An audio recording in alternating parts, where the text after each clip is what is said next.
Welcome back everyone to another video.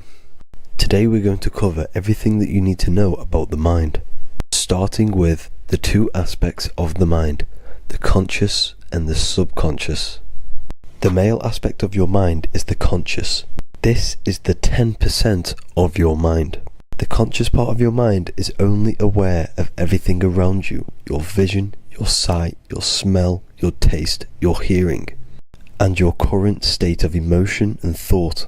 Every thought that you consciously think about has an emotion directly attached to it. That emotion is then impressed onto the subconscious part of the mind. The subconscious part of the mind is the female aspect of your mind. It is also a whopping 90% of your mind. Subconscious mind is controlling all of the subconscious processes which happen within your body. For example, your subconscious mind is controlling your heartbeat, your digestion of food, and all of the things that you do not have to tell the body to do. It is the hidden part of our mind which is controlling all of the hidden things. The subconscious mind is like a recording supercomputer. Everything that you have experienced in your life is all recorded and stored within the subconscious mind. One of the most important things about your subconscious mind is that it stores your mental programs. Everything in the subconscious mind manifests into behavior and actions within the body. Your daily basis routine and habits are all mental programs within your subconscious mind. These mental programs are created by mainly two ways. One, repetition, and two, emotional impact. The repetition is fairly simple to understand. The more you do something, the more it impresses onto your subconscious mind and becomes a program. That program will then manifest into your behavior. However, with the emotional programs, they work a bit different. The stronger that you feel an emotion, the stronger it is impressed onto the subconscious mind. And then that emotion becomes a program. For example, you had a very traumatic moment happen when you were a young child. The emotion that you felt was so strong in that moment that it impressed into your subconscious mind so hard that you can recall that moment like it was yesterday. That traumatic event that happened to you when you were young will still manifest into your daily basis behavior even to this day. However, it manifests subconsciously. For example, if you were in a car crash, you will be wary to enter cars with certain people. All because of that traumatic emotion that you felt and impressed onto your subconscious mind. Another example of the subconscious manifesting into our behavior is posting on Instagram. Most of the time, the reason why you post is because your subconscious mind is seeking gratification. So before you actually do something, question yourself and find out the root cause of why you are doing this. Another thing that you need to understand about the subconscious mind is that it takes everything you say and hear literally. So for example, if you go and say, "You are an idiot" to someone, your subconscious mind will only pick up the word idiot. It only knows yourself. It doesn't know anyone else. You are casting a spell on yourself just by saying that to someone else. This is why the golden rule is to treat others like you'd like to be treated. Now, you can rewrite these programs which are already in your subconscious mind. However, it does take consistency. You have to change these programs which have been running for years. And by changing these programs, you change your behavior, because these programs manifest into your behavior.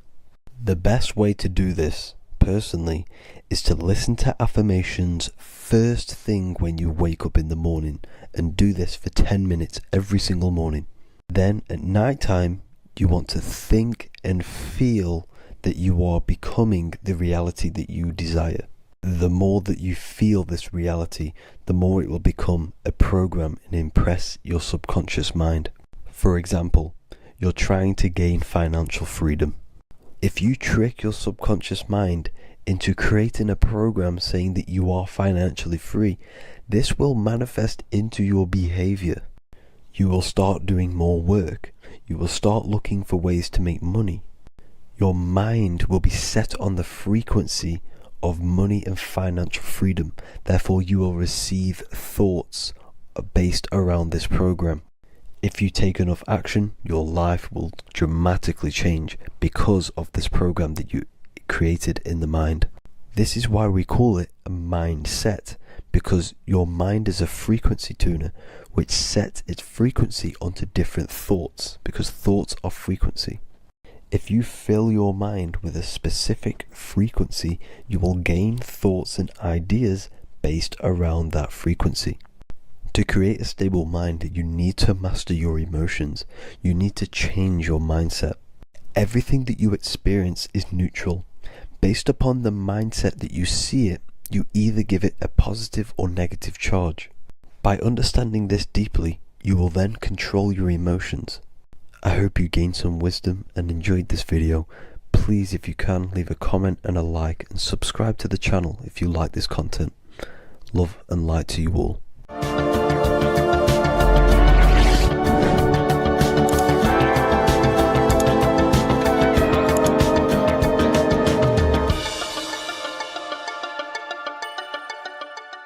What if dreams aren't random at all, but messages from a deeper part of yourself, trying to show you things? In this video, you're going to learn exactly what dreams are from an esoteric view, how to control dreams, and how to dream more frequently. Dreams are not nonsense. They are expressions of the subconscious mind. In the daytime, we're using our conscious mind, what we are aware of. This represents the daytime, the sun, the external world. We're operating in the external, outside the body in the day. But when we go to sleep, we return inward. Everything does this breath. We breathe in through the nose and out through the nose. Everything does this in and out process in the universe. We live, we die every single day. We wake up, we express things in the external. Then at nighttime, we return back to darkness, back to the internal. This is the breath of the universe. We have summer, we have winter. This is the breath of the sun and the seasons with the earth. You have an internal world and an external world. External is physical, the internal is spiritual. Like I said, when we go to sleep, we are returning back to the internal world of your own consciousness and subconscious mind. Your subconscious mind holds everything about you, your memories, your traumas, everything you've ever learnt, your language, your name, your job, everything you identify with is stored within this vast network of the subconscious mind. It is your own personal consciousness. Therefore, when we dream, we return back to the subconscious mind, and we are in fact thinking, but in a subconscious way. The subconscious does not speak the same language as the conscious mind. The conscious mind uses language, thoughts, and all things that are very logical and very easy to understand. The subconscious is the complete opposite. It is very indirect, metaphorical, and symbolic. The subconscious communicates and works in symbols. Ultimately, symbolism is the language of consciousness. This is why in occultism and esotericism, it is filled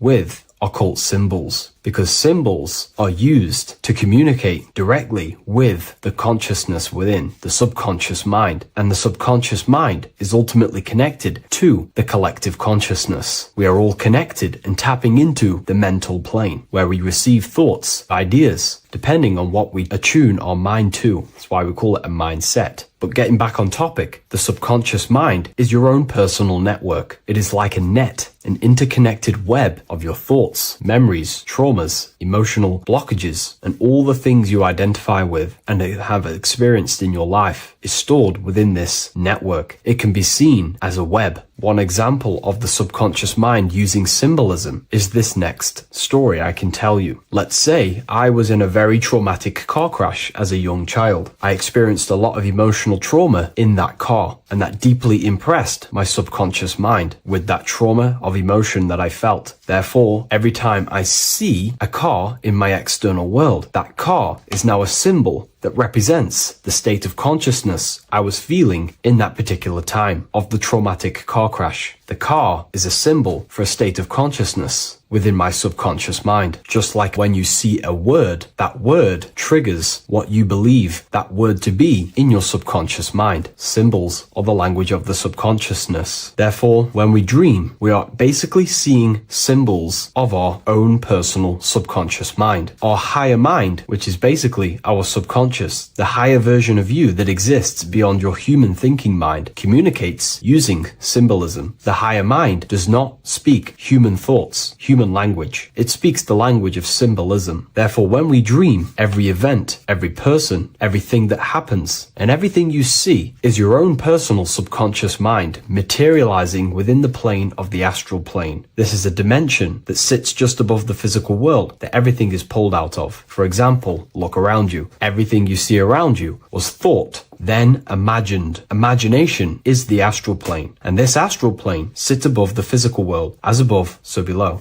These objects were thought, imagined within someone's mind, and then pulled into a physical reality. Therefore, the imagination is what you're experiencing within a dream. It is your subconscious mind thinking and materializing within the imaginative plane. For example, let's say you are a Christian, you believe in Jesus your whole life, you have lots of emotion towards Jesus. This deeply impresses your subconscious mind. You believe in him so much, you go to sleep, you have a dream that you meet Jesus. You did not meet directly with Jesus. You met with your own belief. It was your own belief materializing within the imaginative plane and revealing itself to you. Dreams are materializations of your memories, your subconscious beliefs, traumas, and anything that could be inside the subconscious mind. It is your subconsciousness revealing itself to you in a material form. Let's say you have a nightmare. There is a big dark figure chasing you and you are running away in fear, away from this dark figure chasing you. That dark figure is not an external entity. It is not a spirit or a jinn or a demon. It is in fact an aspect of your own mind. It is a symbol that represents maybe a fear, a trauma, or something you are running away from internally, inside your subconscious mind. Something that you are not addressing, but something that is fearful, something that can be controlling you on a subconscious level. Let's say you have a fear to address something in your personal life. You want to address someone who is getting on your nerves at work. You continuously put this off and you fear doing that situation. Over a long period of time, this can slowly control you subconsciously. You start to avoid the person, avoid any contact. It is subconsciously controlling you. This is not the best example, but you can see what I mean. Hidden fears and traumas in the subconscious mind can subconsciously control your actions and ultimately lead you to low states of consciousness, keep you from reaching your higher potential, and ultimately create blockages within your own consciousness. That figure in the dream is a materialization of something that you are fearing and running away from and not addressing. This is why people always have dreams of traumas that they have experienced as a child or when they were younger, or maybe from a year ago or two. It's because that emotion is deeply impressed in the subconscious, and the subconscious is always trying to reveal things to you, communicate to you that you need to change, purify, and maybe heal within your own consciousness. This is how the higher self communicates to you through the language of symbolism. Once you understand this, dreams can become a very powerful tool, not just entertainment at night time. Your consciousness never rests. Your consciousness is eternal. It is the very spark of the divine. Your body needs rest. Your consciousness is not physical. It does not need rest. So this is a way you can identify what your dreams are trying to show you is by writing them down. A dream journal. Every single dream that you have a book placed near your bed. Every time you wake up, first thing you should do is pick up the book and write every single detail that you can remember about the dream. The people that you met are all symbols or aspects of yourself. Maybe it is a friend you saw in your dream. That friend represents a state of consciousness that is within you and is trying to reveal something to you. It's about making the subconscious into the conscious, to become conscious of the unknown. Write down every detail, everything you saw, every event that played out, even the details of the clothes that they were wearing. Everything is symbolic within dreams. Write everything down and then analyze the dream. Don't analyze it from a logical mind. Analyze it with the right hemisphere of the brain, which allows you to see metaphors, read between the line. Try and gain the message that it's trying to show you. What does this overall mean to you? And what could this reveal about aspects of yourself that you need to heal or maybe take action in your life and world? Because your higher self is always guiding you towards awakening and fulfilling your mission in the manifested physical world. Dreams speak in symbols, not logic. Ask about your dreams. What is this trying to tell me? Don't take things literally. Look for an emotional tone and symbolic resonance. With practice, you'll begin to understand the personal language of your subconscious mind. Now that you understand that, again, please leave a like or a comment on this video. This is now a technique for lucid dreaming and dreaming more often. This is not going to happen overnight. This is not an easy method. It simply takes practice and dedication. Every morning, choose 3 time slots. For me, I choose 4:30, 5 a.m. and 6 a.m. 3 alarms that are going to go off at these 3 times, half an hour apart from each other. Each time you wake up, stay awake for 5 to 10 minutes. Turn off the alarm. Try and keep your conscious mind awake, but drift back into sleep. There's no other better way for me to explain that. It's very difficult, but try and keep the mind awake, but the body falling back asleep. More than likely, you will drift off back to sleep. Then the next alarm will go off half an hour after. This will wake you up again, guaranteed. You will probably drift back to sleep by repeating this process. After the 3 alarms go off, each one of them times, you're either going to have a dream or a lucid dream, but definitely you will have a dream. And if it doesn't work one time, keep trying it. I've been using this method for a very long time, and I can tell you 70-80% of the time it triggers a dream, and a very vivid dream. And it's ideal for lucid dreaming because keeping the conscious mind awake while letting the body fall asleep, you can become conscious within these subconscious realms of your mind. But when you are conscious inside the dream world, you can do what you want, but you also want to let the dream naturally unfold. If you try and take too much control, then you will wake back up. If you feel any fear in your dream, you will wake back up into the material world. Another tip to dream more often is to meditate before bed. Simply close your eyes and think about nothing for 5 to 30 minutes. Detach from everything outside you, your name, your job, work, thoughts. Mentally detach from the world and the physical pleasures and become pure awareness before you try and go to sleep. This will help you become conscious while being within the self. If you wish to learn more about consciousness yourself, the Book of Wisdom Volume 2 can definitely help you. I'll leave a link in the description. Thank you for watching this video, and I'll see you in the next one.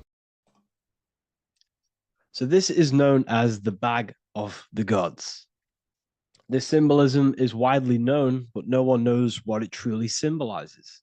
We see this in ancient Sumerian artwork. We see this in the Mayans' artwork. We always see this bag with the gods. What does this actually represent? Okay, so the bag itself represents carrying. Carrying what? It represents information, represents knowledge. Your mind is the carrier of the information. So this is why in his left hand, he carries the bag, and the right hand has the pine cone. This represents carrying of information. Why is it a bag? A bag can be passed on to someone else. The information can be taught to someone else. This is the information of activation of the pineal gland or higher consciousness of humans. Because as humans, we all possess an animal nature, the nature that tells us to eat, to steal, to gain material wealth, to survive, to hate. This is our animal self. This is our animal behavior. But we also have a divine nature of consciousness, which we have access to, the higher planes of consciousness, the planes that manipulate this material world and create all things in this material world. The human mind has access to. The animal does not. The animal has no idea he exists. The animal has no inner dialogue, but humans have the inner dialogue. Humans can create infinitely. We can expand our minds infinitely into new realms of thought. So we have this higher divine nature and a lower nature. This bag of the gods is basically just representing the knowledge they possess of higher consciousness, of the higher aspect of life, okay, which is the activation of the pineal. The pine cone. The pine cone is in his right hand. The right represents wisdom. The left represents intellect, knowledge. Knowledge and wisdom are two separate things. Wisdom is applied knowledge. It's a feminine aspect. Knowledge is just gained information that you know, which is masculine. So in his right hand, he holds the pine cone. The pine cone can be opened and shut. The shut pine cone represents the asleep human being, the human being that exists in his lower nature, that just basically survives, lives on eating, consumption, material lust, living in chaos with his emotions, living in a place of hell. This is the animal nature. Then we have the awakened human, the one who has consciousness of himself, the one who looks within himself, the one who knows there is more to him when he looks in the mirror. He is far more than just the physical body. He is a divine spiritual being, a divine being who has limitless potential of creation into the material plane. So this represents the awakened. This represents the asleep. This is why he carries the pine cone in his right hand. It represents applied knowledge. This is the information. This is the intellect he possesses. And this is the applied knowledge of the awakening, of activation of the pineal gland. Because remember, the pineal gland is not your consciousness. The pineals, the same root word. Pine cones were always symbolizing the state of consciousness one was living in, whether he was asleep or awake. We see this at the Vatican. We see the pine cone over the two pillars. This is the two pillars of Freemasonry, and the dome. This is the Royal Arch of Freemasonry. This represents your head. This is the two pillars, the two hemispheres, and the pine cone in the middle, which is the pineal gland. What is the pineal gland? The pineal gland is not your consciousness. It is not the third eye, and it is not the mind. It's not the mind's eye. The pineal gland is a radio receiver. This is your body. Your body is an antenna. Most people think they are this body. This body is nothing but a receiver and a downloader of consciousness. Your brain does not produce consciousness. You are not this brain in your head. This brain is a downloader of consciousness. Consciousness comes from a way higher divine plane, which is what this image is showing here with the clouds. The mind is light. Consciousness is light. And this light is coming down into the material plane, and your body is basically a crystal antenna which is receiving and downloading this consciousness. So you can experience a three-dimensional reality. So God can experience himself in a divided, separate state. This is what this represents. Now, the pineal gland can be activated, okay, and stimulated, because the pineal gland has physioluminescent crystalline jagged shaped cells on it. And obviously these are crystals. Crystals are on your pineal gland. And what do crystals do? Radios use crystals. Your phone uses crystals. They tell you that crystals are woo-woo and pseudoscience because they don't want you to know the power of crystals. Your body is basically a giant crystal. Your pineal gland is a radio receiver for your consciousness. So if they can ruin your pineal gland and damage it, this will damage your connection to the divine, to your true self, to consciousness, to God, whatever you want to call it, the source.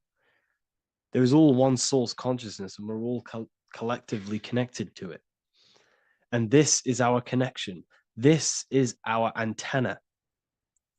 So what a radio does, a radio has an antenna, and the frequencies are all around us because all the radios are playing in your ear right now. But what the antenna of a radio does is tune into a specific frequency to pick up that frequency and play that frequency. It's the same with your consciousness. You're all a fraction of God's consciousness. So that is essentially what we are looking at here. We're seeing knowledge, intellect in the left hand, and applied knowledge, activation of waking up to higher consciousness, to the higher human form. Because we can reach beyond our physical form. We can turn our animal self into a divine being, into one of these so-called gods. These gods are nothing but human beings. The Anunnaki were not gods. They didn't come from the sky.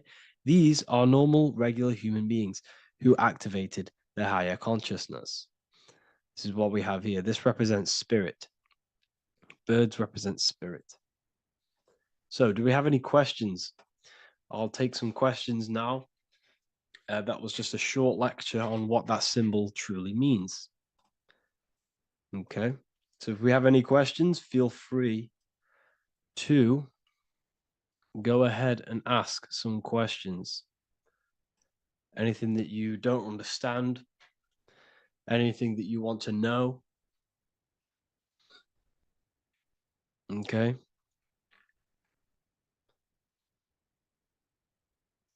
So base reality would be where source resides. Yes, the base reality is your consciousness.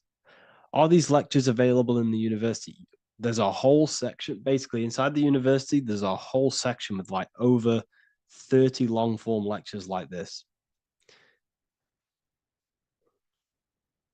So the base reality is where the source resides. Yes, the base reality is your inner world, your consciousness. That is the only thing that exists. Your outer world is just an effect of your consciousness. Your consciousness, everything that has gone on within the mind and emotion, is pushed outwards into your reality. You have thought and felt your way into your external circumstances. Your life is a direct correlation of every thought you thought in the past. Therefore, your inner world of consciousness is creating and molding your outer world.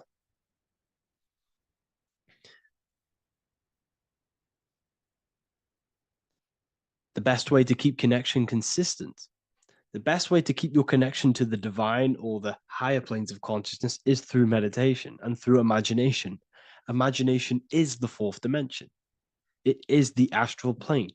That screen that you have in your mind is not a physical screen. That is the divine plane of the astral. And this is essentially where all objects of this material world comes from. The phone that you are holding, the laptop you're watching this on, whatever you're doing, every single object you see in your room that you are in right now began inside of the plane of imagination. This is not a physical plane. This is a metaphysical plane that you have access to. And you have the ability to bring down this plane into physical form. That's what we call manifestation. That's what the ancients called magic. This is what we now call in science metaphysics. It's all the same thing. So yes, you all have access to the divine planes. Unlike animals, this is why humans are so advanced.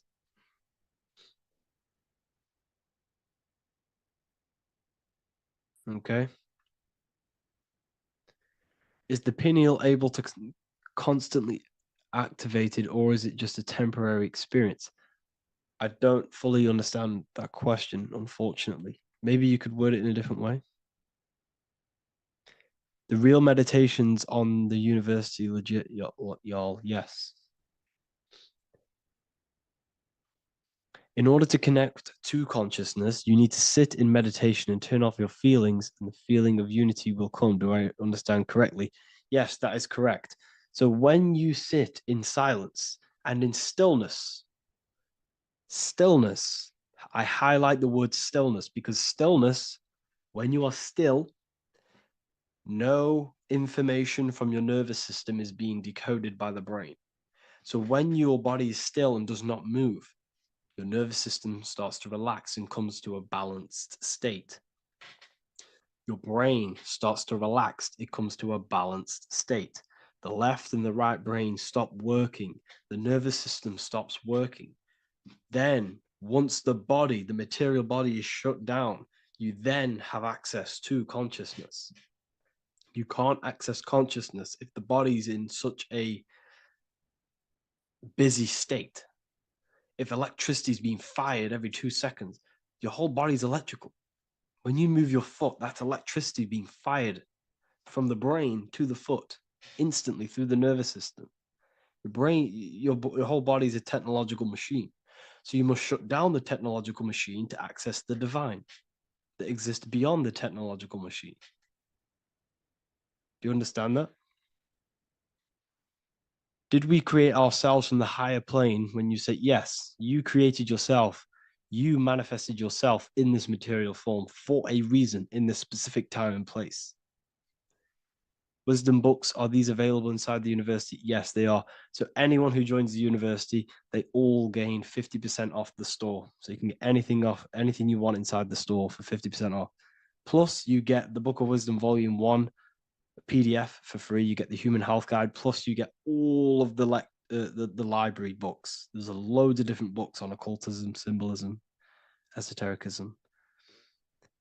Do you need to place your attention somewhere specific during meditation? You can do. Okay, you can do. So if you struggle, when you first start to meditate and you struggle to turn off the thoughts, think of the back of the brain, the back of your head. Don't think of it, place your attention on it. Okay, so when you place your attention on the back of the brain, this now shuts off thought because the back of the brain doesn't have any activation to do with thought. The front brain does, the neocortex. That's all to do with activation of thinking. So place your attention on either the back of the brain or your breath. What's more important, creating yourself or finding yourself? It's balance of both. So in order for you to create fully, you must have awareness of self and awareness of thought and control over the mental dialogue, the inner voice inside of you. Okay. When you control that inner voice, that is when you gain power. That inner voice is what brings commands into physical reality. Before you kick a football, there is a change in consciousness. There's a decision made in consciousness before the body takes the action.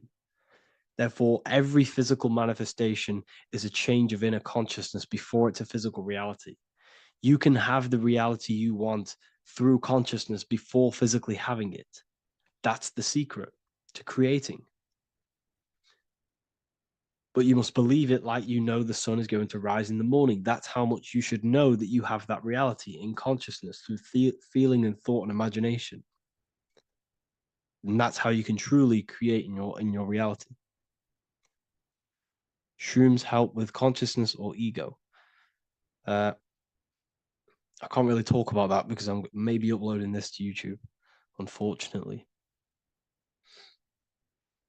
But we need to clean our pineal gland first from calcification. Yes, definitely. You should go on a detox the body.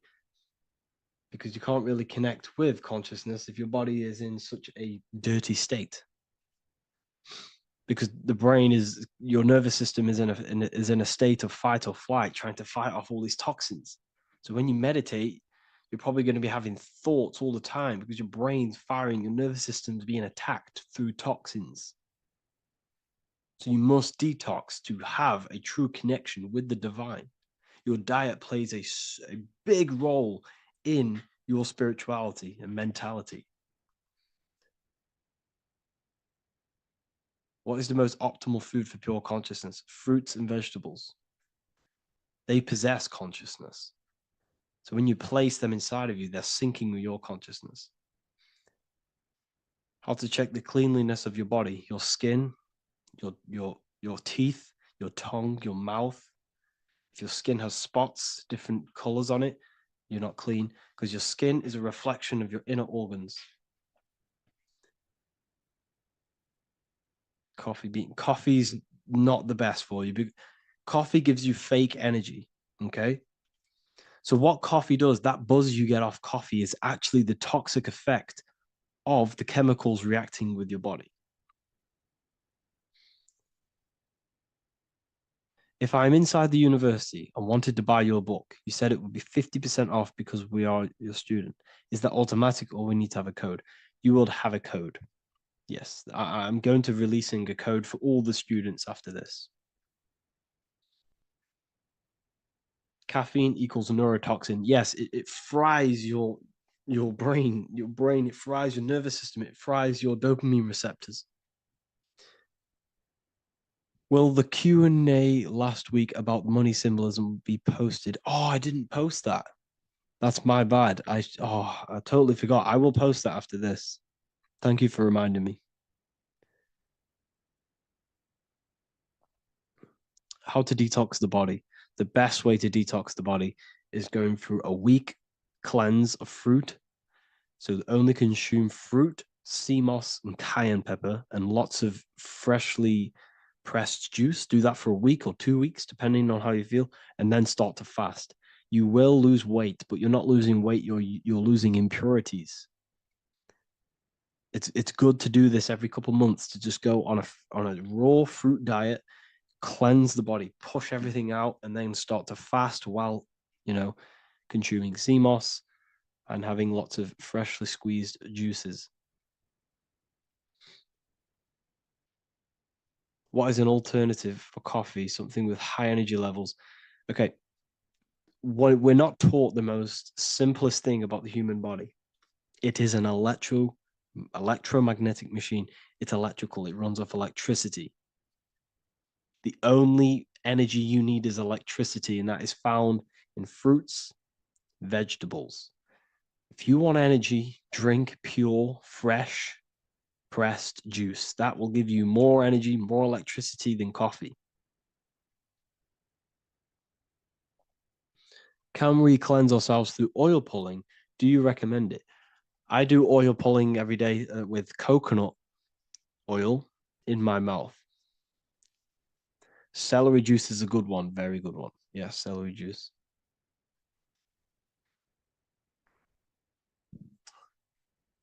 Any more questions?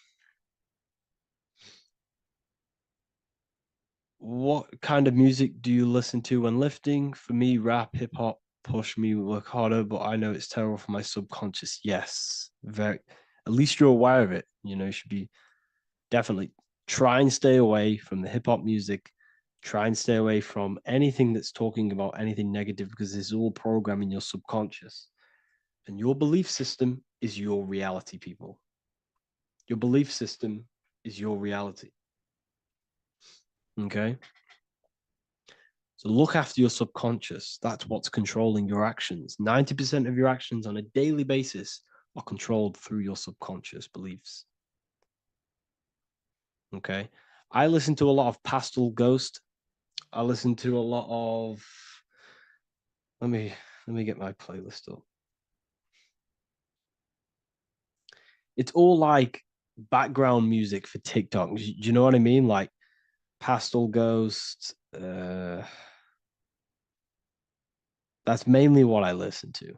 That sort of music. I don't know what it's kind of called. I don't know what that genre is called. Does anyone know what that genre is actually called? Because there's not much words in it. The reason I listen to it is because there's not much words in it. And, it helps the subconscious. And I just love that music.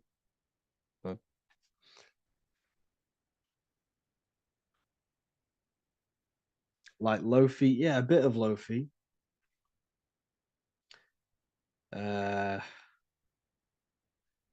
Most people won't even know this type of music.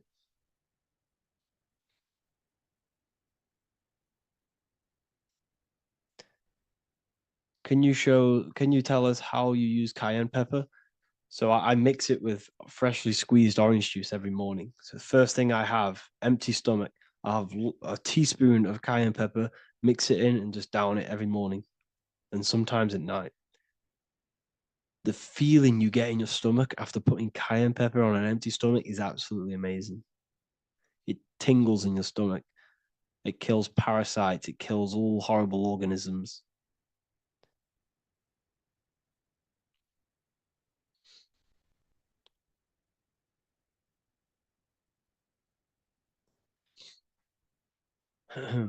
Mix it with hot water. Yes, hot water and key lime water. That I bet that's powerful. If you mixed warm water with key lime with cayenne pepper in first thing in the morning, I can imagine how powerful that is. I've never done that, but I'm going to try that. Do you use sea salt? I don't know what to think about sea salt, to be honest. I try and stay away from it.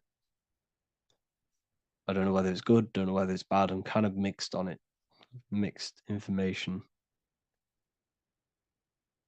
I've heard people have benefits. I've heard other people say stay away from it. So I don't know. I just stay away from it. I'm not too sure on it.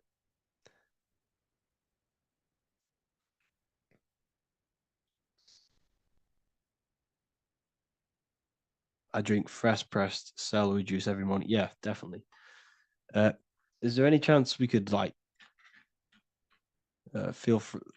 move to like esoteric occult questions?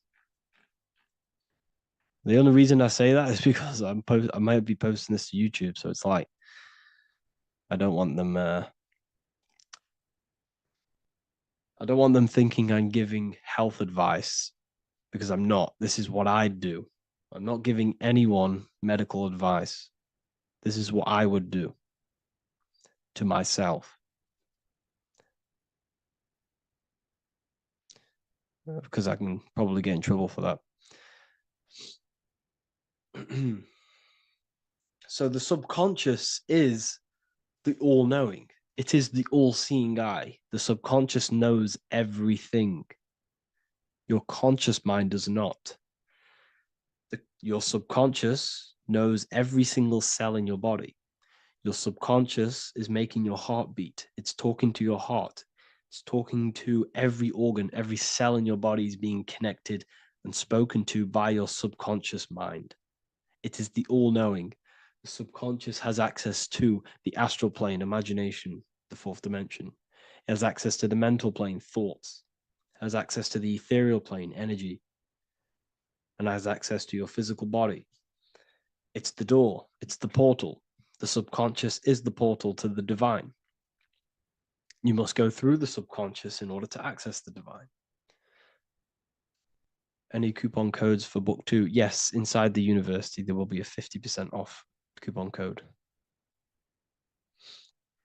Speaking of ancient civilizations, why did they use symbols to give us true knowledge? This is a very, very good question. Very good question indeed. The reason they use symbols is because symbols are their keys. They hide meanings. They hide things.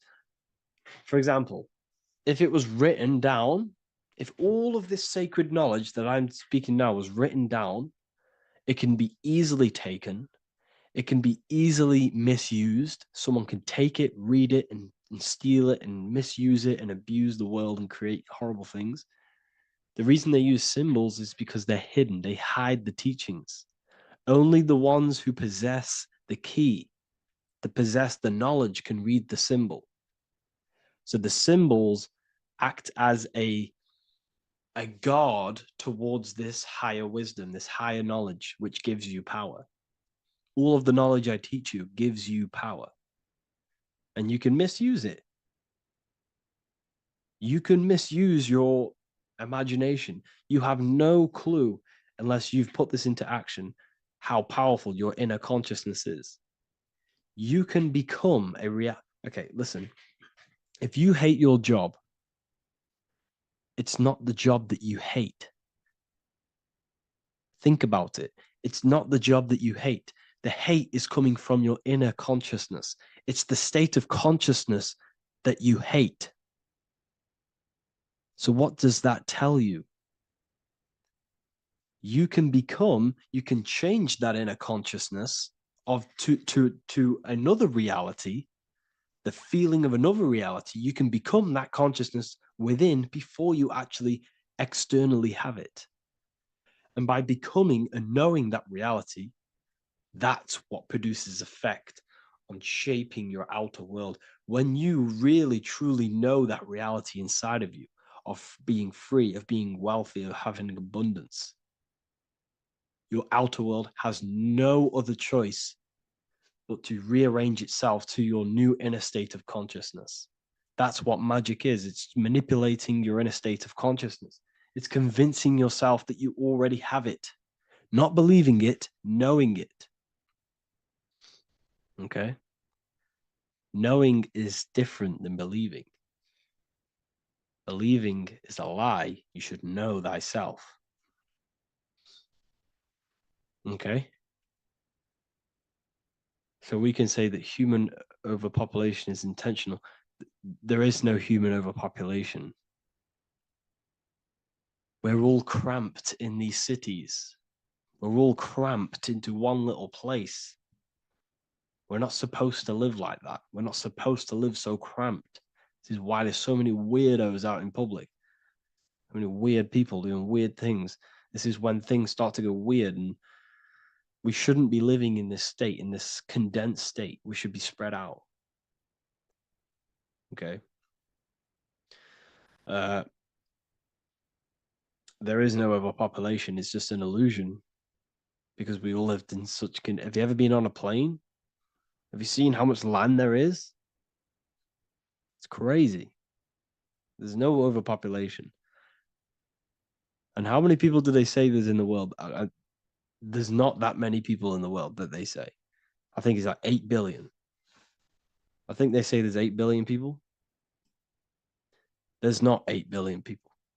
There's probably more like 2 billion. And the reason I say that is because I have a friend who only has like 300K followers. So that's a lot of followers, okay? And he gets recognized everywhere he goes. And he's into all this stuff. And he says, listen, the population is definitely not 8 billion or whatever they say. I think it's like a couple billion. It's probably more like a billion. How to properly manifest intentions. Thought, emotion, and imagination are the key. You must know that you have that reality. Don't believe it. Become that reality within your consciousness. All day long, as much as possible. Feel it. Imagine it. Say it. And have zero doubt. How to have zero doubt. You can't, well, okay, so the doubt, that little voice that will seep into your mind saying, you can't do that. You can't do this. That's your old voice of your subconscious program. Listen, the reason why most people fail in life is because they have trained their subconscious that they will fail. They have told and believed that they will fail. The reason I will succeed for the rest of my life is because I have trained my subconscious to say, I will win, I will succeed, I will solve any problem. That's my belief system. And if my belief system is that, then my external reality, my conscious mind will seek a way to fulfill that belief. It will seek to control and create that belief in my external world. It will seek to solve any problem. I've trained my subconscious mind to know that I already have the reality, to know that I'm abundant, to know that I have everything that I already need. Therefore, if any problem comes, I can sort it straight away. But most people have a different belief. It's not your fault. We've been kind of manipulated and told this, that they will fail, that they can't do anything, that it's too hard. And that basically casts a spell on the conscious mind, where your conscious mind is just like, no, I can't do that, because of this subconscious belief that you hold. So you must reprogram your subconscious that you can do it, that you will solve any problem, and that you are abundant. That's the reason why successful people succeed. It's because they have a complete different mind state, a complete different belief system in their subconscious.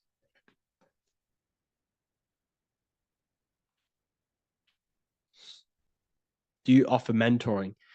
Yes, I do offer mentoring, but it's mainly for people who want to grow their online presence,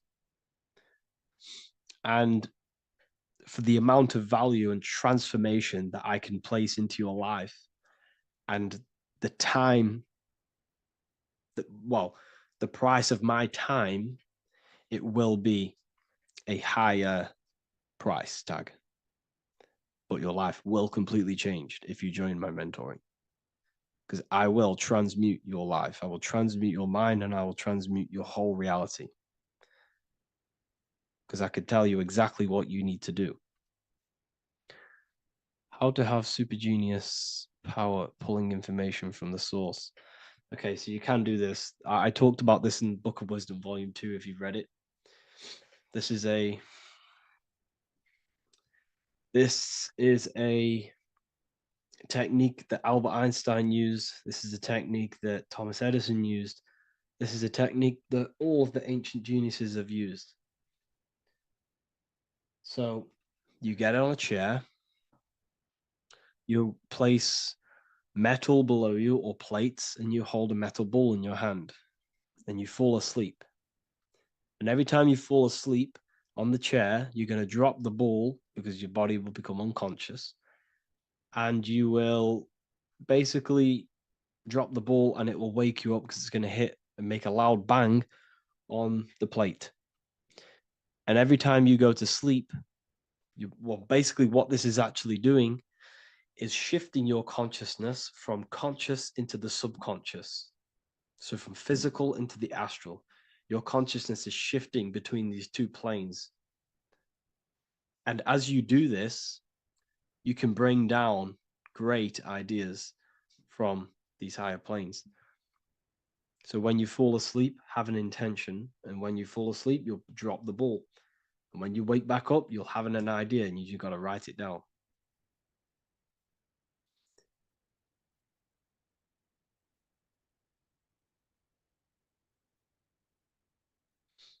How to balance chakras. Don't focus on balancing your chakras. Focus on the mind. The mind is the cause of the chakras being blocked. If you have a blocked throat chakra, this is a problem in your mind, not the chakra. You see, the chakras are a result of the mind.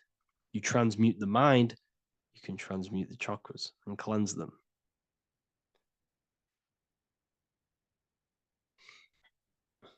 So was Jesus a real man that walked? Okay, so I'm going to tell you something. Like, some of the things that I say in my reels, they are to catch attention. So if I say the first thing on the reel, Jesus never existed, straight away, you see that, it's going to trigger you. It's going to trigger Christians. It's going to trigger people. So yes, I do say things to catch attention. The reason I do that is because I have to in order to catch attention. Maybe there was a Jesus who walked. So in the past, I have said Jesus never existed. Yes, this is to catch attention, to boost the reels, views, and comments and stuff like that. Maybe there was a man who was called Jesus and walked the earth. But listen, he was not the Son of God. You are all the Son of God. Jesus represents an archetype. He represents morals. He represents a way of living that you should embody in your life, not to worship. We shouldn't be worshiping this man. We should be embodying his qualities into our lives so we can become Christ consciousness, so we can live in harmony with our mind, emotions, body, and spirit. Okay? He was not the Son of God. You are all the Son of God. We are all God experiencing himself in a three-dimensional divided form. God is oneness, and he created a divided world so he can experience himself. Why do you quote from the Freemasons oft times? I don't recall me looking at Freemason quotes and quote them. I just simply, when I post a quote, I literally just, whatever comes to my head, I just whack it into Telegram or Twitter. Are dreams tied to your subconscious, and how do you understand them? Okay. Dreams and astral projection are two different things. Astral projection is your soul leaving this plane into the collective consciousness, into the collective mind, the collective astral plane. But dreams are basically the astral plane, but it's your personal astral plane in your personal subconscious. So when you dream, you're entering your own consciousness, you're entering your own subconscious. Every character, every event that happens to you, everything that is said to you, everything that happens to you in your dream is yourself pushed outwards, and you're basically experiencing your own mind. If something scary comes up in your dream, this is your belief, this is something in the back of your mind materializing and coming to you and showing itself to you. So in order to understand your dreams, it's basically suppressed emotions, suppressed thoughts, all lingering in your subconscious materialized. Okay. A few months ago, I'd have concurrent dreams of getting in a car crash that lasted for months. Then one day, out of nowhere, I got into a really bad accident, and that low-key bugged me out. I didn't know if my mind was trying to warn me or what. You can explain that. Okay. If you are having dreams about having a car crash, this is a belief. Okay, so let me tell you something. Let's say you're a drug dealer, okay? And you live in fear every single day of the police coming to you. This dealer every day is worried, he's scared, and he lives in fear of the police getting him. He was believing it.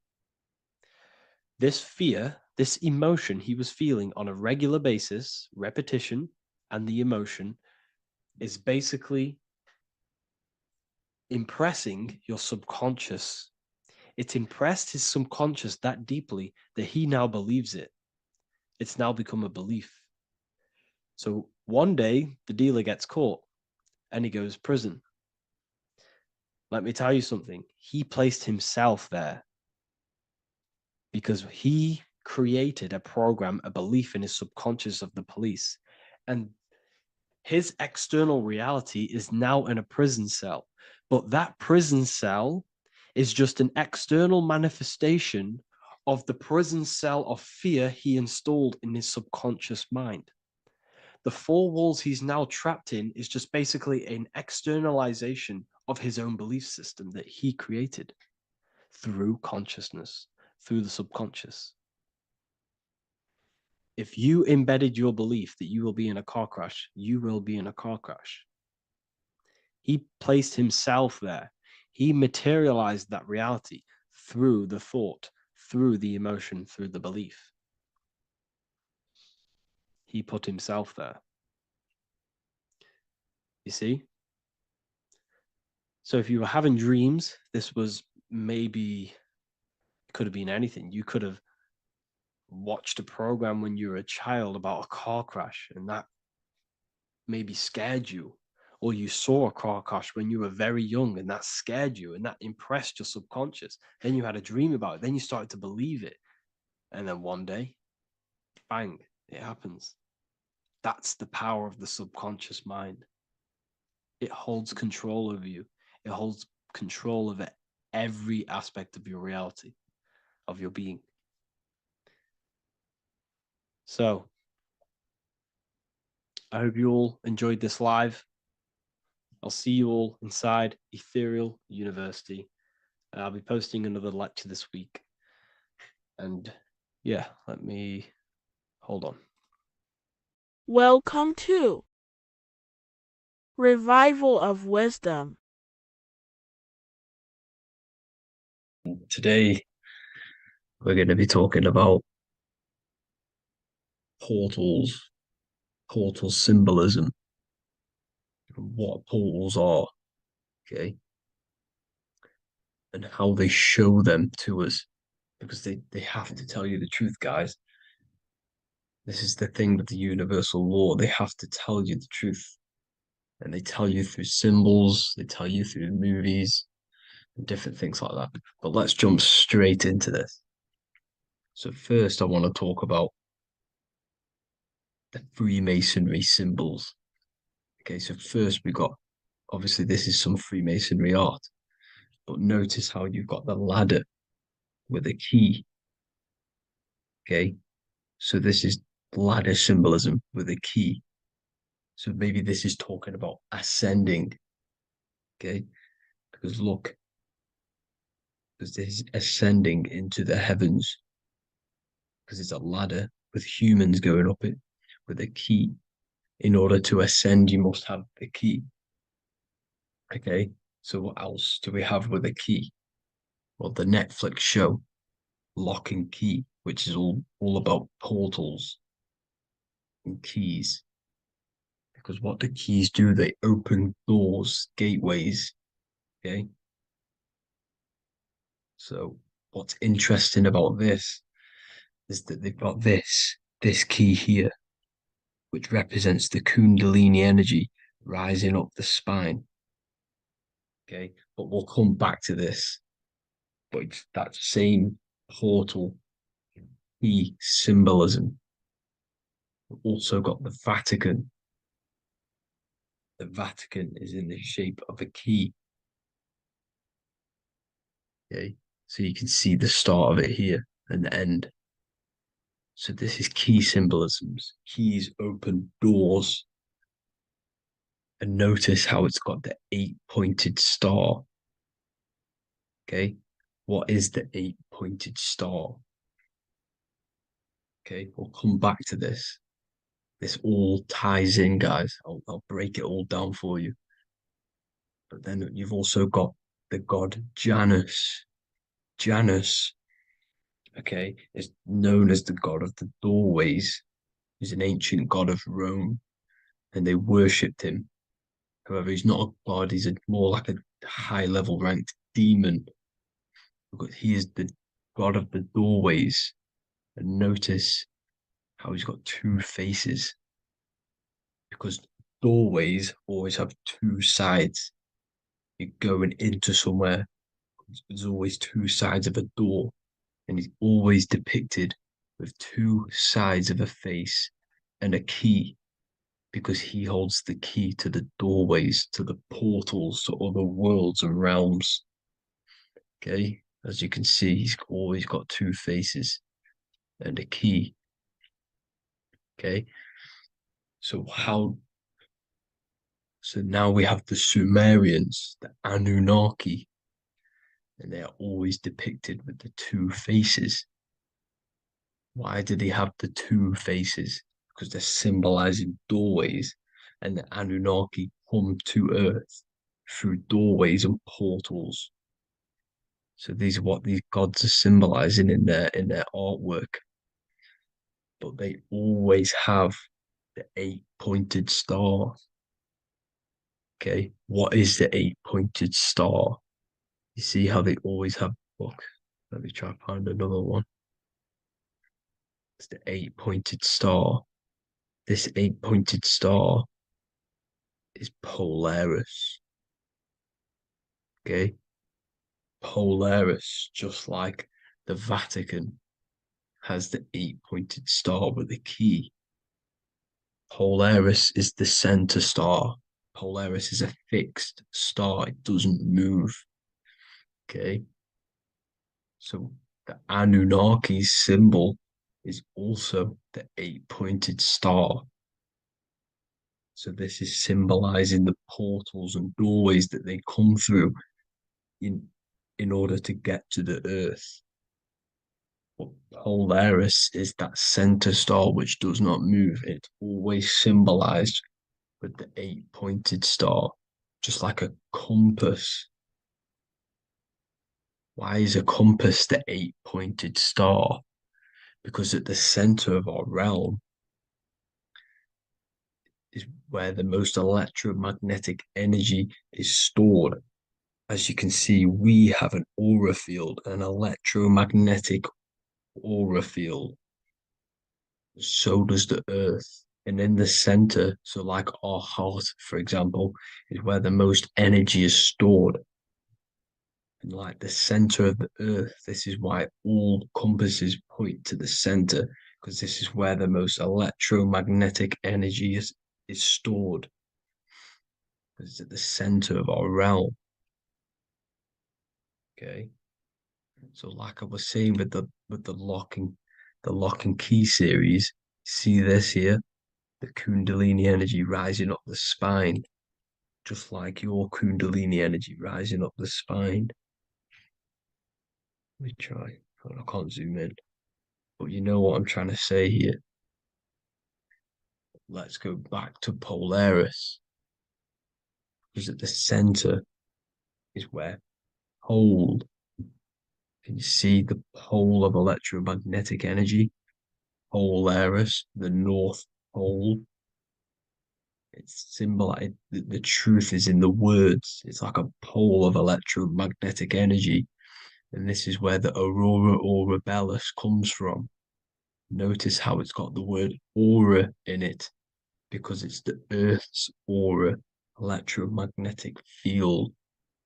Just like you have an aura, also known as the northern lights, because it's coming out of this center hole in the center of our realm, where the black sun is. And this is where the electromagnetic energy is coming up from. And this is what the aurora or rebellus is, or the northern lights. It's just electromagnetic energy. And it's symbolized through our symbols, the original O, okay? Because it's like a pole through the middle, Polaris. So this Polaris is the sky vault. It's the portal into this realm, because this is what the Anunnaki are always talking about, always symbolize it with the 8-pointed star. And just like a compass, it's the 8-pointed star pointed to the center, to Polaris. Okay. See here on the Sumerian tablets with the 8-pointed star again. And how we know it's talking about portals with this 8-pointed star is because CERN 666 are opening up portals to the underworld, letting in demonic entities into this realm. How do we know it's a portal? Because their Hydro Collider has 8 points, just like the 8-pointed star. So they are creating synthetic portals to the underworld to let these demonic entities into our realm. But what is the key?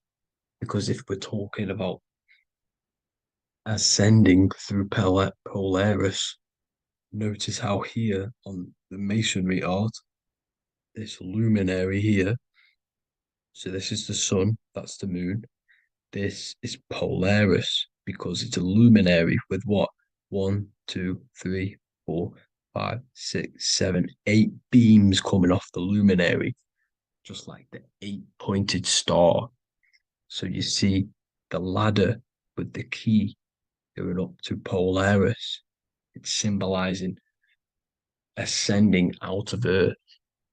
So what is this key that they're keeping from us?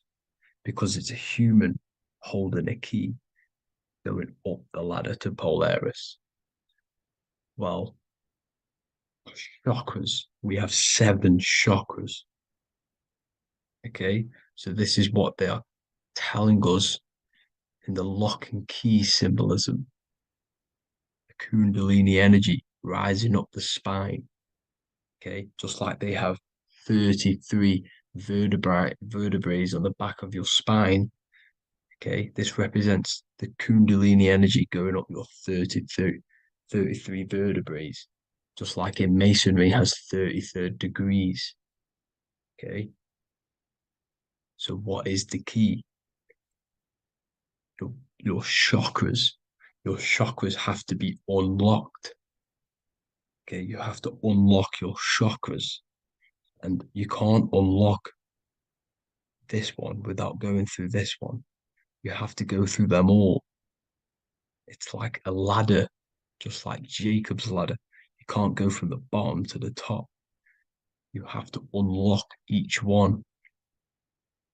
Okay, just like you have 7 chakras, you have 7 layers of your aura. Okay, you have to unlock your chakras to the highest point in order to reach Christ consciousness. And this is the key that they're talking about. They're symbolizing the organic portal within each and every one of us to ascend out of this realm. Okay, so this is the key that they're talking about, and they're holding back this knowledge to keep us trapped in this 3D realm.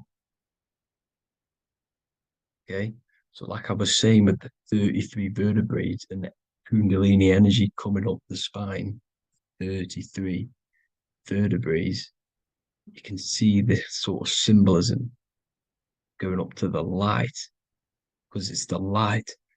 You see here, your crown chakra turns on and becomes enlightened, just like the Illuminati symbol. Can you see it? Also, Jesus also died at 33. So this is symbolizing, okay?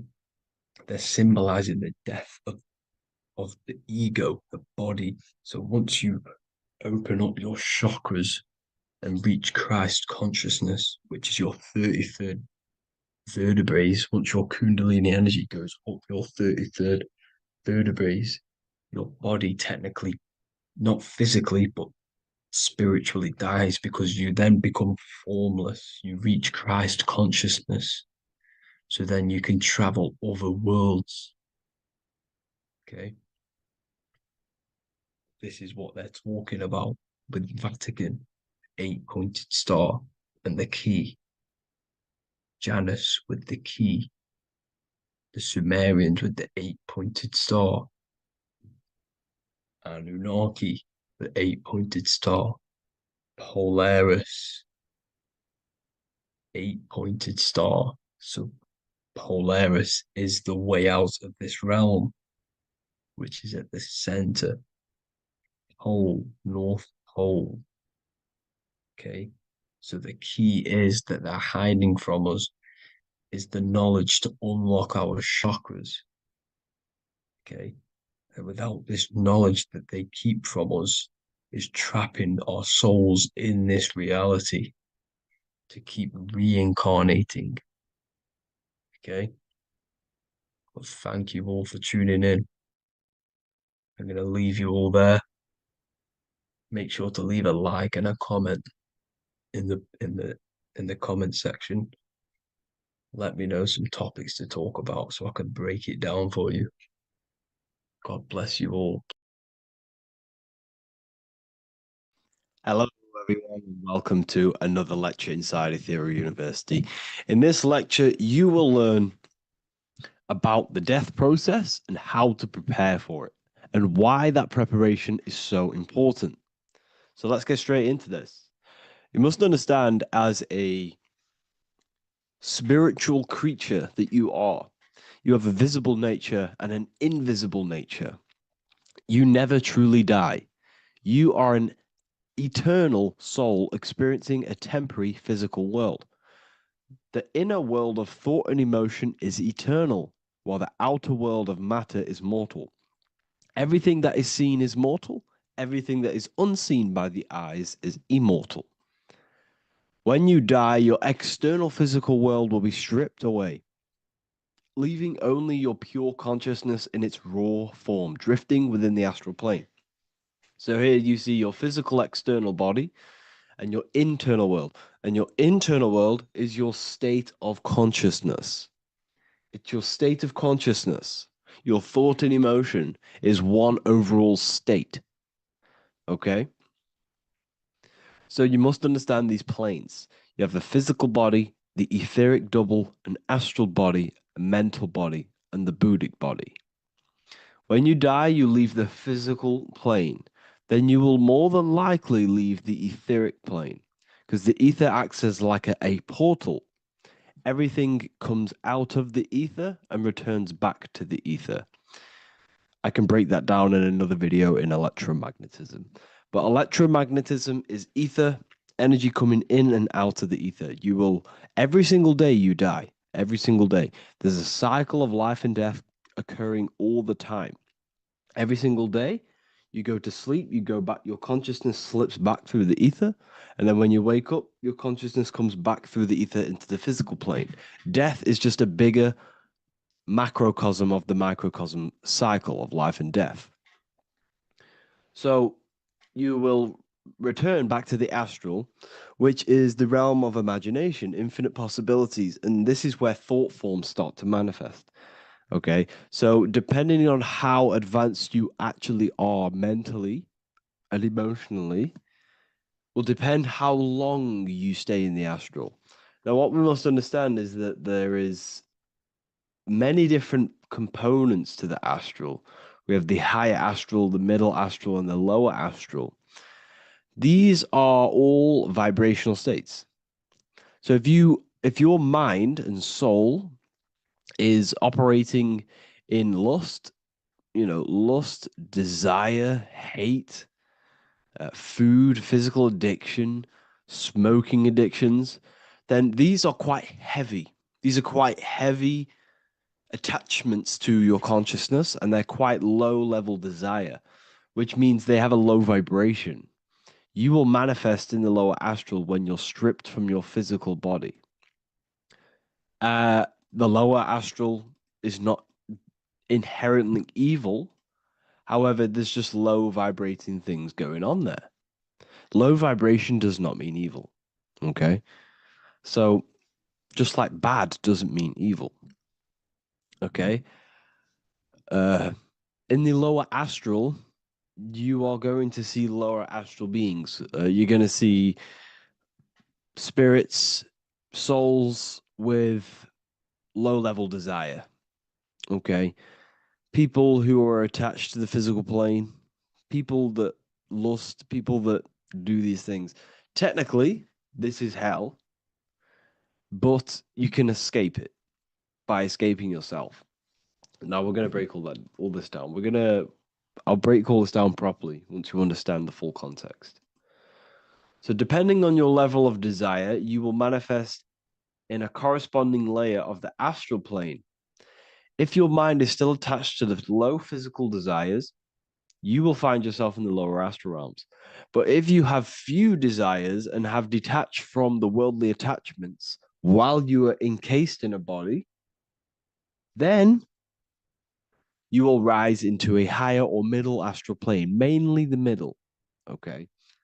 The higher astral plane is very formless. So as I broke down here, this is, well, the physical plane is the lowest dimension. This is the most form, the most matter. It's quite heavy. The higher you go, the lighter it becomes. The more fluid, the more formless it becomes. So you see here, it says denser, down, and lucidic, up. So this is more lucidic in these higher realms. This is more dense in the lower realms. So this is why the ancient Egyptians were always talking about, I'll show you this. This is showing you death. So first of all, we have Anubis, which represents death. Here you have the heart, which represents the soul. And here you have a feather. And this is a scale. You see how this is a balanced scale? So what this is symbolizing, this represents death. This represents your heart, and this is a feather. So when you die, your heart must be as light as a feather, which means your emotions, your soul, should have no attachments to the world. It should be light. It should be detached. This is why the word light and light are the same. Light is in heavy and light is in very bright. Because when you're less attached to the things, your soul shines. You're authentic. You're light. You're very bright soul. And you have no attachments. Your light is in not heavy. So you must detach from the worldly desires. We have to detach from the smoking, the food. This is why we should fast. Smoking, this is why we should detox. We should also meditate. We should also be able to sit with ourselves for long periods of times. Okay, I'm going to break all this down properly. But that's why the Egyptians show you the symbolism here. Okay. So you're stripped of your material body. So that state of consciousness you're in right now, your inside world, if you shut your eyes, that state you're in, that is what you're going to experience when you die. Okay. And you're going to be manifested into the astral. In the physical plane, you can mask or hide almost anything. But in the spiritual realm, you cannot. The astral body, your thoughts and emotions directly shape your spiritual body, your astral body, revealing your true inner state. So your desires that you can hide in the physical plane, your emotions, your thoughts, you can't hide any of that in the spiritual plane. in the astral plane. That will directly shape who you are, your color of your astral body, and your astral body as a whole. So here we have Kim Kardashian. If you could see this lady's astral body, you would run so far that you would be horrified for the rest of your life. If you could see their spirit, their astral form, it would be horrific, because their mind is so attached to, physical things, so attached to desire, money, fame, worship, power. These people do not want to die. These billionaires and millionaires will never want to die. They will do whatever they can to stay alive, because they understand what when they die, they have to face themselves. They have to face their inner world. And their astral body, their true authentic self on the inside, is horrible and horrific and so low vibration. So this is where it comes in. You must be as light as a feather. This is what the Egyptians are showing you in their artwork. Your soul must be as light as a feather. In order for the soul to ascend to a higher plane and not look at that physical plane and say, I want to go back, or I want to desire things down there, you must detach now and prepare for death. Hell is not a place. It's your own personal suffering born from within. If your mind and soul are deeply attached to mental fixations, emotional wounds, and physical addictions tied to the material world, that pain will follow you into the astral. This is your true judgment day. You judge yourself when you die. You see your authentic self. There's no hiding. Right. Imagine right now that you that everything you cling to was stripped away. No matrix, no electricity, no food, no TikTok, no phone, no possessions, no distractions, no one else. Could you sit alone with yourself for just 1 hour? Could you sit alone with your thought and emotion? That moment of truth is what you must begin to prepare for. Could you sit alone with yourself? Can you sit alone for long periods of time and just think? And if you cannot, then you're running from your internal world. You're running from your thoughts. You're distracting yourself from your thoughts. This is what we must address. Now, don't feel bad if this is you. We've all have problems. We all have internal problems. But this is what we have to face directly in order to prepare for life after death. We must meditate for long periods of time. Not even meditation. We should be able to sit with ourselves with no distractions and just think. This is what the people of the past used to do when we had no technology. People would sit and think for hours. This is what we need. Because if you cannot sit with yourself, imagine sitting with yourself with no physical body. That's the level that's going to happen. And we need to prepare for that. The soul and mind must become as light, as weightless, as radiant as a feather to ascend to a higher plane and move beyond the physical life. To rise, they must release heaviness, attachments, burdens, fears, and desires. The lighter and brighter your inner being becomes, the more freely it can rise into a higher state of existence. Ascension is not about going somewhere, it's about becoming something pure, clear, and luminous. Okay, this is very important. Very, very important. We must detach from the worldly things. So enough of that. How do we do it? How do we attach? How do we prepare? Number one, you must detach from the material things. Start loosening your grip on things, possessions, titles, even identities. They are temporary. Appreciate them, but don't let them define you. Let nothing outside of you define you. Nothing. Your name is not you. Your job is not you. Your reputation is not you. Your bad past is not you. Your good past is not you. Your business is not you. Everything outside of you is not you. Now, what I'm saying is, I'm not saying go full right-hand path and never care about anything physical, never care about your family, don't love your family. I'm not saying that.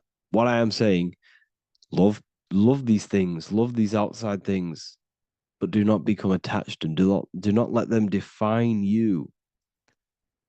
You must be okay with losing anything that is outside of you. You must be okay with that, because you must understand the physical plane is, it's promised that everything is temporary. Everything is temporary in this plane. So don't ever think it's going to be there forever, because it's not. And you must remind yourself, not remind yourself, but I think about this sometimes when I start becoming a bit attached to work and stressed. I just remind myself that I'm going to, this is temporary. I'm going to leave this world one day and I'm not going to care. So you must have the balance. Okay. The balance is key. You can go down that right-hand path and just fully cut off from the world like a monk and shave off your hair, disconnect from the physical world. You can do that. That's not wrong. There's different paths in life. You have the left-hand path, purely physical. You have the middle path, which is balance between the physical and spiritual. Then you have the right-hand path, which is monk mode, where you fully disconnect from the world. They shave their hair off to disconnect from the physicality. They meditate for long periods of time. This is what they're doing. They're preparing for death. Monks prepare for death. They understand this. They understand that you don't die. Your inner world is the true world. The inner world is the only world that exists. Everything outside of you is an extension of you. Number 2, cleanse the mind. Watch your thoughts. Are they rooted in fear, anger, regret, or craving? Meditation, mindfulness, and inner reflection help purify the mind. The cleaner your thoughts, the lighter your spirit. So your astral body is formed by your thoughts. It's formed by your emotions. If you sit around thinking about eating all day, you're going to have a very heavy astral body. It's going to manifest in the lower planes. But if your mind is thinking about good things with good intentions, love, knowledge, expansion, you're going to manifest even the middle or the higher. And there are ways to even ascend out of your astral body. Yes, you can ascend out of your astral body and out of the mental body, but that's all very advanced, and I'm not going to teach that yet. I'll make another video on that, but you can ascend from them bodies. The astral plane is not the end. You can keep ascending as a soul until you're left with just the pure essence of the soul. But we're going to, anyways, cleanse the mind, reprogram the limiting belief systems, let go of mental attachments. And the way you do this is by getting a piece of paper and writing down every single attachment that you have. And you're going to realize, dude, there's more than you think. Okay. We have to detach from these. We have to. 4, practice presence. Can you sit in silence with yourself? The more at ease you are with your own inner being, the less you'll feel death. The afterlife is just an extension of your inner world. It's so important. This is so, so important. Can you sit with yourself? If you cannot sit with yourself, you have some inner work to do. You have some thoughts to address, some beliefs to address, and some feelings to address. Okay, so practice sitting in the present, meditation, or just literally sit there and try and be okay with yourself. And if you can't be okay with yourself, then there's something you need to address, whether it's a belief system, whether it's an emotional trauma, or something. This is what we must reshape, refine, and let go of. Live truthfully, speak and act from your soul, not from fear or ego. The more authentic you are, the more aligned you become with your true self, which carries beyond this life. The ego is your mind's perception of itself while being incarnated in this world. It's been shaped by your experiences, your thoughts, your beliefs, and your emotions. So your ego is basically this false thought form that you've created. It's a false layer of yourself that sits on top of your true authentic self. It's basically your physical character. When you were young, you had no ego. You were pure. You had a pure consciousness. But then as you grew older, your ego started to grow, and it still is growing because it was shaped by experiences, things you've gone through, things you said, things you believe, things you think. It's created by you, by your mind. And the ego is close to the word echo. The ego is the echo. It's an echo. It's a layer. It's a false identity. It's a false layer that sits on top of your soul. And if you don't get rid of that ego, if you don't know how, well, not get rid of it, but balance it, if you don't know how to rise above that ego and you die, it's that ego that's going to be pulling down when you die. It's that ego that's going to be your suffering. Okay.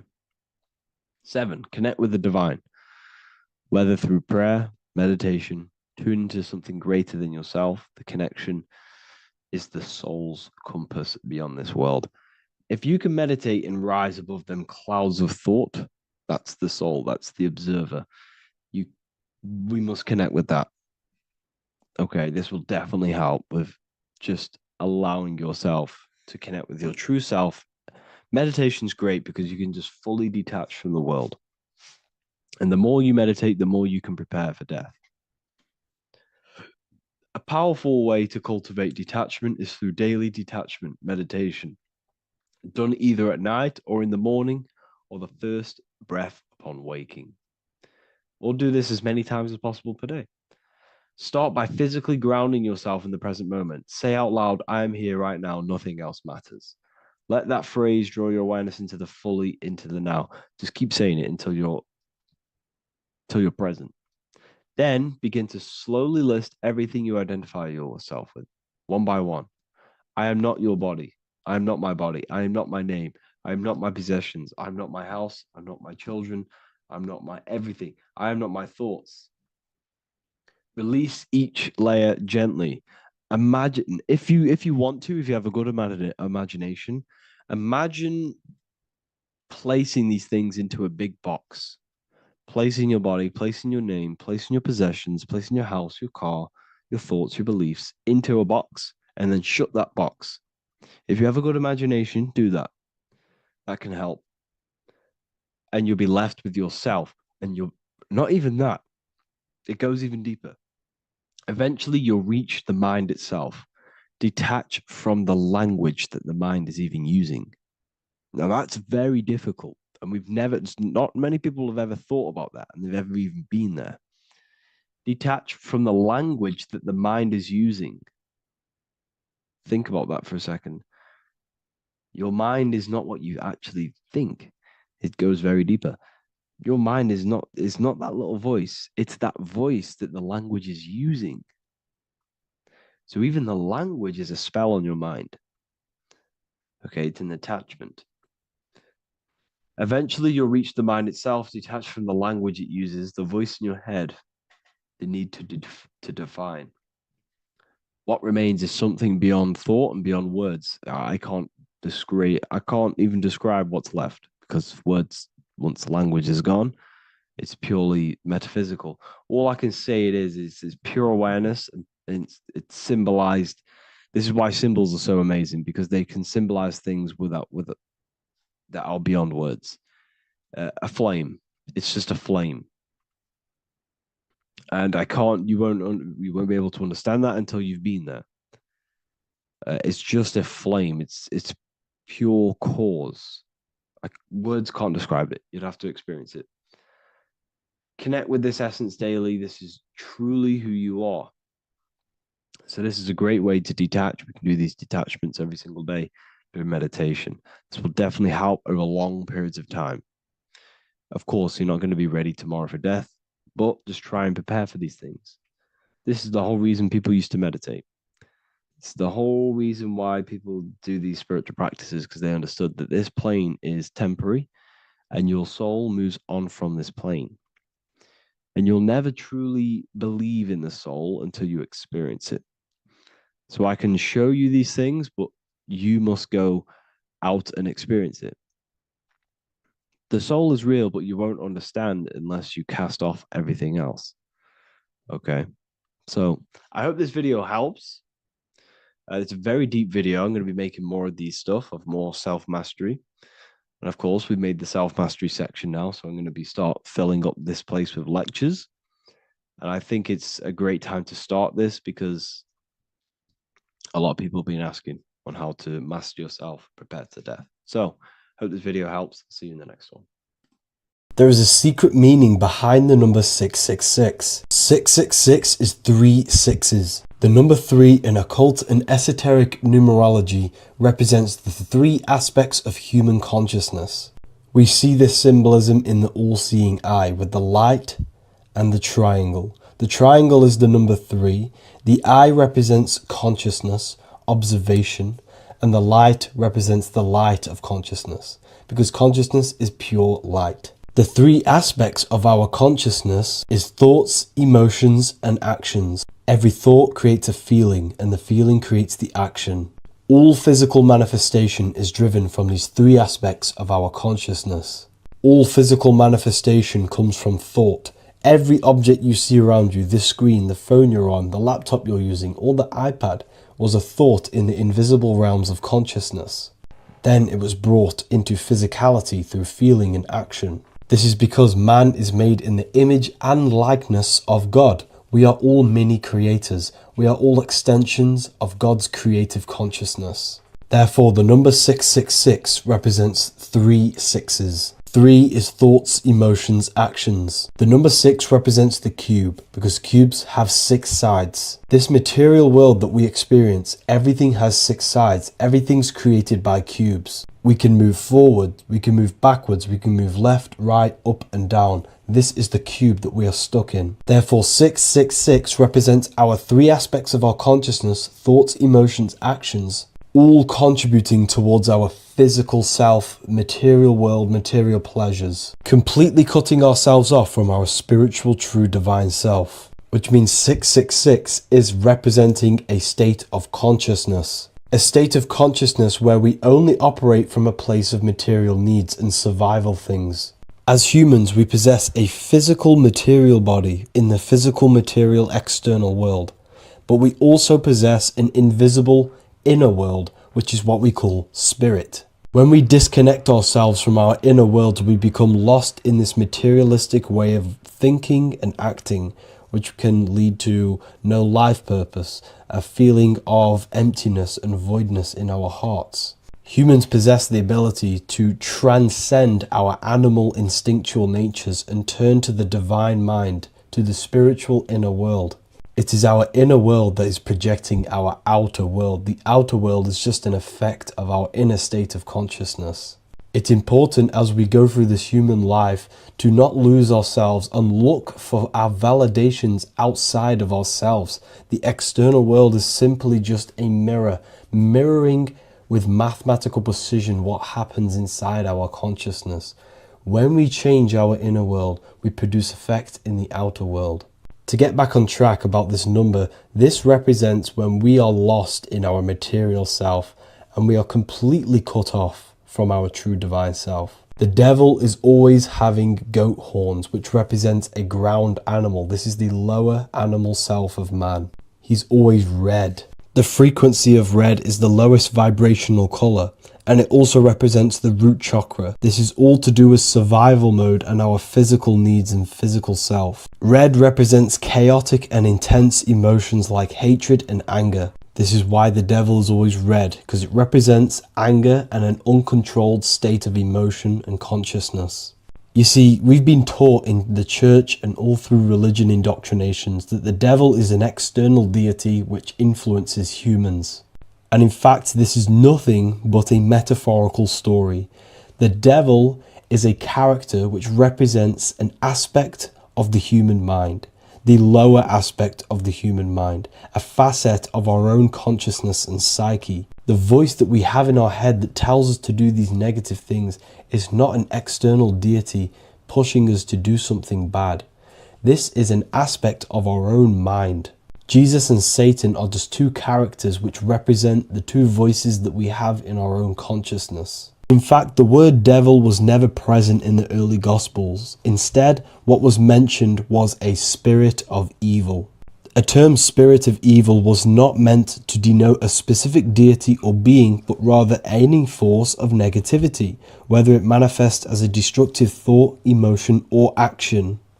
The spirit of evil represents the darker sides of our mind, the part that leads us astray and brings forth negativity in our lives. The reason why they want you to believe in a devil is because they don't want you taking responsibility for your creations. They don't want you to realize that the external world is truly a mirror of your inner state of consciousness. Instead, when something bad happens in your life, you blame it on some external devil or Satan who tempted you. Everything is your creation in your life. When you realize this, you take full control and you begin to reshape your external world by changing your inner state of consciousness.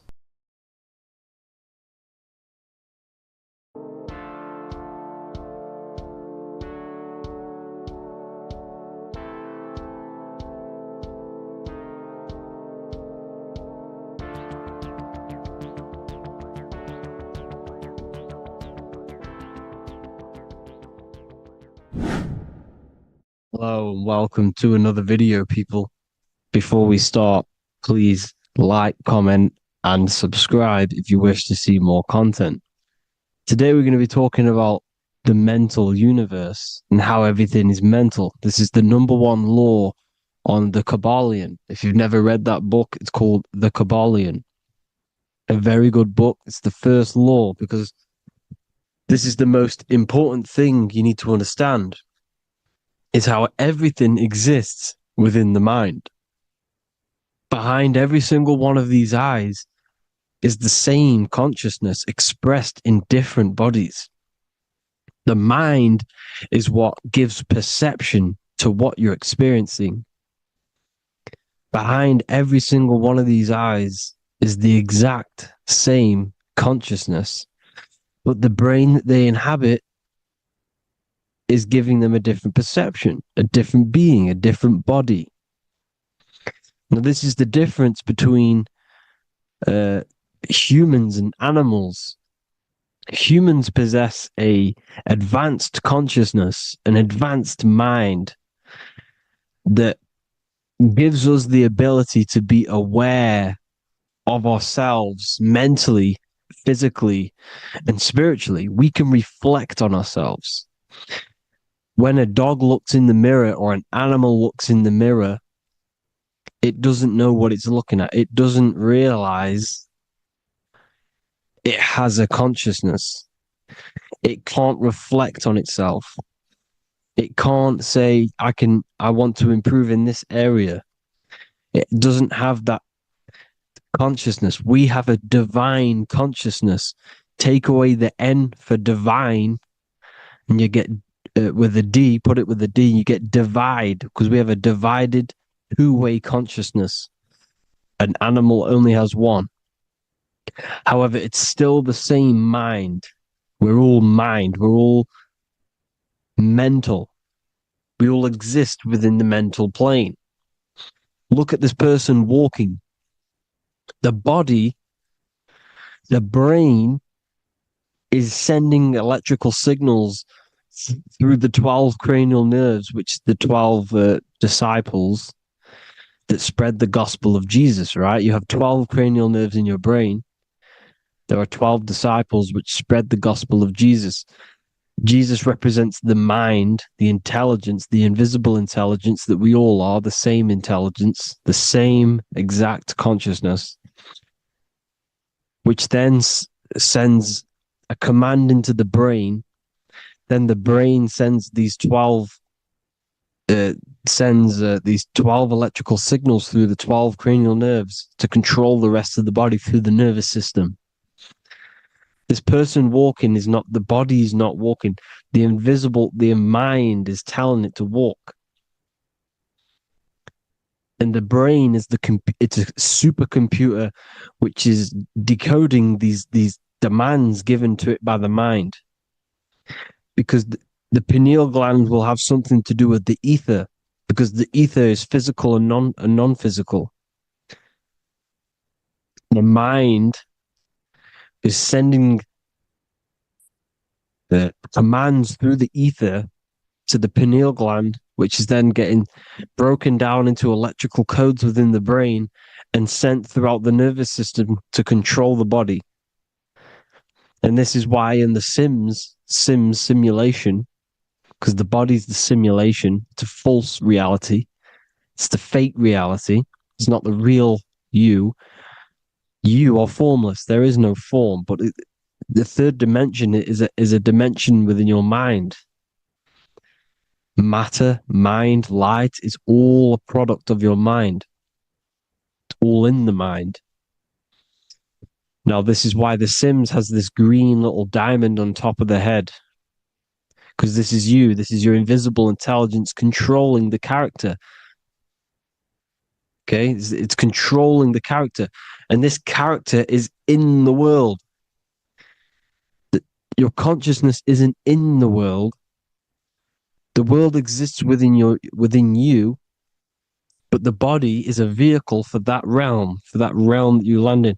When you have a dream, your mind transcends this body into another body, duplicates your body into another universe, unite, unite is one. We're all one. It's all one universe, expressed in many different ways, infinitely. And the vehicle that you land in is the body to operate in that realm. This is the all-seeing eye, as you see here. The eye, this is all the intelligence. This is the ball of consciousness, God, expressed in different bodies. We're all this same one in different bodies, as you can see here. And this intelligence is expressing infinitely throughout the universe, an infinite universe. There's no beginning, no end. There was no beginning of the universe. There is no end. It's infinite, always has and always will. But the mind is what gives you the ability to explore the universe, to make perception of it. We are God in disguise. We are God in disguise. We are God in flesh. But the body can become attached to the mind, can become attached to the body if the mind is not aware of itself. When the mind is that blinded by matter, and we lack knowledge and understanding of what we truly are, a formless, infinite being, a traveler. This is why Freemasons are called Freemasons. Mason means traveler. Free. You're a free traveler because your consciousness is a traveler of the universe. When we lack understanding, our mind bounds to the body because we don't separate the body with our different layers of consciousness. When we separate them and identify that we are mind, body, emotion, you then can apply this knowledge to when you want to astral travel and explore the different realms of your mind, because the mind is the universe. People, this is what we need to understand. The mind is the universe. I am you and you are me. This is the Egyptians showing you this. The Ankh is the symbol of life. This is the one ball of consciousness, mind, giving it the Ankh life to all the different life forms. The cows, the birds, the snakes, and the big Ankh given to the humans, because the humans are the most intelligent. We have the most advanced consciousness. We have the most advanced consciousness. This is why the one is giving a big Ankh to the humans here. Here you see again, this is not the sun. This is also showing Ankh giving out its life to all things infinitely. And this is the Most High. We are the Most High in disguise. When we strip off the body, we strip off the desires for the physical world, we strip off all of these fake identities that the mind gets attached to. That is God. The universe. You are the universe experiencing itself.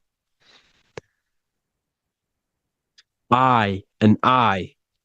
The letter I and the number 1 is just one line. The letter I is the number 1.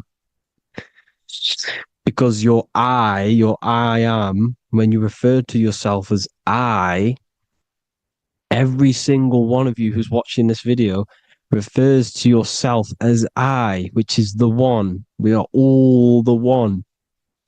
We are all intelligence. We are all invisible. We are all the one. 1 is the only number. 1, 2, 3. Everything goes up in ones because there is only one. Doesn't matter how far you go down the line with numbers, all of their numbers are created by 1 because there is only one. It's me and you are the exact same consciousness expressed in different bodies. Mind. Cause. There is only one cause. There is only one mind. There is only one being. But because we lack understanding of this, we think we are the bodies. And this causes division because the physical world is the most illusionary world. It's an illusion. It's all an illusion.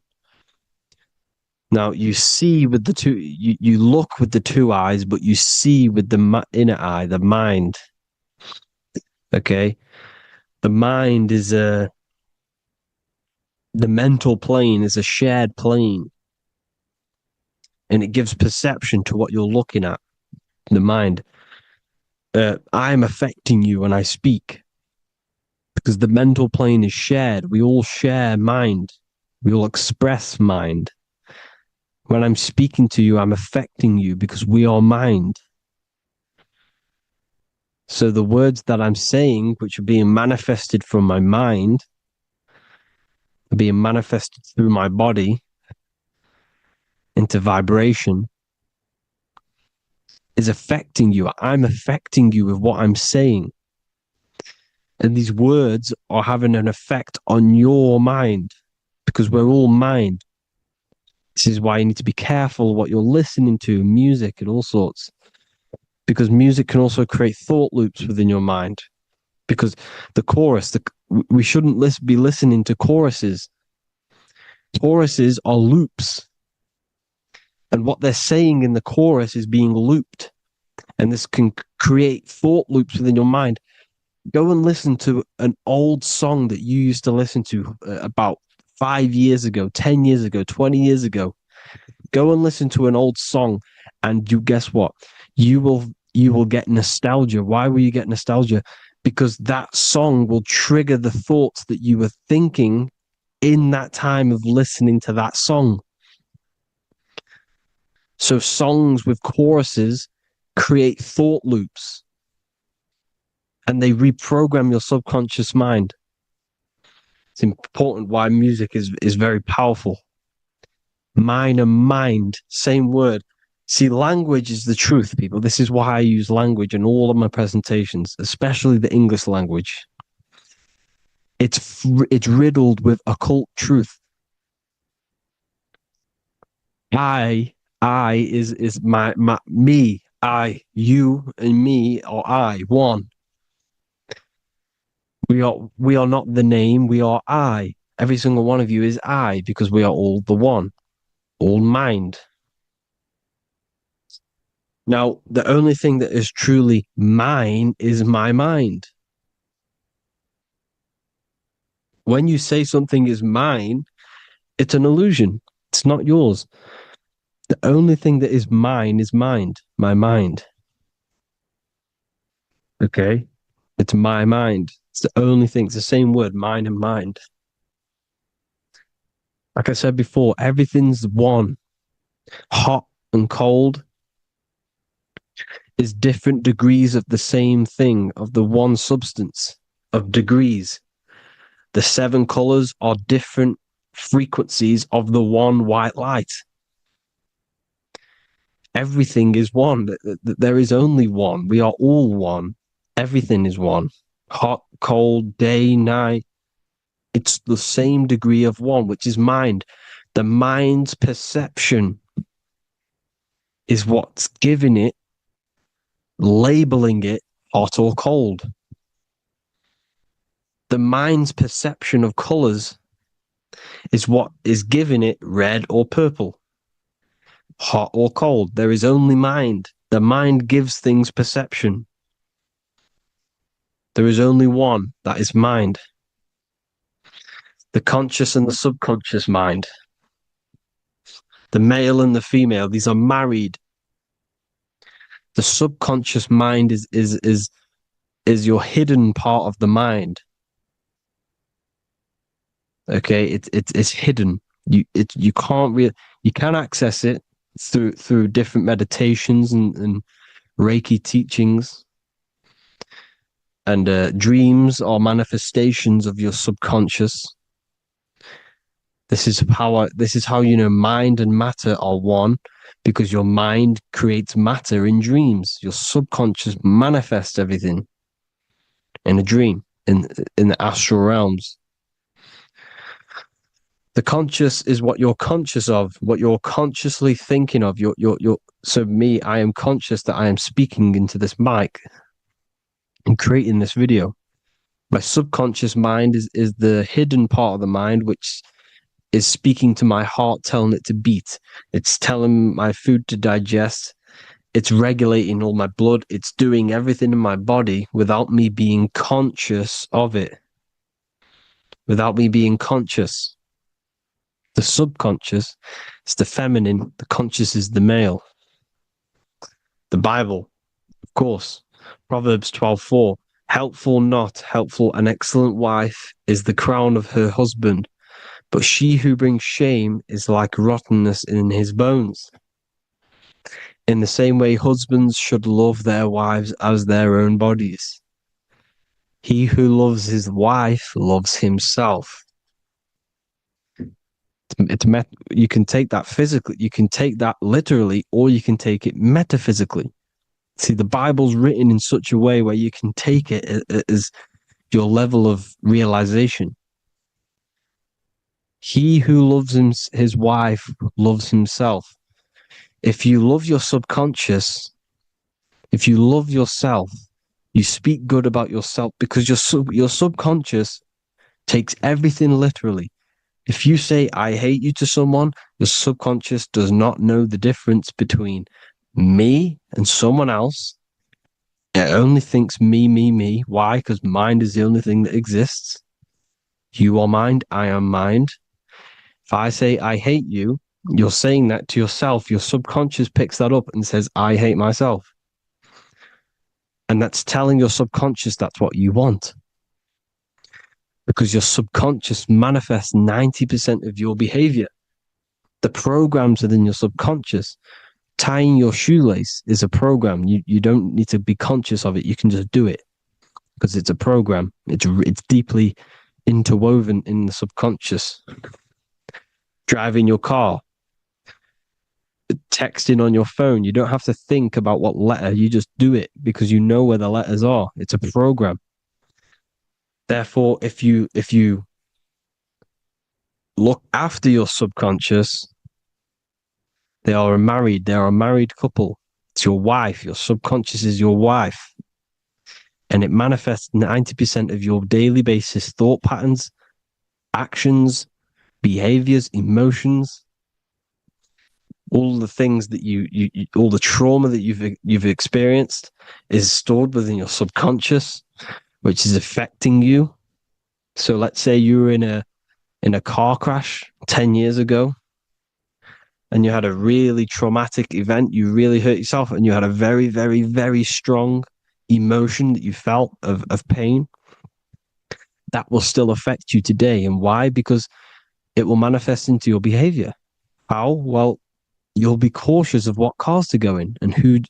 You'll be cautious because of that event that stood within your subconscious, because of that feeling you felt was so painful and so strong. It's still manifesting into your behavior today. For example, you won't go in certain cars, you won't go with certain drivers. The subconscious stores everything, all your memories, the programs, and everything. So if you trick your subconscious, that's how you manifest your life. If you trick the subconscious, you already have something. And therefore it will manifest into your life, into your behavior, thoughts, and actions. This is why the golden rule is to treat others like you want to be treated. Because I am you and you are me. We are all subconscious. We all have subconscious. Whatever I do to you, I do to me. Because my subconscious picks that up and thinks I'm speaking to me. Mind is very powerful. Whatever I do to you, I do to me. Treat others like you want to be treated. The golden rule. That is the only rule we need in this realm, in the universe. If everyone understood this rule and how the subconscious works and how karma works, we'd live in heaven on earth, the Garden of Eden, the golden age. As a man thinketh in his heart, so is he. Proverbs 23:7.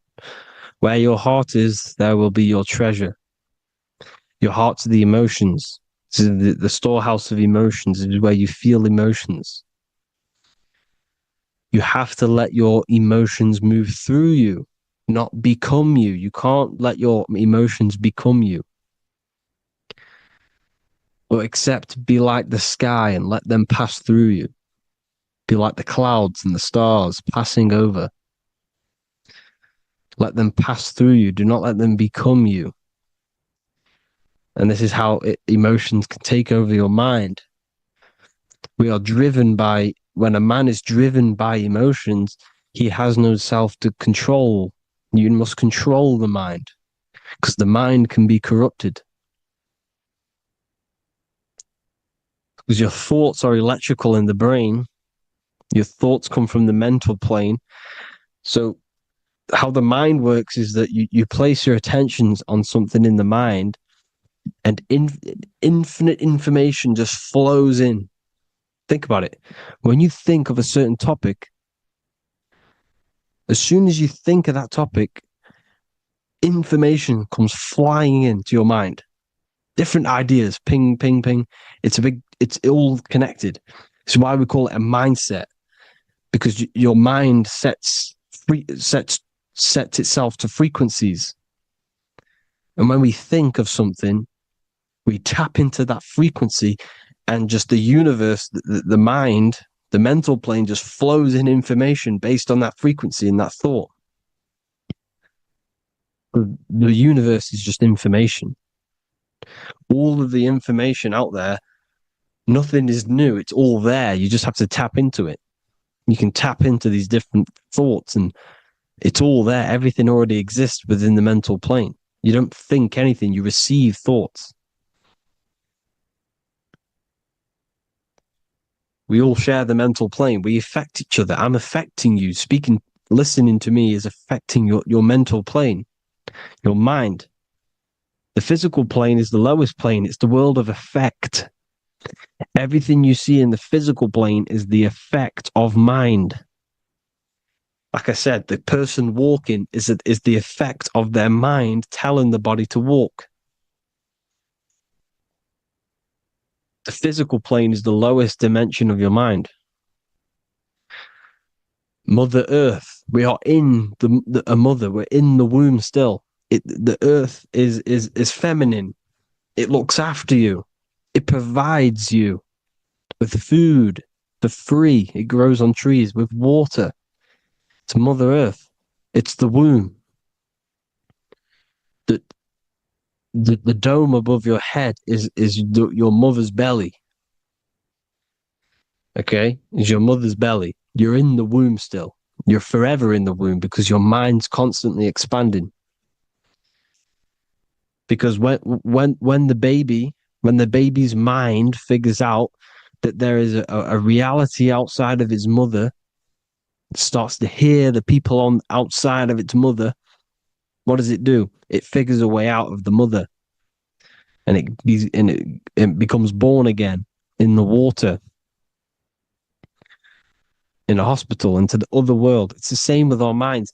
When our minds figure out there is other worlds beyond this physical, we explore them. The astral plane, for example.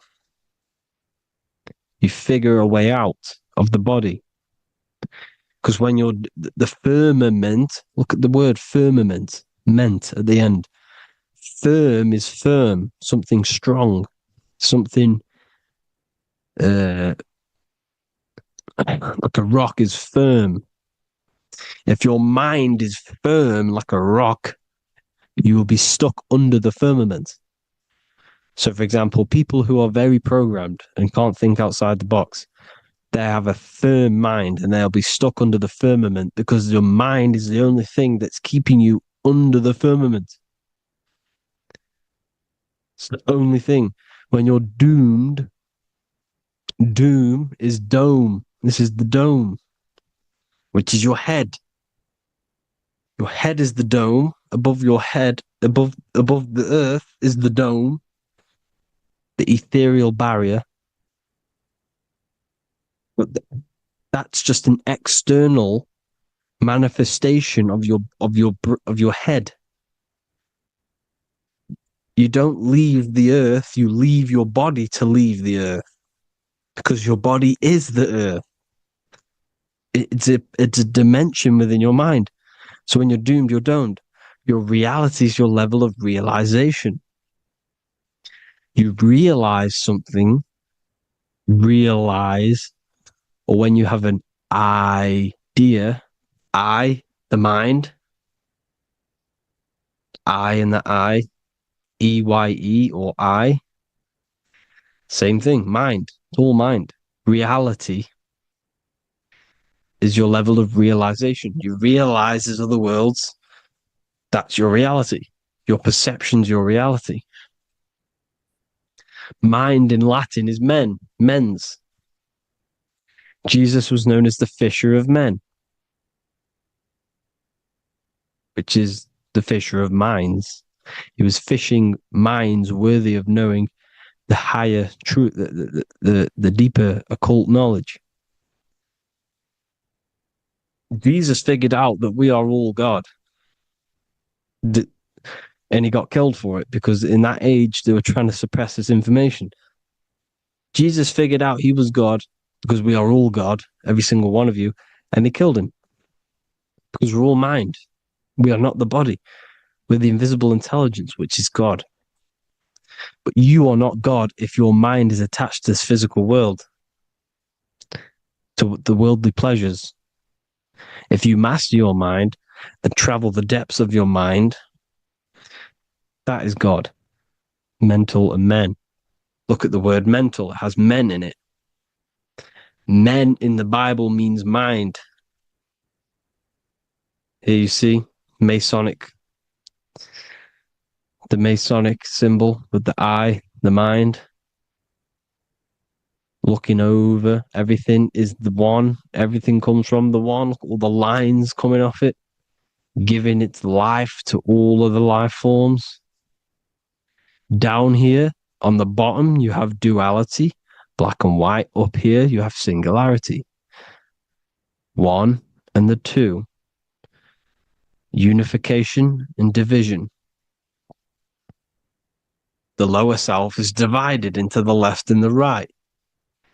So the Bible even says, I forgot what verse it is, but it says, it's better to go through life with one eye than to have two and be cast into the fiery abyss of hell. I'm not sure what verse it is, but you can research it yourself. It's better to go through life with one eye, to be unified. unified consciousness, dimension.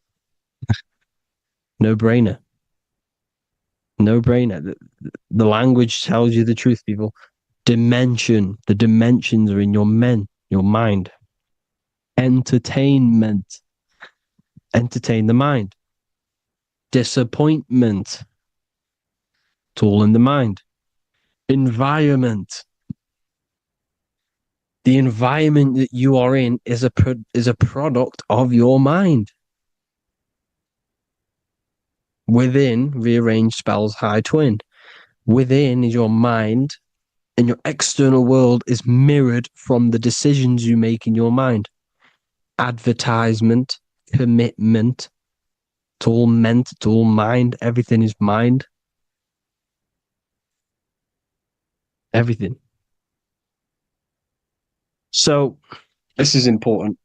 The collective thoughts and collective beliefs. The collective, because we all share the mental plane. And because of this is why we are in a weakened state of consciousness at the moment. Because the collective thoughts and the collective minds overall are asleep. And they don't believe in anything. You see, everything is true within the mind. You think of something, it is there instantly. You think of a chair, it's there in your mind. You think of anything, it's there instantly. So everything's true within the mind. Anything can happen in the mind. Anything can happen on the physical plane if the collective consciousness, the collective minds, believe it to be true. This is why back in the days, in the ancient days, you look at all the old world stuff, you see all this crazy technology, and it's because as a collective, as humanity back then, they believed that they had much more open minds. Therefore, the things manifested in the physical world were a lot more out of the box, so to say, compared to today. For example, magic is not as powerful today because the masses don't believe in it. It's still powerful, don't get me wrong, but if the masses believed, or if everyone knew magic could be real, because it is, anything's real in the mind, it would be a lot more powerful. You see? So and what they're trying to do is create a hive mind worldwide. They're trying to make one religion, an external God. What happens when you worship something external? You give energy to it, because where attention goes, energy flows. Where your mind gives attention to, energy goes there. And when we all believe in external gods and give our worship and our power to these external things, we all give energy to it, which will manifest as a demon in the astral planes. It's a hive mind. They're trying to make a hive mind to summon our energy. Trying to summon our energy. And it through mind, through collective thoughts. The hive mind. They want one religion, one government, one currency, one belief system. And that will create a hive mind, which will limit our consciousness, which will limit what we can do in the physical world. Because if everyone doesn't believe in certain things, it cannot happen, because it's all in mind. Mind is so powerful. I am you and you are me. I hope you all enjoyed this video, people. If you haven't already, join the Wisdom Academy. The Wisdom Academy, we have many occult lectures just like this one. Also, we have just launched Mindwave Hub. If you want genuine frequencies, genuine binaural beats, because the ones on YouTube, the ones on Spotify, Apple Music, they're all tuned to A440 hertz, which shuts down the right hemisphere of the brain. If you want to gain access to your true consciousness, your mind, you need to balance the two hemispheres and balance the chakras. You can do that externally by listening to binaural beats. If you want true frequencies, true binaural beats to hemisync the chakras, hemisync the brain, to gain access to the different dimensions of your mind, well, you can gain access anyway, but it's going to help you if you're trying to learn this. Join Mindwave Hub. The link will be in the description. Listen to the binaural beats, meditate to them, listen to when you go to sleep. They'll massively benefit you. Thank you all, people. Hope you had an amazing, lesson. Hope you learned a lot. And please subscribe. God bless you all.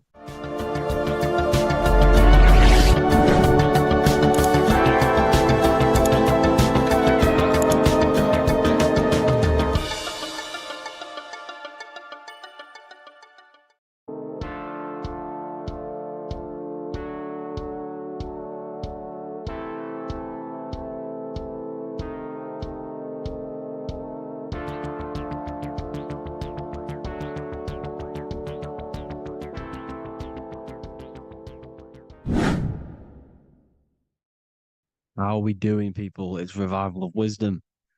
We're back today talking about sun worship. Okay? And please enjoy. Sit back and enjoy the video.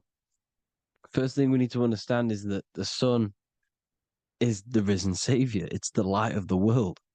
Without the sun, we have nothing. Now, the sun is the Son of God. We didn't make the sun. No one owns the sun. But who created the sun? Obviously, the Creator created the sun. Therefore, it is the Son of God. And that is what Jesus is symbolizing in the Bible. The Bible is a metaphorical story. That's why it's called the greatest story ever told, because it is a story about the sun, the zodiac. It's about you, the systems in the body. It's about everything that is sacred in this creation. Now you can see the suns behind Jesus' head in all of the ancient portraits, even the ones that are more modern. You still see a sun on the back of his head because he is the sun. He's the light of the world, our risen savior. And this is what Christians are lost because they don't realize it's a symbolic story and they think Jesus was a historical person. He's not a historical person. Okay, this is what we need to get out of our mind. This wasn't a historical person. It's the Son, our risen Savior. The Son is the soul. It's the soul of this creation. Because what is a soul? A soul is pure life force, pure energy. Whatever a soul inhabits, it gives life to. Like our soul feeds our body.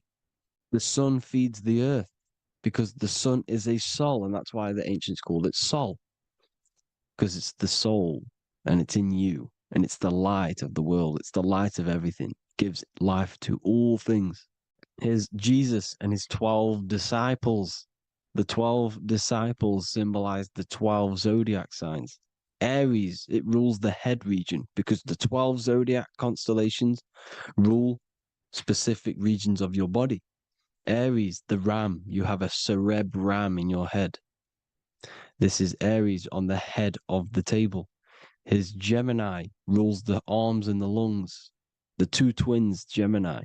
He's holding up two hands for the two hands and arms. The twins. Cancer has a knife in his hand. It's not so clear, but he has a knife in his hand. Cancer is the crab. Crabs have claws. And he's pointing at Virgo's Adam's apple, saying there's no Adam's apple there. It's a woman. Who's the sixth sign? The sixth sign is Virgo, the Virgin, the only woman in the painting. Now, notice how there are 3 people in 4 groups for the 4 seasons and for the 3 months and 3 zodiac signs in each season: spring, summer, fall, winter. Matthew, Mark, Luke, and John with the suns on the back of their heads because it's the 4 states of the sun. The 4 states of the sun. Now, 6th sign, Virgo, the Virgin, the only woman in the painting with no Adam's apple. Then we have the sun, Jesus, red and blue, red shift, blue shift, electromagnetism. The ancients knew this. He's got one hand open, one hand down, because the sun gives and retrieves. The sun rises and it falls. It gives, then pulls away. That's what the sun does, and that's what he's doing. His arms are out, symbolizing the rays of the sun, casting down onto the earth, giving and then receiving. Libra, his two hands are equal, he's holding his arms out equally, because Libra is the two balanced scales. Libra is when the sun is balanced between the summer and the winter. It's being judged. The sun isn't balanced. That's what Libra is, the two scales. Capricorn is the goat. Goats have two horns, and you can see the two horns on his head here. See? So this is astrology. This is what Leonardo da Vinci is depicting here. It's astrology. He knew the story of the Bible is all astrology. It's all based on astrology. The Son of God, the real sun. Now here are some Bible verses. I am the light of the world. Obviously, that's the sun. What other light is there that lights up the world? The moon can't do it. It's the sun, the one and only sun, our risen savior. Because if the sun didn't rise, we'd all be dead. So it's our risen savior. And it dies for our sins every night and then gets reborn every day. Now, Jesus calms the storm. Mark 4:35-41. The disciples are all on a boat and there's a heavy storm. But Jesus is asleep.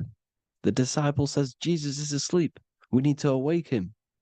They wake up Jesus, and Jesus got up and rebuked the wind and said to the waves, quiet, be still.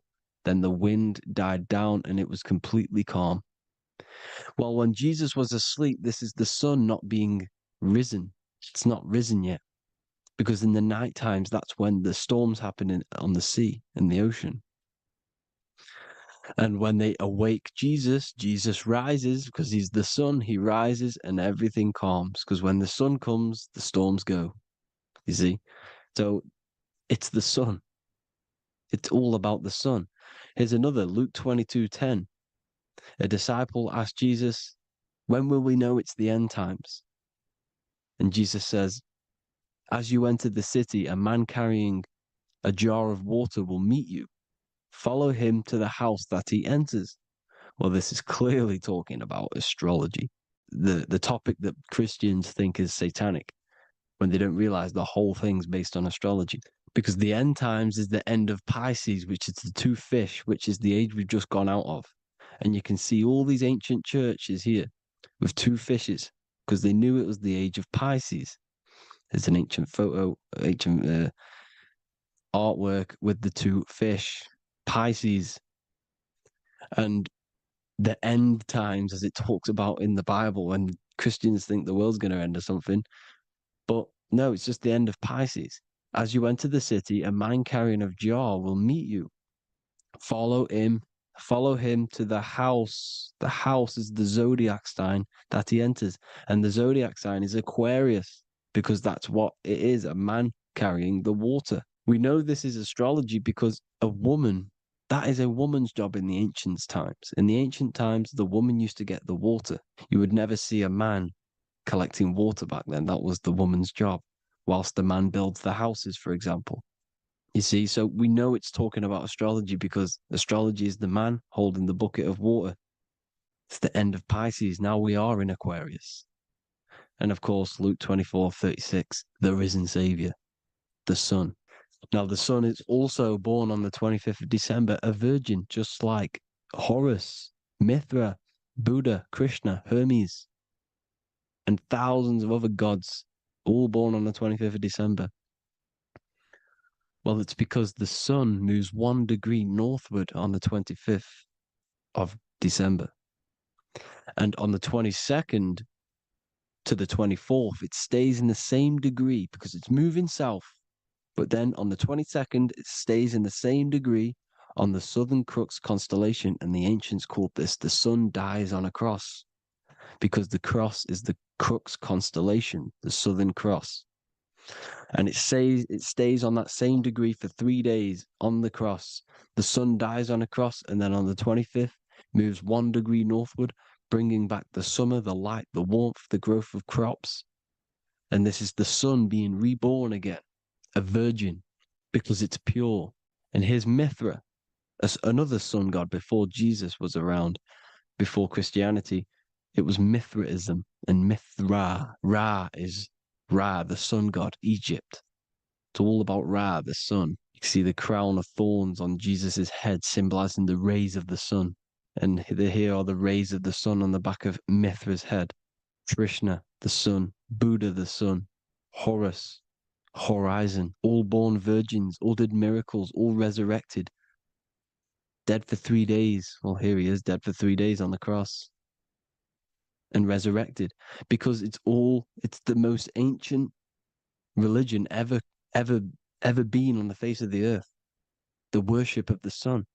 And we should worship the sun, because without the sun we are nothing. The sun feeds us, feeds the earth, feeds everything. Without the sun we are nothing. It's been reversed, and now we're worshipping man. When we're worshipping a man called Jesus, was never real. It's all about the sun, the most high, the most powerful, potent, celestial body in the sky, the orb that feeds us every day. It dies for our sins and rises every day. It's the sun. Now on the Holy Communion Day, it's the worship of the sun. They give out mini suns. It's Jesus holding a sun. And they raise the sun on Sunday, because they go to worship their sun god on Sunday.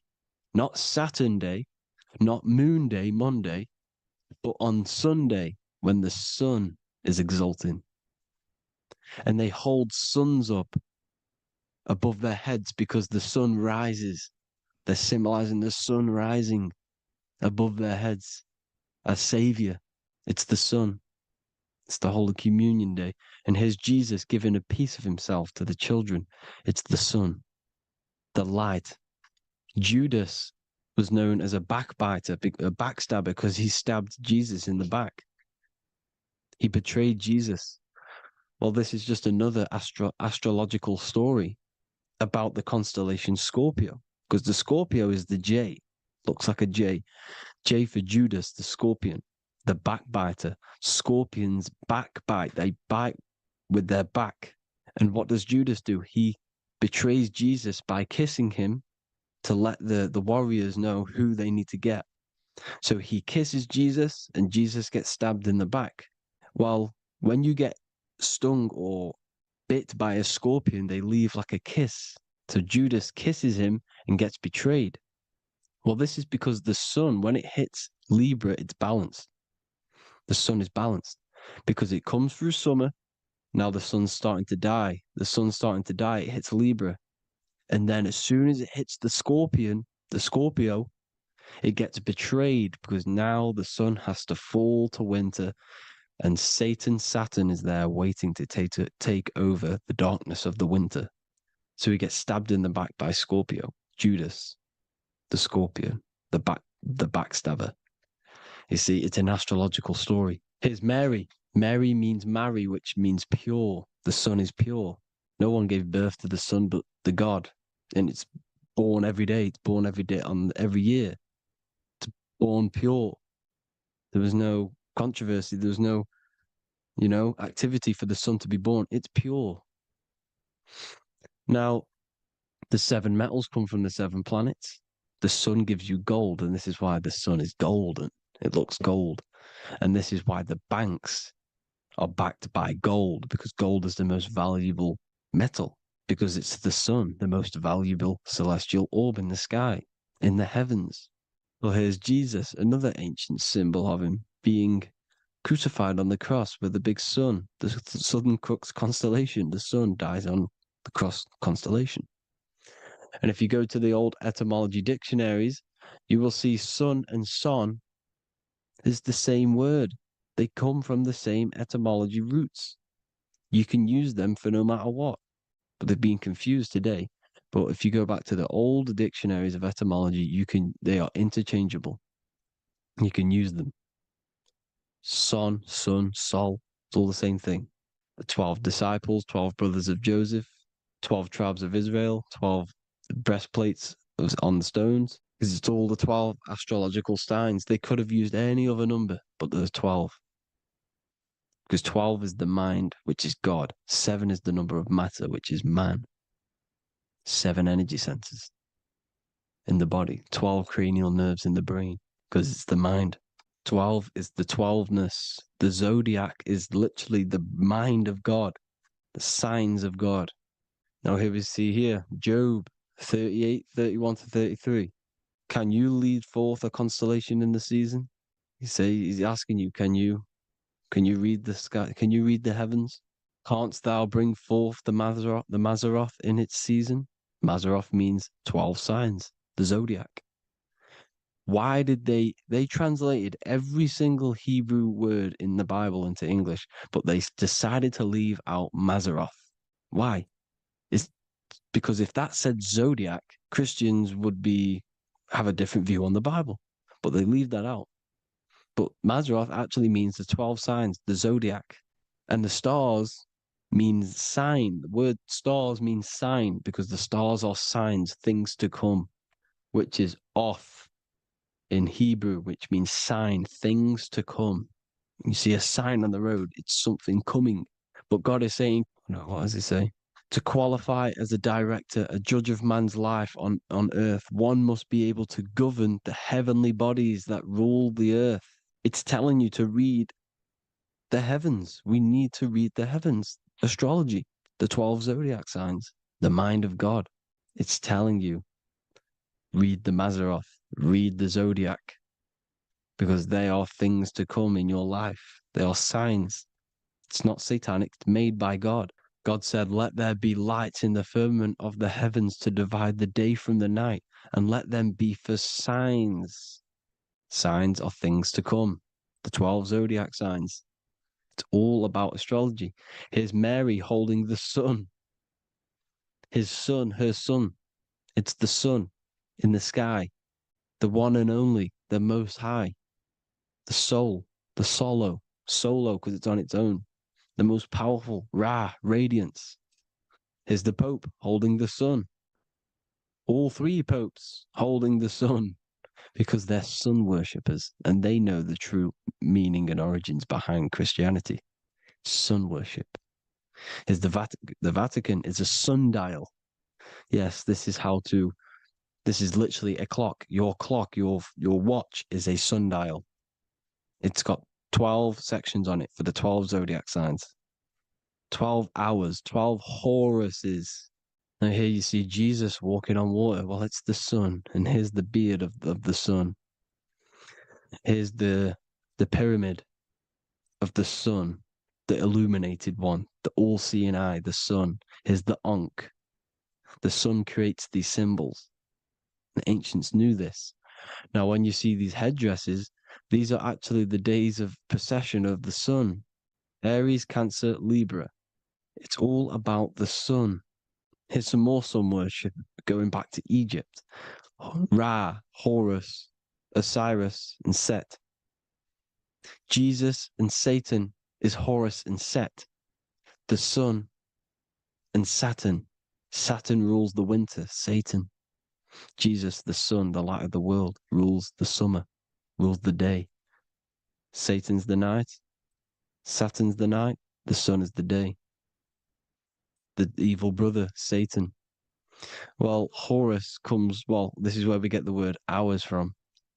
There are 12 Horuses. The sun moves in 12 Horuses, 12 hours. Where's Horus? What hour is it? Where's Horus? His Ra, 12 noon, Ra, radiates. Powerful, the most high sun. That's why he has a sun on the top of his head. These are the 4 states of the sun. Set, sunset. This is why we say sunset, because the sun is setting. His sunset, his Horus, horizon. The Horus is rising, Ra radiating, and the sunset. Then midnight is Osiris. Here's another ancient symbol for the sun, the scarab. Ra, the sun, scarab. It's got the word Ra in it because it's the sun. And here's the sun on top of the scarab with the wings. Because scarabs roll dung up hills and then they'll let it fall down the hill to gain more matter, to gain more bigger, like a snowball effect. And this is, the ancients saw this as a process of the sun, because the sun climbs up the hill and then it falls. So they used the scarab to symbolize the process of the sun. The sun climbs and falls. Here's an ancient Egyptian cat cutting off the head of the serpent. Well, the cat is cutting off the head of the serpent, symbolizes the sun cutting off the nighttime. When the sun rises, it cuts off the nighttime. It cuts off the serpent. The serpents represent darkness or evil. There's some more symbology of the sun and the heavens, the arch, the royal arch, the firmament, the sun inside the firmament. These are all ancient churches, and they all depict the firmament with the sun inside. Is the ancient cosmology, you see, because it's all about the sun. Everything's about the sun, because the sun is our orb made for us to sustain life.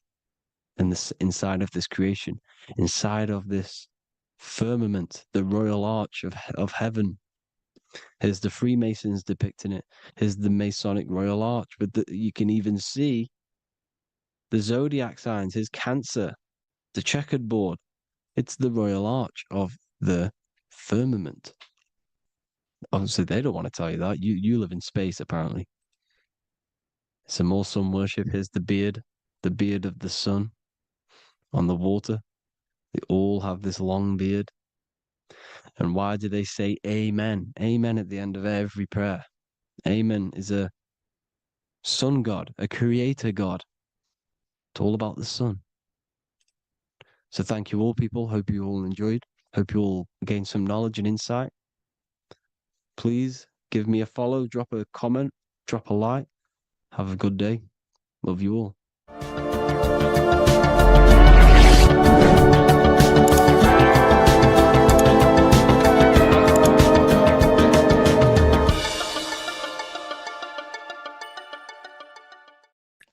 What if I told you that reincarnation is real and that there is a metaphysical, spiritual science behind this? Most people leave this world just as lost when they entered it. That they carry their fears, attachments, and addictions with them, only to be born again, trapped in the same cycle, repeating the patterns of lifetime after lifetime. This lecture is not just about preparing for death. It's about mastering yourself before death, so you don't take them burdens with you. Because the truth is, whatever addictions, fears, and unresolved emotions you cling to in this life, you carry with you into the next. Unless you break free now. You must master yourself before death. Death is not the end. It is the great passage. But how we transition depends on our mastery of the self. This was symbolized by the Ouroboros, the snake biting its tail. Every ending is a new beginning. It's an infinite cycle of consciousness. Now, your human body is basically an antenna tapped in to a stream of consciousness. Just like a radio is tapped into a specific frequency to play that radio. Your body is basically an antenna, a crystal picking up the consciousness of God. You are on an ever-ending journey, a journey of learning and expansion of the mind into new fields of thought. This was symbolized as the Ouroboros. When you die, it is a new beginning. It's a transitioning, not an ending. Everything is eternal in this universe, as consciousness is formless and constantly transforms into new forms of life. Let's break down the word death. Death contains the word ether. Now, the ether can be found in the word heart or earth. Ether. Everything in this plane comes from the etheric plane. The etheric plane is the barrier between the physical plane and the spiritual plane, the astral plane. The astral plane is the screen that you have in your mind that allows you to imagine a red apple, for example. This is the imaginative plane where thought forms start to take form. Everything begins as a thought, then the thought form becomes an imagination, then energy, then physical. Everything in the physical plane is a shadow of thought, all objects manifested as thought. You came from the astral. You came from the stars. This is why we say reach for the stars. Or this is why you say you are a star. Cis star, miss star, fraud star, stir is star. And when you become famous, you become a superstar and you gain a star on the Hollywood floor. You are a star. The ether. The ether is the infinite energy source which all things come out of and return back to. This is the cycle of life and death, summer and winter, day and night, sleep and awake. The ether is the infinite energy source which all things come from and will return back to. Okay, sorry about that little error. The ether is the boundless source of energy from which all things emerge, to which all things return to. We can see this in the cycle of the sun. The sun does this wave of creation. It rises and it falls. We have the day and the night. The daytime represents our conscious mind when we are alert. The nighttime represents our subconscious mind when we are inside the spiritual realms. The nighttime is spirit, the daytime is matter, spirit and matter, awake and asleep, conscious and subconscious. We see this in the yearly cycle.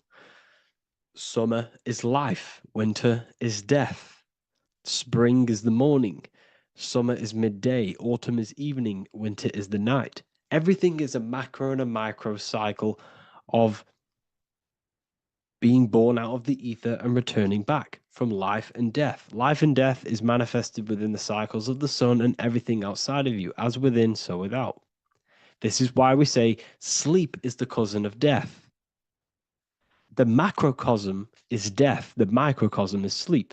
Every time you go to sleep, you are essentially it's a miniature death. You're entering into spirit and then returning back into matter in the morning when the sun rises.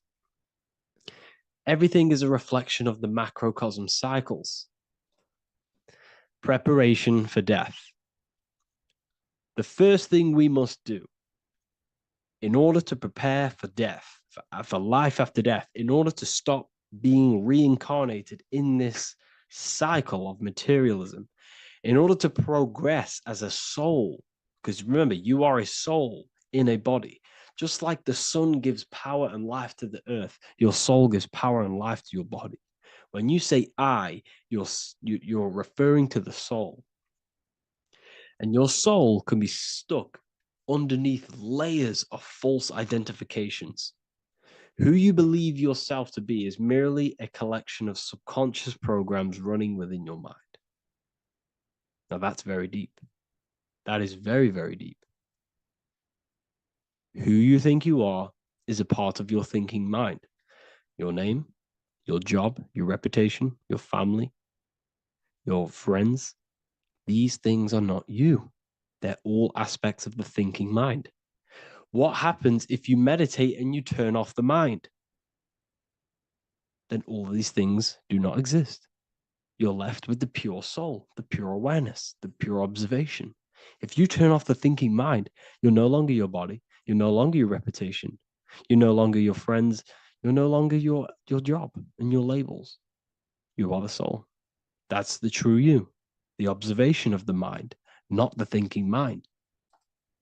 The ego is the echo. It's an echo of your true self. The ego is your mind's perception of itself shaped by experiences, trauma, emotions, and beliefs. It is merely an echo of your true soul self. The ego is not you. Your mind is not you. You are the soul. And this is the true self that we must express within our life and we must connect with before we die. Because when we die under the echo, under these false layers of the emotions, the traumas, the experiences, the addictions, the emotional attachments, When we die underneath all of this, when we don't know our true self, the soul is still hidden.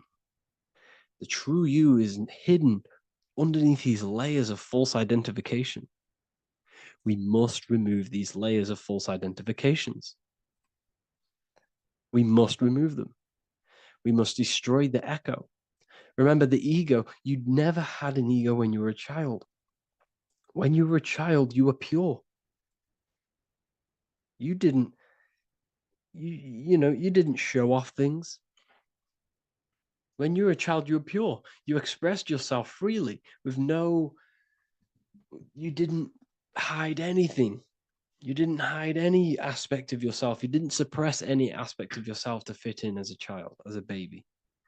Because the ego was not here when you came here. The ego grows with experience. The ego is a false perception of yourself while being incarnated in this material world. It's your mind's perception of itself and it's created through your experience. Remember, you are unconditioned consciousness, and your experiences, thoughts, traumas, emotions, and beliefs have conditioned your consciousness into believing you're only a physical body, but you are the soul. We have to remove these layers. How do we remove these layers? Like I said, the best thing, meditation. Meditation. There is a great meditation that you can do every single morning and every single nighttime. You can sit there and repeat over and over before you meditate. You can repeat that you are not this, you are not that, you are not this. You can label them one by one. Start with, I am not my body, I am not my job, I am not my name, and then detach from absolutely everything until you are left with nothingness. And when you start to meditate, detach from everything. Nothing matters. I am here right now. And what will be left? The only thing that will be left is the language that your mind is using.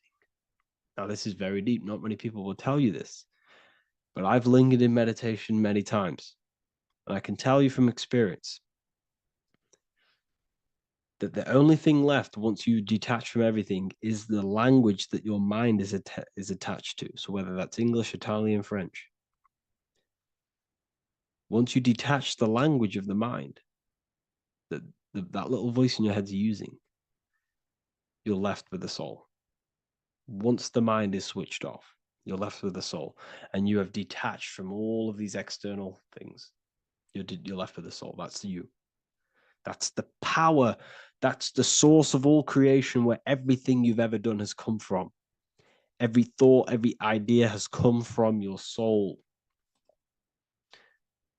Number two, that's meant to say number two. Sorry about that. Mental addictions and emotional addictions. Okay. These two are very important. Mental addictions, this could be thought patterns. This could be the labels that we've just been talking about. Then you have emotional attachments, which is maybe you're too attached to an external thing. Maybe you're too attached to your phone. Maybe you're too attached to family. Maybe you're too attached to loved ones. Yes, I'm not saying don't love them, but what I'm saying is do not rely on anything in this world to make you happy, to fulfill your emotional needs. Everything is found within you. You must look within, and if you're looking without, if you're trying to find yourself in the outer world, you'll never find yourself. You'll constantly be looking around in loops. Because you cannot find yourself in the outer world. Nothing will give you long-term validation. Seeking validation in the outer world will leave you soulless, leave you feeling empty inside and sad and depressed. You have to find yourself within. You have to detach from everything you are relying on to give you emotional stableness. You have to detach from all. Yes, love your children. Yes, love these people, but do not rely on them. Because everything in this world is temporary. Do not conform to this world. The Bible tells you this. Everything in modern society nurtures the body, but neglects the soul. They keep you addicted to as many things as possible. Smoking, you have to detach. Drugs, you have to detach. Alcohol, detach. You cannot rely on anything. This is why this path is very, very difficult to walk. But I'm showing you the way. These are the things you must do before death. You have to detach from absolutely everything. If you die and your mind and soul is still addicted to these worldly things, then you guess what? You're going to reincarnate. You're going to reincarnate because your mind is still thinking about these material earthly things. And if you are operating in that vibration, you're going to project that vibration and come back here. You have to detach. You have to master the soul and master the mind. Like I said, the matrix is designed to keep you addicted to as many things as possible. Your phone, food, smoking, drugs, alcohol, clubbing, all of these things. Everything in society is made to trap your soul and reincarnate in this world. That's why it's very, very, very difficult to walk this path. Very difficult. Matrix, matter tricks. John 2:15 to 17. Do not love this world, nor the things it offers you. For when you love the world, you will lose God. Do not love this world, nor the things it offers you. Do not conform to the pattern of this world, but be transformed by the renewing of your mind. Great quote. Do not conform to the pattern of this world, but be transformed. Let this world transform you. Learn from this, expand from this, but do not be mentally and emotionally attached. Okay? What good will it be for someone to gain the whole world yet forfeit their soul? Like I said, everything in the Bible is telling you the truth. You just got to read it correctly. This is spirituality. This is spirituality. The Bible is spiritual. It's a spiritual text. We must disconnect from everything outside of us and connect with the true soul. Here we have the Egyptians showing you the soul leaving the body. Here we have the soul here. Here we have the Masons showing you the soul coming out. The soul is real. You are the soul. And when you leave this physical plane, you will go into the astral plane. That's where you came from. You came from the astral. You came from the stars. You incarnated into this physical body. Your consciousness fell into this material form to experience limitation, to experience a 3D world. So in order to ascend properly before we die, we have to let go of all the attachments. Every addiction you have, write them down. And one by one, tackle them. Before you die, you have to, or else you will reincarnate. This is the teachings of Egyptians. This is the teachings of Masonry. All of these addictions contribute towards life after death. Everything must be controlled. And we must be attached to the soul. I'm not saying I'm perfect. I'm not saying I'm perfect, people. We're all not perfect. We're all under psychological operation by the government. We're all in a very difficult situation with this awakening. I'm simply pointing out what I know from my journey and what I've been learning through occultism and research and reading lots of books and many different things. I'm on this journey just as you are. Maybe I'm further. Maybe you're ahead of me. We don't know.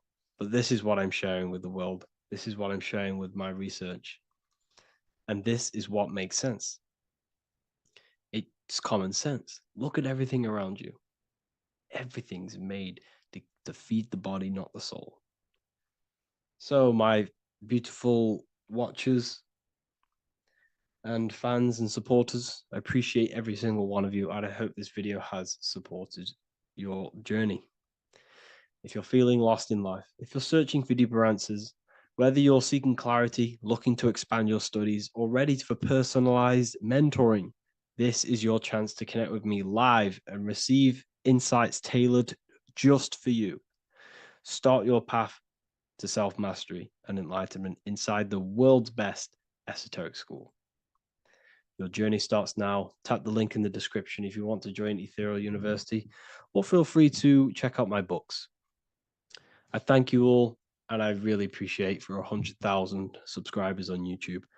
I love every single one of you. Make sure to drop a like, a comment, and subscribe to the channel if you're new.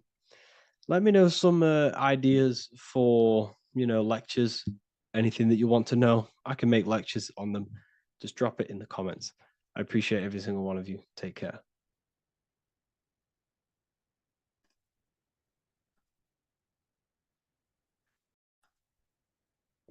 In this video, you're going to learn exactly what Christ consciousness truly is and how to cultivate this into your life so you can live a better life, create the things that benefit yourself and humanity, and ultimately to bring heaven on earth. This is the true way. If you're familiar with my work, you know that, I'm pretty much obsessed with symbolism.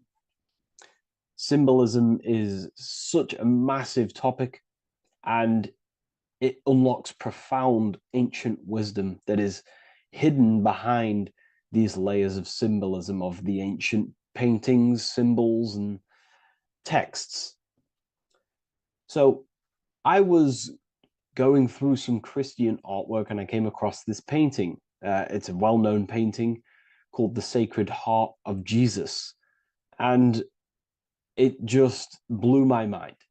What this is revealing about human consciousness and Christ consciousness, which is what Jesus represents.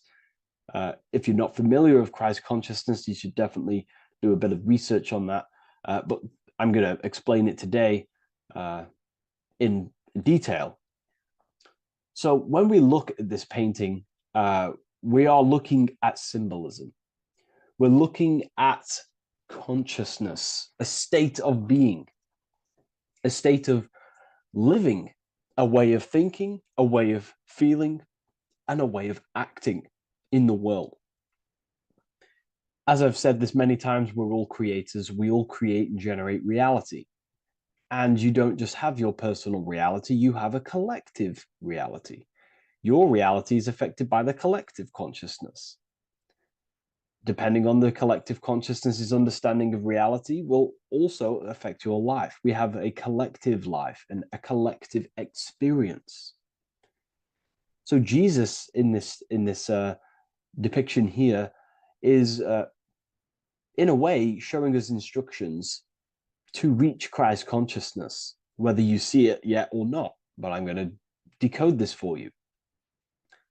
And your mind might be blown after watching this. Okay, so so what is the meaning of Christ consciousness? What's the whole purpose of this? Very simple. Like I mentioned before, we have a collective experience on this world. And Christ consciousness is the natural consciousness that we all need to be functioning on to generate peace, love, and unity on the earth in this experience we call life. That's what Christ consciousness truly is. It's a state of being that we need to cultivate within our own self, within myself, others, and everyone in this life and experience, so that we can all live in peace and heaven on earth, what they like to call it, so that we can generate the best experience possible together on this thing we call earth, on this material world, this material dimension. The material dimension is simply just a physical dimension of thought. It's a physical outcome of thought, but that's a whole other lecture. So please leave a like, leave a comment if you have any topics to talk about that you wish for me to cover, and definitely leave a subscribe if you like my content and channel. So to go deeper into this, right, we've explained what Christ consciousness is and what it actually, will do to the earth and what it will do to reality in our collective experience. And it's also representing a profound understanding of self, a deep understanding of the true nature of self, the true source of self, what the self is, pure consciousness, pure God. We are all Jesus. Jesus is you, a physical manifestation of the divine made manifested physically. a physical manifestation of consciousness, okay, of spirit descended into matter. However, Jesus is a symbol that should not be worshipped, but something that we need to cultivate, maybe look up to, and cultivate within our own mind and hearts and actions. So he is someone that we should embody into our own very own being. We need to reach a level of intellect, the mind, a level of emotional understanding, and ultimately this creates Christ consciousness. Okay, and now I know that was very, very vague what I just said, but I'm going to explain it a bit more. I don't want to give it fully away yet because you need some more information, more keys. So let's observe the top end of this painting. Jesus with this circular light emanating around his head is symbolic of the mind, of the, you know, our thinking aspects of consciousness, the way we generate thoughts, ideas. You know, the mind is also good at also ruling communication. It also rules what we give attention to. Okay, so this is symbolizing the mind of every human being. The mind is a very powerful center of consciousness located in the head, of course. This is why Jesus is the head at the top with the circle around it, representing the mind. Now, to reach Christ consciousness, we need to purify our minds. Purification of the subconscious mind. The subconscious mind is the hidden aspect of our mind with all of our memories, belief systems, and everything we've ever experienced is stored within there. We have traumas there, we have bad belief systems that hold us back. So it's about reprogramming the subconscious and aligning the subconscious with higher consciousness, with higher understanding of self. Removing any mental blockages from the mind. Because in today's world, most people's minds, including myself before I, purified myself, and I'm still continually purifying myself. That's not to say I'm perfect, because I'm definitely not. But what I was saying was purifying the mind so we can have a powerful mind. Because like I was saying, most people's minds are not their own friend. They let their mind control them. They let their thoughts create negative influence on them, negative emotions. They let their mind destroy their confidence, destroy themselves. We do not want a mind like this. We need a mind that is our best friend, that receives powerful thoughts, that gives someone power. We do not want our mind taking away our power. Okay, so in this specific image here of Jesus, this represents a light mind, a powerful mind, enlightenment. The word enlightenment means light and ment coming from mental or mind, light in the ment. This means a powerful mind. Light is also symbolic of knowledge, information. When someone's very intelligent, you call them a bright person. It's a bright mind. It's knowledge of self. So the mind is conscious of self. That's another thing. We need to be conscious. A lot of people are not conscious, including myself before I did this, before I woke up. Most people are not conscious of their actions. They're not conscious when they're actually awake in the day. They do things unknowingly.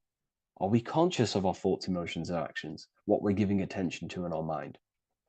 Because ultimately this shapes our experience. There's a great quote, I think it's Julius Caesar or one of the Roman emperors, who says the quality of your life is dependent on the quality of your thoughts. Something along them lines. I don't know if I'm 100% correct there, but it's very true.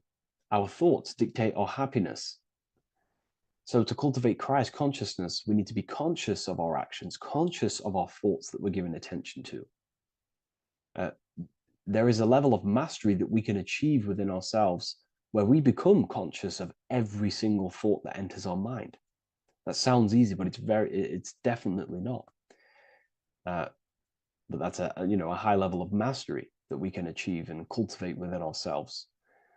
So we're looking at a powerful mind here from Jesus, a powerful mind, a purified mind. And we purify the mind through, affirmations, meditations, ritual work. Rituals are things we do every single day with an intent in our mind and an emotion in our heart to impress that state of consciousness into our subconscious, so we can slowly rewrite our consciousness and align our consciousness and sync it with higher thoughts and higher emotions, with love. We can sync our consciousness with love, which is ultimately what Christ consciousness truly is. Well, now we're going to go on to that now. So we've gone over the mind. Now we go over the heart. Now notice, before we go into the heart, Jesus is revealing. He's pulling back the robe, symbolizing opening the heart, revealing the heart, revealing the soul, the light of the heart. Our authentic self lies in the heart. Our pure intentions, our love, our soul needs to be shining through our heart. And our soul is unconditional love. Now, that's not to say that we can get corrupted hearts. We surely can have corrupted hearts, for sure. We can love sick and twisted things, and that's evident in today's world. People love killing people. People love hurting people, manipulating people. People love power. Now, that's obviously an inversion of the natural state of consciousness for humans. When we're born with a natural state of love, of unconditional love for the self, for everyone else, for animals, insects, the earth. We love everything as a child. And not only do we love everything, we actually act upon this. As a child, we do not act on anything we know is not good. And I'm talking early stages of being a child, before we're indoctrinated, before the mind and heart become corrupted. We are pure. This is symbolizing this. Light represents also purification and truth, because when you shine light on something, it's the truth. You see it. You shine it through the darkness. It reveals. So light, this is symbolizing revealing the light of the soul, of love consciousness, holding love in the heart, true love, not love for sick and twisted things, but true love for the self, the body, and for everyone else and all things. Holding love in the heart. There's a famous saying of keeping the sun in your heart. Keep the sun in your heart. It's a very famous saying. What the sun is a symbol of love. What does the sun do? It gives abundantly.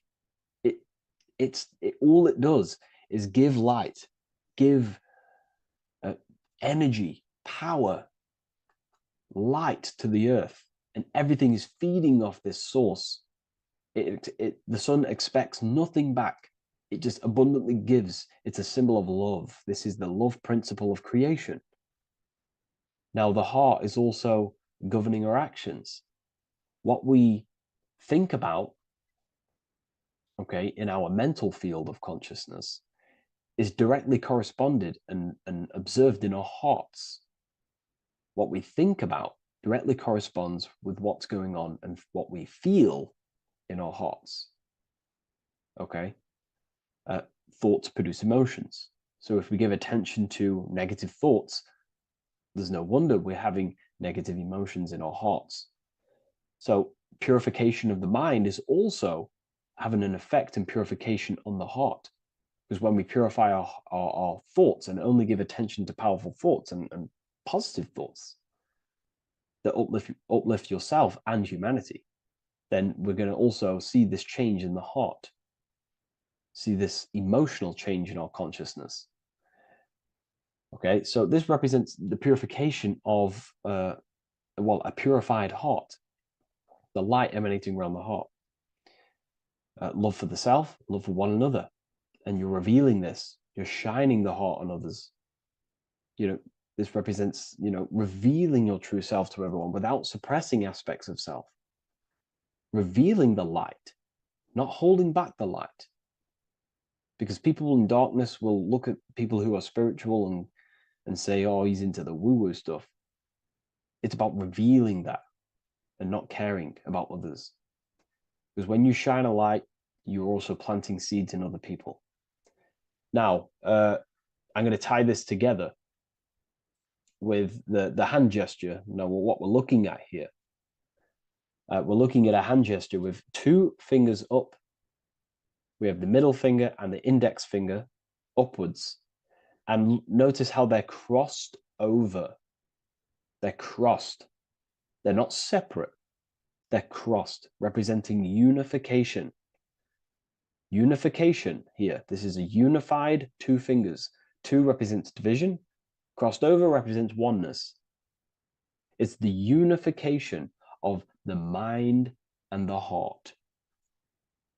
A lot of people talk about this, but not many people go into detail about it because, for many reasons. But this is the unification of thought with emotion. This is how we truly reach Christ consciousness. And ultimately, when we do gain the love in our hearts and we do slow, it's a gradual process of cultivating love for the self and everyone else in the world, because we're so programmed to be divided, but it's a slow progress. But when we do cultivate love in our hearts for the self and one another, love is a very, very nurturing and growing force. Like I said, the sun earlier, that is pure love energy. It makes everything grow on the earth. While love in your heart grows connections with people. It grows care. You go out your way to do things to people and do give people things. It's a very nurturing and growing energetic force. And me personally, I think the whole universe is built upon love. The whole thing. Without love, without the love, there is nothing. Nothing is, love is the only true emotion that truly exists. Everything else is either an opposition of love or a different degree and branch of love. Love is the only true emotion, and everything is built upon that principle. Okay, love is what guides us to a higher consciousness. When we cultivate love in our hearts, we become a vessel for light, more energy, more vibration. Our electromagnetic field expands, or biofield, when we hold love in our hearts. It's a very powerful force. And when we do cultivate a strong spiritual compass within our heart, because that's what our heart truly is, it's a spiritual compass. It tells us, well, it doesn't tell us, it knows what is right at all times. If you think something, your heart tells you whether that is right or that is wrong, whether you should act upon it or whether you should not. The heart knows what's good and evil. No one told you this as a child. As a child, you already knew this. You came into the world, you knew what was right and wrong. You knew it was wrong to hurt people. So this unification that he's doing with his hand symbolizes thinking with the love of the heart. Represents thinking with love of the heart. Thinking with love of the heart for the self and the collective. Now, ultimately, what this does is give birth to perfect action. Why? Why does this give birth to perfect action? Think about it.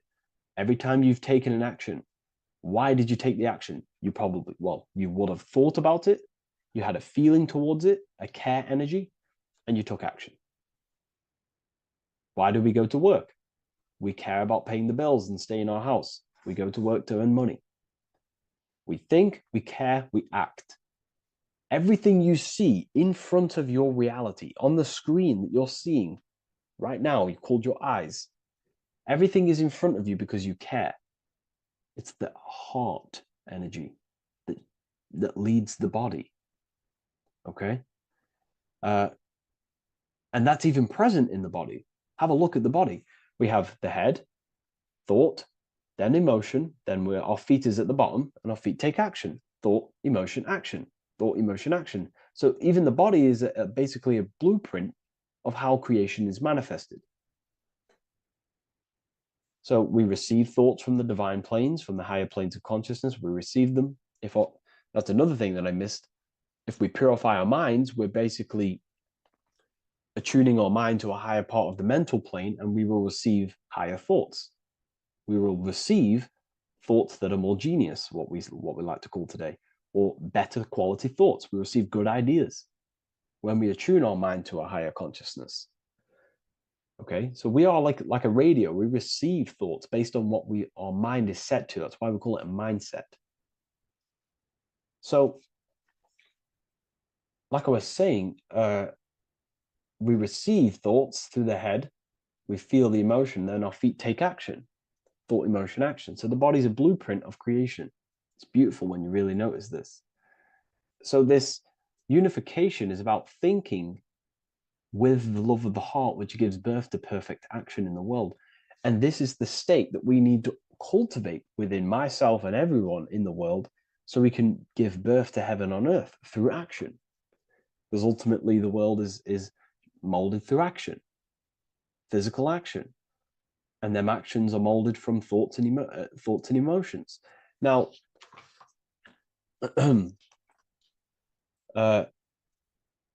just to have a little announcement, I am now opening 10 more spaces inside my symbolism masterclass.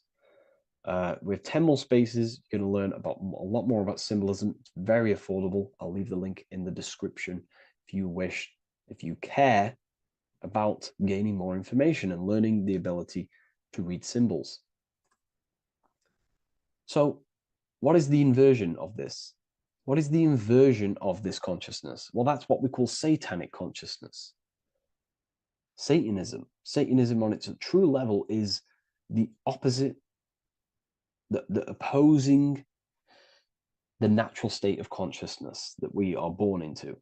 It's about thinking with no emotion, thinking and acting. This is what the Skull and Bones represents here. So the Skull and Bones Secret Society, this is their main logo.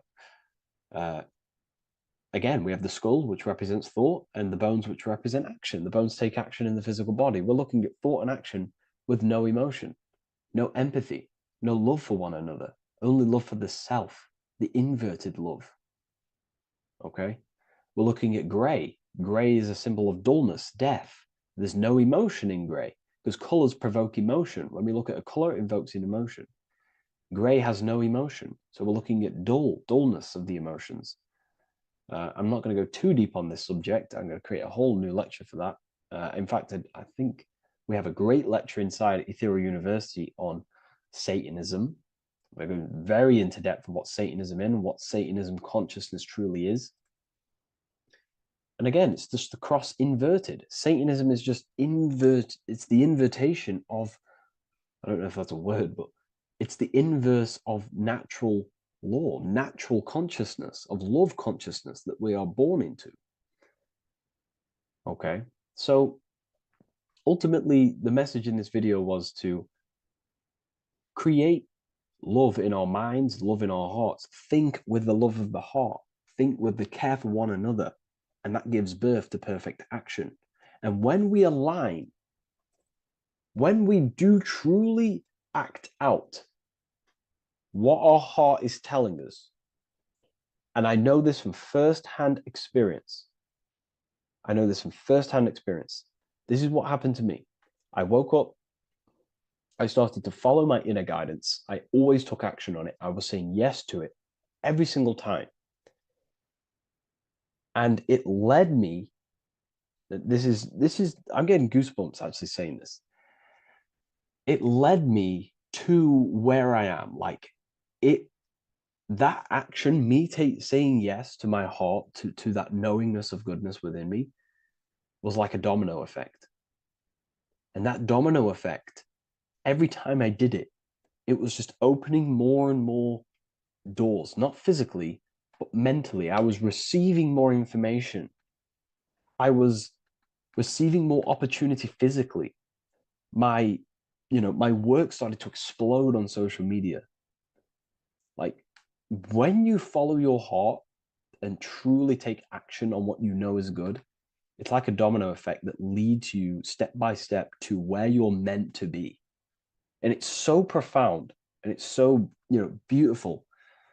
And I'm telling you this from firsthand experience.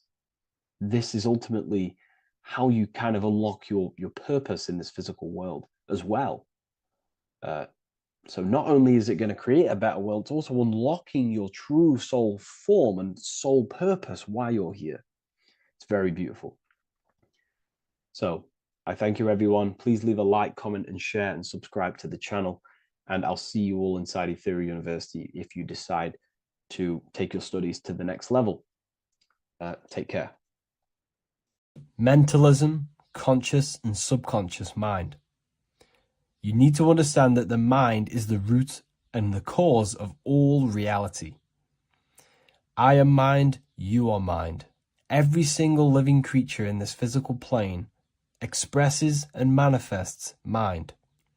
We are all the invisible substance of mind. We are all the source, which is God. We are all consciousness, which is mind. Before we manifest something physically, we manifest it within the realm of thought, which is the mind. Thought then manifests into astral imagination. This then gives energy within the etheric plane. Then we manifest it physically within the material effect world. Everything begins in the mind, and this is why the government are called government. The word men comes from the Latin word mans, which is an English translation for mind. We see this word in entertainment, government, mentality. It means mind. Govern means control. They are controlling the mind through information. Information creates perception within our minds, and so do the words that we use and the language that we speak. It all creates perception within the mind. It is our perception that creates reality, and our reality is a level of realization. Your reality is realization. Everything begins in the mind. This is why they are controlling your mind through many different things. Okay?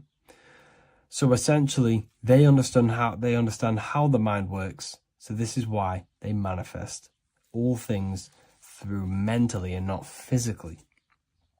Okay? You have a conscious and a subconscious mind. The conscious mind is what you are consciously aware of. It is the 10% of your mind. It is the mind that keeps you alert. A part of your conscious mind is for survival. A part of it is your visual field. A part of it is your just five senses. It is basically what you are consciously aware of right now. Your subconscious mind is the 90% of your mind. The subconscious mind is what holds all of your memories, your programs, and all things that you have ever experienced is all stored within the subconscious mind. It is this part of you where you draw memories from, where you draw your words from. I am consciously speaking, but the words that are coming out of my mouth are not thought about consciously. They are coming straight from the subconscious mind, where all programs and memories are stored. It is essentially this part of the mind which is manifesting our daily basis behavior, because the subconscious mind stores the programs which we are operating our life off. For example, if you tie your laces, you do no longer have to consciously do them. Your hands literally just know exactly what to do because you've done it that many times. So essentially, you create these programs within your subconscious mind through repetition and emotion. These are the two main ways your subconscious mind is programmed and installs things that you do on autopilot. The subconscious mind, like I said before, manifests 90% of your daily basis actions and 90% of your daily basis thought patterns. For example, if you were in a car crash 10 years ago and you had a very traumatic event, that car crash and that emotion that you felt in that time impressed your subconscious mind with a program. And even to this day, 10 years later, you are still wary about entering cars because of that program. Even though you may be not thinking about the car crash, you are still wary about entering cars because of that program, because of that emotion impressed upon the subconscious mind. You see, everything you say, everything you think, and everything you feel is telling your subconscious mind, that is what I want. The subconscious mind takes everything literally. Even if you are talking about someone else, your subconscious mind only knows you, and it only knows yes, and it only knows the now, the present moment. So this is why the golden rule back in the ancient days was treat others like you want to be treated. Because the way you treat others is telling your subconscious mind that is how you want to be treated. And this will create subconscious programs within you, affecting you. So, before you go to sleep every single night, what you want to do is to impress your subconscious mind with thinking and feeling of something that you want to become. Become that reality. Think and feel that reality. And by doing this, you are impressing your subconscious mind, and you will wake up in the morning with ideas. Because when you install a program within your subconscious mind, like I said before, it manifests into at least 50% of your thought patterns. So let's say I created a program within my subconscious mind of how to become financially free. Well, I created the program that I am financially free. My conscious mind will start to slowly think about that program and how I can achieve that program, because the conscious mind operates on survival. So if you create a subconscious program of I am financially free, your survival conscious mind will start to operate and think and act on this program subconsciously. You won't even know that you are doing it, but you are. And this is the power of the subconscious mind. You have to reprogram it properly. You have to be careful of the things you think, say, and feel, because all of this is contributing towards molding your subconscious mind, which essentially molds your reality. It draws things to you.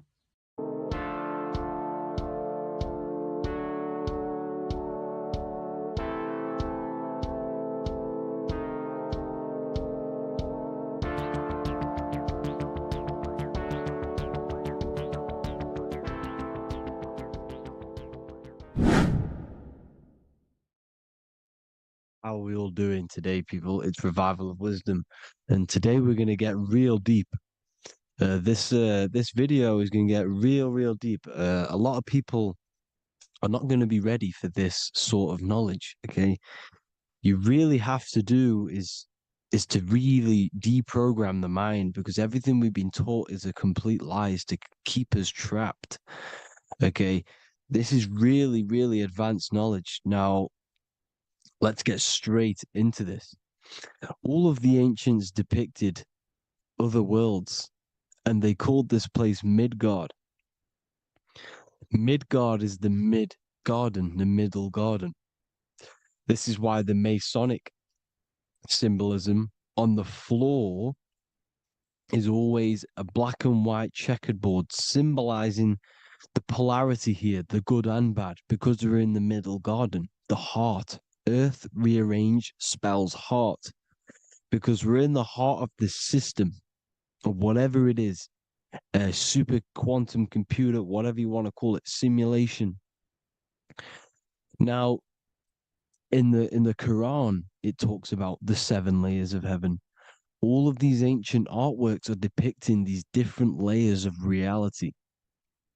Okay, and look at the Egyptians here with the boat outside of the firmament.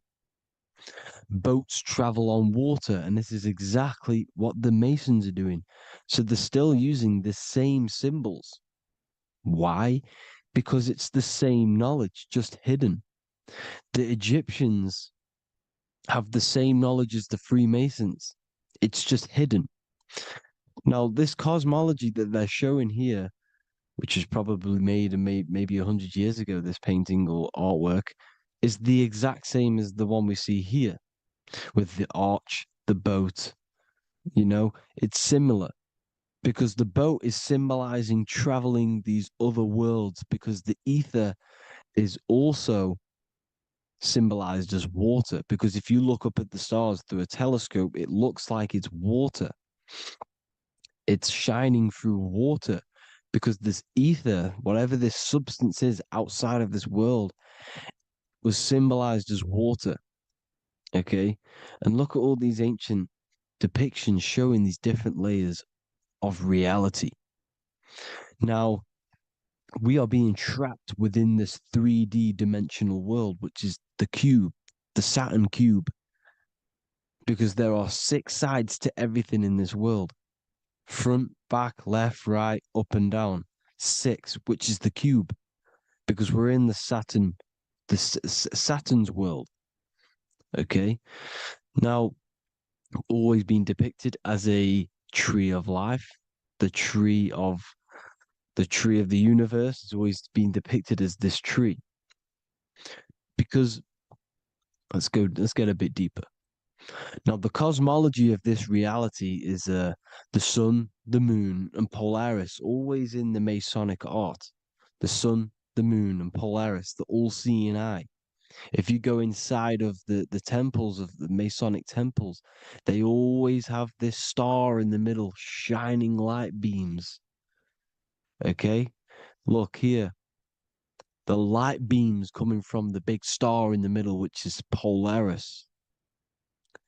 This eye is God. It's God's light shining down from his abundance.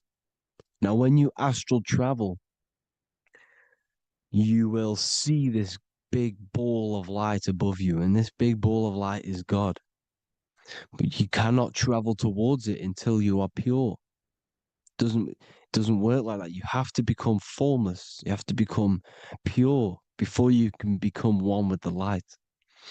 In all these Masonic artworks, it's all depicting the star in the center. This star is Polaris, because Polaris is the way out of this place. And this is why you see the stairway to heaven all the way up to the light beam, the light source. What does it say in the Bible? God is light, because everything is made out of one substance, and that substance is light. And it symbolizes the eye because God is an eye. All things that are alive have an eye. And we all say, I am. We all see these realities through eyes. God is an eye. He's the all-seeing eye. He sees all things at all times. And he is projecting this light. And this light comes down to create all the different levels of the worlds. And this is what the 2 pillars symbolize the number 11. 11, the number 1, is just a vertical line. It's the 1. It's a 1 point. 11 symbolizes the mirror nature of reality. Everything's mirrored. As above, so below. Now, the 11 also symbolizes openings, doorways.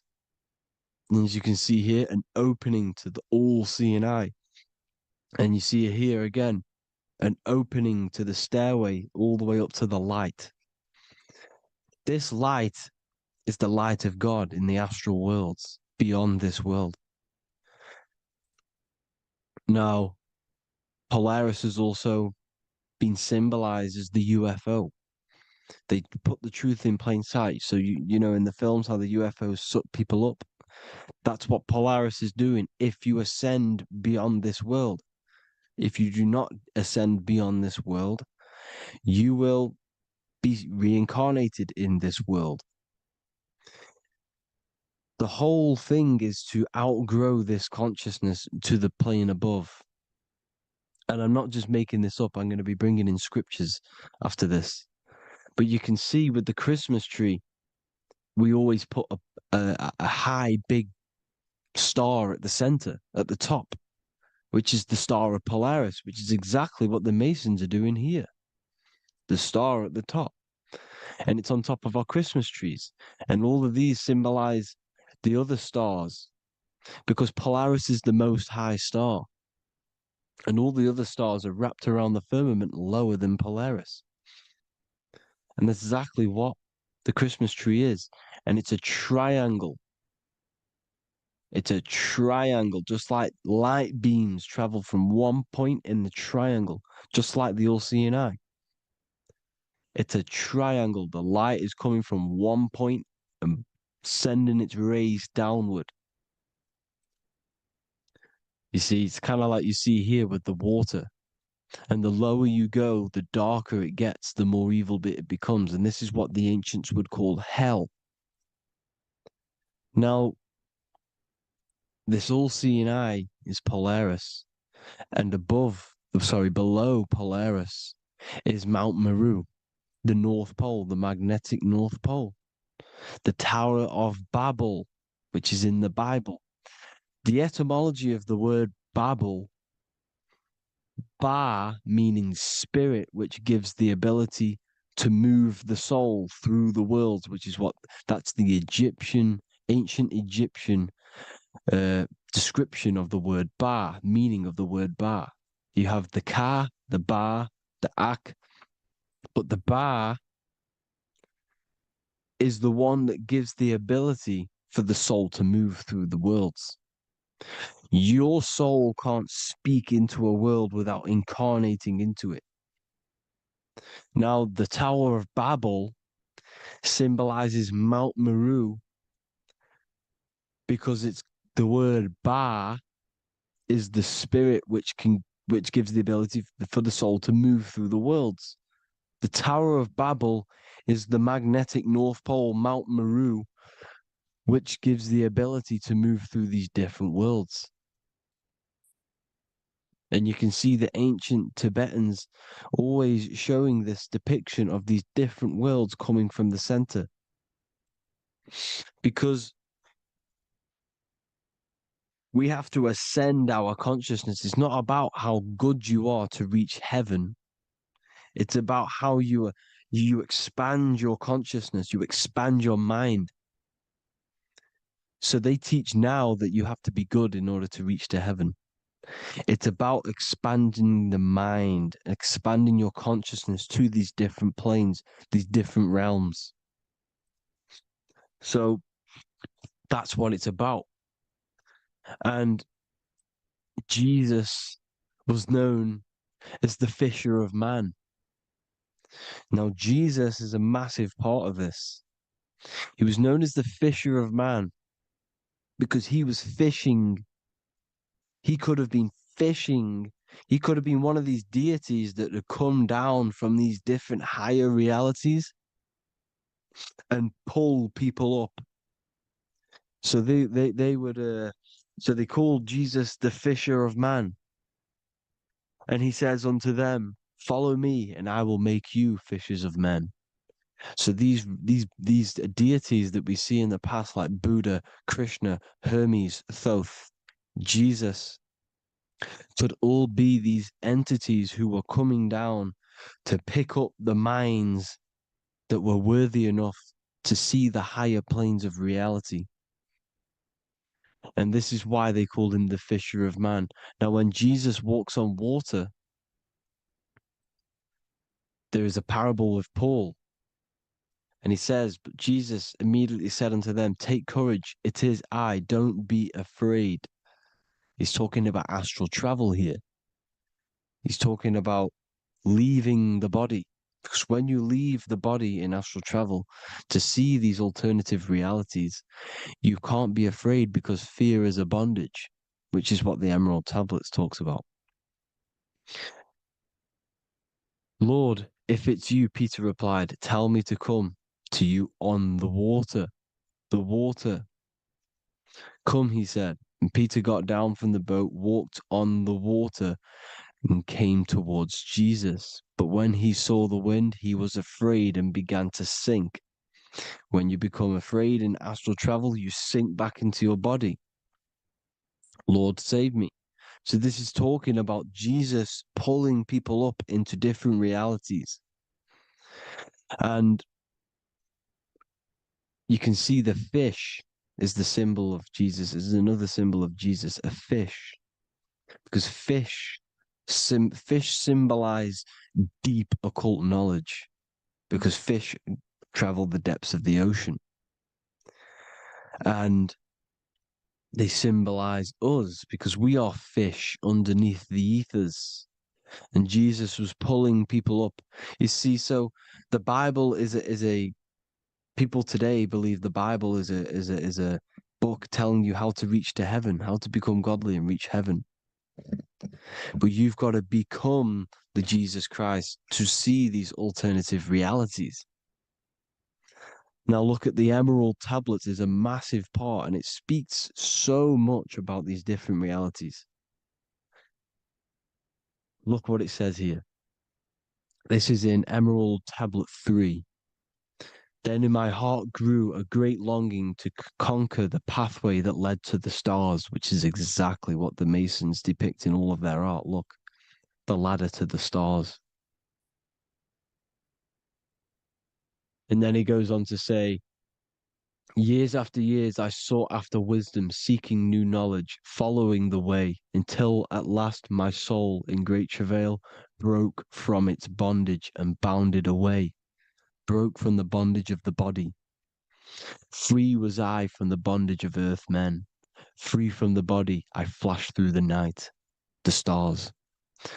The stars are a massive part in the astral world. Each star is a different reality. And the true astrology is the star that you came from. You came through a star to reach this, to reach here. There is a reason why you are here. There's a reason why you have the personality traits, because your soul came from a specific star. This is why we call them Stargates, because they are gates in and out of this reality. And Polaris is the way out to the higher worlds. Now look, far into space, my soul traveled freely into the infinite circles of light. Beyond knowledge were some planets and great gigantic beyond dreams of men. Then he goes to say, lift up your flame from out of the darkness, fly from the night and ye shall be free. Lift up your flame. Your flame is your soul, because it has to be lifted up out of the darkness. This is the darkness, this world, this body is the darkness. Because it's a bondage. You need to break free. You need to learn how to astral travel, people. You have to learn this. If you want to get out of this world, you have to learn how to astral travel and see the other realities. Traveled I through space-time, knowing my soul at last was set free, knowing that now I must pursue wisdom until at last I pass to a plane hidden from knowledge, known not to wisdom, extension beyond all that we know. So he's talking about he went to a place where we cannot even comprehend here, a place that is not even known to earth men. He's telling you he's ascended out of this world to the planes that are beyond. And it says here in the Emerald Tablets, man is in process of changing to forms that are not of this world. Grows he in time to the formless, a plane on the cycle above. Know ye must be one, ye must become formless before ye are one with the light. The light, the same light that I was talking about, the Masonic light, with the triangle, God, the one source. Ye must become formless before ye are with the light. Formless, you have to leave the body. You have to leave the body. You have to gain the ability to leave this body and travel to these other worlds. Now, it says here, not as man am I, for free have I become of dimensions and planes. In each I take on a new body. In each I change my form. Know I now that the formless is all there is of form. You see, all things created come from the things that, all things that you see come from the things that you cannot see. All of us have the same spark of consciousness, the same I am. Every dog, every animal, every human has this same I, this same thing which sees through the eye. It's formless. It takes this formless entity is the same entity of us. We are all the same entity in different bodies. And this entity it was represented as the flame, the cosmic flame, which is inside of all of us. And this is why the Masons depicted your spine as a candle or the Holy Grail. You would either see this or a candle with a flame on the top, because the Holy Grail is your consciousness, which is on top of your spine, which is the candle. Now, Jesus, Thoth, Buddha were all these deities which were coming down to lift people up because they were fishermen of men.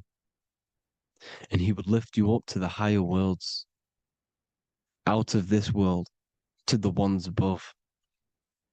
Now, Thoth, you can see him here, he's leading the way. He's holding someone and he's leading the way with knowledge and power. He was leading the way to other worlds, out of this world. There's no point trying to change this world. This world will stay the same. It will stay the same. You have to get out of this world. And that's what they're telling you. That's what they're keeping you from. They're keeping you stuck within this thin layer of reality.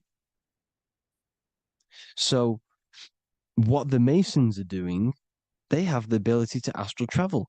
They're living not stuck and bound to one reality, but living within the different layers of reality.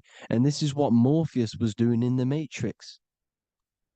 Morpheus was going into the Matrix to go and get Neo, which is exactly what Jesus was doing, pulling up people out of this world to the ones higher.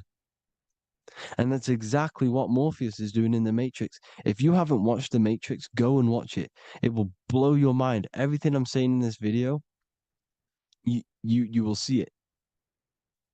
Except that you don't need to use a machine to enter the Matrix. You just use your body. Well, you use your consciousness to leave this body. You see, Neo was also uploading himself into the simulation to pull people out of the simulation.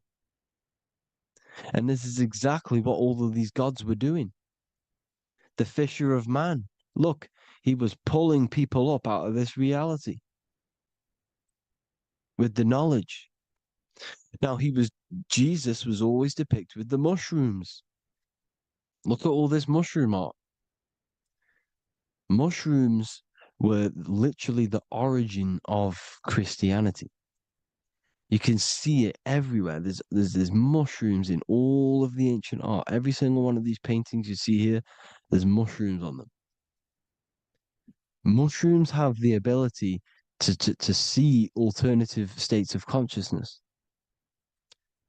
Now, if you go and do them and you go to sleep, if you pop mushrooms, you go to sleep and you will wake up in another reality.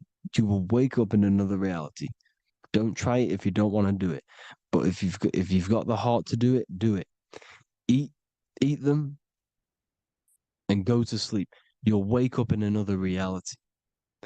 And Jesus was handing out mushrooms to the bright minds, to the minds that he wanted to fish out and pull up to the higher realities. He was giving them mushrooms to see themselves in an alternative state, in an alternative reality. This is why there was so much mushroom art.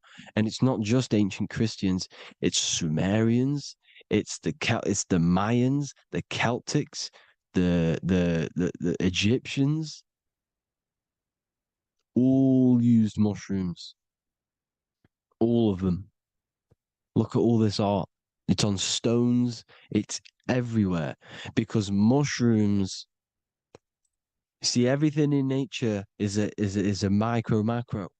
Look at the form of a mushroom. It's literally your spine and brain. Because they alter your consciousness. Your body is just a radio receiver.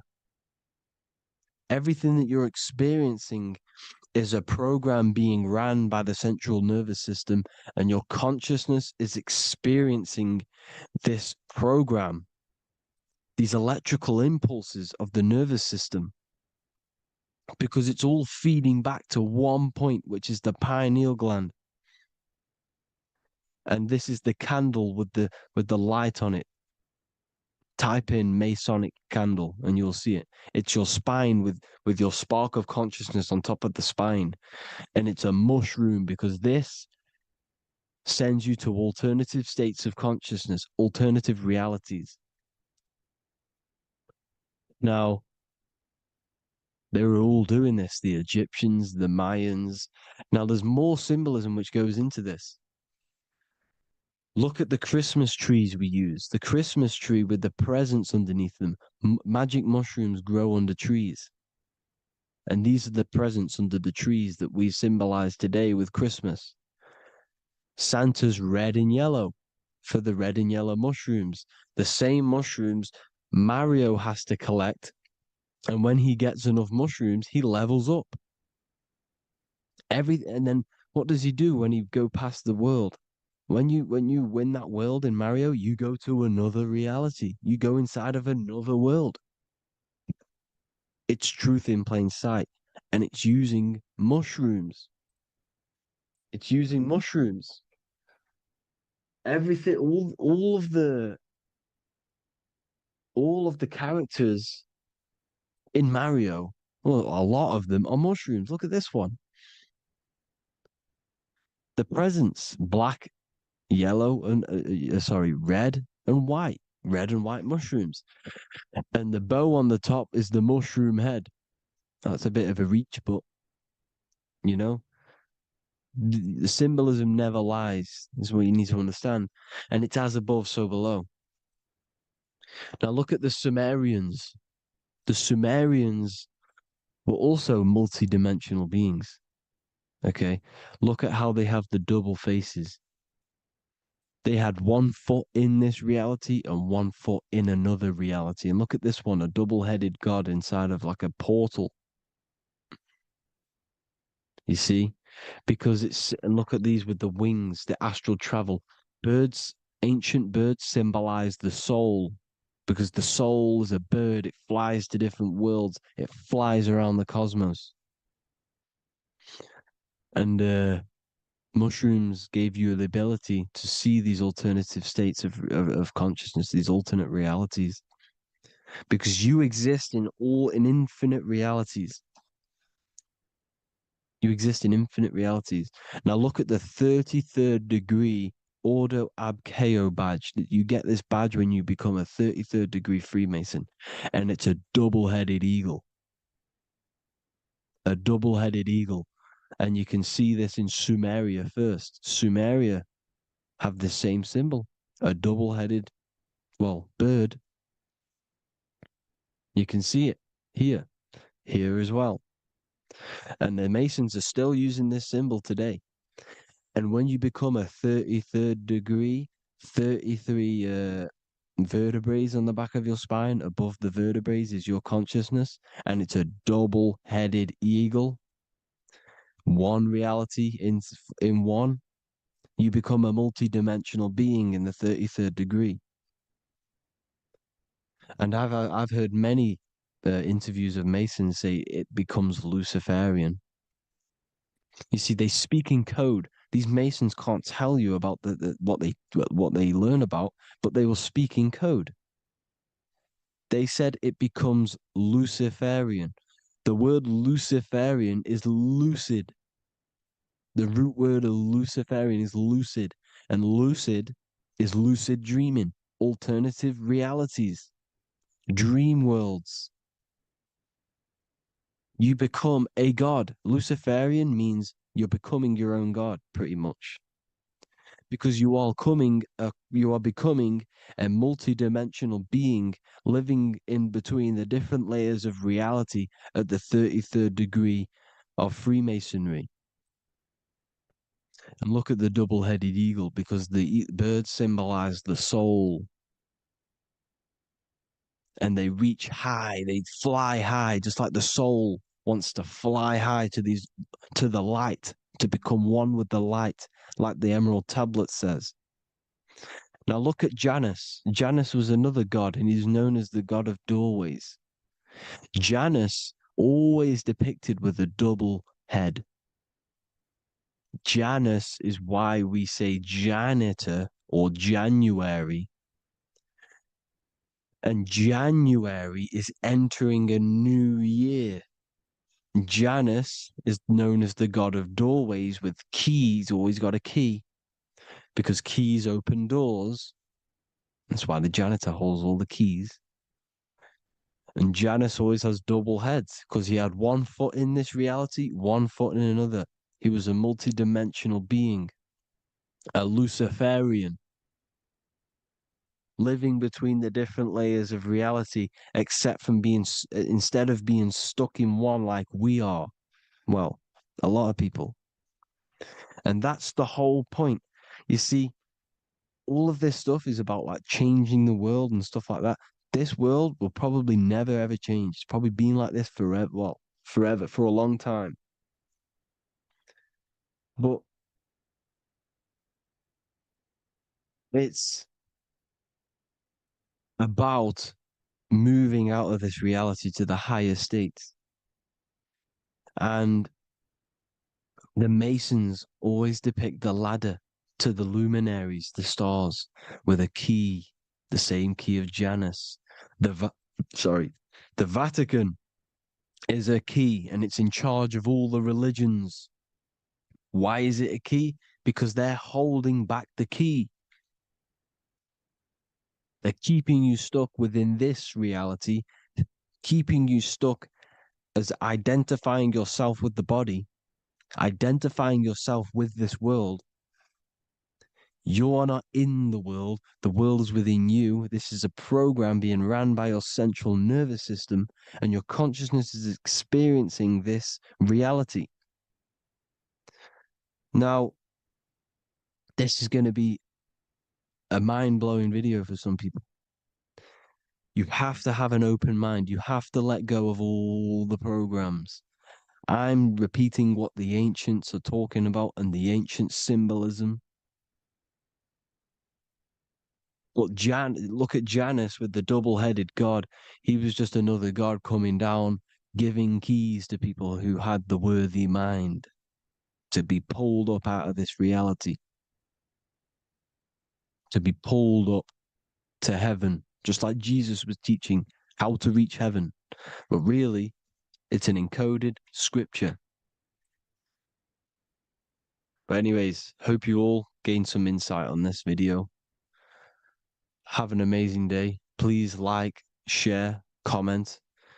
All the links are in the bio for the PDF, for the Manifestation Mastery course, and all the other amazing stuff. And if you want to support the channel, I'd greatly appreciate if you became a Patreon member. Hope you'll have an amazing day, people. God bless.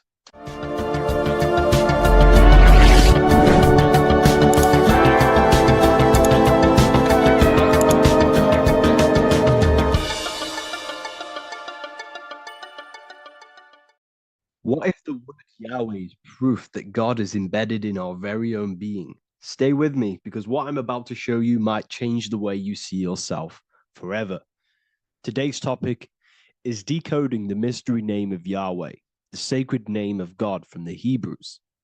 By the end of this video, you'll uncover the true meaning of the word Yahweh and how your connection to it unlocks your own personal power. When we look at the word Yahweh in Hebrew, we flip it on its side. We're actually looking at the human body. These are the legs, this is the torso, here are the arms, and here's the head.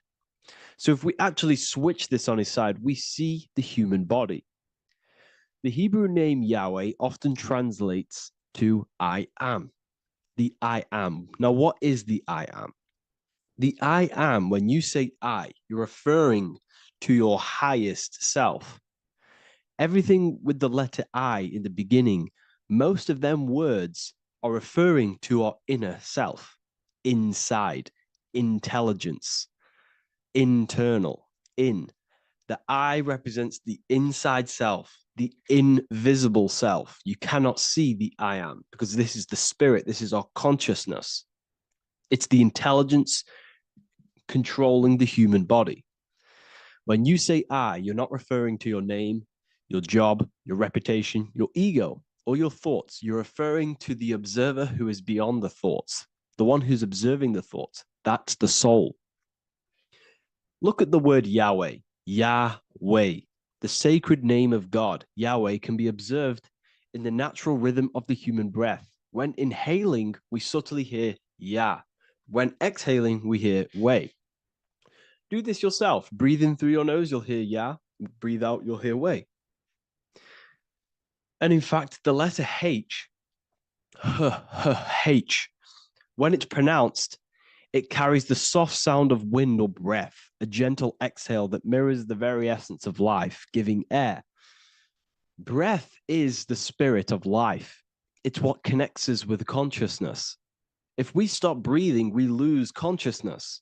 The body shuts down. We're breathing the spirit of breath. We're breathing in the spirit of life.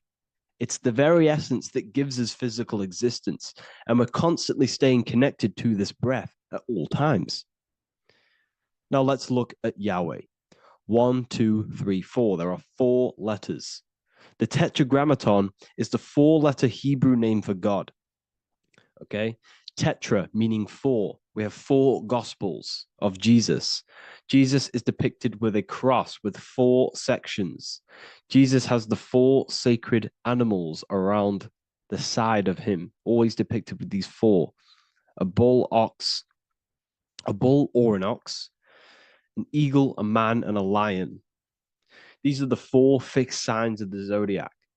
Aquarius, the man, Scorpio, the eagle, Leo, the lion, Taurus, the bull or the ox, which are related to the elements.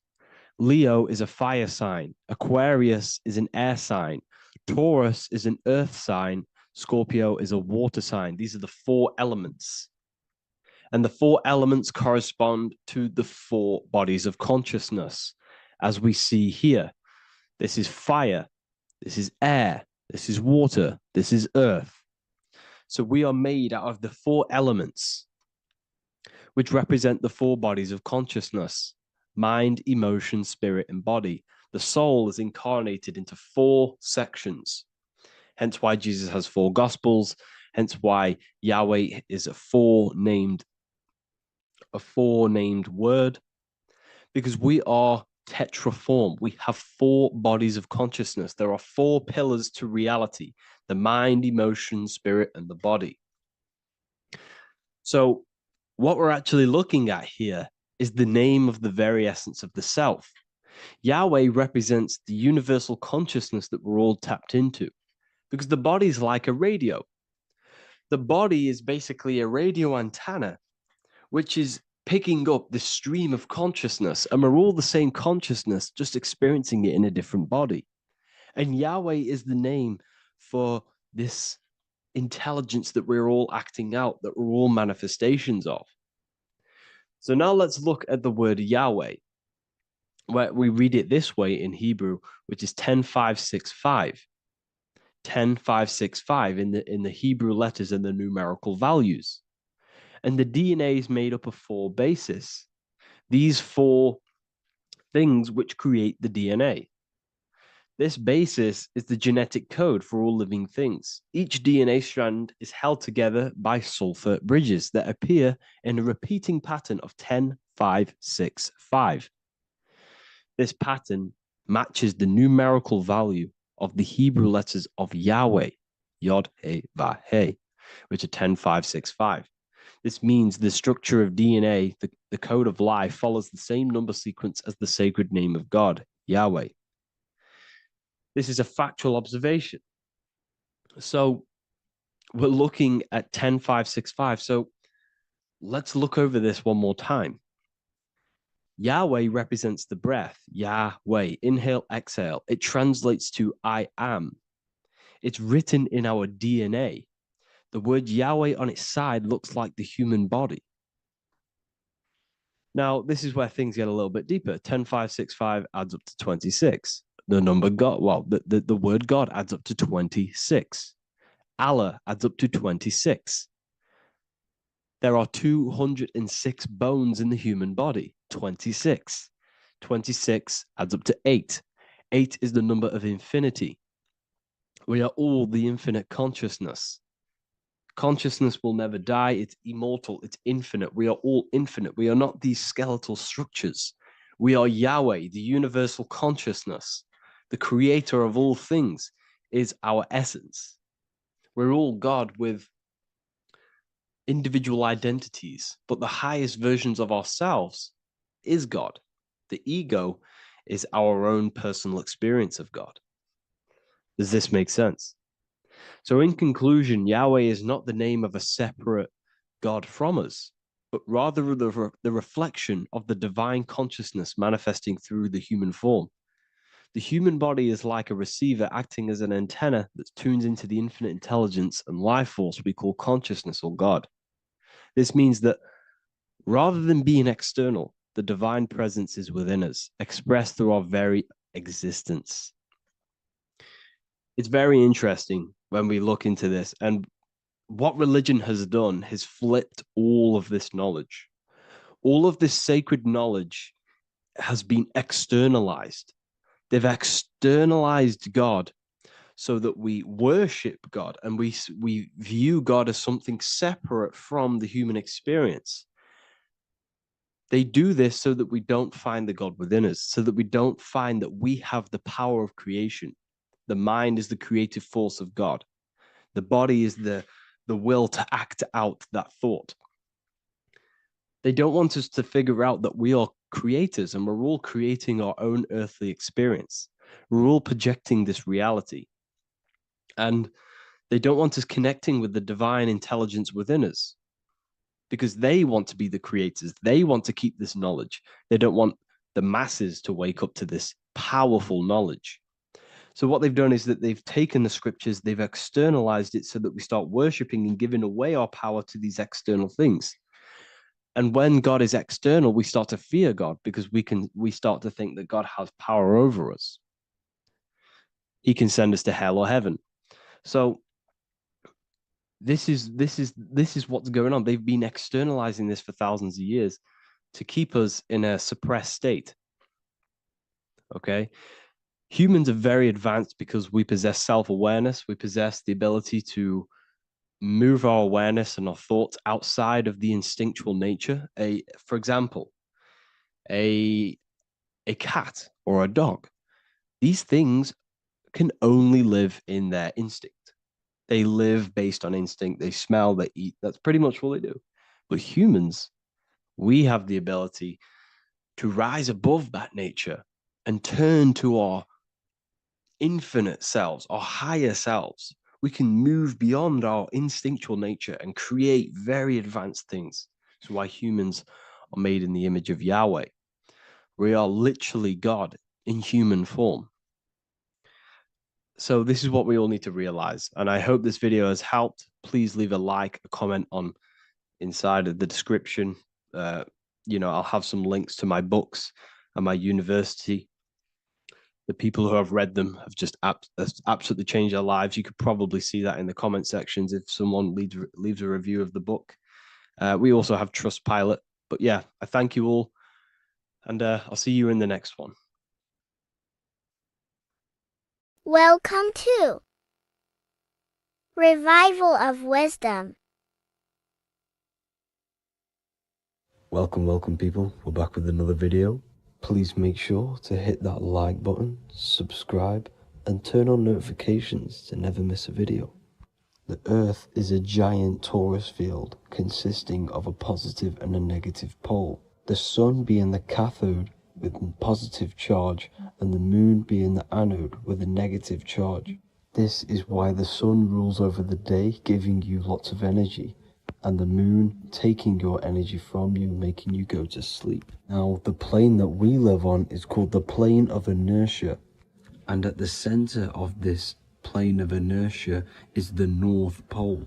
This is where the two electromagnetical energies meet. Now, this is where the most electromagnetic energy is stored. This is why all compasses will point north, because it's the most magnetic place in this reality. So the Sun and the Moon is spinning around this center point, which is stirring the ether of this reality and making everything move in circles, meaning this is a cycle. Everything's recycling itself. It's an organic simulation.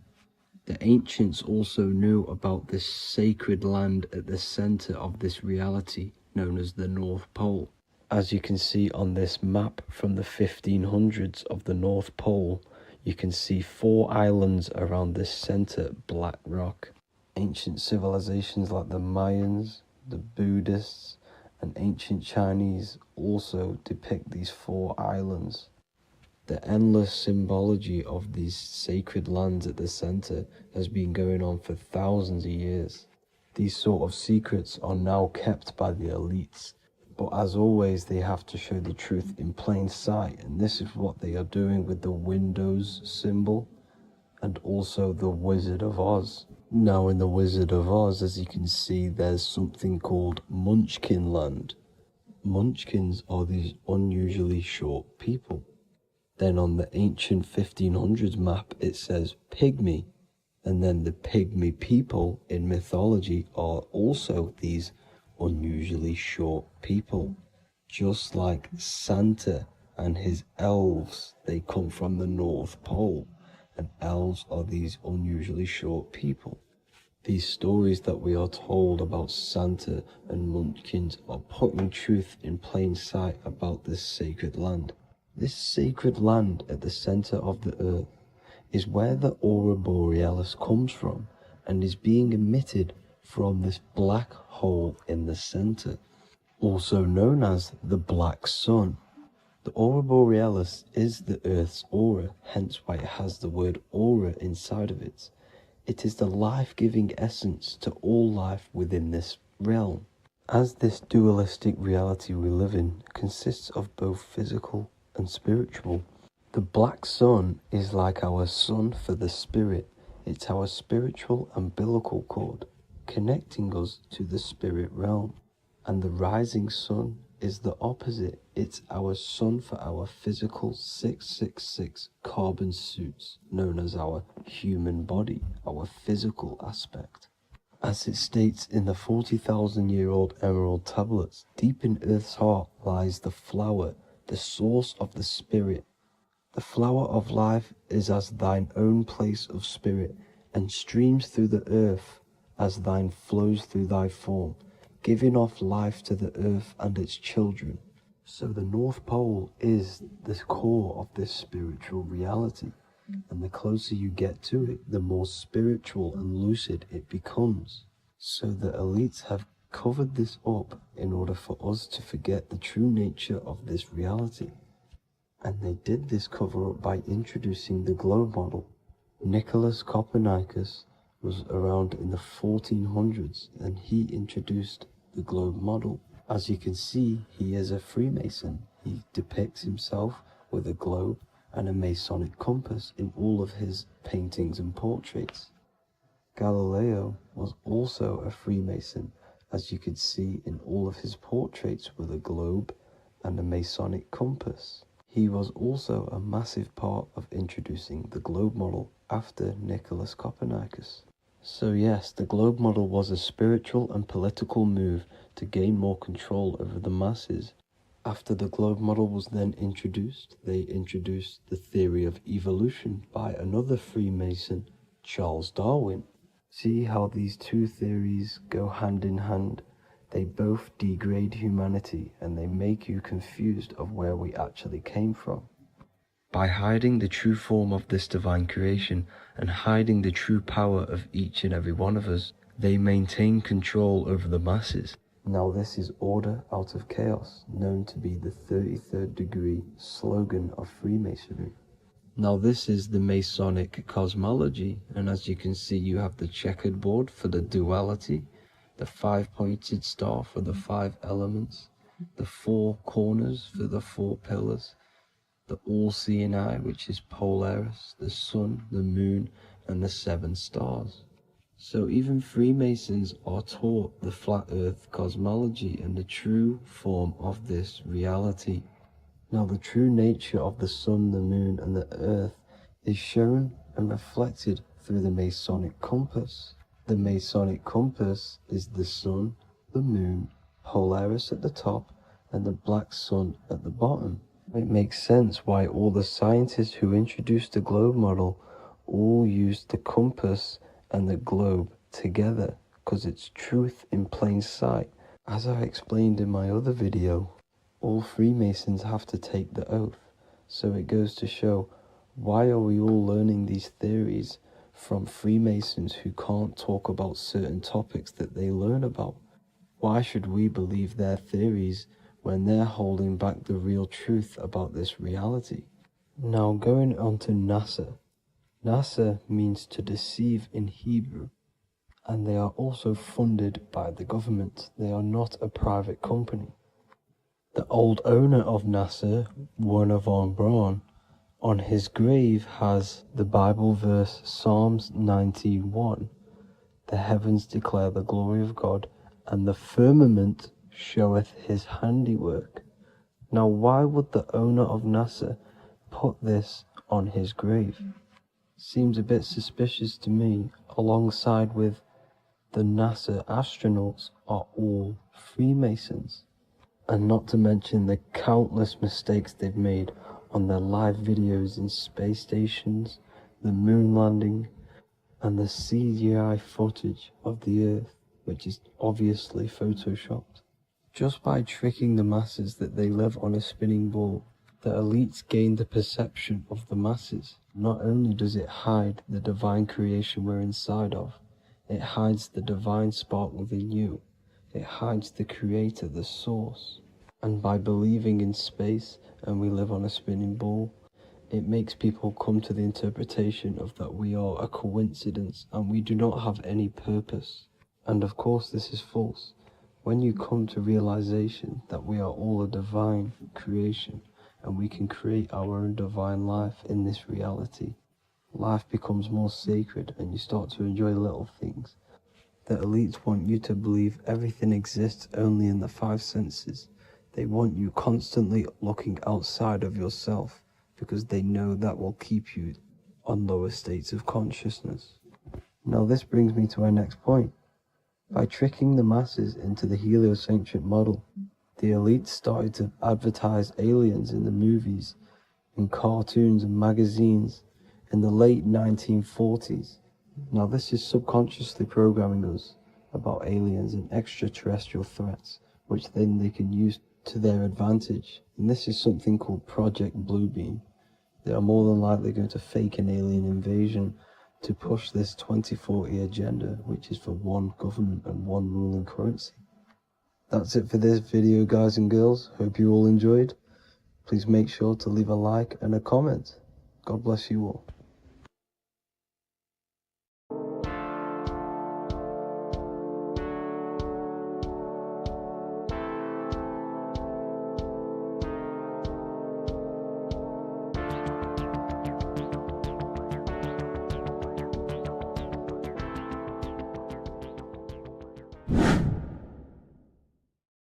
Hey people, how are you all doing? It's Revival of Wisdom, and today we're going to be talking about your birth certificates and how we are slaves to a system and how they have trapped us into this system. Okay, so the first thing you need to understand about this system is there are 2 types of laws. You have the law of water, which is Admiralty law, and the law of the land. So the Admiralty law is the law of water, and this is what money is. Money is water. This is why we say liquidity, currency, the current. A current is water, something moving through something. Cash flow. And this is why banks are called banks, because a river bank is on either side of the water and it directs the currency. You see? So money is water. And as you can see here, Ripple, the cryptocurrency, Ripple, water Ripple, and they're building a bridge over water, overseas, international banking with cryptocurrency. So money is water. And this has specific laws about water, but water is the same everywhere, you see. What the difference is with the law of the land is that you can have different laws in different lands. I can't do certain things in the UK that people can do in America, for example. You see, that's the law of the land, but the law of water is the same because water is everywhere. Now, this is very important to understand when it comes to, you know, these birth certificates. So, Pope Gregory, this is where we're going to start off. Pope Gregory in 1582 took the Orthodox Eastern sunrise calendar and changed it to his own Gregorian timeline, not a calendar, a timeline. This timeline was copyrighted by Pope Gregory under the name of the Vatican. So the Vatican owns the timeline that we are using today, 2023. They own it. They own the title of this Gregorian calendar. Okay. Therefore, anyone who is born under this copyrighted timeline, not calendar, they are subjected to Rome because Rome owns the timeline. They have a patent, a copyright for that timeline. What is on our birth certificates? That timeline. We are born underneath, we are subjected to the Vatican. This is why all birth certificates go to the Vatican. They own every single birth certificate. Okay? So when we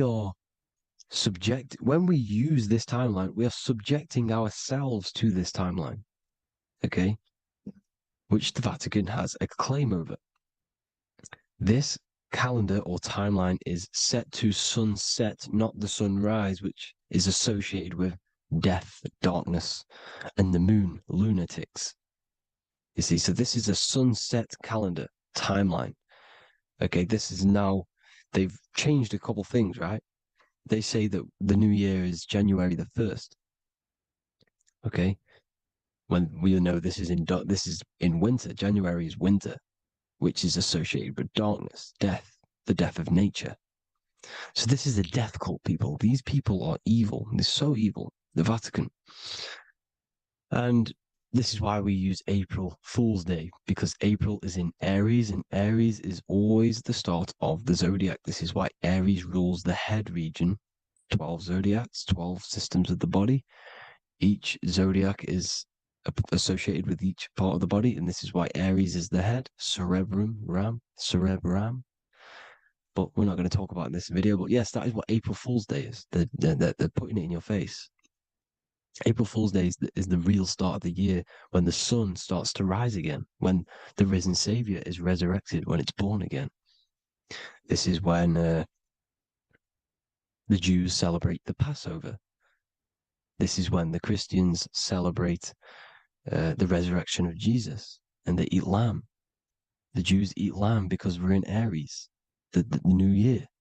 The sun is now born again, our risen Savior, the light of the world. So yes, this is what April Fool's Day is. It's the first day of the year, which they changed. Pope Gregory changed. So you need to understand is that you are in the womb. You are inside of a ship, because every ship, literally a ship, every ship is female. This is why they say she delivers the product, because she does deliver the product, you, the baby. Same thing with a ship, they deliver products. they are a she. And when they pull up to the bay, like you can see on this picture, they're pulling up to the bay. This is now called the birth canal. The ship is now in birth on paper. Okay, this is law.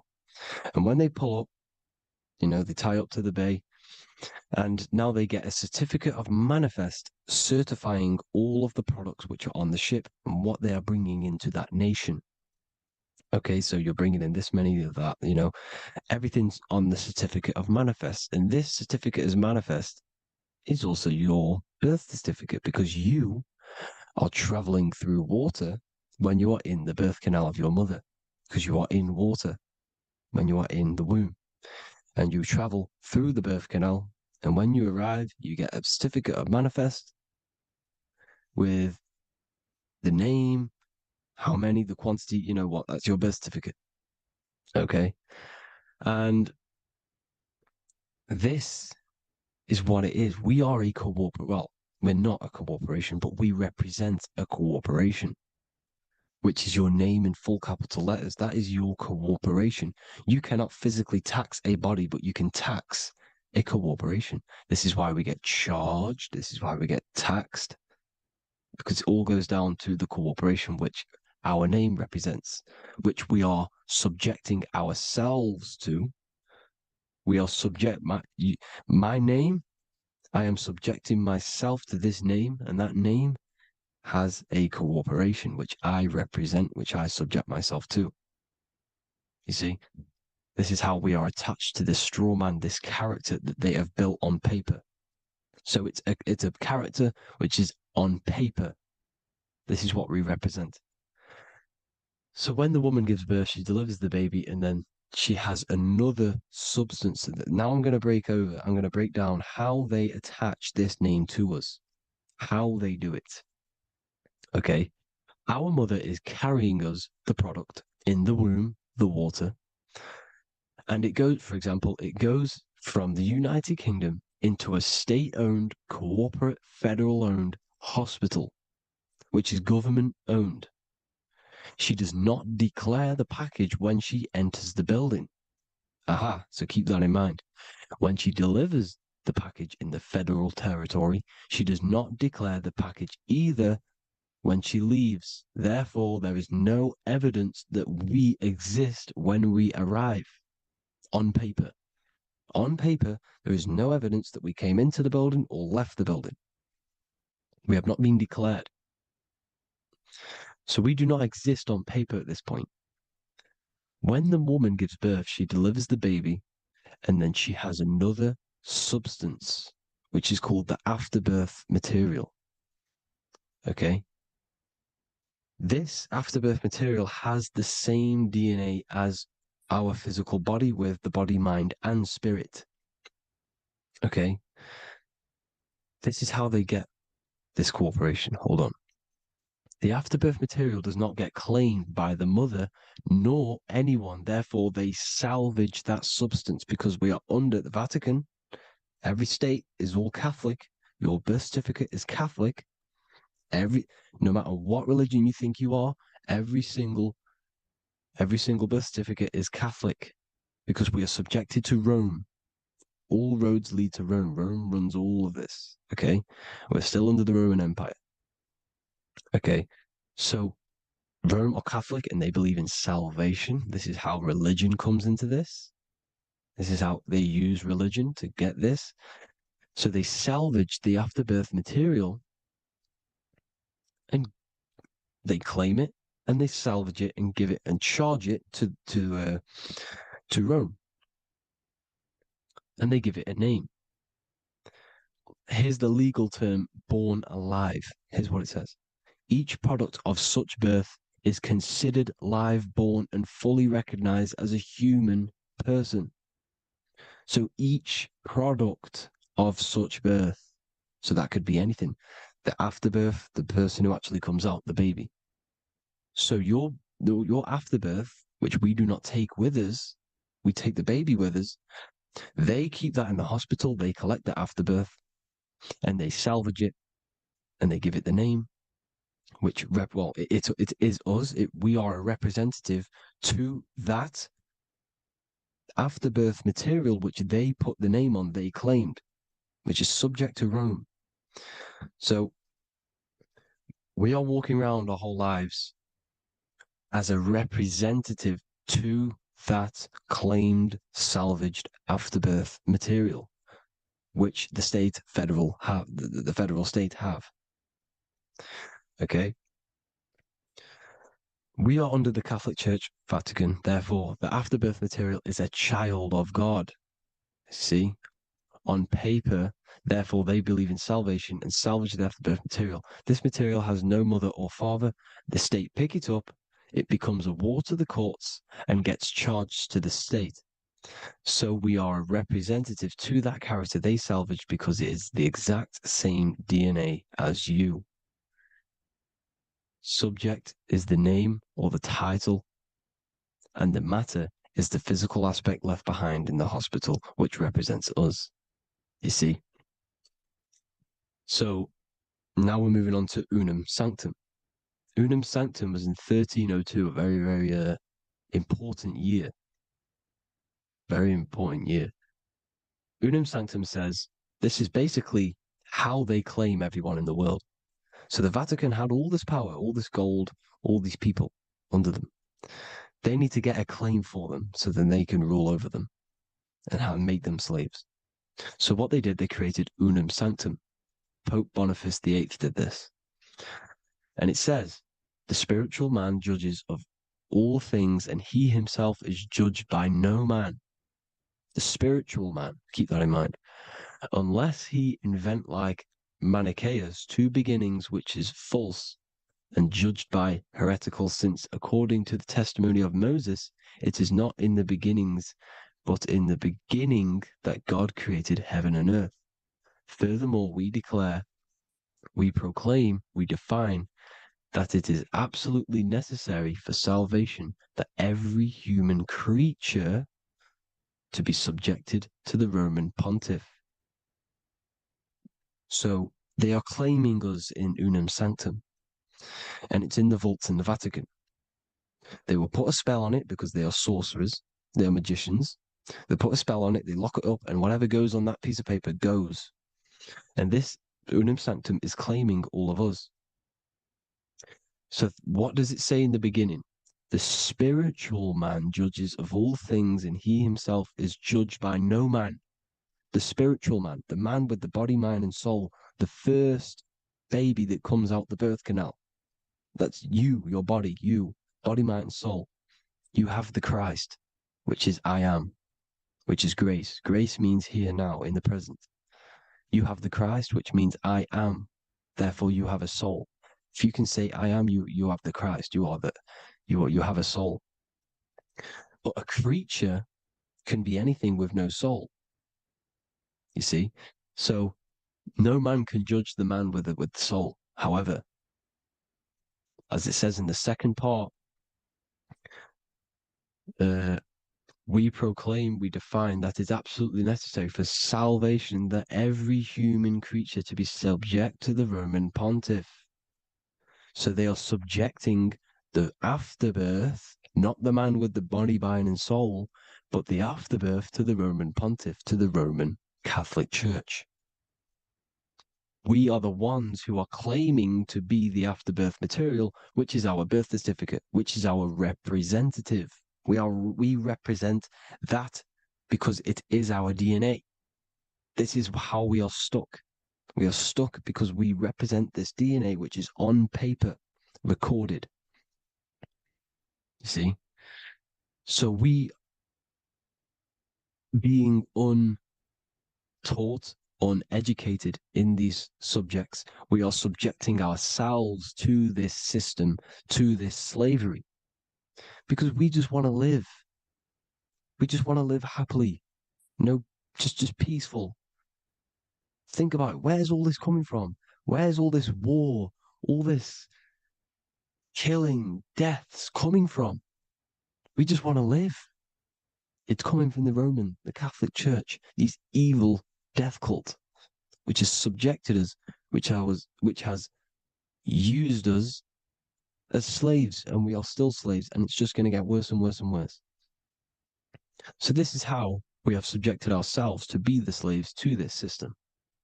It's a lot to take in, and there's a lot more deeper stuff which goes into this. I'm just going over the surface. I'm going quite deep, but there is little details that I still need to learn myself. But this is the general how that we've been stuck to this slave system. So we are batteries, okay? This is why we get charged. When you go in a court, you get charged, okay? Because you're a biological battery. This is why cities look like motherboards, because we are feeding energy to this matrix. Okay, when we look outside of ourselves, when we give power to so-called Jesus Christ, worshipping idols outside of ourselves, where attention goes, energy flows. We are feeding the matrix with energy. By looking within, placing your attention within yourself, you are taking back your power. Because the I am is Christ. The you, the soul, is Christ. It's God. The awareness is God. Okay? However, we are subjecting ourselves to this system. We're subjecting ourselves to this system and the feeding of our energy.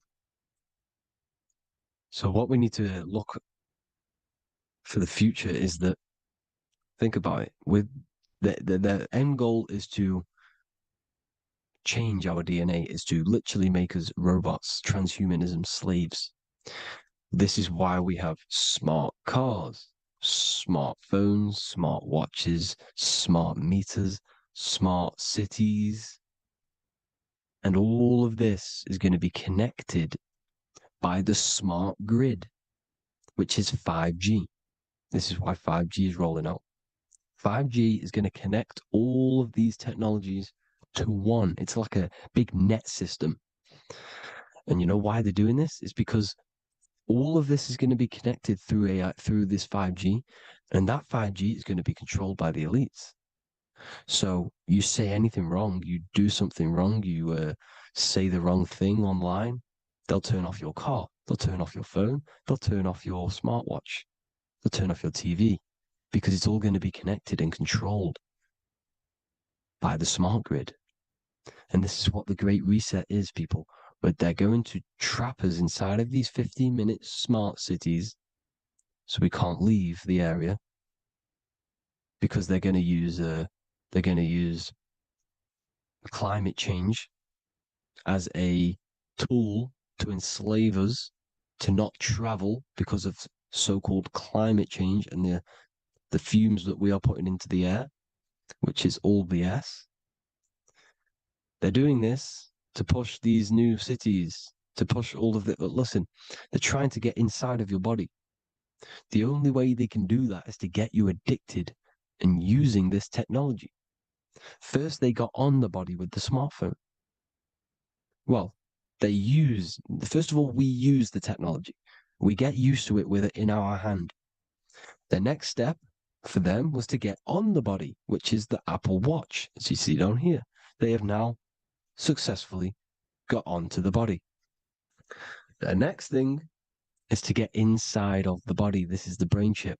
You see how they've slowly lured their way in, slowly got you addicted to this technology, got you dependent on this technology. And what they're going to do is that they're going to mold society to be dependent on the brain chip.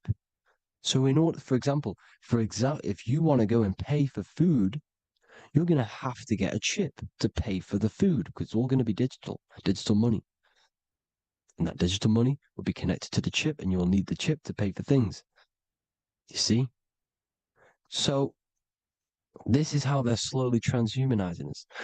These phones, these apps, these things which are all which are all using, was created by Freemasons.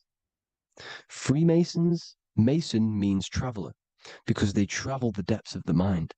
They understand human consciousness. They understand the brain. They understand the mind by the deepest root cause. They understand it.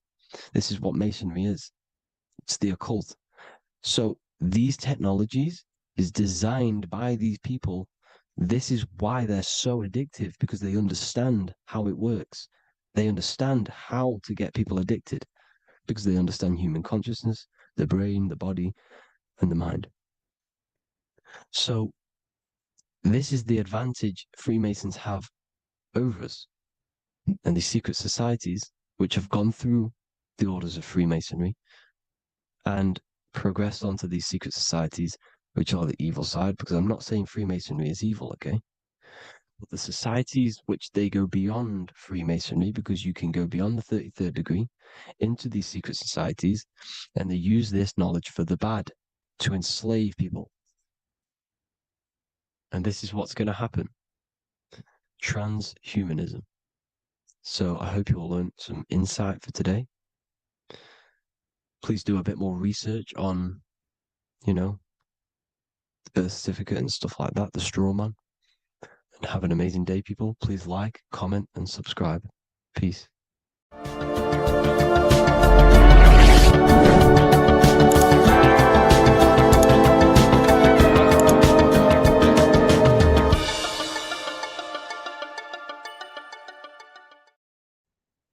Hello, and welcome back to The Real University. Today we're going to be talking about hidden spells within the language, English language. This is why we call it spelling.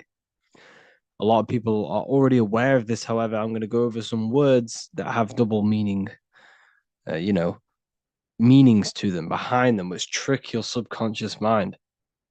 So the word grammar comes from the word grimior, which is also known as the book of spells or a magic book on how to create magical objects like wands, amulets, how to perform magic spells, charms, and summoning and invoking supernatural entities such as spirits, which are on the other side of this physical reality. So what you must understand is what you say in this physical world is also happening in the astral world as well. So your words are spells. They cast spells into the spirit plane. They cast spells into your mind.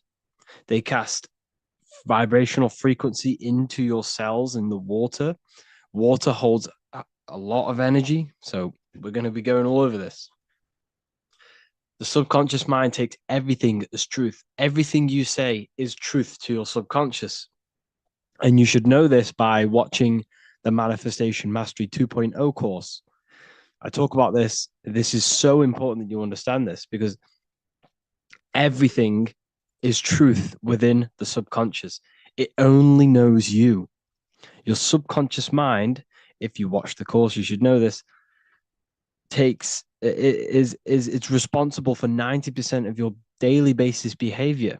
The thoughts that you are thinking on a daily basis, the things that you do, the things that you say, 90% of what you do and say and think you did yesterday, because of the subconscious mind holds all of your programs. What you say is molding your mind. What you state is truth in your mind. It does not know the difference between a joke or it takes everything literal. It is literal. Your mind is a manifesting supercomputer. And whatever you say into it, it says that is what I want.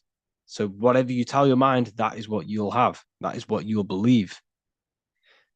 So every word you say is truth within the subconscious. So this is why double meaning words have an effect on your subconscious. And this is why I'm raising awareness here. So talking is a tall king. You are either a tall king by talking, by using your words wisely, or you're a small king, because you create big, or you destroy yourself with your words. So talking is Phoenician. This is phonetics. So this is etymology, is when you take the root words, but phonetic etymology is when you take the sound of the word. So talk and tor are the same, because when you talk, you're creating sound waves, which is a form of a light wave.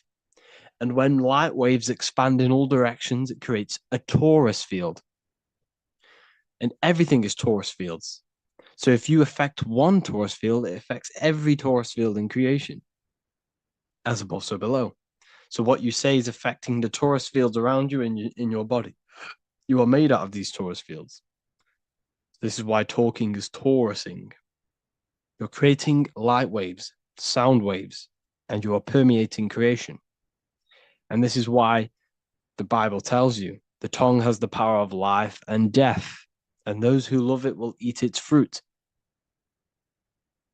So the tongue is what creates these sound waves that we are producing when we talk or speak. Okay? So this is what we are essentially doing, creating sound waves. And these waves are vibrating and they affect the cells in our body and everything. This is why words are swords. This is why the word is within sword. They are swords. They cut. They damage. Because frequency is the only thing that can penetrate you without your consent. In the very beginning, the Bible, John 1:1, it says, in the beginning was the Word, and the Word was with God. This is obviously a metaphor. There was no spoken word out of a spoken mouth. It's basically saying God created the world with the use of cymatic frequencies, sound waves. Everything is sound waves, and this is observable. Geometry is the geometric shapes you see in the nature, like petals, how they're all perfect stars or five-pointed stars or the Fibonacci sequence. This is all an effect of vibrational frequencies. It's all cymatics. Everything is created out of sound. Sound is the creation of the universe. So this is how powerful words are. It's a cymatic frequency. Hello. Hell. When you say hello, you're subconsciously implanting hell into your mind and the people around you's mind. This is why it's casting a spell. Even though you may pick up on it, but your subconscious picks up hell. That is what you're picking up. And that word holds a frequency. The word hell, when you hear the word or see the word, activates thoughts within your subconscious. It activates, it stimulates it. What is everything that resembles hell in your mind? But that goes on within the subconscious without you realizing. Bless. When I bless you, I'm actually saying be less. So you're not blessing someone. You're saying be less. Appreciate. Appreciate. Weekend is when you're weakened. You see, they've casted spells on our cycle of life. The weekend is when you're weekend. You are weakened from the weekdays, when the working days are the weekdays, and the weekend is when you're weakened and you rest. Because in the days, you are in physical or emotional shock, unable to think or react properly. This is the days you're in. You're in a daze in the weekdays. See? Parents are a pair who rents. Because you don't, well, in this, we do own our children, but in the system, we technically don't. You're a pair who rents. Slaughter. They want you to think that slaughter is laughter. You see how it's implanting messages in your subconscious to make these things okay? They want you to think slaughtering is okay, so they put the word laughter in slaughter. I'm telling you, people, the people who made this language are satanic. They are witch. These people are wizards. We're getting ran by wizards. Dark occultists and wizards. That is who we're getting ran by. And they've been running for thousands of years, and they know exactly what they're doing. They've covered all aspects. They've covered the language, the frequencies, the music, the food, the water. They control everything. In every aspect of your life, they have some part in it. And it's all occult knowledge through magic. It's all magic. It's all a form of magic. Awake. Awake is an event where the family and friends of a deceased gather before the funeral. That's awake. Why are we talking? Why is the word funeral? Why is death associated with being awake? See how they are planting subconscious messages in you. They want you to feel death. They want you to be the low vibration. And it's the same with mourning. Mourning is an expression of sorrow for someone's death. They're always associating death because these people they're running a death cult. It's a death cult. It's a satanic cult. A job is Hebrew for prosecution. Soldier is a soul dyer. If you go into the army, you're a soul dyer that they just use your soul to die. And then you just wasted your time in physical incarnation. Because you never die. You will never, ever die. Ever. You're eternal. You never, ever die. This body is just a suit. So you're a soul dyer if you go in the soul, if you're a soldier. SOL means soul or sun, because the sun is a soul. Music. So we say music. See, MEU sick. Music. See how it's me, you sick? Music. Me, you sick, because music is frequency, and frequency penetrates your body without your consent. The music we listen to today is making people sick, mentally, emotionally, and physically. What you hear, what you see, goes into the mind, it goes into the body and the spirit. It destroys you. It's hypnotism. Music is hypnotic. It's a form of hypnosis. When you listen to music and you can't think. You can't think. It makes your body move without you even being conscious of it. It's hypnosis. It makes you sick.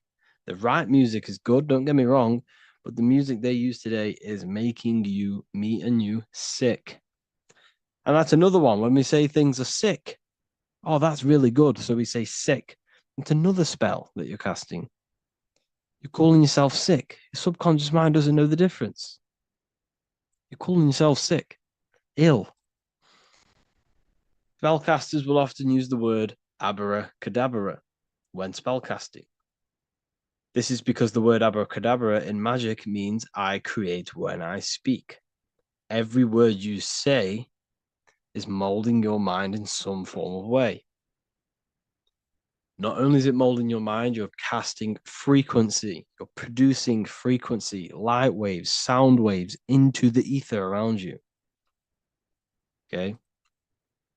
This is another good one. Look at the 5 vowels. A, E, I, O, U. They tell you to speak it in this order as well. They teach you this order, this exact order. A, E, I, O, U. I, O, U. Subconscious spell on yourself without you even realizing it. It's a subliminal message that you will not realize, but your subconscious will pick up. We are taught to speak them in the specific arrangement because the last 3 letters have a double meaning. You were never taught how the history of money, how it works, and how to obtain it, because your role in this system is to remain a slave. So they teach you this, A-E-I-O-U, and they do that when you are very, very, very young, because since the age of 7, so from 0 to 7, that is when your subconscious mind is wide open.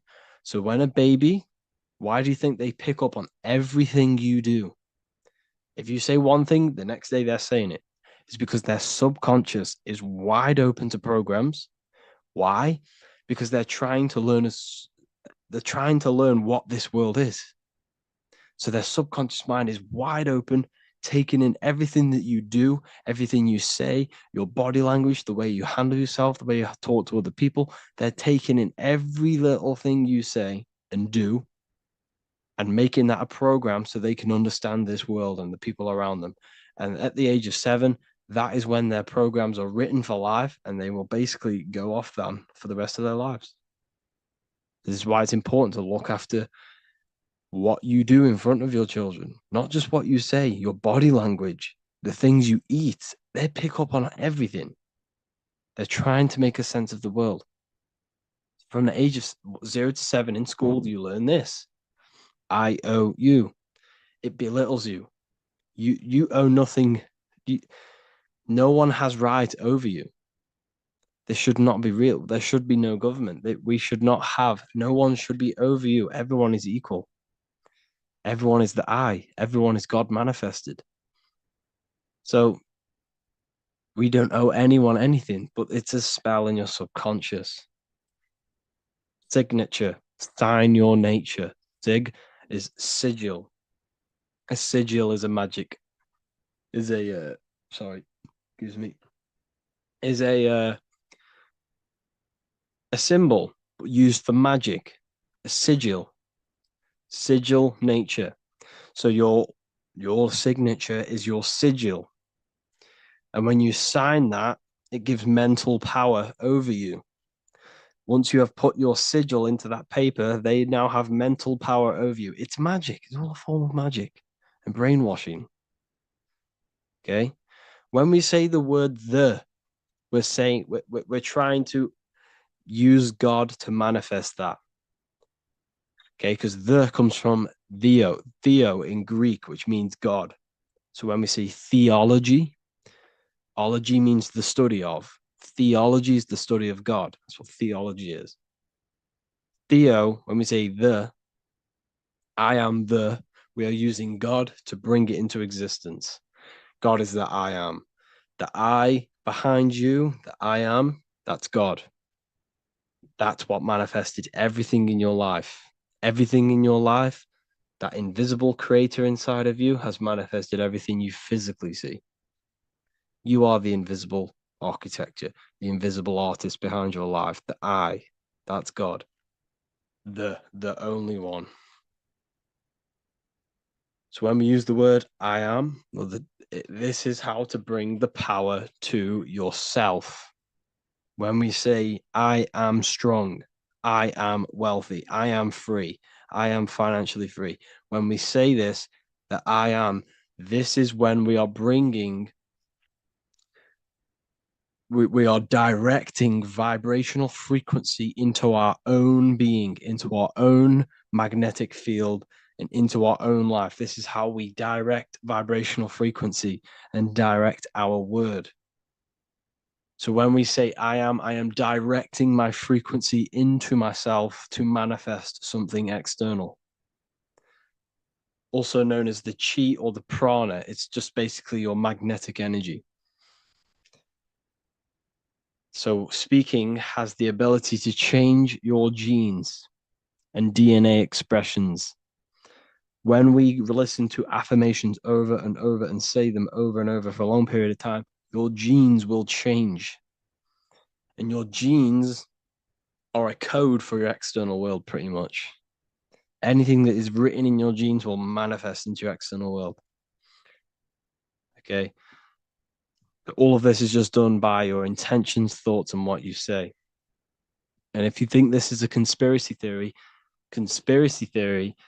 was a term invented by the CIA to discredit, confuse, ridicule, and disqualify any alternative information that contradicted the mainstream narrative. That's what a conspiracy theory was. It was created by the CIA for any belief that went against their mainstream narrative. Hollywood, the biggest spell casting scheme cult in the world. Hollywood. I'm going to make a whole lecture on this.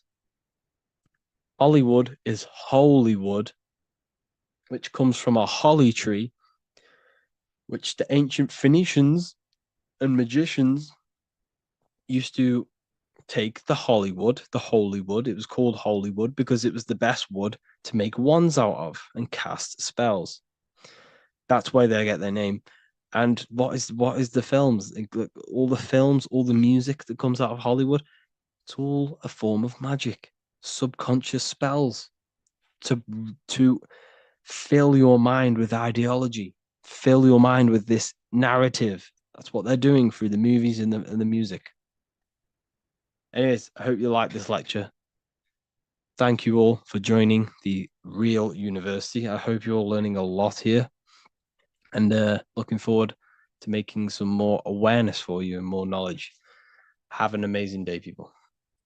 Neo is plugged into the matrix on the back of his neck. And if we look at the human brain, the back of the neck is the reptilian brain stem. And when one operates their life out of the reptilian brain stem, they are unaware, unconscious. They are consciously dead because the reptilian brain does not really critically think. It acts on instinct, fight or flight mode. This is considered in the occult spiritually dead. When one is taking actions without intention, simply very reactive to life. They're not living, they're simply experiencing. When you're walking down the street and you see someone, and in your mind you think me versus them versus me, that is an animalistic way of thinking. I used to be trapped in this way of thinking, always thinking of fight or flight, always judging people, always reacting to the world, never consciously creating and commanding with intention in the world. This could be considered the matrix when one lives unconsciously, simply surviving in the world. Another symptom of living in the reptilian brain could be obsession, a constant need to assert your power over others to feel safe or superior. Views relationships as power hierarchies, not as mutual connections. It could be a conquest for sex, lust, seeking validation through sexual activity. Sex becomes a tool for dominance, escape, and self-worth. Intimacy is avoided. Pleasure is pursued without emotional depth. Seeking pleasure all the time. This is all to do with the reptilian brain. Seeking safety. It could be compulsive eating or food hoarding, driven by craving and not actual hunger. Eats to soothe fear or emotional discomfort, often unconsciously. This is the unconscious. Fear-based decision-making. Every choice is shaped by perceived threat or insecurity or fear within the subconscious mind. Long-term vision is sacrificed for immediate safety and gratification. All the reptilian brain. Territorial behavior overacts when personal space, possessions, or status is threatened. Acts as though survival depends on ownership or status. Addiction repeats patterns to feel safe, even if they are harmful. Avoids anything unfamiliar or unpredictable. Low empathy. No empathy or emotional care for one another and for fellow beings in the world. Sees people as threats, tools, or competitors. This is all to do with the reptilian brain. Intense jealousy or possessiveness. Sees others as rivals or objects to control. Cannot tolerate perceived threats to loyalty or status. Quick to be angry. Slow to reflect. Reacts with rage, withdrawal when challenged. Lacks emotional regulation or deep self-awareness. So this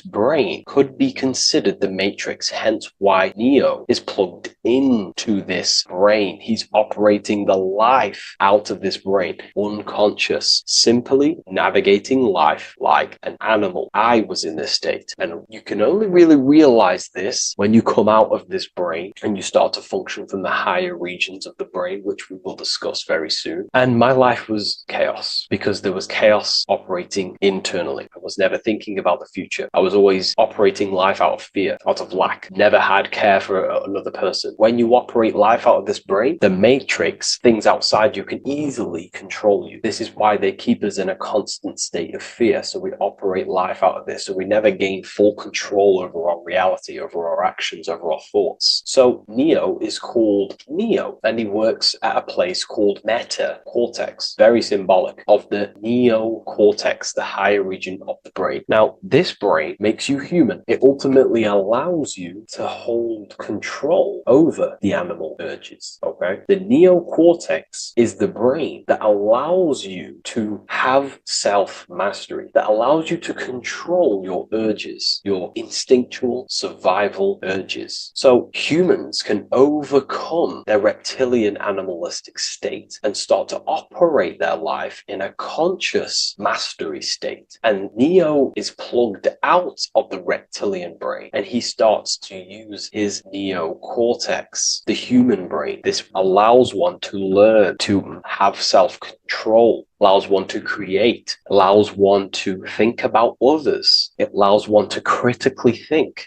deeply. It allows one to be self-aware. Who am I? Where did I come from? And where am I going? This is ultimately the brain that has shaped the world. We look at humans. We built technology. We built all of these amazing things. They all come from the neocortex. This is the higher region of the brain that allows consciousness to function on a higher degree. It allows you to truly become a creator and have self-control instead of living in a reactive animal state. You see, animals are only aware of their five senses. They're only aware of surviving. If you notice, look at animals, they're always looking around. Even in their home, they're always looking around, sniffing around. That's because they operate in an animalistic brain. Humans have the neocortex. This is a higher region of the brain, which if you wish to master yourself, this is the brain that you will be using. This allows you to operate life on a higher degree. We see this reptilian brain symbolized everywhere. See it as reptiles. Reptiles are symbols of this brain. We see the Egyptian god Osiris with the green skin representing a reptile, a crocodile. Sometimes we see Osiris depicted in Egyptian artwork with crocodiles or reptiles, if you do a little bit of research on that. And also, if we look at the overall symbolism of Osiris and his story, we notice that he is the god of the dead or the underworld. This is not literal, but the dead or the god of the death,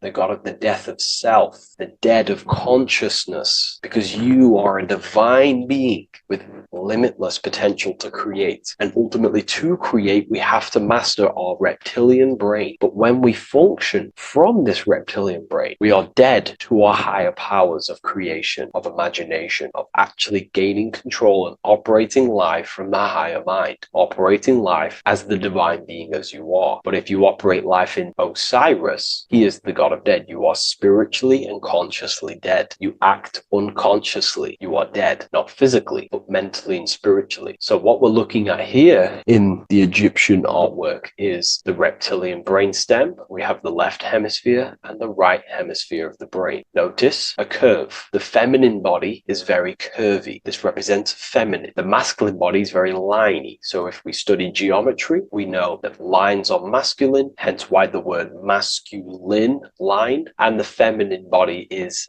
in geometry, feminine is represented as curves. So this is the left masculine brain on the left side, and this is the right feminine brain on the right side, with Osiris, the reptilian brainstem, in the middle. So we're going to go deeper into some Mesopotamian artwork now. Now let's have a look at this. We're looking at the reptile on the very bottom. We see the left brain and the right brain, the Eye of Ra and the Eye of Horus on the left and right. In Freemasonry, we still see the symbolism of the two pillars, Yakin and Boaz in Freemasonry, with the two pillars symbolizing masculine, feminine forces of consciousness, also representing the masculine left brain and the feminine right brain, with the reptile down here. But if we have a little look here, right, we have a little look at these reptiles. This person is standing on top of the reptiles. When you are on top of something, you have power over the below. You are standing atop of something. You have mastery over it. You have control over it, symbolizing gaining control over the reptilian brain, the reactive actions, the sexual urges, the addictions, the territorial behavior, the fear-based decisions, constant internal tension, never being able to focus. It's symbolizing gaining control control over these internal qualities that happen within us in our mind, because the universe is mental. And if we do not gain control over this brain, it will dominate our mind, which will ultimately dominate our actions and destroy our life and live in an unconscious state. So this is basically instructions in this ancient Mesopotamian artwork of becoming self-mastery, to operate on a God consciousness level. So we have a person symbolizing your awareness, the internal you, having mastery over the reptilian urges, the reptilian brain, the reptile thinking. We have a person, a face in between, and it's standing in between these pillars, symbolizing balance of the brain hemispheres. Because the face, we see the eyes in the middle, we see the person is you, your consciousness, standing in the middle pillar. So representing seeing reality as neutral. Everything in the world is neutral. It's the mind's perception that gives it a positive or negative charge. When we adapt this mindset, this view of reality, this knowingness of reality, we see the world for what it truly is. And if you see things as neutral, it allows one to transform the situations in your life accordingly, instead of simply choosing a side.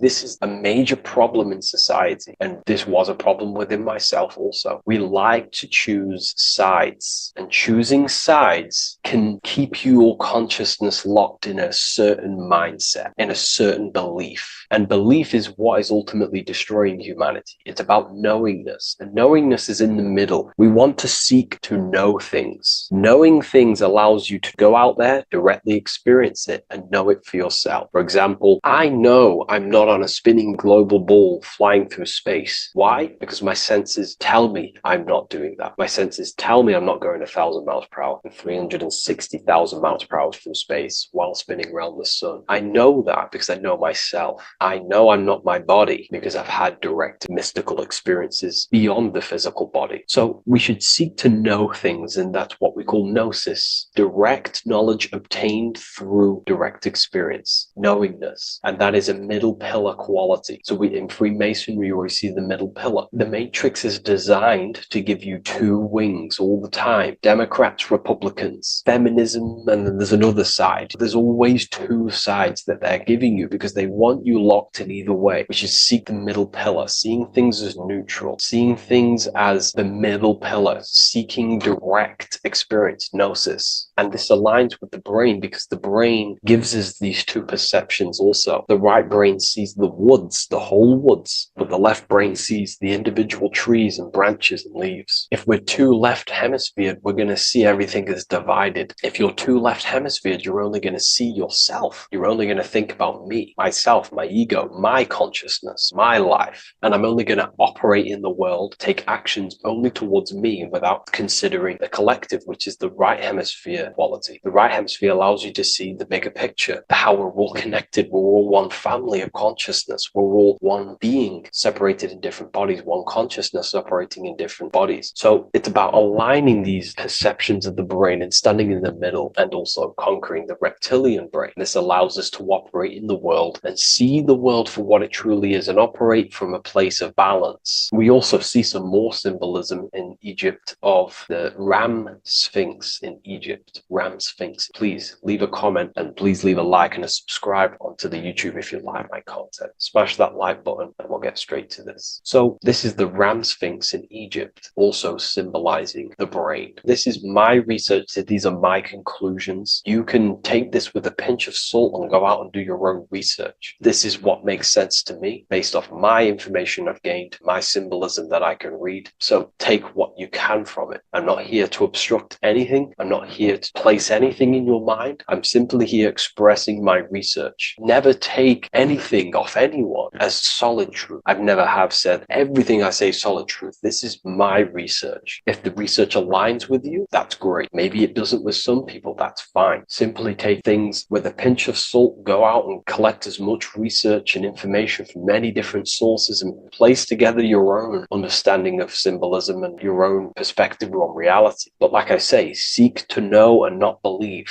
So this is the Ram Sphinx in Egypt. This is a more powerful symbolism of the brain. We have Osiris here, the god of the dead, which is the reptilian brain, and an Aries symbol here symbolizing the hippocampus in the brain. So this is the reptilian brain stem, heavily aligned with the reptilian brain stem here. We can see the connections if we look closely. So this represents the dead of consciousness. This is the dead of self, living in impulsive animalistic state, the symptoms that I listed earlier. I'm not going to go over the symptoms again. And Aries symbolizes the hippocampus in the middle of the brain. It's the hippocampus. And Aries is a symbol of a state of being. Why? You see, ancients and the ancient Egyptians, according to my research, Freemasons still use this symbolism today. So what they do is they use the path of the sun to symbolize a state of consciousness or a journey in consciousness. So what do I mean? So Aries here is the transition from the winter arc. So this is the winter arc from Libra, Scorpio, Sagittarius, Capricorn, Aquarius, Pisces. This is when the sun is dead. This is when the electromagnetic waves of the sun are not very present. This is the winter. This is when there's more darkness in the world. However, from Aries, Taurus, Gemini, Cancer, Leo, Virgo, and to Libra, this is when the sun is giving more electromagnetic rays. Everything grows. Everything is reborn again. Everything's growing. There's more light. There's more warmth. You can grow crops. So this is very symbolic as a state of consciousness. Aries is used heavily to represent the rebirth of the sun, but internally as an esoteric interpretation of Aries, it symbolizes the resurrection of awakening of the self. It is the rebirth of the sun, of the soul, the rebirth of becoming aware out of the darkness into the light, living in the reptilian unconscious state, the unconscious, not being aware that I possess consciousness, not being aware of my thought, emotion, actions. And Aries is that symbol, is of the rebirth of the spirit, the rebirth of the self, becoming self-aware. So that's what we're looking at here with the Ram Sphinx. We're looking at Osiris, dead, the reptilian brain, operating life in an unconscious state, not really thinking, not self-aware of thought, emotion, actions, not aware of the soul, not aware of good and evil, not aware of the laws that are in the heart of love, not aware that there's always an intelligence in the heart telling us what's the right thing to do at all times, not aware of anything, just simply reacting to the world. But then we have a symbol of Aries above, which is the resurrection of self. So again, this is symbolizing by the Egyptians to me and my research going from darkness to light. This is the resurrection of consciousness when we start to deepen our self-awareness, which is ultimately what I'm doing to you in these videos. Hopefully I can awaken some people's minds and make people think deeper. And that process of internally what's happening within you that's what Aries represents when you're starting to say, wow, my mind's going deeper and deeper into the self, and I'm realizing more. That is what Aries symbolizes. When the sun returns, it's also a symbol of a sacrifice, because obviously when the sun returns back to Aries, we're sacrificing the winter, when we're transitioning, and all transitions require sacrifice. So in Aries, the Jews celebrate the Passover. It's the Passover of the sun, and what do? They eat lambs in the Passover Aries, because it's all symbolic of this internal process. In Aries, Christians celebrate with the Easter, which is the resurrection of Jesus, the resurrection of the sun. Remember, it goes deeper. There's deeper layers to this. It's the resurrection of the self and the mind deepening into a deeper awakening. So again, we're going from the lower regions of the brain, and when we start to critically think and become self-aware, we're starting to use the mid part of the brain, and the mid part of the brain then expands into the neocortex, which is the resurrection of the self. The mind is no longer functioning in just the reptilian brain, but then it's going into the light of the higher brain, the neocortex, and this is the reptilian brain. This is the midbrain, what we're looking at here with the Ram Sphinx. Yeah. So this is the resurrection. It's the transition point of going from the reptilian brain into the midbrain into the neocortex. We're now resurrecting ourselves. Now, this is not putting anything negative on the reptilian brain. Without the reptilian brain, we wouldn't be able to live. We need the reptilian brain, but it's an abuse of the reptilian brain that can keep us in a very low state. It keeps us stuck in an unconscious state. But the reptilian brain is what's allowing you to breathe, to eat, to scan the environment for any threats. If there are threats, we do need the reptilian brain. That's not to say it's evil, but what I'm saying is an abuse of this brain, which is what most people are stuck in. They're operating their life out of this brain. And this is what the Egyptians, I think, are symbolizing, trying to tell us to resurrect ourselves, to become self-mastered, to become the highest version of yourself, to actively create in the world. Because when we are only operating from this brain, we're unconscious, well, then other people can use you as a vessel to create their reality. This is how the world is at the moment. The ones who know how to use the mind are controlling the other ones who do not know how to control the mind. So I hope this makes sense to you. Let me know if you have any video recommendations, and I'll see you inside Ethereum University. If you wish to take your research to the next level, I have things inside of there that are very powerful. We happily invite you. I'll see you inside of Join. If not, I'll see you in the next YouTube video. Welcome to Revival of Wisdom. What is good, people? Is Revival of Wisdom. We're back with another video. Today we're going to be talking about the importance of Saturn and the occult. Let's jump straight into this. So Saturn is the god of the earth, right? It's the time of God, change, destruction, physical matter. He creates and destroys, because the energy of Saturn is the key to crystallization.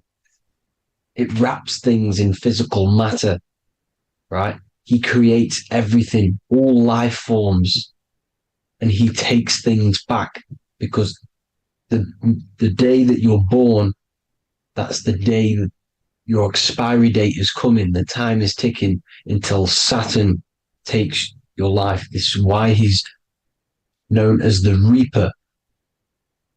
Okay? As he's personified as eating his child here in this ancient Roman painting. As you can see, he's eating the child. We are all children of Saturn, right? He creates physical matter, our physical bodies, right? He's the god of time because he's the slowest moving celestial body. He's the Lord of the Rings, as you can see here. He's the last one on the ring. He's the slowest one moving, okay? So he is the Lord of time, destruction and creation, okay? This is why his name is Saturn, Satan. He's the devil, okay? But I'm not saying Saturn's evil, guys. It's a part of life. Everything lives and dies, right? He's the key to crystallization. Now, as we have the clock here, our god Saturn, or Chronos in Greek, just means time. He's also the god of time, as I've already said. 60 seconds in a minute, 60 minutes in an hour, 24 hours in a day. Add 2 plus 4 equals 6. 60 seconds, 60 minutes, 2 plus 4 equals 6. That's 666. Okay? And as you see on the clock, 6 take away 12 equals 6. 7 take away 1 equals 6. 9 take away 3 equals 6. 6 is the number of Saturn. It's associated with Saturn, right? He's the god of time, of justice. Everything goes back to the Reaper in the end. Everything lives and dies. Now, the artwork of him, he's always got the Reaper staff. You see, it's personifying death. Now, when you see this, the Romans were not saying Saturn was a real person, a real god in human form. No, this is personification. This is what the ancients always did. They personified, just like the Bible. It's all personification. So the personifying Saturn eating its children because it eats, it's the Reaper. No one can escape the Reaper. No one can escape death. Now, Saturn is 666, which is in the Bible, the number of the beast, right? The number of the beast, Satan, 666, right?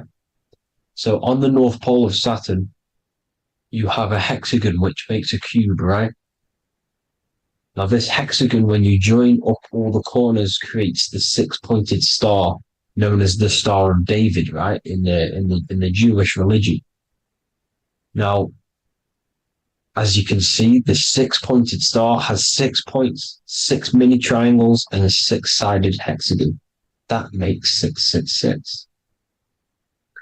And also, you have Saturday is named after Saturn, the 6th planet, the 6th day of the week, and has a 6-sided polygon on its north pole. That's also 666. Now, this Star of David, this symbol goes back thousands of years, and it originates from Saturn. It's not the Star of David, right? It originates from Saturn. It symbolizes the physical and spiritual aspect combined into one, which makes us humans, right? Also symbolizes the male and female combined into one. These two sacred energies create the human. We consist of both male and female energy, also known as the Seal of Solomon. And we all know if Solomon was a real person, he talks about communicating with 72 demons. He could apparently, in the text, he could communicate with 72 demons, and this is sorcery. This is black magic. Now, this symbol is associated with hexing people. When you place a hex on someone, that is a form of witchcraft, which a hex is just a curse. When you're cursing someone, this is black magic. Now, the black magician would stand in the middle of the symbol and cast his spells onto other people. Now, this symbol is obviously on the $1 bill, twice on the $1 bill. And it's very, very ancient symbol. And it originates from Saturn. And let's keep going. So the cube. So I've just said how you see the cube on the North Pole of Saturn, right? The cube is limited. It's a 3D shape. It symbolizes limitations to the physical 3D dimension, the third dimension, the physical realm which we are in. Now, as you can see, the color associated with Saturn is black, right? Black is infinite potential. Black is the creation of all things before there was light. Light is born out of blackness, darkness, okay? Now, black is physical matter. And as you can see, the black cube, black symbolizing physical matter, the cube being limited, as the physical realm that we are in is limited. It's not like the fourth dimension where everything can exist in a thought. The third dimension is limited, right? And this is what Saturn is. It limits you to the 3D 666. Your body limits you to your physical body. Now, these black cubes are placed everywhere. As you can see, Australia, Denmark, Manhattan. There's one in New York. As you can see, the Apple have a cube. The Nintendo GameCube. Trump Tower is a black cube. This is worshipping the energy of Saturn, the god Saturn. Okay, it's not a god, it's a celestial energy. However, it rules over Earth because it pretty much created the physical realm. Now, as you see, when you go to a funeral, you wear black, a black suit symbolizing Saturn, which is the color associated, black.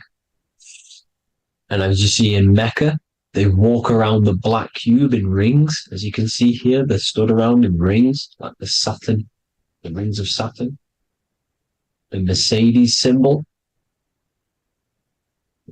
You probably wouldn't notice that, but yes, it's Saturn. And when you graduate from university, you wear a black cube on your head. This is all symbolizing Saturn. Okay. Now, as you can see, the Jews here have a black cube on their third eye whilst they pray. Notice how he's shutting his eyes into blackness, darkness, and he's wrapped around a black strap around his arm. This is symbolizing the wrapping of physical matter, of how physical matter wraps things into existence. And as we all know, the Star of David is a Jewish symbol. So he has the black cube and the Star of David, right? So all of these religions are secretly worshipping Saturn. Okay, this is all Saturn worship, Kronos, the god of time and destruction, the physical reality. Now, as you can see, it's symbolized everywhere in all major corporations. Pepsi, internet, that's obvious. NASA, of course, NASA. NASA means to deceive in Hebrew. Universal, Walkers, that one's so obvious. Nike, Toyota. So many different ways they symbolize it. You either see the rings of Saturn or the black cube, as I just showed you here, the Nintendo and the Mercedes, right? It's absolutely everywhere. Now, they also use 666 to symbolize it, as I've just broken it down to you. 666, the World Economic Forum. We all know how they're trying to enslave us into this new world agenda.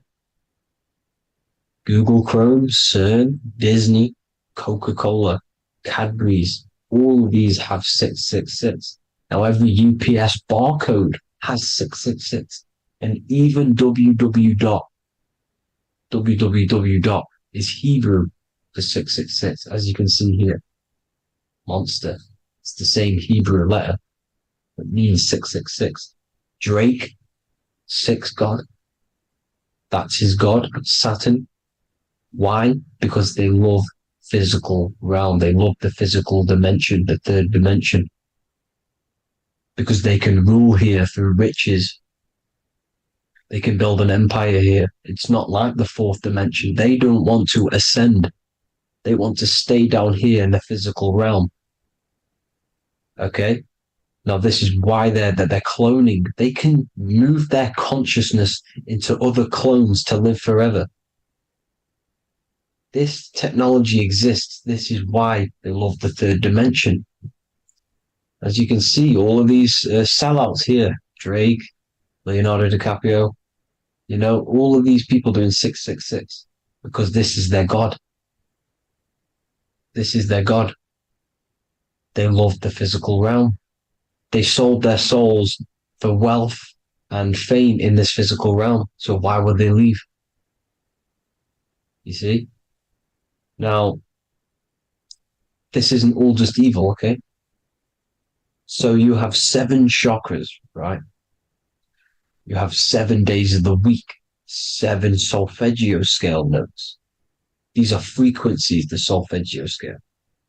Now, it's called the Saturn moon matrix because the moon symbolizes your mind, because you're created out of the Holy Trinity, which is body, mind, and spirit, right? That's the triangle, the equal triangle, body, mind, and spirit. Now, the 3 main celestial bodies are Earth, Moon, and Sun. The Earth being your physical body, the Moon being your mind, and the Sun is your soul, hence why it's called solar. It's a solar soul. Now, these symbols are alchemical symbols. So when you're doing alchemy, you use these symbols to obviously symbolize what we're talking about. Now, as you can see, these are all the symbols of the planets. Now, Saturn is created out of the moon on top, the moon on the bottom and the earth on top, as you can see here. You see? And this creates the number 5. Now, with the moon being your mind and the earth being your physical body, this is mind over matter, because the earth is your body's matter. This is matter over mind. You don't want to be matter over mind. This is low states of consciousness. You won't be mind over matter. You see, to manipulate matter, to create your own reality. Now, obviously, we all know Saturn is associated with the lowest chakra, which is the root chakra. This is to deal with your animal instincts. When you're down here, you identify as the physical body. You don't know anything spiritual. you're you have a pure physical mind. You don't believe in anything spiritual. This is survival mode, consumption. They want you trapped down here, which is matter over mind. They don't want you to create your own reality, which is mind over matter. You see? Now, that's what Jupiter is. Saturn is the moon on the bottom and the earth on top. But Jupiter is the moon on top with the earth on the bottom. That's mind over matter, you see? So, these chakras are an ascension process from matter, physical matter to spiritual. This is the ascension. This is the stairway to heaven. This is Jacob's ladder. You see? Now, the number 5, which is obviously associated with Saturn as well, which create the symbol for Saturn, created the number 5. You have 5 senses, 5 elements, 5 physical elements. As we all know, Saturn crystallizes everything into physical matter out of the 4 elements. 5 fingers and toes, 5 points of man. Okay, the number 5 is the number of justice. Saturn holds things back. He restrains things from you, makes you learn the lesson. Now, 666 is not all evil. 666 is the atomic structure of the carbon atom. 6 protons, 6 electrons, 6 neutrons, right? We are carbon-based life forms. All life forms are based on the bonding properties of the element carbon. Because Saturn crystallizes everything into physical matter. Now, the Masons symbolize this with the checkered boards. They have the black square, which is obviously matter, as I just said, the black cube. And spirit is the white square, because white is eternal light. White and light, you see. Black is physical matter. Now, this is what we are. The point of our soul is to transmute from matter to spirit, but these are interchangeable. This is the constant cycle between spirit and matter, spirit and matter. High vibrational matter turns into spirit. Low vibrational spirit turns into physical matter. You see? Now, we are carbon-based life forms. This is what 666 is, the number of the beast. When I say we, the physical body is the beast. It's the animal. It's the carbon suit to operate in this physical dimension, in this physical realm. See, it's the vehicle used to operate in this physical realm, but your mind isn't from this physical realm. You see, the brain is the physical manifestation of the soul.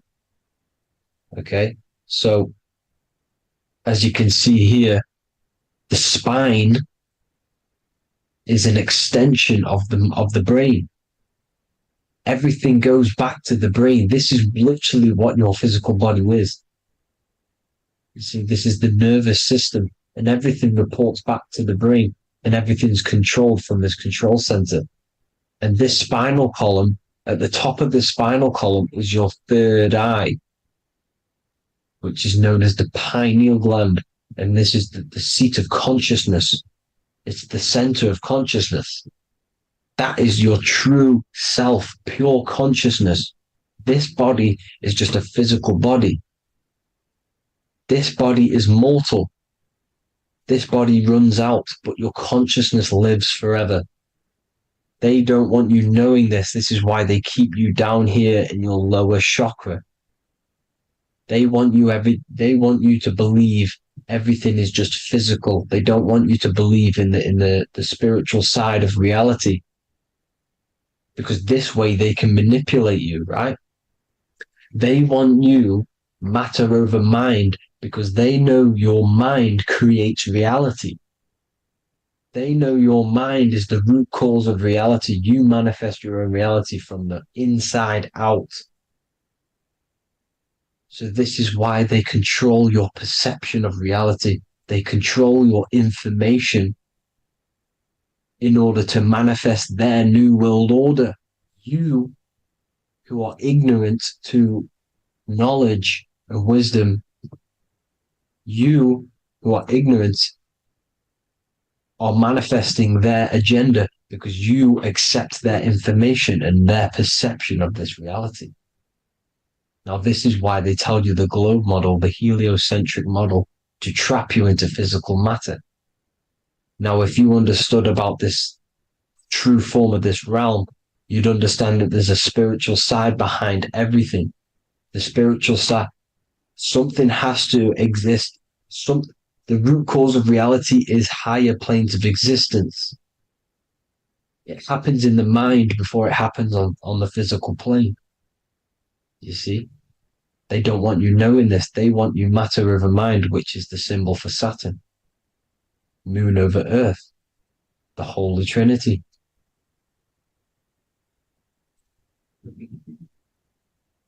Now, as you can see, the cube also makes IXXI. This is Roman numerals. This is Roman numerals, and when it's translated from 9/11.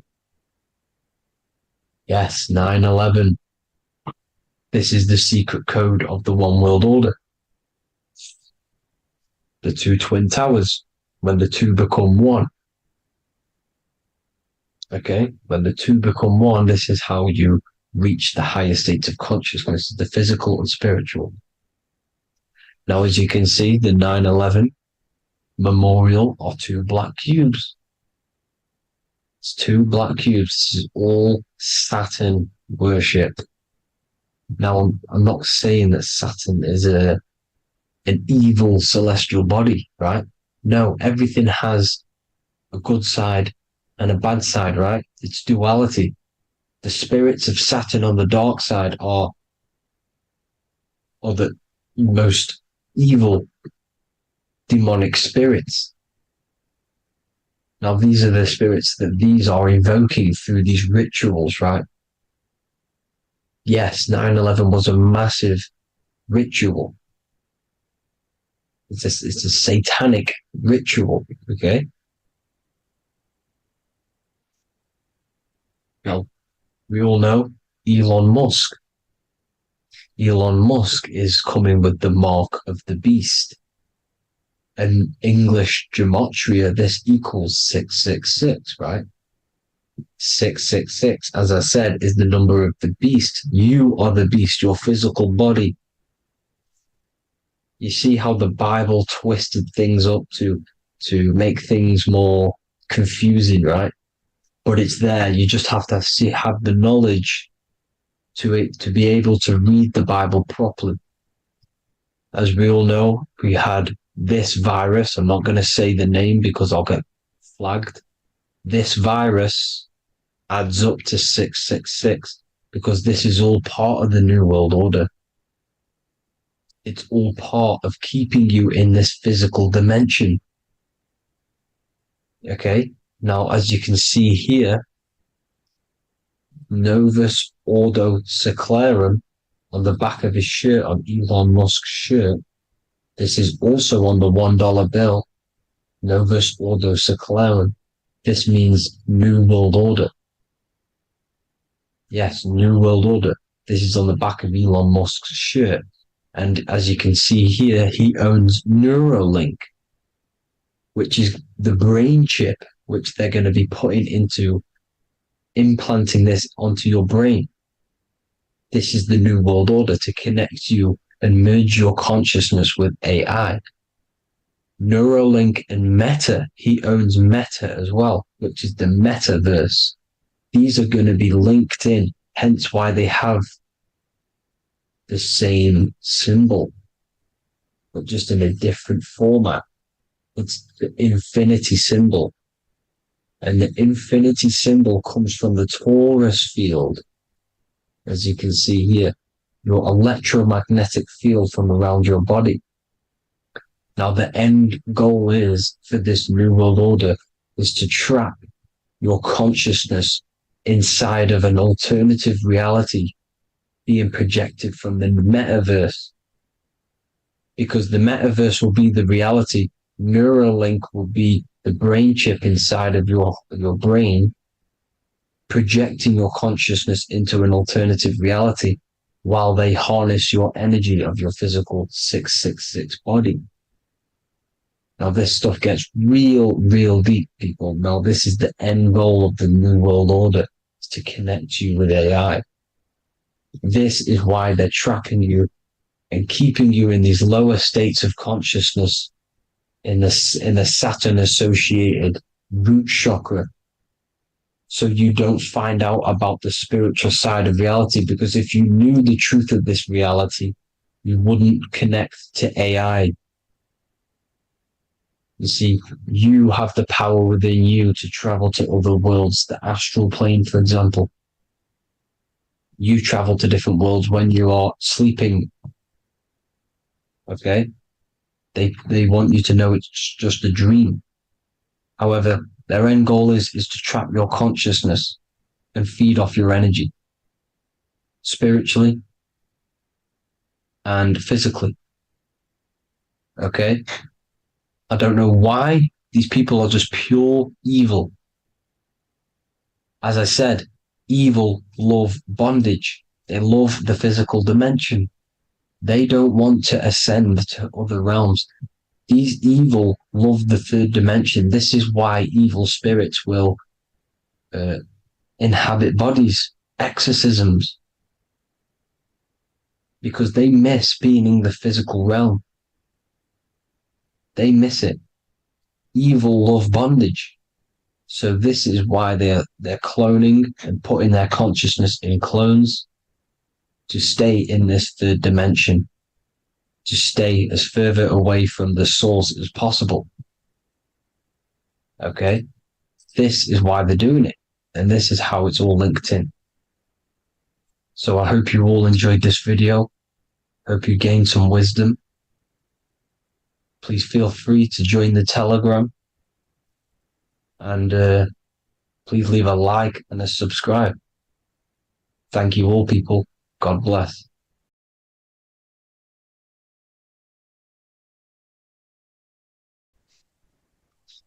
Matthew 21:1, Jesus went into the temple of God. Corinthians 3:16, do you not know that you are the temple of God? Now what is this telling you? That God is within you. Hence why in Luke 21:12 it tells you the kingdom of God is within you. And the side of your head region is called a temple for a reason. Because the brain encapsulates the mind. The brain is a physical manifestation of the mind. The heart is a physical manifestation of emotion. So we have these different layers of our consciousness. We have an intellectual, communicative aspect of our consciousness, which we would call the mind. We have an emotional aspect of our consciousness, which is the heart. And to communicate with the divine, it's all to do with the mind. Hence why the ancients always symbolize the mind being God. This is why Michelangelo always placed God inside of the brain on top of Sistine Chapel in the middle of the Vatican. He understood that God is in the brain. God is within you, not outside of you. The church tells you that God is in the sky because they are creating a externalization of the truth to create a business and a distraction so that you don't find the divinity within you, so that you don't find your power. Now you have Adam, the physical man, the physical body, the ego, the lower self, and he is resting. He's not trying to reach to God, but God is reaching because the higher consciousness within you is always trying to communicate with you. It's always trying to wake you up to your divinity. But the lower mind, the lower self, Adam, the physical self, is always in ignorance of truth, always in ignorance, and stays in a materialistic way of thinking, which is the lower animal self. And this is what we call a sleep or an NPC. This is the lower mind of man. But all you have to do is to move your finger to touch God. You have to look within yourself, within the brain, meditate, and you can find God. This is why in the Bible we see many references to the human body and anatomy to truly connect with God. Kings 6:8, the door to the middle chamber was in the right side of the house, which is the right hemisphere of the brain. The middle chamber is the pineal gland, where the seat of your consciousness is, or the seat of your higher consciousness is, the mind. And they went up the winding stairs, which is your spinal column, into the middle chamber, and out of the middle chamber into the third. So they went up the winding stairs. This represents raising your consciousness up the winding stairs. Your spinal column acts as a stairway of consciousness. Depending on what sort of consciousness you are operating in, depends on what part of the spinal column you are using. Because the spinal column ascends and descends consciousness. What do I mean? If you are in a reproductive way of thinking and you're always thinking about sex, you're jerking off all the time and you're always eating, all of your brain's power and your mind's power is being descended into the lower aspects of the spinal column, which represents hell, the physical state of man, Adam, the ignorant state. We're basically living off low-level pleasures like an animal. And the stairway to heaven is your spinal column. They went up the winding stairs into the middle chamber, which is your mind, your pineal gland, and out of the middle into the third stage of consciousness, physical, etheric, astral. When you meditate and you start to raise your consciousness during meditation, you enter the astral plane when you turn off thought. But this is the middle chamber inside of the brain. Here we see another painting inside of Sistine's chapel of God inside of the brain. This is the brainstem. This is the brain. This is the frontal lobe. This is the back lobe. This is the back lobe. This is the cerebellum. Here's the reptilian brainstem. Here's the claustrum. This is what we are seeing here. Anatomy. Here is another one in Sistine's chapel in the middle of the Vatican. This is depicting the brainstem. God's neck looks exactly like the brainstem. Here we see a real brain compared to God's neck, because the neck is just below the brainstem. And this is what they are symbolizing, because they knew that God is within you. God is a part of the human body.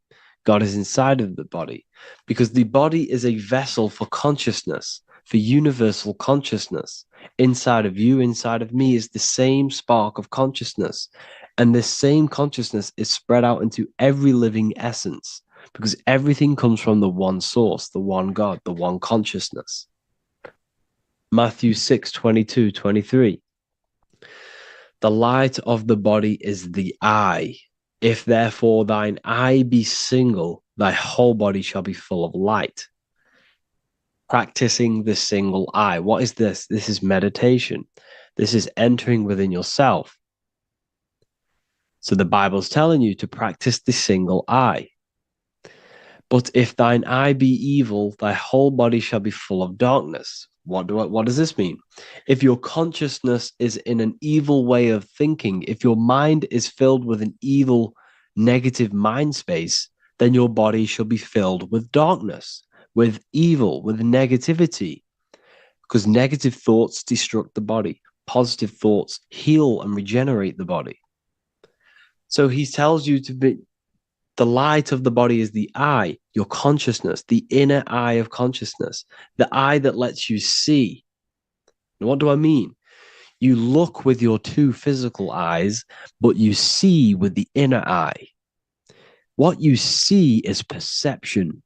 You look with the two eyes, and what you see is perception. You are seeing, you are understanding, and that's what consciousness, the mind, gives you.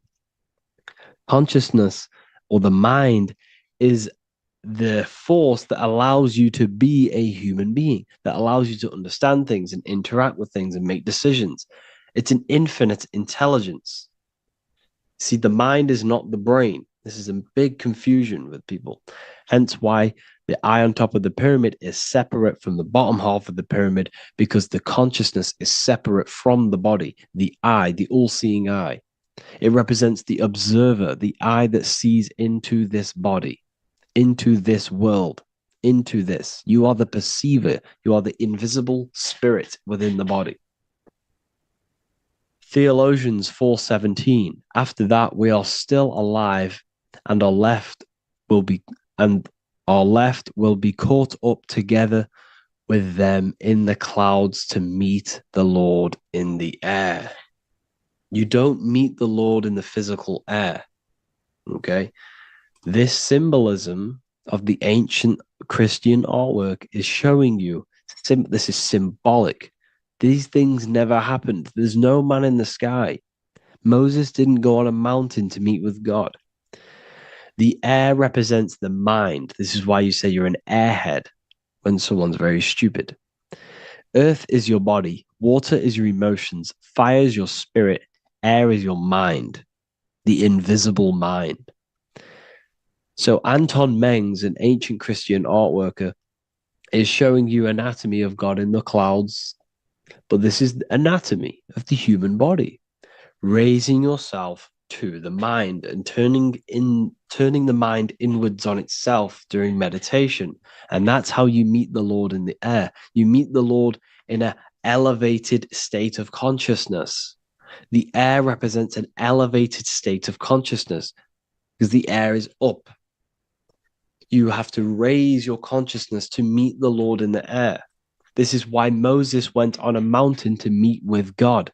The mountain represents elevation of consciousness, raising the mind up the spinal column, taking all of the mind's attention away from the reproduction and the physical aspects of self and raising it to the brain and turning off the brain and going inward into the air.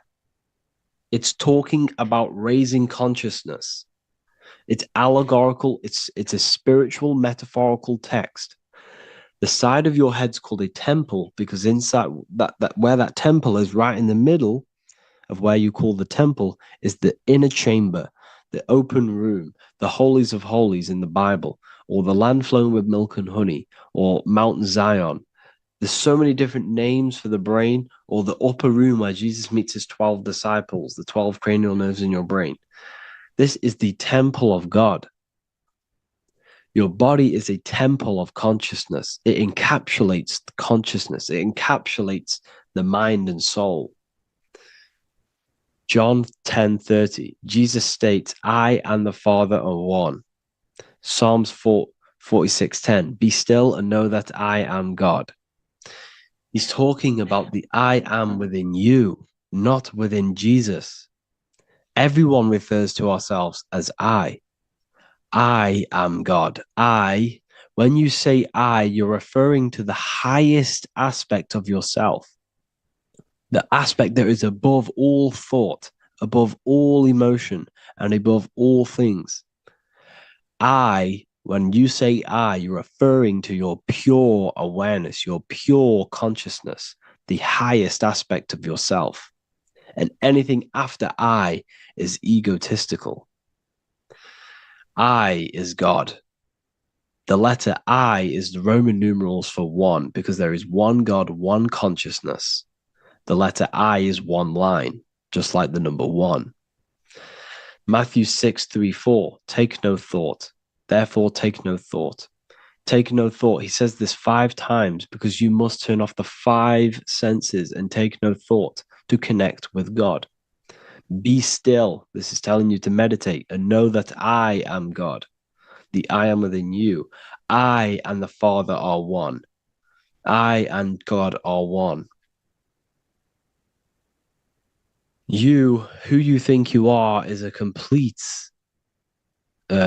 completely wrong. The body is matter. Your name isn't you. Your job isn't you. Your reputation, your trauma, your memories, your friends, family, worries, bills, interests, dislikes, goals, passions. Anything to do with the thinking mind is not you. Who you think you are is a part of your thinking aspect of consciousness. But once you remove thought, you are no longer your name, you are no longer your body, you're no longer your reputation. You are the I. You are pure awareness, pure consciousness, pure consciousness. And this pure consciousness has latched on to this name, this job, the body, and your traumas. Your pure consciousness has attached itself to this character who you're playing in the physical world. And this is essentially who you think you are, but you are not. You are the I, you are the self, you are pure awareness. So, in order for you to detach from these things, you must learn how to detach from your name, your job, your reputation. And you do this through meditation by turning off the thinking mind. Turning off the thinking mind allows other aspects of your consciousness to open up. What do I mean? Your whole life you've been thinking, and all of these thoughts has attached you to this physical body. You haven't allowed your consciousness to open up. And you can only do this by taking no thought. That's why Jesus tells you, take no thought. When you turn off the thinking mind, other aspects of your consciousness starts to open up. Other aspects of your being can open up. And this is how you astral project. This is how you do all these mystical things and things to do with consciousness. It's taking no thought. Imagination, emotions, thought, and memory are all to do with consciousness. These things are not physical. You can't touch thought. You can't touch emotions. You can't touch these things because they are not a physical thing. So you must turn off these things for other aspects of your consciousness to open up. Okay?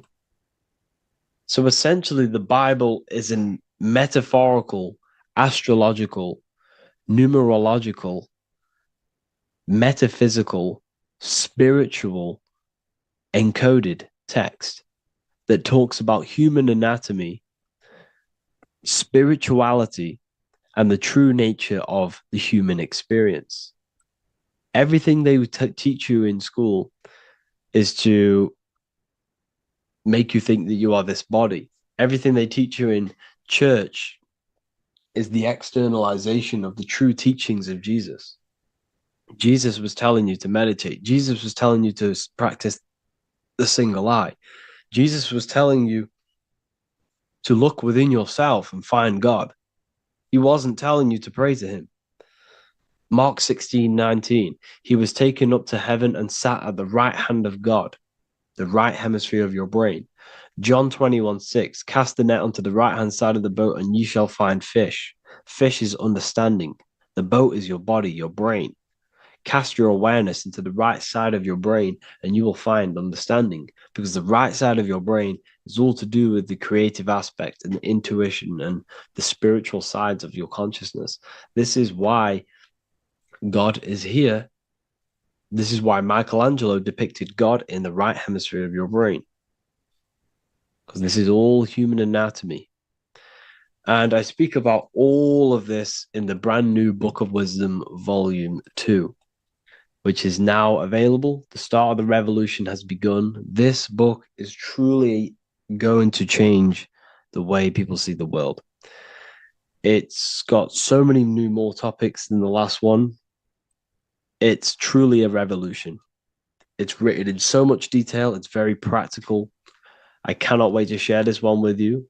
I just want to say thank you for the opportunity for me to create this book. Because without you, I couldn't have created this. And I just love sharing my work with you. And I thank every single one of you for the support, the watch, like the views and the likes, everything.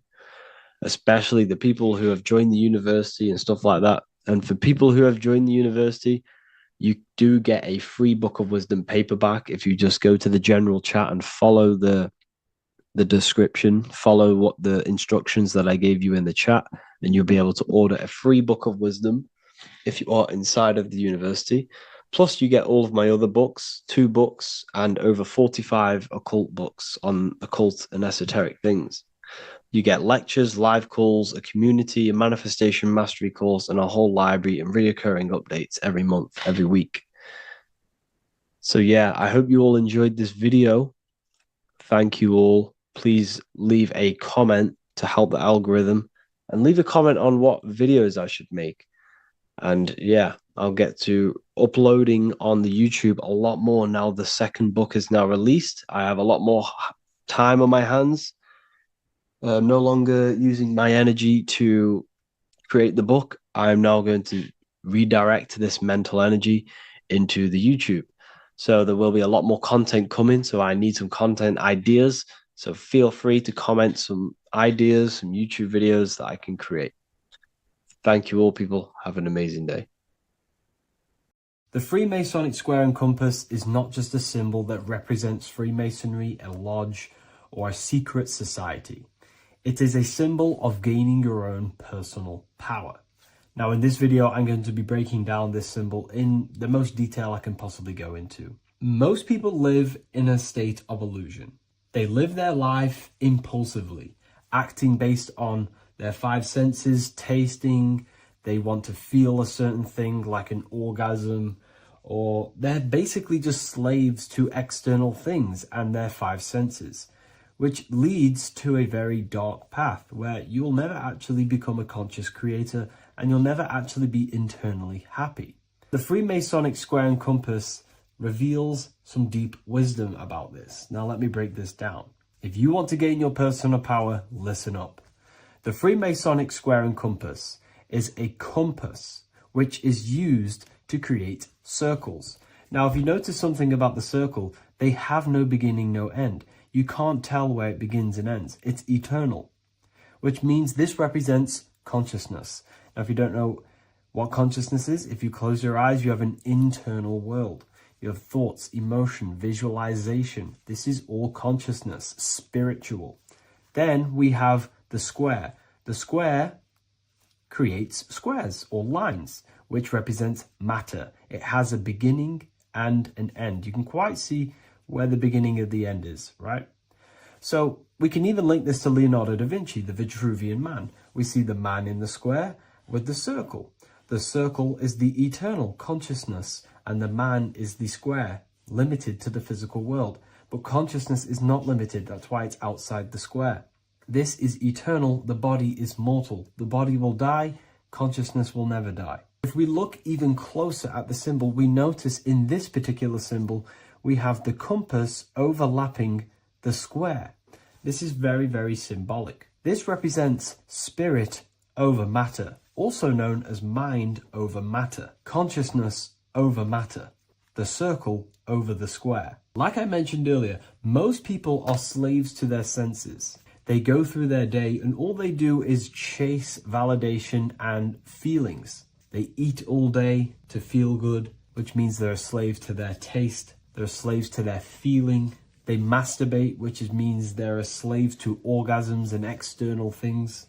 They're literally being governed by the external world controlling their internal world. They're literally living life on autopilot. And don't get me wrong, I was guilty of this too. We're all guilty of this when we join this world because we're not taught this sacred knowledge. Until you actually stop and recognize this, you'll be living life on autopilot, literally not even living. You'll be running off subconscious programs, seeking external validation and being ruled by these five senses. The square underneath the compass represents consciousness on top of matter, which means the internal world is controlling the external world.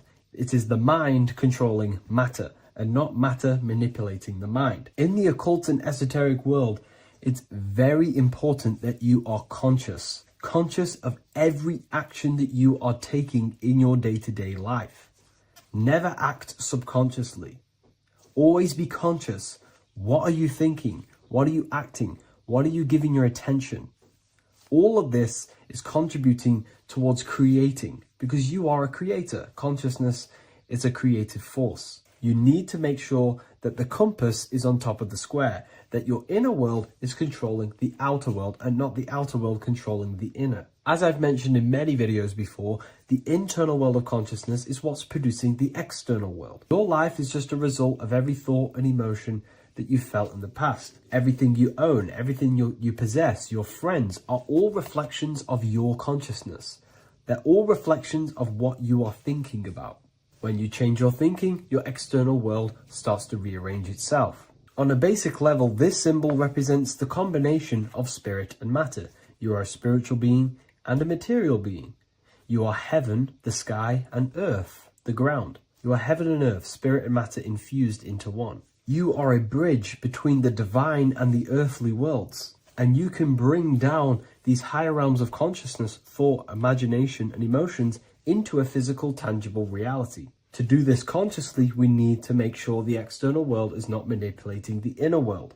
Because if your internal world is being controlled by external circumstances, for example, you have a circumstance happen in your reality, an emotion triggers inside of you, and that emotion is a command to create more of that. And the thoughts that you think are creating more of that negativity. So it's a constant cycle of negative manifestation if you let the external world control your internal world of consciousness. So we need to make sure the compass is on top of the square, that the internal world are commands and not reactions to create your external reality. And not only just to create, but to actually enjoy life. If we let the external world bother our internal world, this means that we have some sort of mental or emotional attachment to the external world. We need to detach from the external world. Why do I say that? Because it's temporary. It's an illusion. We are going to die one day, and none of this will matter. You need to understand that everything in this world is temporary. You have to be okay with losing things, losing family, losing things in this world, because it's guaranteed to be temporary. We need to make sure the internal world is order and not chaos, commands and not reactions. Now, at the back of the Book of Wisdom, Volume 2, the book that I've wrote here, I go over the different meanings of the different arrangements of the square and compass. Sometimes we see the square overlapping the compass, which is the opposite of what we've just broken down. Or sometimes we see one leg of the compass on top of the square and one leg of the square on top of the compass. These are all highly symbolic. When we see the square overlapping the compass, this pretty much represents the beginning of the Freemasons' journey, when their internal world is being controlled by the external. They have a lot of spiritual growth and a lot of learning and inner work to do. Now, when we see half and half, one leg of the square on top and one leg of the compass on top, this represents the Masons' gradual emergence from the material realm into the spiritual. This interplay of symbols reflects the process of gaining greater light and knowledge as the Masons ascend from material concerns towards spiritual enlightenment. And of course, we've just broken down what this means. This represents spirit over matter. They're not chasing external physical things anymore. They're actually chasing and gaining validation and happiness from spiritual growth, more knowledge and deeper understanding of consciousness and themselves. Most people chase external material things, which actually don't make you happy in the long run. You could be given £1 million today.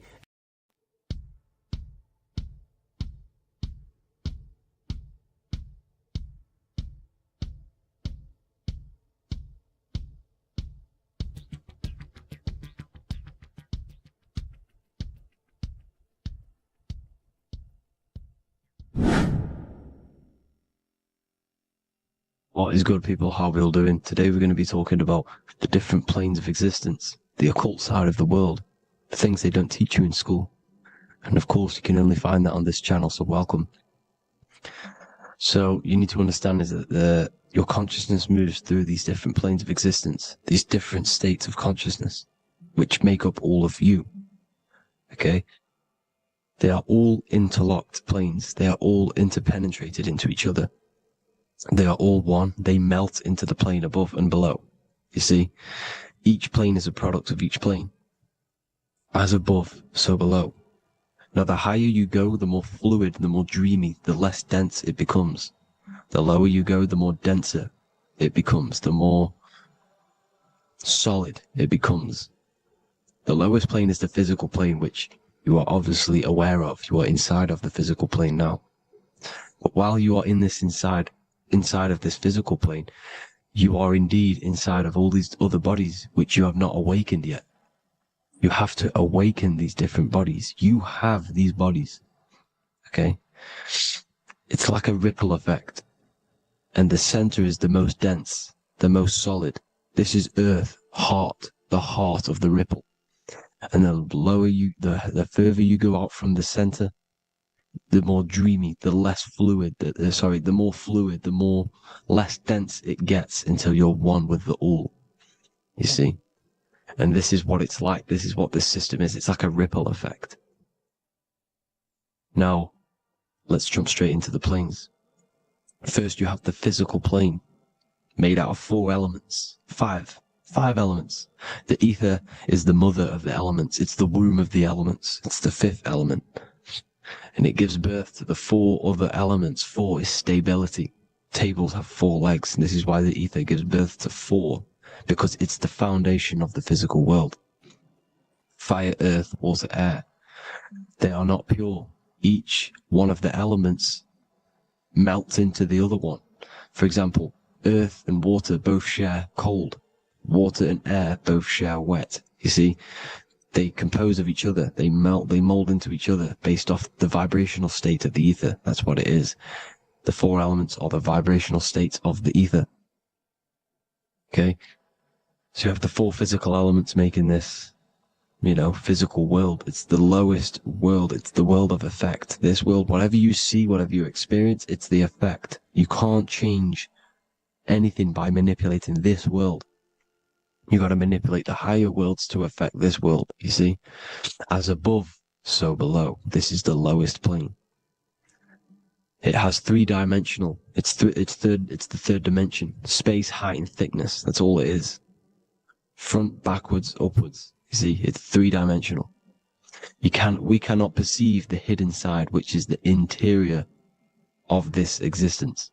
We cannot perceive the interior from our exterior view. We are looking into this world.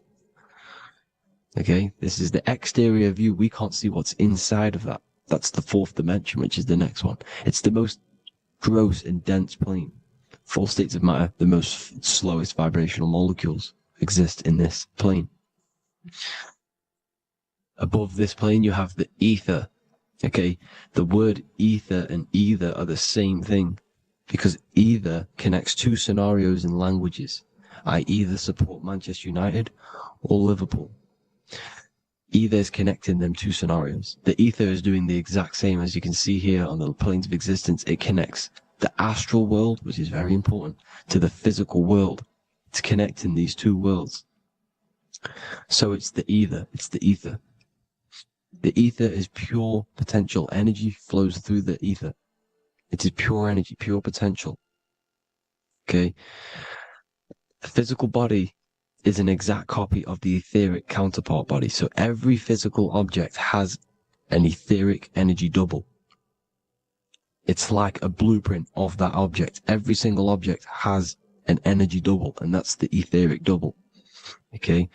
The etheric body determines the shape of our physical body through its lines of force. All through life, it rebuilds and restores the physical body. Physical problems show up first in the etheric body, because as above, so below. You manipulate the higher planes, it will manipulate this plane. And this is why sorcery works. Contact with astral plane entities. We'll get into that a bit later. So, the reason why we can't see this plane, this energy world, which is all around us, which we are inside of right now as we speak, is that the molecules that compose it are further apart than those of the physical plane, making it invisible to the 2 eyes. That we can't perceive it. Our eyes cannot physically suck in that sort of information, and our brain cannot decode it. This is why, they brainwash us with all these programs to keep us asleep, to keep these other bodies we have asleep, so we don't find out about these other bodies, and is to make you believe that everything's just a material. Only the material world exists. They don't want you to know is that everything that you see is a result of something you cannot see. As above, so below. There are realities within this reality. This is what I'm breaking down now, these different planes, on how this reality works.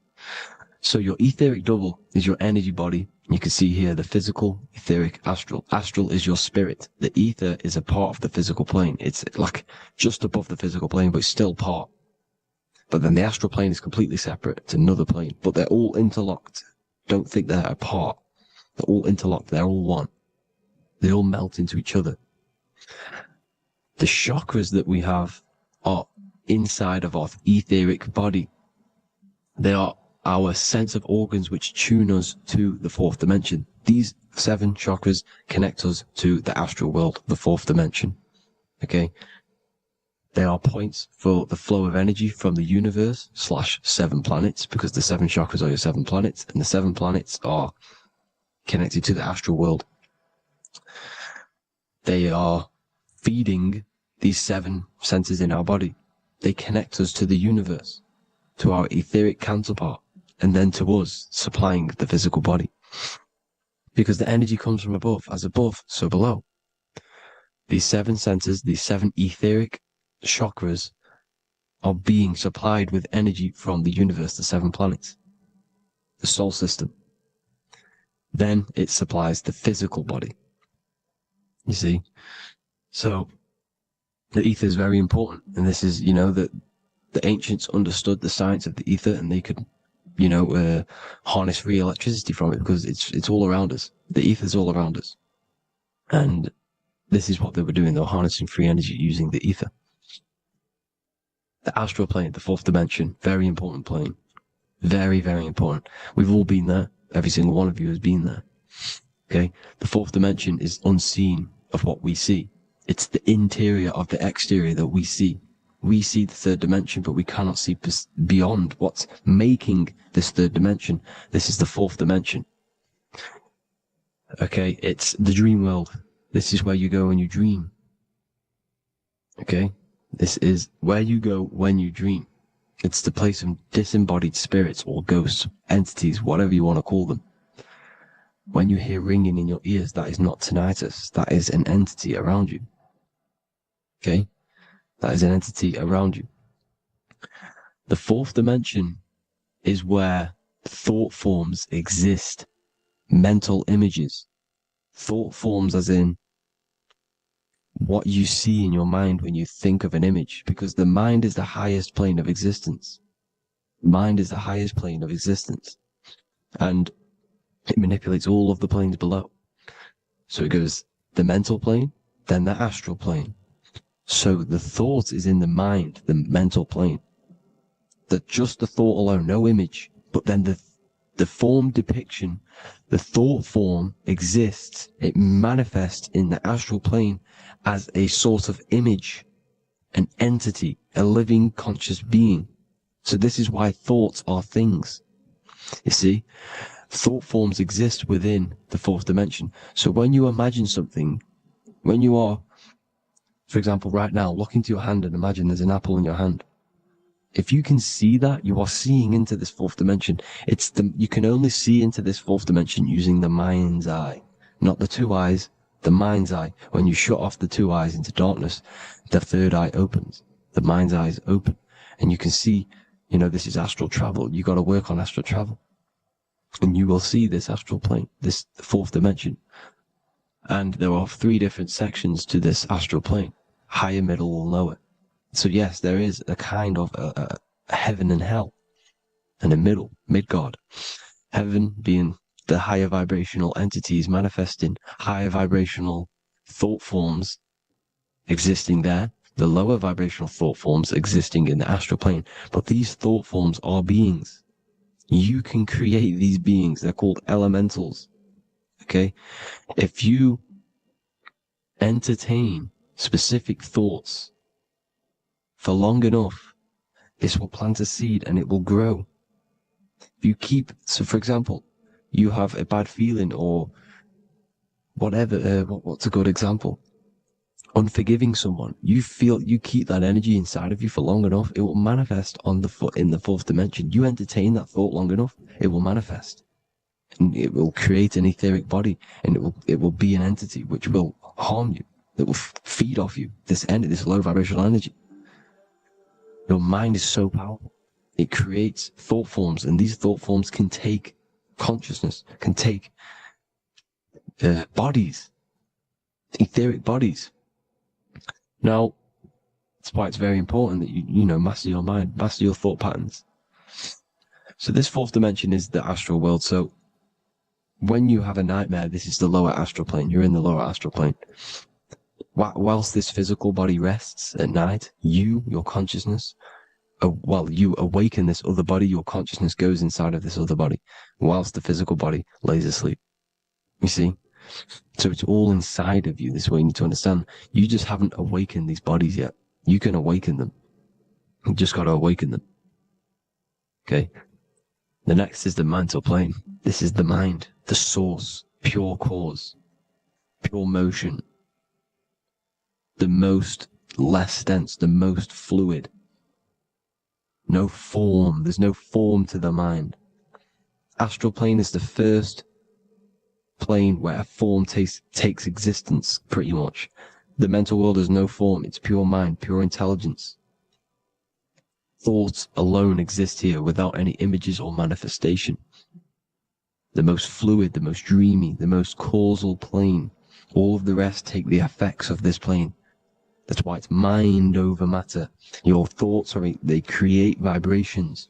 Each vibration is vibrating on a specific frequency, which creates mental images, creates effects down here on this physical plane. This is why it's so important to master your mind. Master what you think.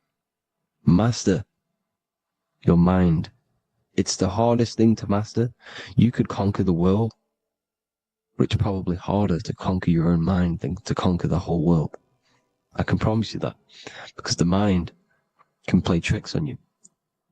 You got to listen to that inner guide within you that will constantly manifest the good things.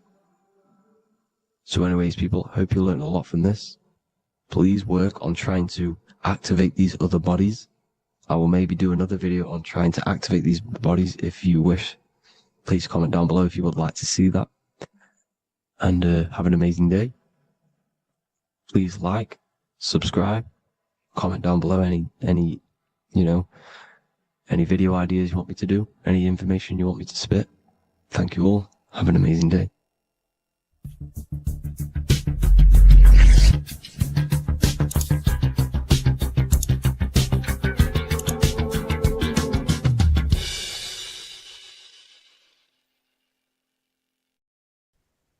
As above, so below. This is one of the most crucial teachings within esotericism, occultism, or what we like to call it today, spirituality. I don't like calling it spirituality because it's not spirituality. I teach human consciousness. I teach the science of you and your consciousness alone and your being. And in order to fully understand you and this world around you, you must understand this number one principle of as above, so below. There is many misconceptions of this, and there is many simple teachings of this, but I'm going to break it down today from the most simplest to the most complex, and you will see the connections between all things. This is the most important lesson you could ever learn, and I'm going to teach it you today.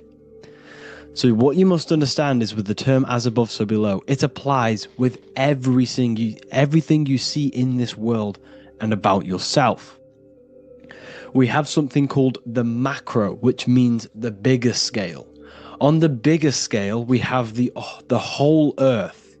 If we look down from the sky on top of rivers, this is what we see. We see this tree pattern. Then on a smaller scale, we see trees have this same pattern. Then we look even closer.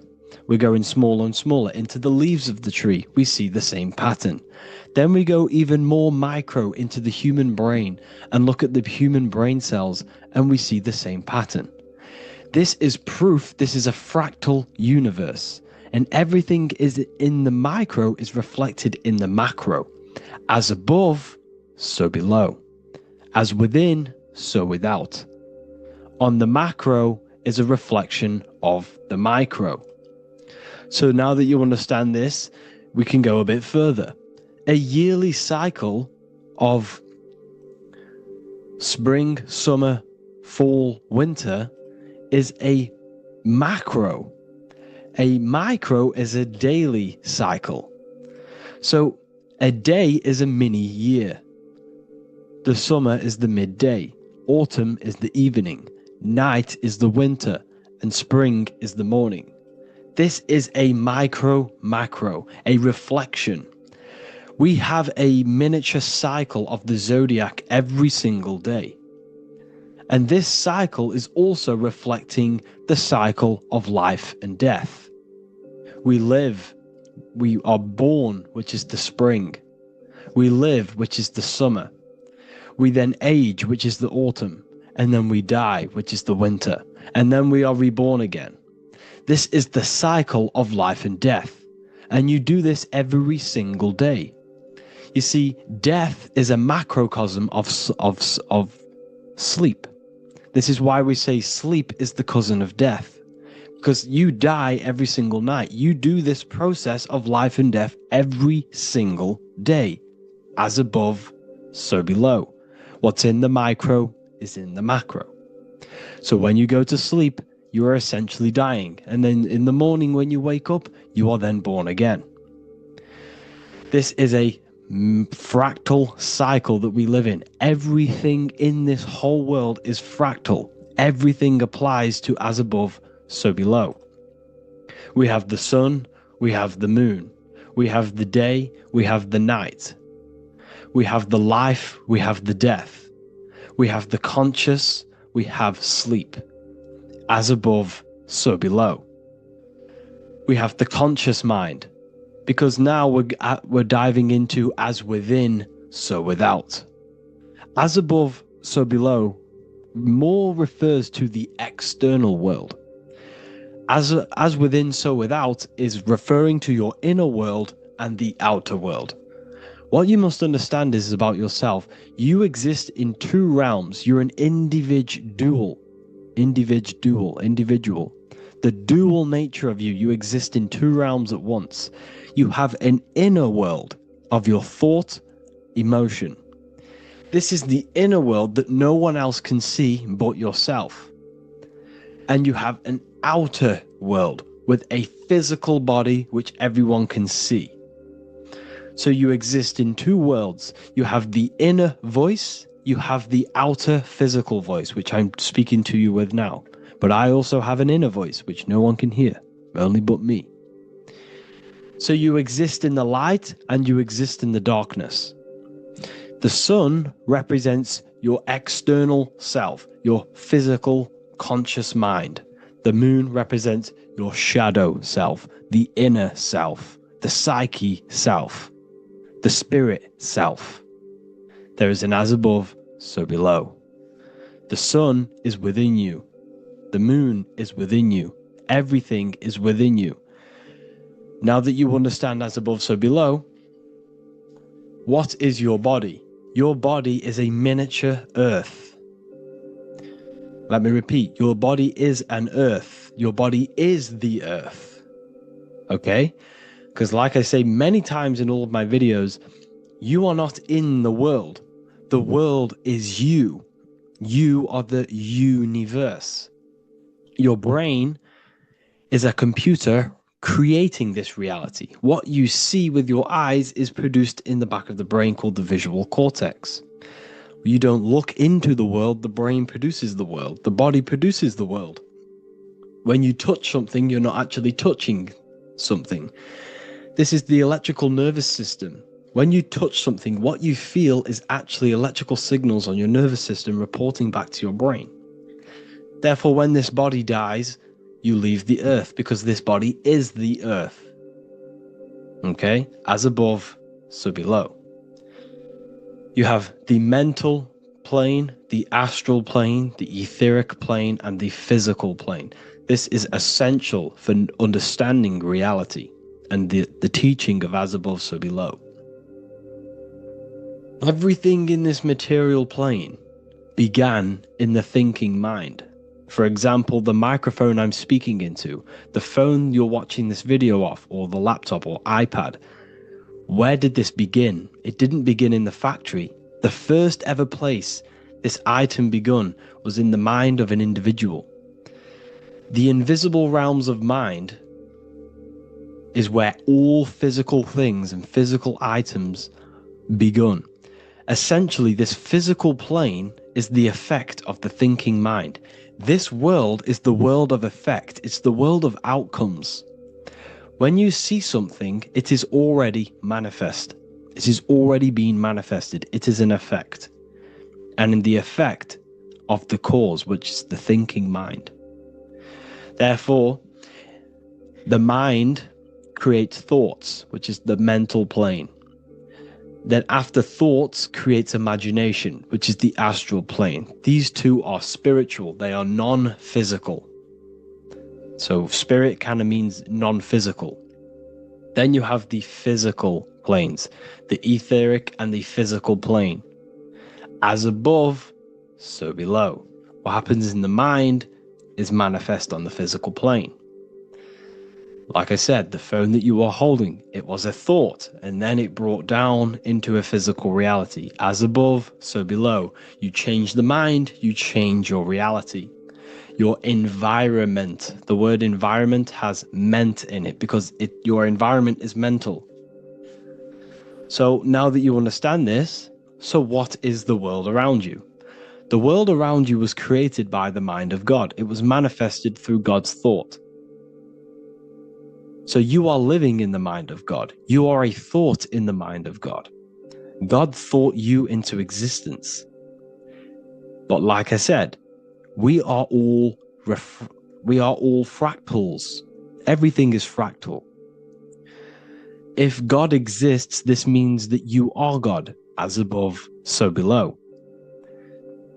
God created you through the thinking mind, and he gave you a thinking mind. So God created the macrocosm. God created the macro, the whole world. He designed the whole world, the sun, the stars, the moving. He designed this. But then he gave you the thinking mind to design your own life and create your own life in his world. You are a microcosm of God's macrocosm. Just like God thought you into existence and the whole world into existence, you are a microcosm thinking your world, your reality into existence. You see this now? Everything is a reflection. Everything is a mirror. Everything is fractal. So in order for you to change your reality, you must change these higher planes. Your thought and imagination are the two key aspects of creating physical reality. Every object you see around you was begun in these higher planes of the non-physical, and they were brought out of spirit into physical matter through the thinking mind and physical action. So now we're going to get a bit deeper. The brain is not the mind. Now that you understand, we have spirit and matter. As above, so below. You have a non-physical side of reality and a physical side of reality. The mind is the spiritual brain. The brain is a physical manifestation, a physical effect of the mind. The mind uses the brain to operate in the physical world, and it's the same with the heart. The soul manifests itself physically through the heart. The heart is a physical manifestation of the soul, of the emotion, thought and emotion, the mind and the soul, the brain and the heart, heaven and earth. So you have the inner world and the outer world, the spiritual, non-physical, and the physical. So we are all on this process of awakening, an expansion of our minds into new fields of thought, into new fields of awakening ourselves. Because essentially we are born into this world. But you are born many, many times. You can be born physically and you can be born spiritually. Like I said, everything is fractal. So just like when the baby finds out that there is a world outside of its mother, what does the baby do? The baby seeks a way out of its mother, and then the baby is now born into a new world, a world outside of its mother's womb. It's the same with you and your spiritual process. As your mind becomes aware that there are other realities beyond your physical body, it then seeks a way out. And this is why you are probably watching my YouTube, because you are now on the path.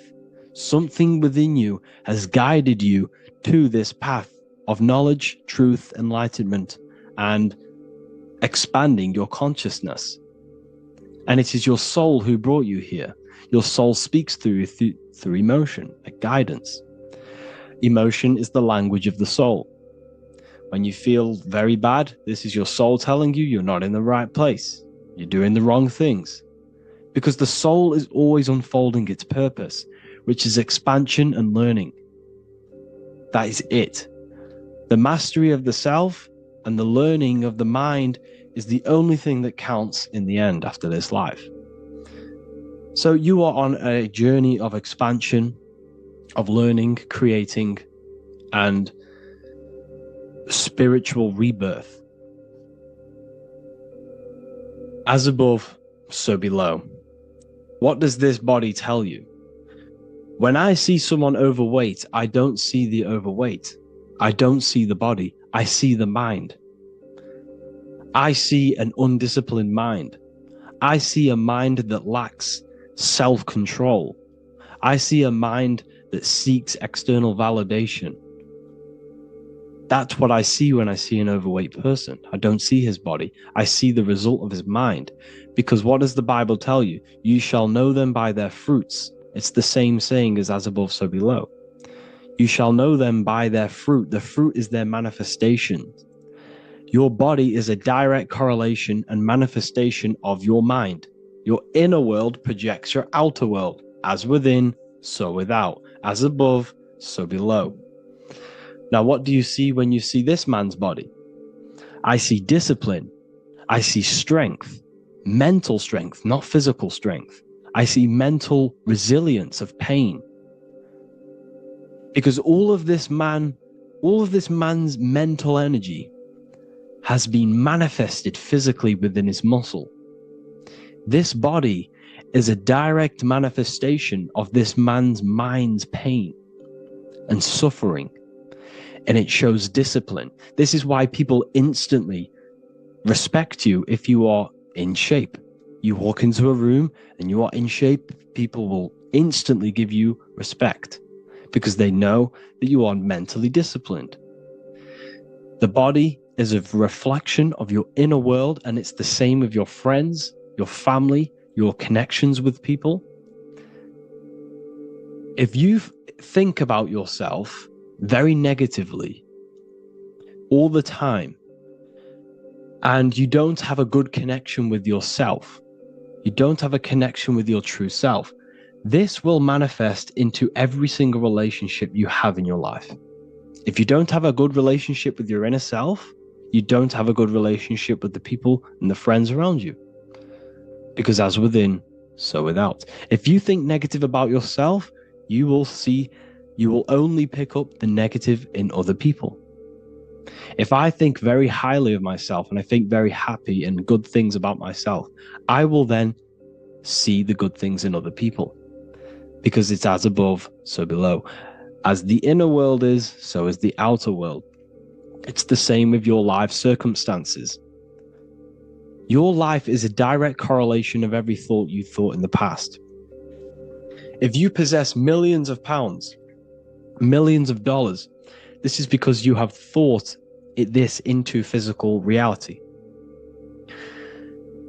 You live the life you are deserved. You live the life that you manifest through your thought.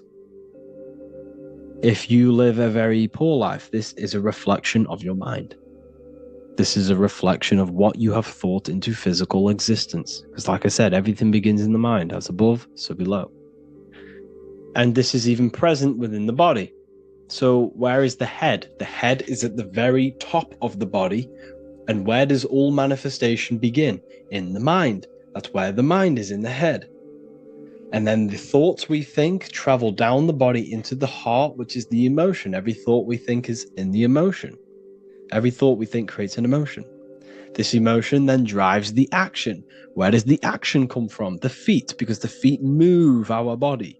We move with our feet to take action. Our hands. You see, so the body is even a micro reflection. I can't even say it. Reflection of the order of manifestation. This blew my mind when I figured this out. You see, the head, the thoughts begin here. This is the beginning of all manifestation. Then it comes down to the heart. This is the emotion. Then you take the action. The thought and emotion then sparks the action, which is taken with the hands and the feet. And where's the lowest point on the body? The feet, and that's touching the physical earth. So the head is where the thought is, the non-physical, and the lowest point on the body, which is touching the physical earth. So the head represents spirit, the feet represent matter, spirit and matter. Your room, if I walk into your room and I see a messy room, I don't see the room, I see a messy mind. The room is a reflection of the mind. If you have a messy room, this is your mind. It's an externalization of your unsorted mind, undisciplined mind. So like I said, we are all God, and we must find the God self within us. And I teach all of this inside the Book of Wisdom, Volume 2. This is not just a book, this is a revolution. This is the beginning of a new age with this book. If you have read it, I congratulate you. You should feel very proud of yourself if you have an open mind. You should feel proud of yourself for watching these videos, because not many people have an open mind. Remember this, people. You are special if you're watching these videos. You have the mind. You have the ability to see through the illusion. And I take my hat off to you. You want to take this to the next step? Read the book. Or if you want to take it to the serious levels, join the university. The university, you gain access to every piece of my material that I've ever done, all of my books, all of my lectures that are hidden from YouTube, that are hidden from everywhere else, the lectures that give you real power. And if you feel alone on this journey, we have a conscious community where you can connect with like-minded individuals, because I've been there. I've been there when you feel lonely, because you feel like no one else is thinking the way you are feeling. You can't talk to people about these things because people just think you're crazy. That's why I put together this, so we can connect, so we can unite, so you can connect with people, so you don't feel crazy about thinking about this stuff, learning about this stuff. And if you truly want to level up your life, people, and take your studies serious, this is for you. We do live calls, we do lectures. There's a whole library filled with books you can read. It's the perfect place for the truth seeker. I thank you all for joining. Please leave a like, a comment, a subscribe. Let me know any future videos you want me to make in the comments. Thank you all. Have an amazing day.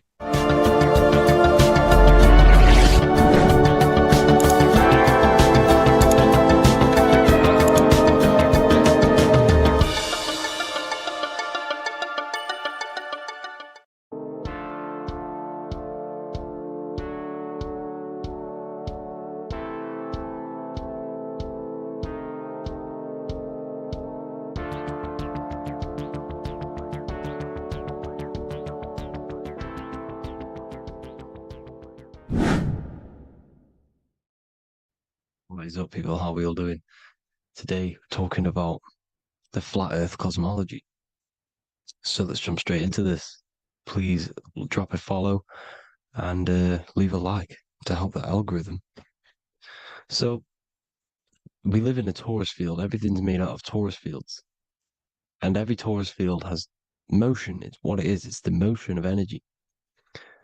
And every torus field has a center, which is the black hole. It's a womb of creation. It's counter space. Now, this is why the North Pole is magnetic, because the center of this torus field is the most magnetic part, the strongest part of the field. So this is why all compasses will point you to the center. And the Earth's magnetic field is spread across the whole of the Earth.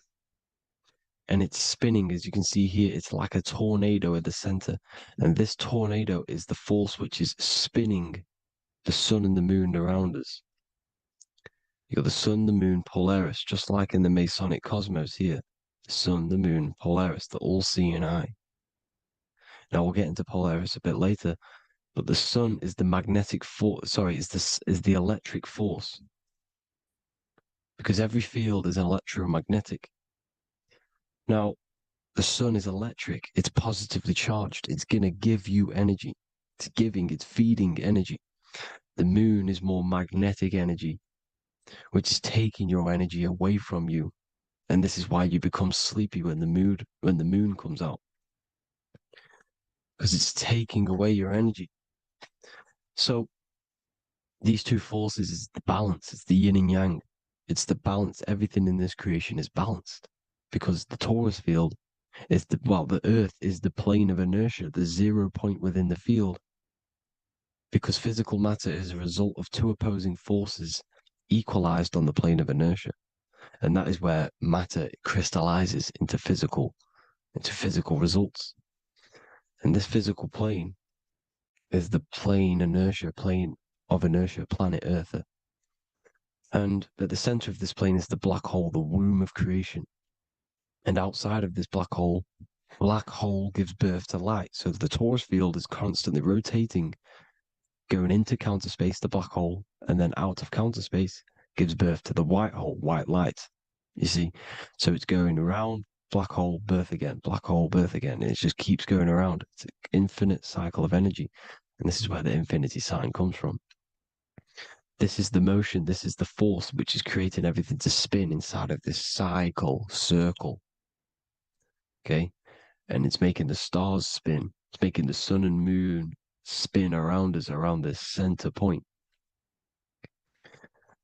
Now here you see Horus and Set. Horus and Set putting their feet inside of this dome.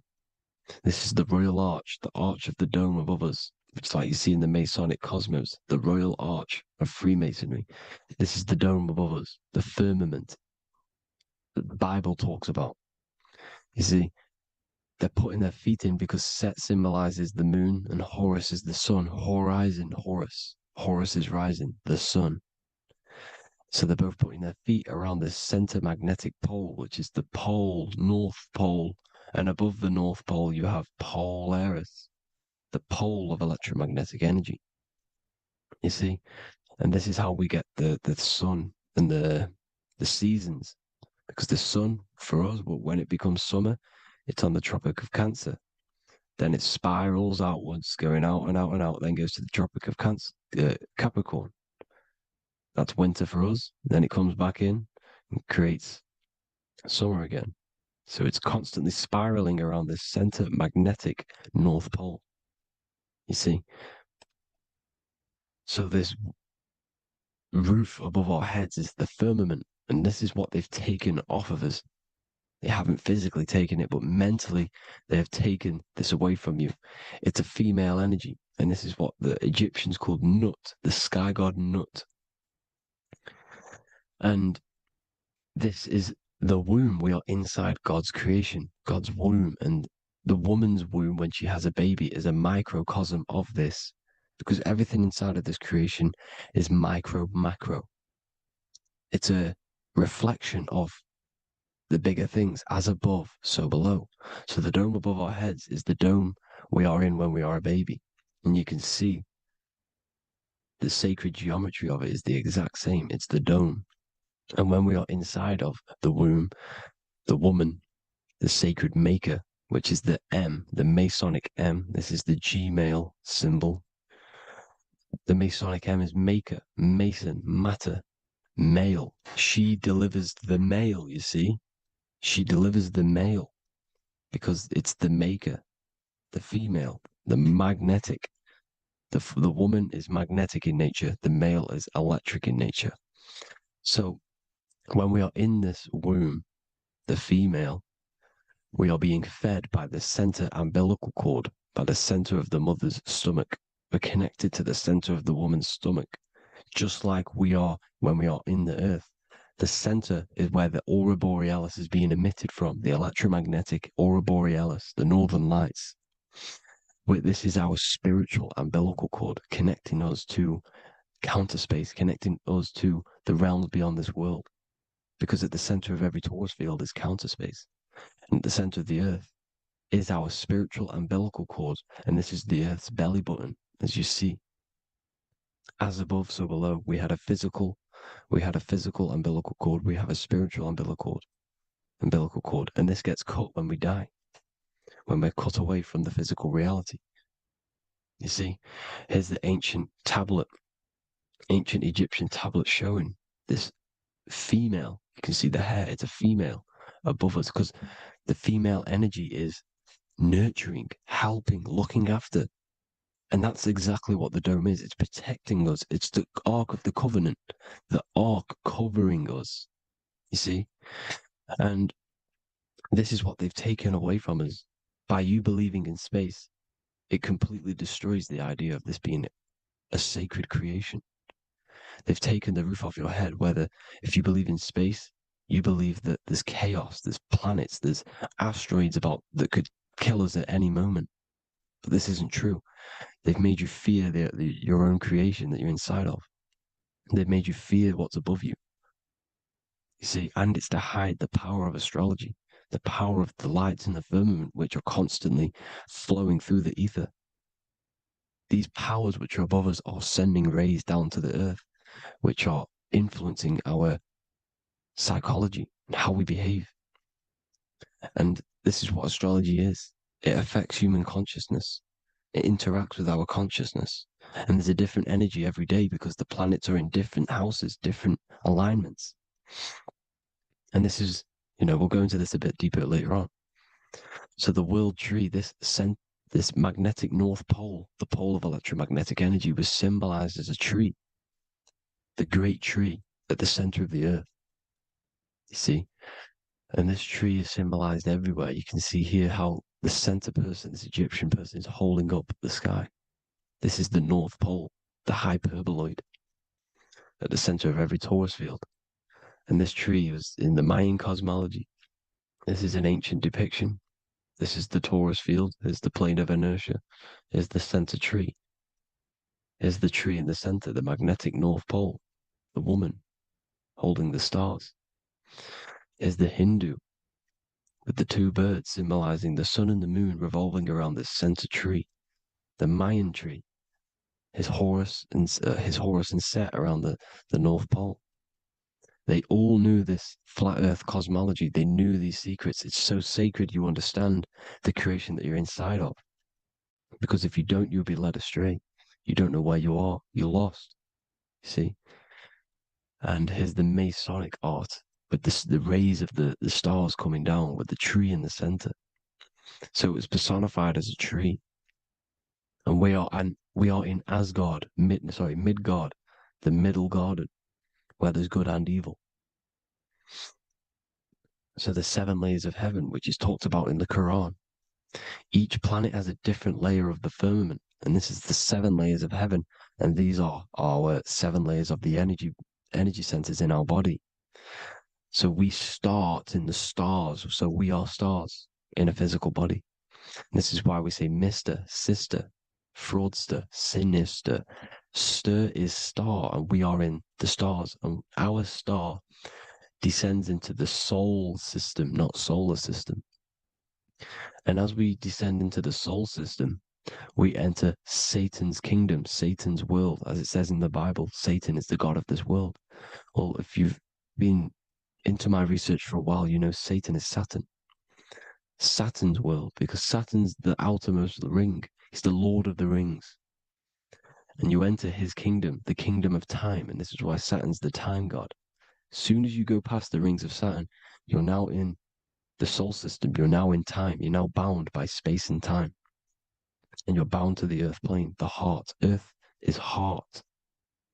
It's a rearrangement, it's an anagram for heart. And the heart of the electromagnetic color spectrum is green, and that's why the earth is green. And above green is blue, and this is why the sky is blue. In order to go to heaven on the macro scale, you have to go through the blue sky, through the 7 layers of heaven. In order to reach heaven in your body, whilst you're here, you have to go through the blue chakra to your head, which is heaven. It's micro, macro. Everything is micro, macro inside of this creation. It's an ancient, I think this is a French image, piece of art from the ancient French, with obviously the 7 layers of heaven, which they all depict. And notice how it's like a dome. We'll go into this dome symbolization, the Royal Arch of Masonry, which is next. But these 7 layers of heaven give us the 7 metals, the 7 days of the week, the 7 diatonic tones, the 7 chakras, the 7 everything. It's God's favorite number. And this is why the Masons use the G inside of the compass, because the G is the 7th letter, and God starts with G. You see?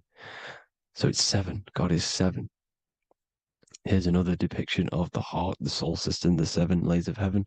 La fermente, la fermette. You see, la firmament, with the stars on the outermost layer. Here are the 7 planets: Jupiter, Mars, la Sophie, the sun, la Luna, the moon. So Saturn.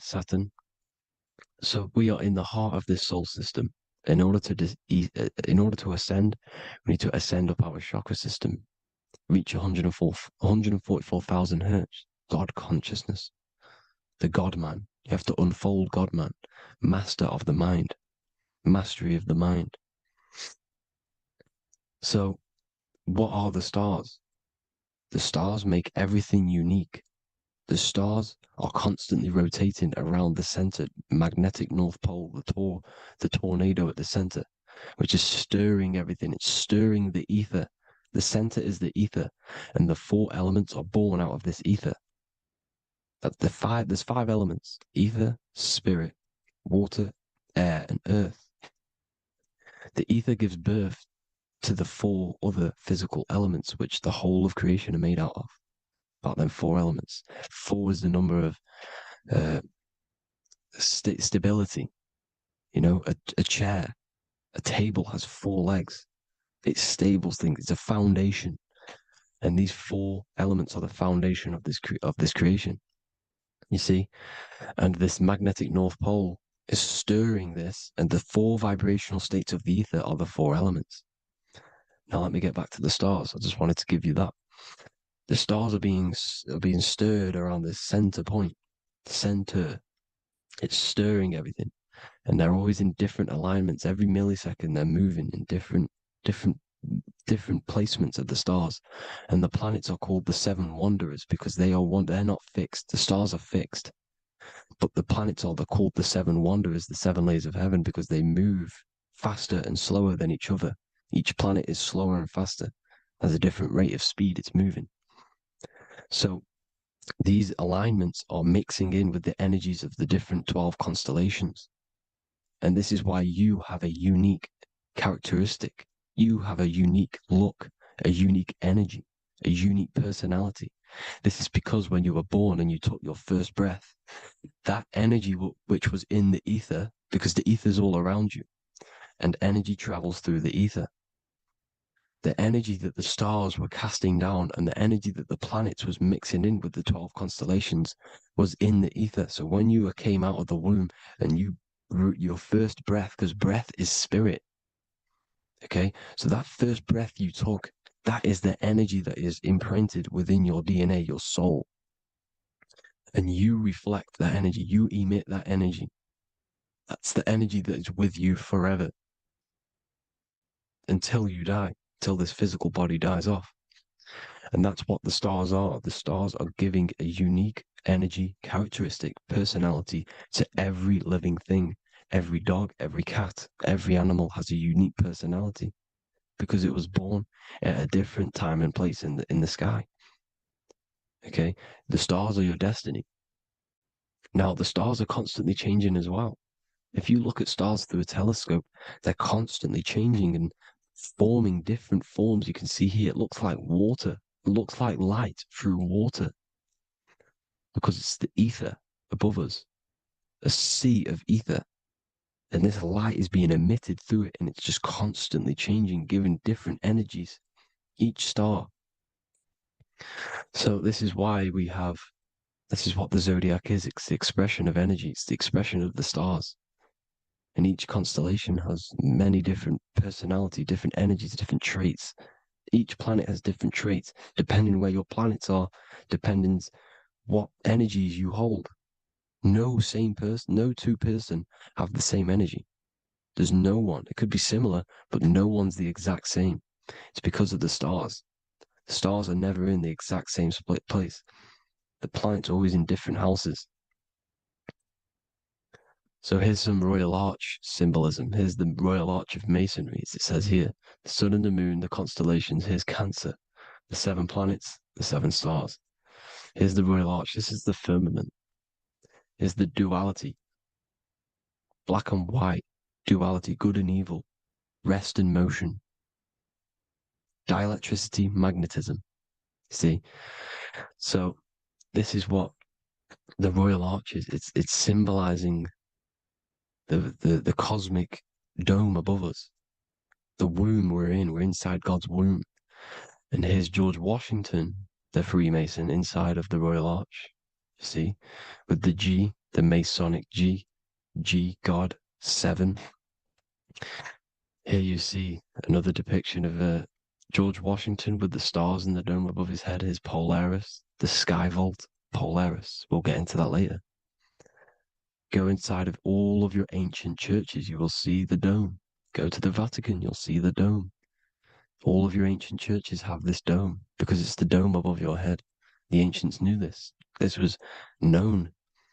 We did not live in space. It was known back then. They all knew. This is Crown Court, which is one of the most important courts in the UK. You can see it's clearly so much Masonic symbolism. You've got the 4 pillars of Masonry. The Royal Arch is like an arrow pointing upwards to Polaris. His Disney World is under a dome. In his Polaris, the sky vault. You see? And also 666 in the symbol. Here's more 7 layers of heaven. Here's an ancient depiction of the firmament. Here's the astral plane outside of the firmament. The Royal Arch. You see, it's everywhere. Here's Polaris, the 8-pointed star. Polaris is in between the sun and the moon. It's at the center of the Taurus field. And Polaris corresponds with the pineal gland as well because it's the all-seeing eye. See? So, here's Polaris, the 8-pointed star, which is at the very top. It's the very center. It's on top of the North Pole. And it's an 8-pointed star that's always symbolized as an 8-pointed star. Here you see the Vatican. The Vatican is a giant key with an 8-pointed star. See, it's a key. Here's the dome. Here's the Space Delta, the USA Space Delta logos. Here you see the Egyptian god looking from the center of the North Pole, looking upward to an 8-pointed star, Polaris. An arrow pointing up to Polaris. Here's another. The bear holding a key with an arrow up to Polaris, 7. Holds the key to Polaris. Here's an eagle holding a key above the North Pole to Polaris. Polaris, and here's another one. There's another bird, like a dragon, holding a key to Polaris. Because Polaris is definitely something to do with leaving this creation. Okay, maybe I can't say for sure, but maybe it's to do with ascension, and this is why the Vatican hold the key to the 8-pointed star. And this is why the space, well, we all know space is a lie, but they're showing Polaris and its sacred symbology. Maybe it's to do with something leaving this creation, going to another. Here's some North Pole symbolism. As above, so below. See the four seasons of the Big Dipper constellation going around Polaris. This is Polaris, this is the Big Dipper constellation, and this is the swastika, this image gives us the swastika, because all the symbols we use are created in nature. They're created somehow in nature. This is how we get them. As above, so below. This is the map of the North Pole with the 4 rivers looking like the Big Dipper constellation. It's the Masonic, there's the ancient cosmology with the 4, you see the 4 islands, Mayan cosmology, 4 islands. This is the alchemical symbol for Earth, 4 sections. The windows, because the center at the North Pole is a window to another dimension. The 4 lucky 4-leaf clover, which is supposed to be lucky. It's just, it's truth in plain sight. And here's Hitler looking at 2 flat Earth maps. So this swastika has been used for thousands of years, thousands and thousands of years. And it's symbolic for the most sacred land on this plane, the North Pole. Shambhala.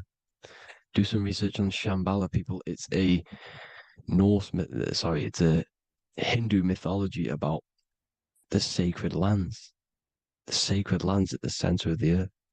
And it's known to be full of enlightened beings. And it's all symbolized at the center. You can see their paintings of Shambhala. It's all at the center, the North Pole.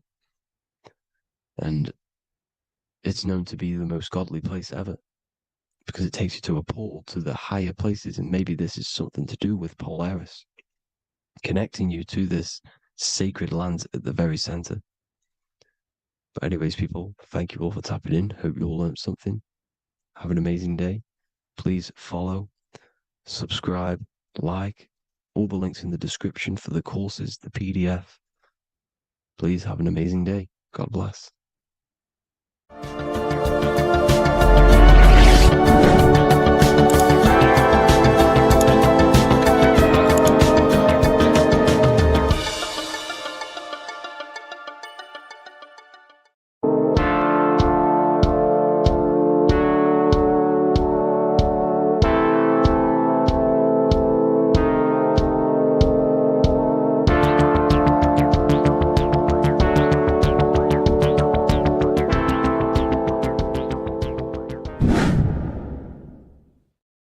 What is good, people? It's Revival of Wisdom. I hope you're all doing well. And this video is how to raise your holy oil or your kundalini. Let's get straight into this. So this is a monthly cycle.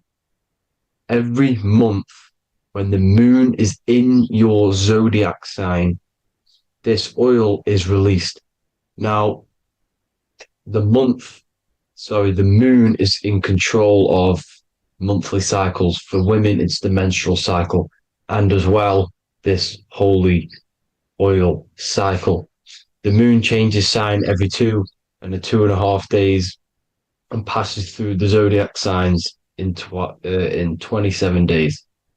So the moon tells the day, the sun tells the time, the stars tell the month.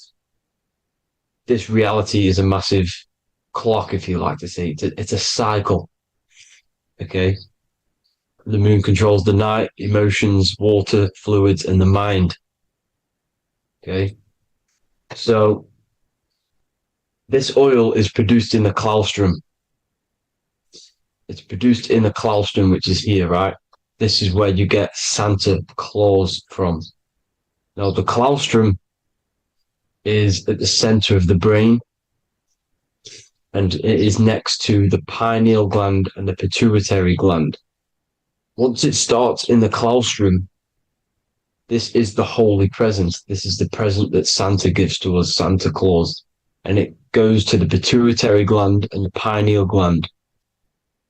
And what's connected to the pituitary gland and the pineal gland is the Ida and the Pingala. The Pingala is the pineal gland's nerve, which is the honey, which is the positive charge, electric. And the pituitary is the Ida nerve, which is the magnetic charge. This is the milk, the land flowing with milk and honey. This is the brain, the heaven, okay? And it travels down the spine using these 2 nerves, these electromagnetic charge. And this is what the ancients symbolized with the two serpents wrapped around the spinal cord, the Ida and the Pingala. And this travels down to the sacrum or the solar plexus. Okay.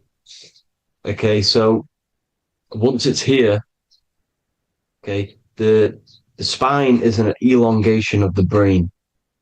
So the spine is pretty much the brain. It's an extension of it. And it's kind of a microcosm of how we descended from heaven to physical reality, to physical matter, which is our consciousness has done. Our consciousness has descended from heaven into physical matter. And this is a microcosm of it. Okay. So once we're in the sacrum bone, this holy oil, like I've just explained, this holy oil starts in the Santa claustrum, goes down the chimney to the sacrum. This is the sacrum, the solar plexus, and drops the present off at the sacrum. Now, once we're at the sacrum, we need to raise our vibration to take this oil back up the spine. Okay. And the River Jordan symbolizes this in the Bible. King Herod wants to kill Jesus in Nazareth, which is here, this is the River Jordan, is Nazareth. He goes to be born in Bethlehem and then goes back up to Nazareth to Joseph and Mary. Joseph and Mary, the pineal gland and the pituitary gland. The Bible is huge symbolism. It's all metaphors for this sacred process which goes on inside of your body. You are the Temple of Solomon. You are the Holy Land. The Holy Land is your brain. Once this oil is at the sacrum, you need to raise your vibration in order to take it back up. Once this oil has gone back up to the pineal gland, it activates the crystals which are wrapped around your pineal gland. Your pineal gland is this tiny little beam here. This is the claustrum. This is the pineal gland. And it's wrapped in crystals. And when this oil travels back up the spine by raising your vibration, back to the upper room where Jesus met the 12 disciples, or the 12 cranial nerves in the brain, and it activates and it turns on this pineal gland. And once it's turned on, it illuminates all the cells and the nerves in your brain and turns them all on and activates the higher God man, the God consciousness, Christ consciousness. And it regenerates the whole body. This is the secret to regeneration. It regenerates all the cells in the body. And this is how the ancients lived for thousands and thousands of years, as talked about in ancient texts. They lived for hundreds and thousands of years because they knew this secret. And this fluid, this brain fluid, the secretion, or the Christos in Greek, which means gold, because this is the alchemical process from turning lead to gold. Your body is the alchemical furnace. Now, the ancients knew about this center of the brain because they symboled it. This is the Eye of Ra, and it's the brain. And this is what's wrapped around our consciousness. Our consciousness isn't wrapped around the brain. The brain is built around the consciousness. We are the consciousness. You don't have a soul, you are the soul. Okay? Now, the head, heaven, hell, heel at the bottom of your foot, that's hell. Head is heaven and hell. Simple. Now, the pineal gland produces DMT, which is dimethyltryptamine, which is known as the spirit molecule. So, let's move on. Now, when this oil travels up, back, the spine, the chimney, it crucifies at the top, which is called the vagus nerve. So when it reaches here, the optic thalamus, it crosses and crucifies once it's raised back up. And this is why Jesus dies at 33. He was crucified at 33.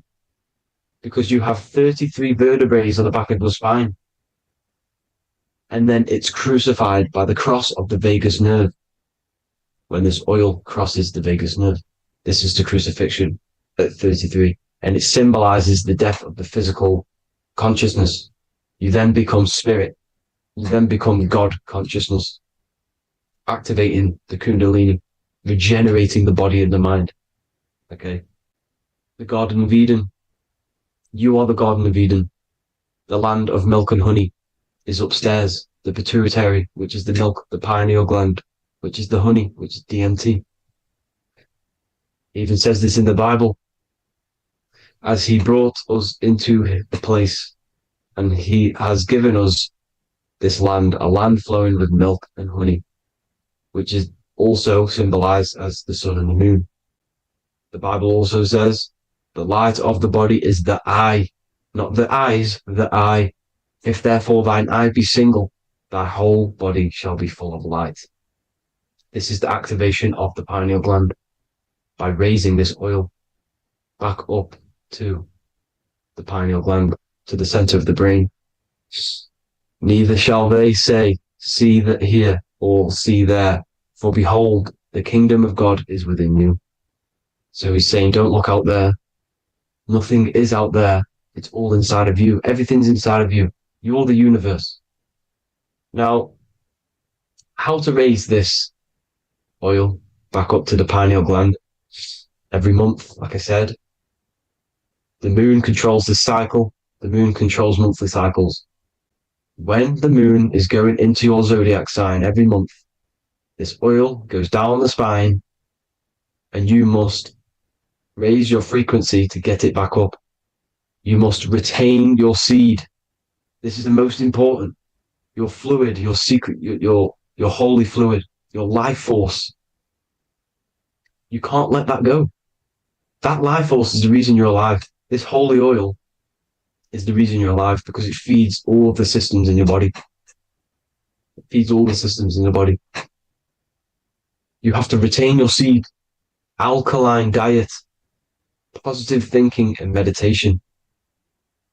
Okay? When you retain your seed, you will live longer. The moment you release it, you're killing yourself. You're killing a piece of yourself every time you release your seed. Every single time. You're killing a part of yourself. Okay? Now, this could be why this could be the illumination, the single eye on the Illuminati's symbol, the Freemasonic symbol, the illuminated eye, the triangle, which could symbolize the body, mind, and spirit, but the eye illuminated. Now, in the Bible, it talks about the two trees, the tree of knowledge and the tree of life. The tree of knowledge is the tree of good and evil, which is the most important system in your body, which is the nervous system. The nervous system, the most important. The tree of good and evil. And the tree of life, which is the cardiovascular system.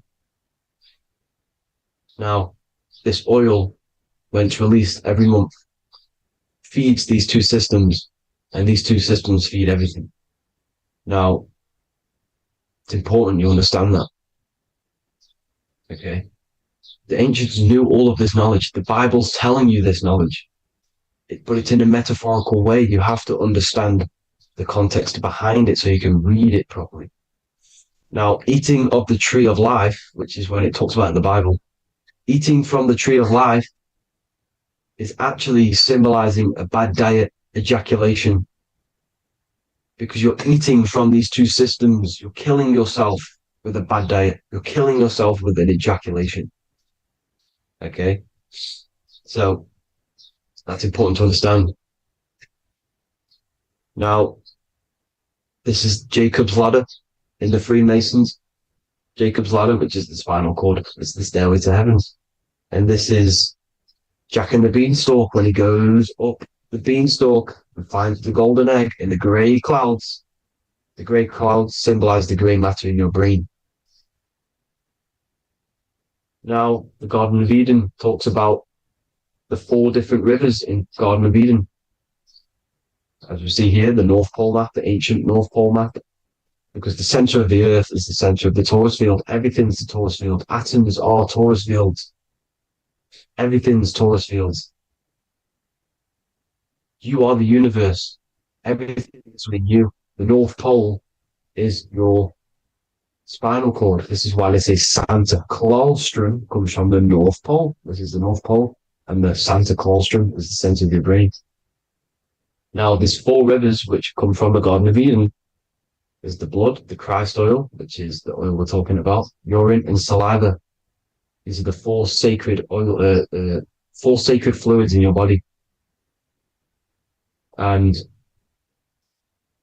these are constantly abused in today's society. Also, these secret societies are targeting these fluids. Okay, this is why porn is free. They sexualize society through Disney. Go and look at some of the Disney movies. There's so many subliminal messages which sexualize these children because they want you sexualized. So you release your seed, which is one of the holy fluids in your body, especially your semen, your sexual energy. So important you retain this. So important because it's your life force. It keeps you alive. Okay. Now, let's recap on this. If you want to raise your oil every month, you can't just retain your seed for the month. You have to retain your seed forever. Don't just do it for a couple of days. You have to do it. It's a lifestyle. You want to become God consciousness, you got to do what it takes.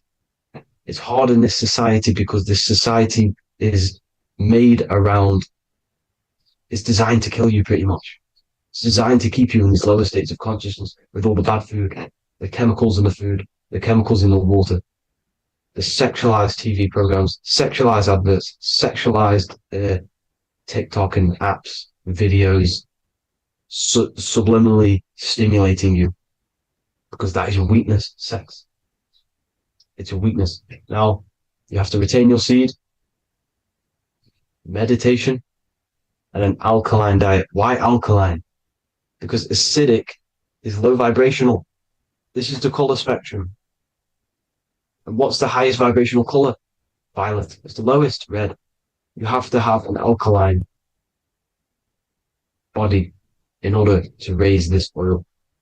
When you drink, when you have a bad diet, when you drink alcohol, when you smoke, this destroys the oil.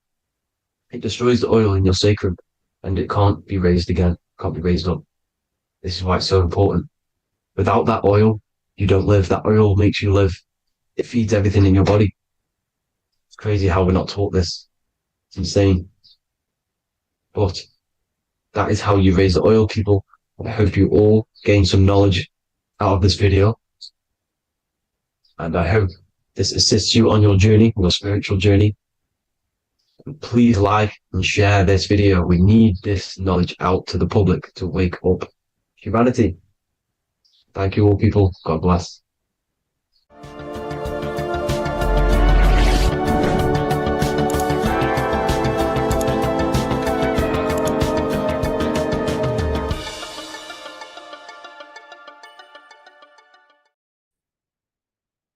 Hello and welcome to another video and another lecture from Ethereal University. Today we're going to be breaking down in detail the Freemasonic 33rd degree symbol. Now, of course, this is a complex symbol and it's composed of many symbols put together to create a greater meaning. So, as you should know from my previous videos, a bit of context behind Freemasonry, what it particularly is, and I will give you a brief overview before we go into this. It's definitely important to know what Freemasonry is before we break down this symbol, okay? Because without the knowledge of Masonry and what it is, it's difficult to understand what the symbol truly means. So Freemasonry is all about building. The word Mason means to build. And we're either building with light or we're building with darkness. So that we have good Freemasonry, we have good Masons, people who want to spread the truth, people who want to help people awaken their mind and liberate them and bring them up to higher consciousness. Or we have Masons who want to divide, keep the knowledge to themselves.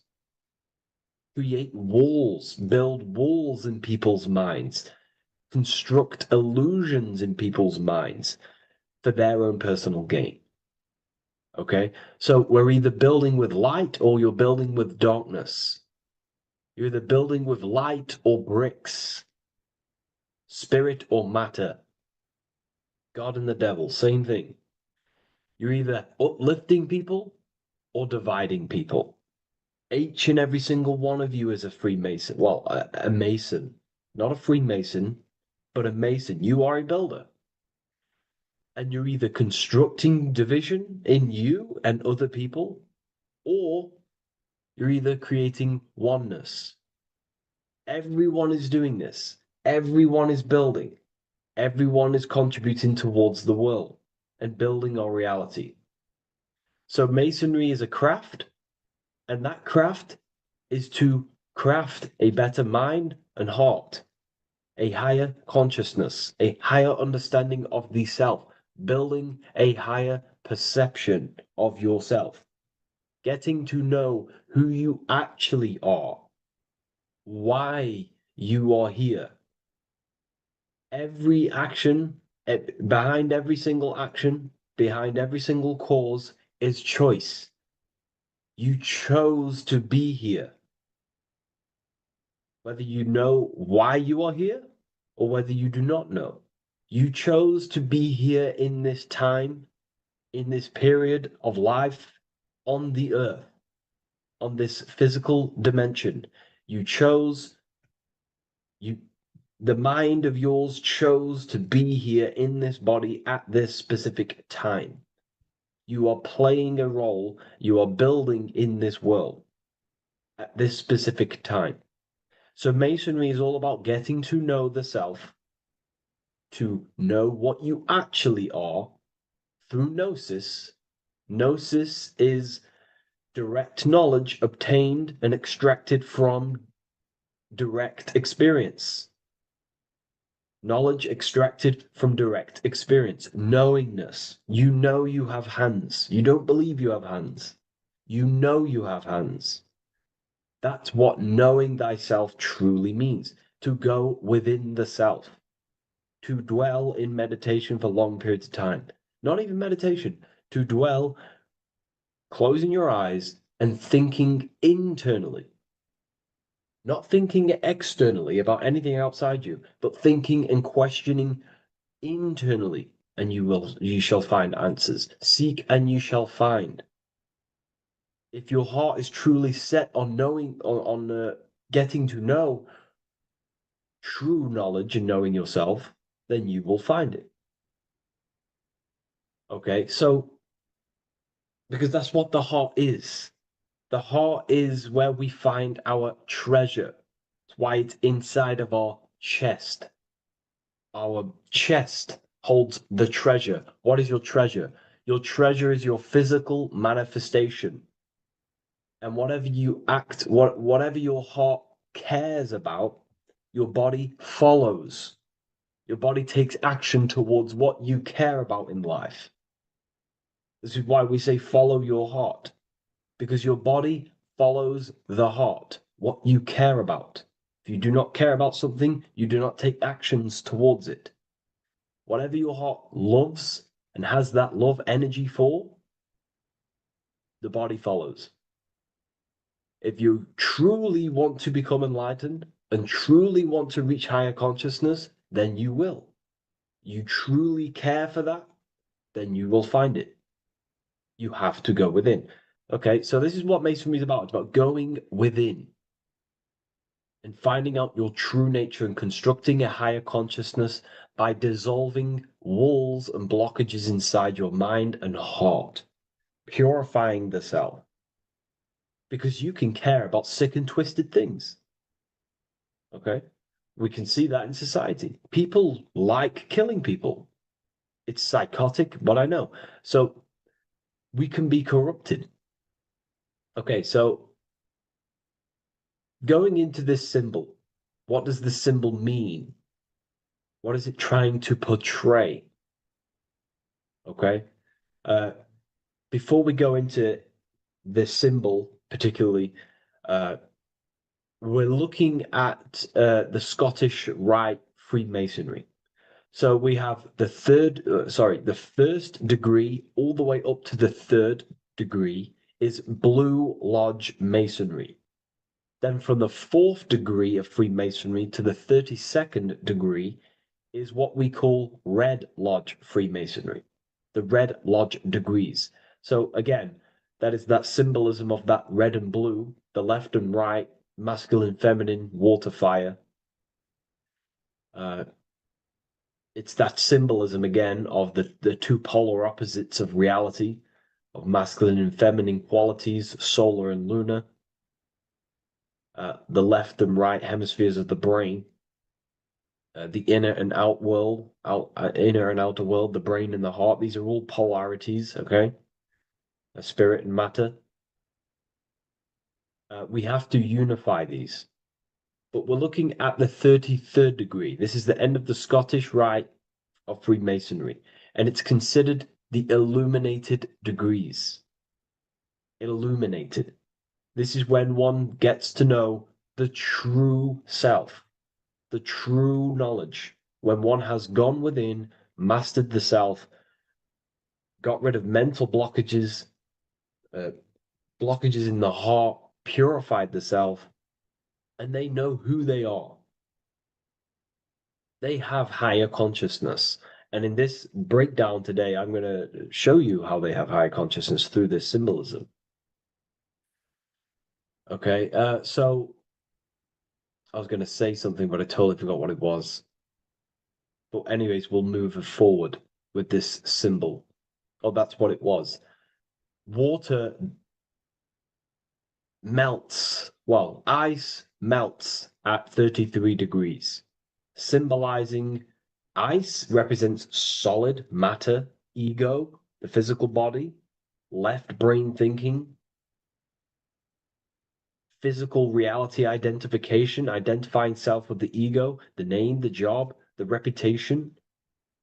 That's the ice, that's solid, that's ego thinking, left brain thinking.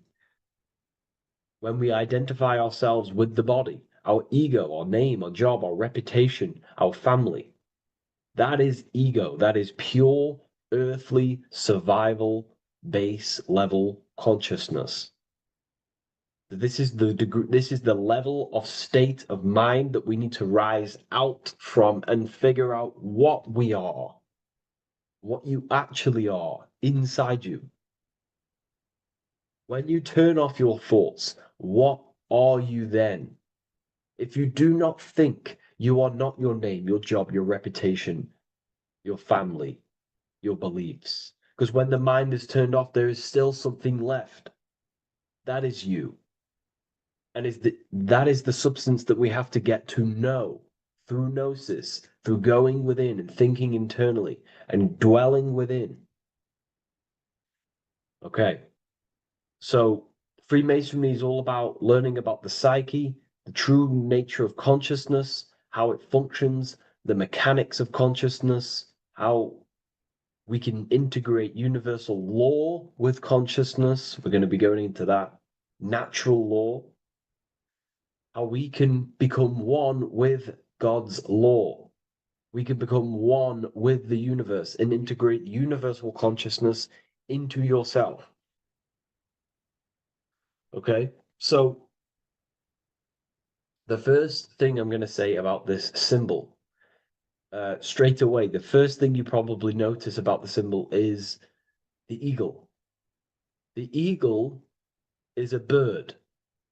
Okay, what do birds do? They are high in the air.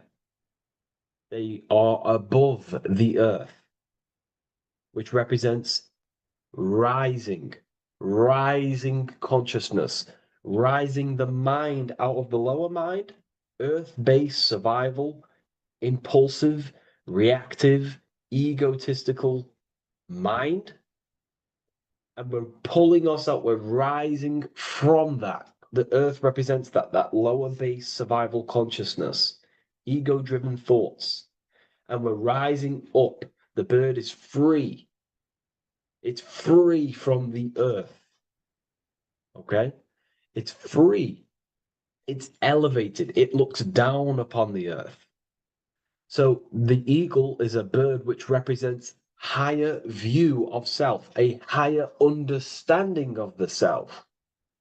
It's elevated. We have a higher view of myself when I reach the 33rd degree. That is what it's showing you.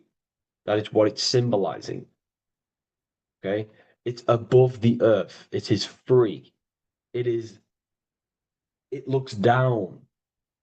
When you have higher consciousness, you become enlightened. It's impossible not to look down. You do look down on people, but not in a bad way. Not in a bad way. That sounds bad. I understand if that sounds bad, but that's not a bad way. I don't mean that in a bad way or a bad-hearted way.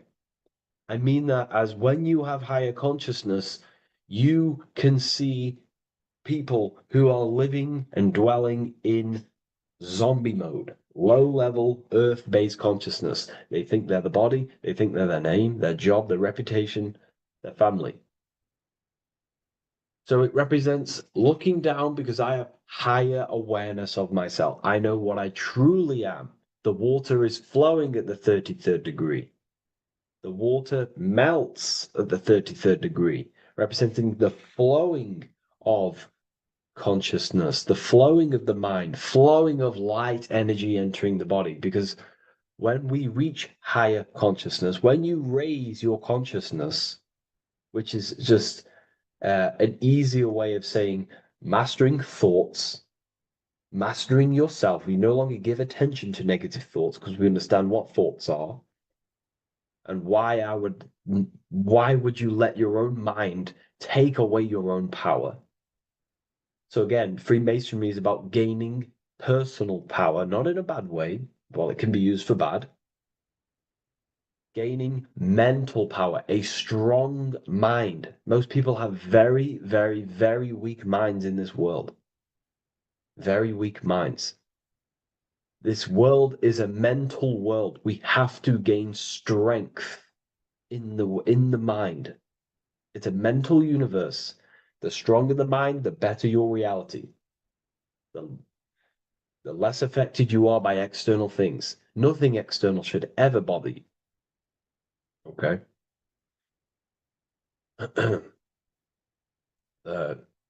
So it's about gaining mental strength, mental clarity. So again, the bird is elevated, it looks down, it has a higher awareness, it sees things from above, it sees the world for what it truly is. That's the eagle. Okay? It's the higher view. This is the illuminated degrees. So we're looking at now the sword. The bird, the eagle, the double-headed eagle is standing on the sword. Very symbolic. The sword is not above the eagle. The sword is below the eagle. The sword moves through the air. On a basic breakdown of the sword, it represents power. Power. Because if I have a sword, I hold the power over you. That's what it symbolizes. In war, you have a weapon bigger than someone else and more destructive than someone else, you hold the power. So it's a power symbol. To go even deeper on this, on its true meaning, the sword, I've already broke this down plenty of times. It moves through the air. It cuts the air. It's the mind. Air represents the mind. Water is emotion. Fire is the spirit. Earth is the body. So we're looking at the mind, the power of the mind. And the eagle is standing on top of this, representing, I am conquering my own mind. I am conquering my mind. My mind does not conquer me. My mind is truly mine. I hold the power over it. I stand on top of my mind. The mind does not rule me. Thoughts do not enter my mind that take away my power. I think it, I feel it, I act towards it. It's unity.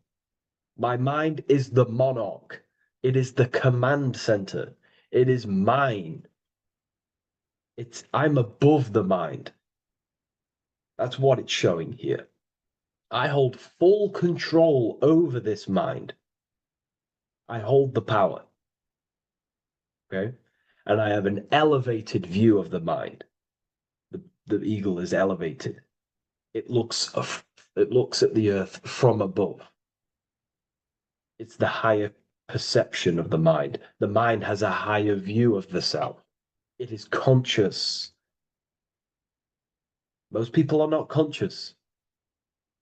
Okay? Most people walk around, they act unknowingly, they don't even know they exist. They don't realize they have consciousness. They think they grew from a monkey. They're born on a spinning ball in the middle of space, and they think they're the body. That is the level of earth-based consciousness. And it's saying, I hold the power. I hold my mind to what I want to direct the mind's forces to. I create with my mind. I carve reality. I shape my reality with my mind and thoughts and my intellect, my communication. Okay? That is what we're looking at here with the sword. It's on top, meaning I control it. When you stand on top of something, you are the top. You are on top of it. You hold the power. You rule over it. When you are the boss of your business, you rule the business. That's what we're looking at here. The sword needs sharpening. It always needs sharpening. You can't use a sword forever. You need to sharpen it.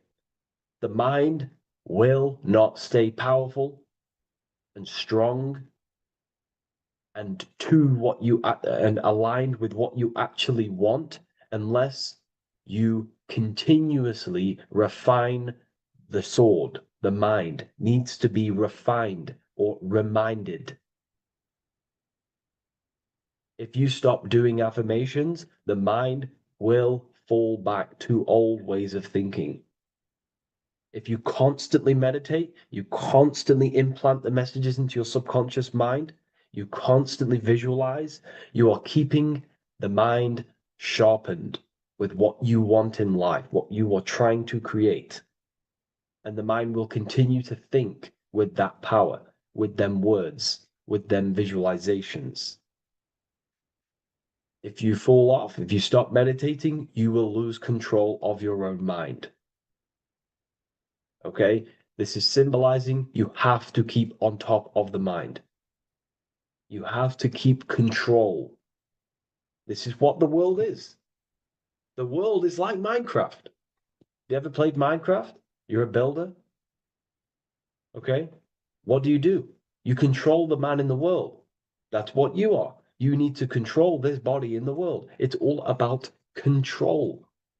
You are in a game. It's like Grand Theft Auto. You don't know how to use the buttons. You're going to create chaos, and you're not going to have that much fun in the world in GTA if you don't know how to work the buttons. Same with this world. You are in a world, and you need to learn the buttons of the body, the mind, the soul, the heart. How will these things function so you can actually live a better life and create what you want in the world? Aligned with natural law, of course, unless you want to walk down the path of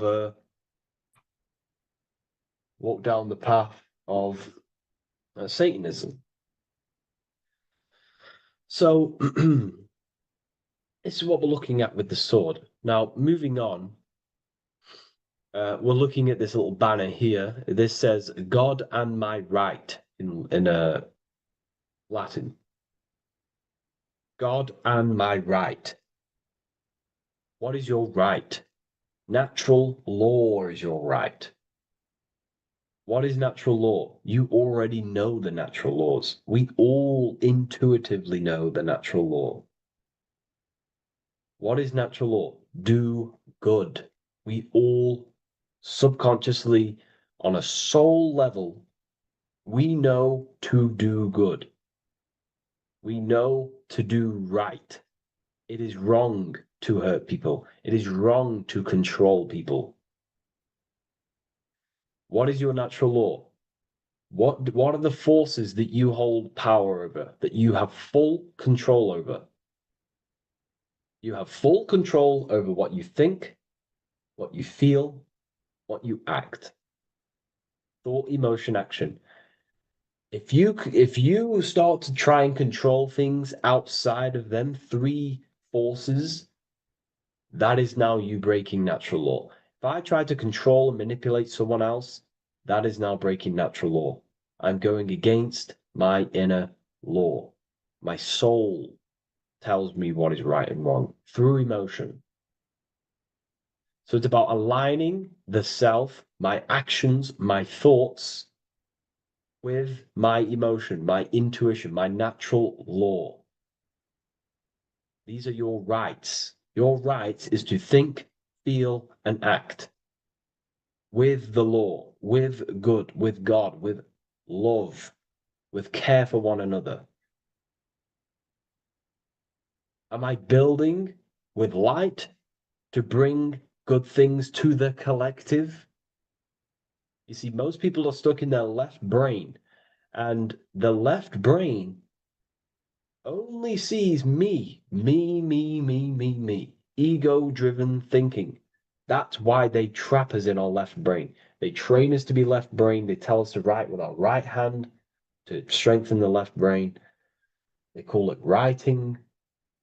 Everything in this matrix is to activate your your left brain. Why? They need you in ego consciousness so you can be controlled and manipulated. So you do not recognize patterns. That's the right brain. The right brain recognizes patterns, symbolism, metaphors. They don't want you reading between the lines. They want you logical. They want you divided, because the right brain sees the whole. The right brain sees the woods. The left brain sees the trees. And that tree is your ego. And the woods is the collective consciousness. They want you only thinking about you. Because that way you are divided from the collective consciousness. And we're all one consciousness family. We're all God. We're all God experiencing himself. And we are all building this world. So it's about aligning the self with my right, with God, with natural law. It's what Freemasonry is about.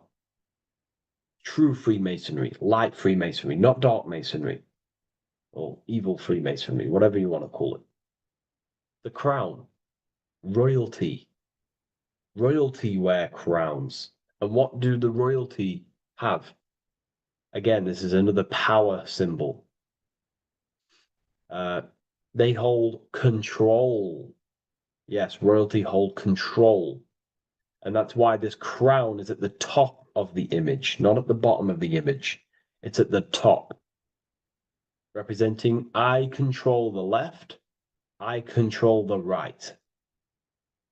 I control my left brain and my right brain, the two eagle heads, the two views. The eagle has one eye on each side. It's looking, it's seeing. And that's symbolic of the left and right brain. We see, not physically see, but I mean perceive. We perceive reality with the left brain and we perceive reality with the right brain. And it's about unifying these two brains so we can see and perceive reality from a true lens. Because if we see reality only from the left brain, and a left brain dominated brain, we see everything as divided. But if we see everything from a right brain perspective, we see everything as whole. When everything is in the middle, you need to see reality from the middle. Yes, I have my own personal consciousness, and yes, there is a collective consciousness. So I need to balance between that. I need to see reality between the line, between the left and right brain, and align this worldview, and align my thoughts, align my actions with this. Because if you're left-brained, dominated, you're only going to take action on ego. You're only going to take action on me. You're only going to think about me, me, me. But if you're right hemisphere brained, you're only going to take action for the collective, which is, yes, that's good, but you also need to think about yourself. Why did you come here? Your life has a meaning as well. It's not just about the collective, it's about you as well. But we need to balance this. You see? This is what we're looking at. The crown is in the middle, representing the balance, the power over the two. Okay? It's the balance, it's mastery, it's control. Royalty hold control over society, royal families. So it's about controlling the self. It's control over the eagle, control over the sword, over the mind. It's about personal power we're looking at here. Self-control. Now we're looking at a upright triangle, which represents the element of fire, which is masculine. Masculine is all to do with action. Action, the physical body. We're looking at fire, which represents spirit or transformation. Fire is a very transformative element. It transforms things. Okay, so we're looking at self-transformation through action. This is what we're looking at here. Fire is a very, very masculine force. A very penetrating and transformative force. So we're looking at transforming the self, not through knowledge, but through action. We have transformed the self, 33rd degree. I've reached the 33rd degree and I have now fully transformed. Now, there are higher degrees than 33rd degree, but we're just breaking down the symbol. That's a whole of a lecture. But this represents full transformation. 3, another, if you watch my video on numerology, you know 3 is all about what? Transformation. Thoughts, emotions, actions. These are the transformative forces that turn and create reality. Jesus dies and dies and resurrects after 3 days. Transformation from dead to the awakened. Brahma, Vishnu, Shiva. God is threefold. 3, 3, 3, 3, 3, 3. Electricity, magnetism, dielectricity. The 3 forces that pretty much create physical matter. Transformation is 3. So we're looking at transformation through action. Action is a very transformative force. There's no point learning this knowledge if you're not going to act upon the knowledge. A lot of people join the university, they learn a lot, but they leave because they don't want to take the action. They don't want to do the hard part.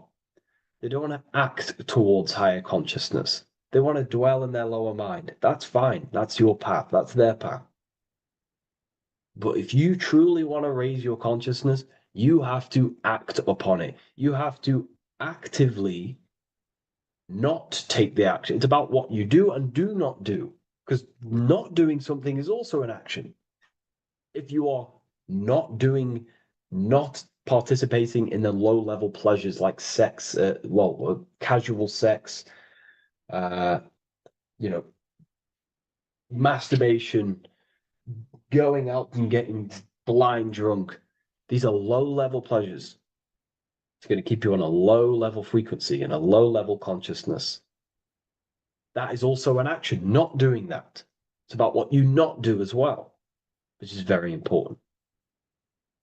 You have to act upon it to reach this degree. You will not reach this degree if you have not taken a lot of action towards reaching higher consciousness, reaching self-mastery over the mind, controlling the mind. This is what, again, it's about taking action on actually controlling the mind, controlling the self, gaining your power.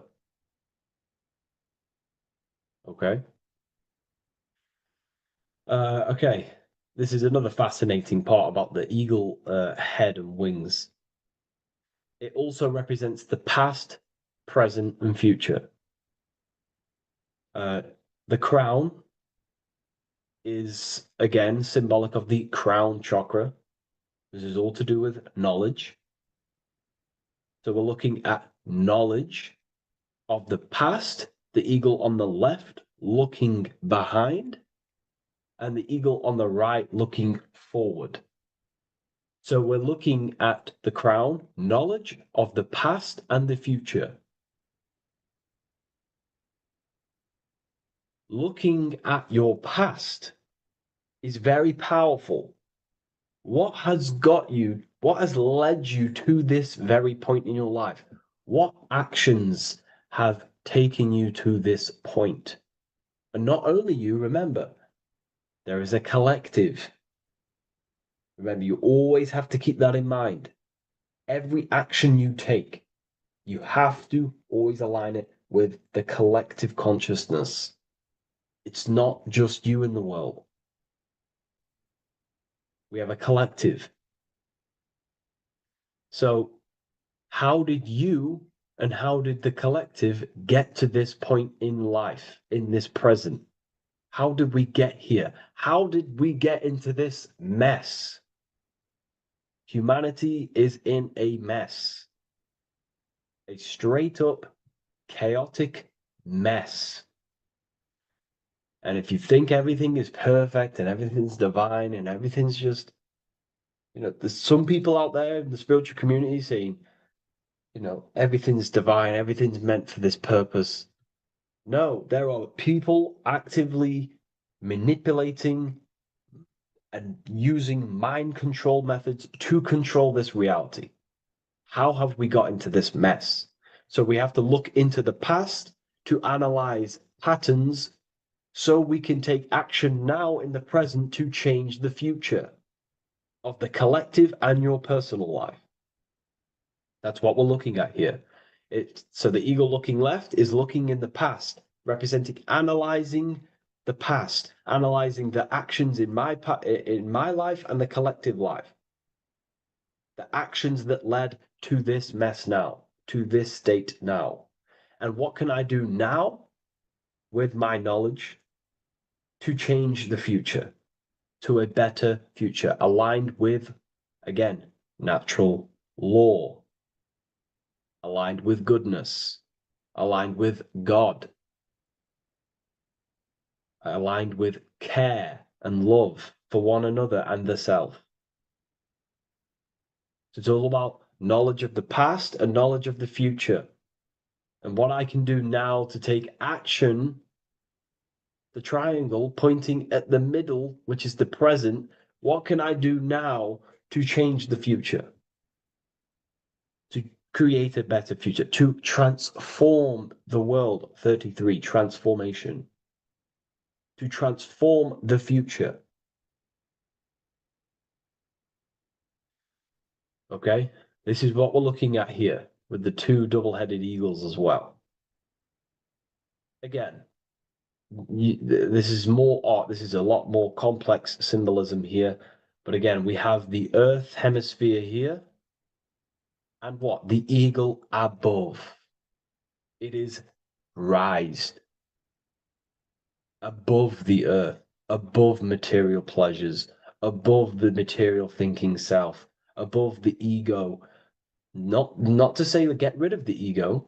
We need the ego, but balancing, control, power over the ego, power over the two hemispheres of the brain, power over my past and my future, power over time. What am I using my time towards? Time is your spiritual currency. Okay?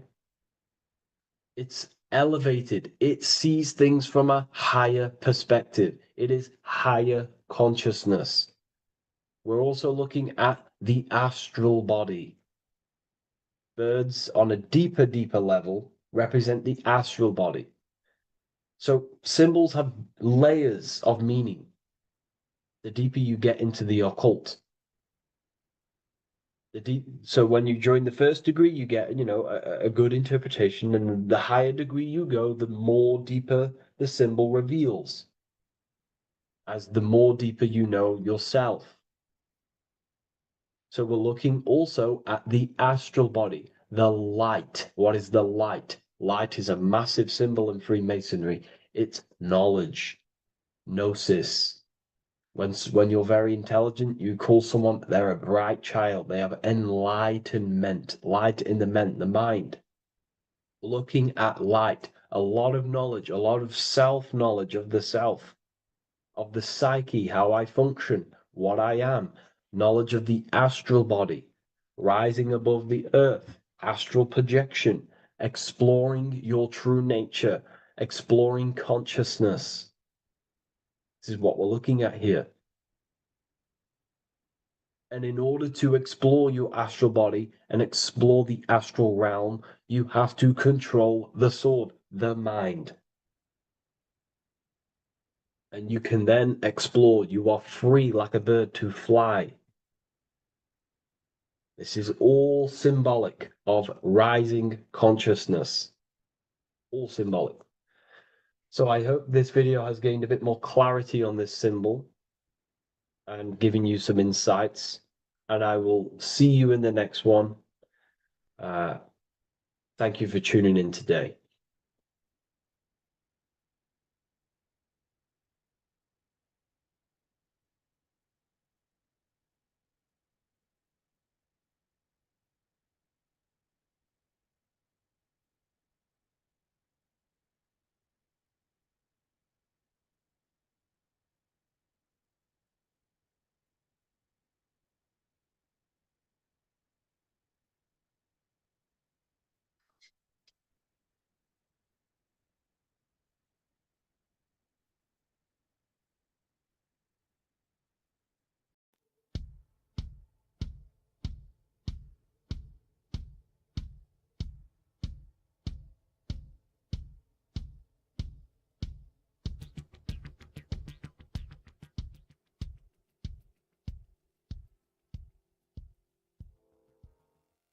Welcome people, we're back with another video.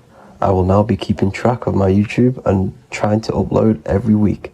In this video, we'll be talking about the chakras. The chakras are the 7 attributes of God, and they are the 7 planets. These are literally vortex portals within us that connect us to these vices and characteristics of God. Each one of these energy centers are a spinning whirl of energy which controls the cells and organs in that particular area of the body. For example, it's literally a mini brain for that area of the body. Each chakra has a vice which you need to turn to a virtue in order to climb up through the system. They work like a stairway system. You have to go through each chakra in order to unlock the one above. This process is turning matter into spirit as you descended from spirit to matter. Saturn is Satan, that's why it's the lowest chakra, and that's why the devil is red, because red is the lowest vibrational color. When you are in these lower states of consciousness, you are in your animal nature. This is your physical side of your nature, and you are mainly being driven by your animal instincts, or your ego. Moving back to your higher self or your spirit self is not an easy process, it takes a while. However, with discipline, consistency, and motivation, you can achieve this, and this is what the ancients called Christ consciousness. Once you have achieved this, it is basically a state of mastery of the mind. You no longer lust for the lower animal nature things. Now, let's start with the root chakra. This is located at the base of your spine, and you can feel this chakra by tensing your anus. This energy center is in control of your survival needs, your vitality, stability, and security. Now, if this chakra is unbalanced, you will feel insecure, fear, anxiety, unstable, low self-esteem, anemia, over or underweight, and constipation. In order to balance this chakra, you need to feel grounded, embodied, stable, calm, centered, a sense of safety, and trust in yourself and the world around you. The next chakra is the sacral chakra, which is located around the belly button area. You can feel this chakra just by sucking in your belly. This chakra is to do with relationships, self-worth, creativity, empathy, and most importantly, sexuality. This is the most important one in order to start to raise your vibration overall, is giving up the over-sexualized nature. In order to balance this chakra, you need to come into harmony with all the toxic relationships that you have. Get rid of the fear, the anxiety, the isolation, and 100% get rid of the over-sexualized nature. Lust is one of the most lowest vibrations you could possibly feel. It is literally manifesting hell. In order to work on this chakra, you need to feel self-worth. You need to do creative things, empathy, healthy relationships, and 100% being confident. The next chakra is the solar plexus. This is to do with personal power, will, metabolism, eating, happiness, and your self-esteem and self-identification. You can feel this chakra just above your belly, below your ribs, and you can suck in this area. If this chakra is blocked, you will feel lack of confidence, difficulty in manifesting your desires, low self-esteem, misuse of power, misuse of dominance, weak will, and shame in yourself. Biggest one for this chakra is overeating, as it's to do with metabolism. If you are overeating, you are literally unbalancing a lot of your lower chakras, not just the solar plexus. In order to work on this chakra and balance it, you want to have a positive self-identification. You want to feel happy, a happy self-esteem, effectiveness to people, not overeating, and a strong willpower. Now for the heart chakra, one of the most important chakras. Chakra is to do with love, understanding, trust, hope, openness, compassion, balance, and forgiveness. The most important because your heart is the tree of life in the body. It is the center of the toroidal field. It is the most powerful chakra. Your heart is 5,000 times stronger magnetically than your brain. Once you have hit the heart chakra and you start surpassing the heart chakra, you are now turning matter into spirit, as the lower three chakras are dense and physical, and the above the heart chakra are turning to spirit.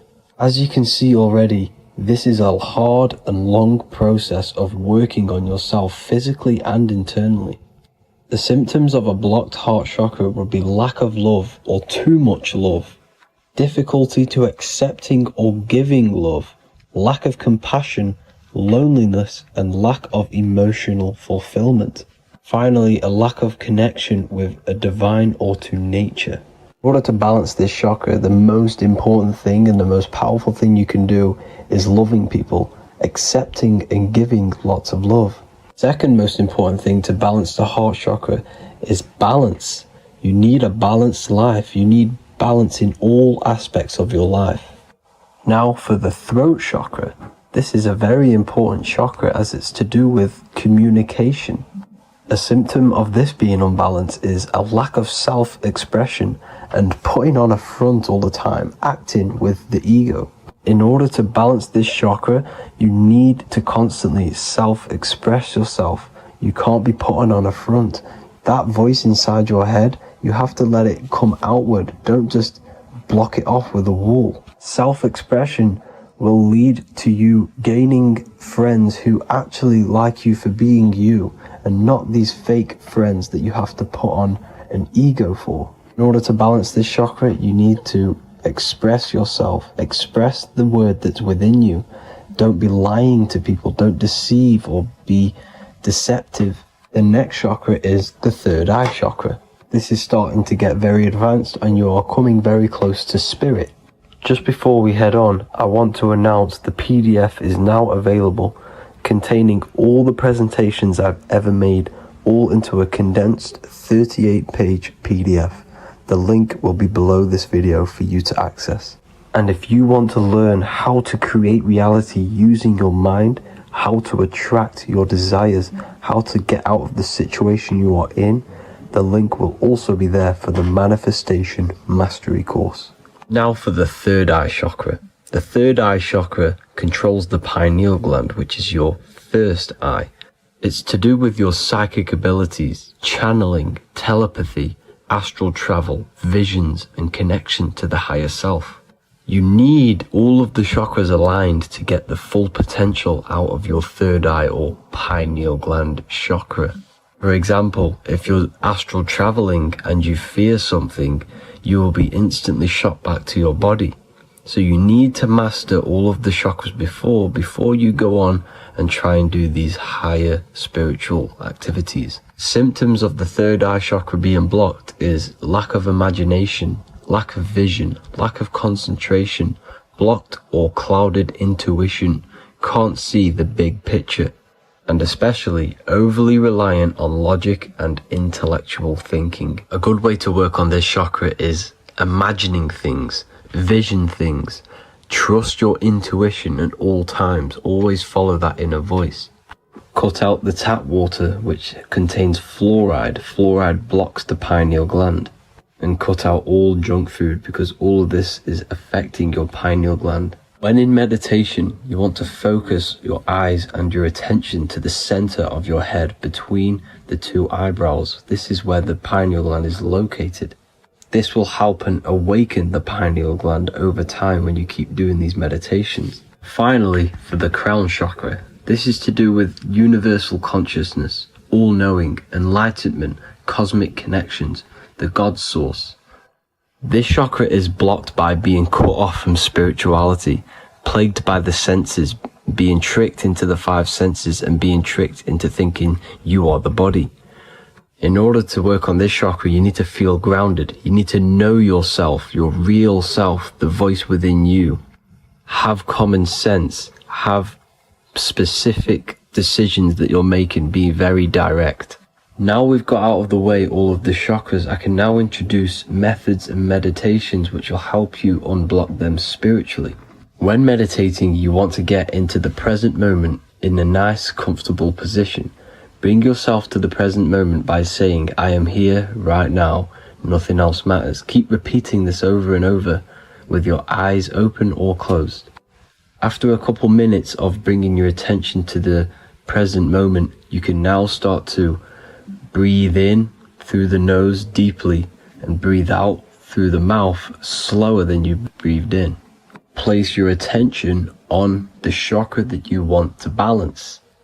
Think of a high vibrational emotion like love, and think of this while placing your attention on that chakra. You can do this exercise every day for 10 to 20 to 30 minutes. The longer the better. Another practice you can do is by chanting the Bijis for each chakra. They are here starting from the root chakra all the way to the crown chakra. Or you can chant the 7 vowels. There are not 5, there are actually 7. A, I, A, O, U, M. A, I, O. This is the proper way of pronouncing the 7 vowels. These are so powerful because these are the only things that exist. It is literally the sound of God. By pronouncing them right, you can actually create a lot of power within you and align your chakras. That's it for this video, people. I'd appreciate a comment and a like to help the algorithm. I appreciate you all. Love and light.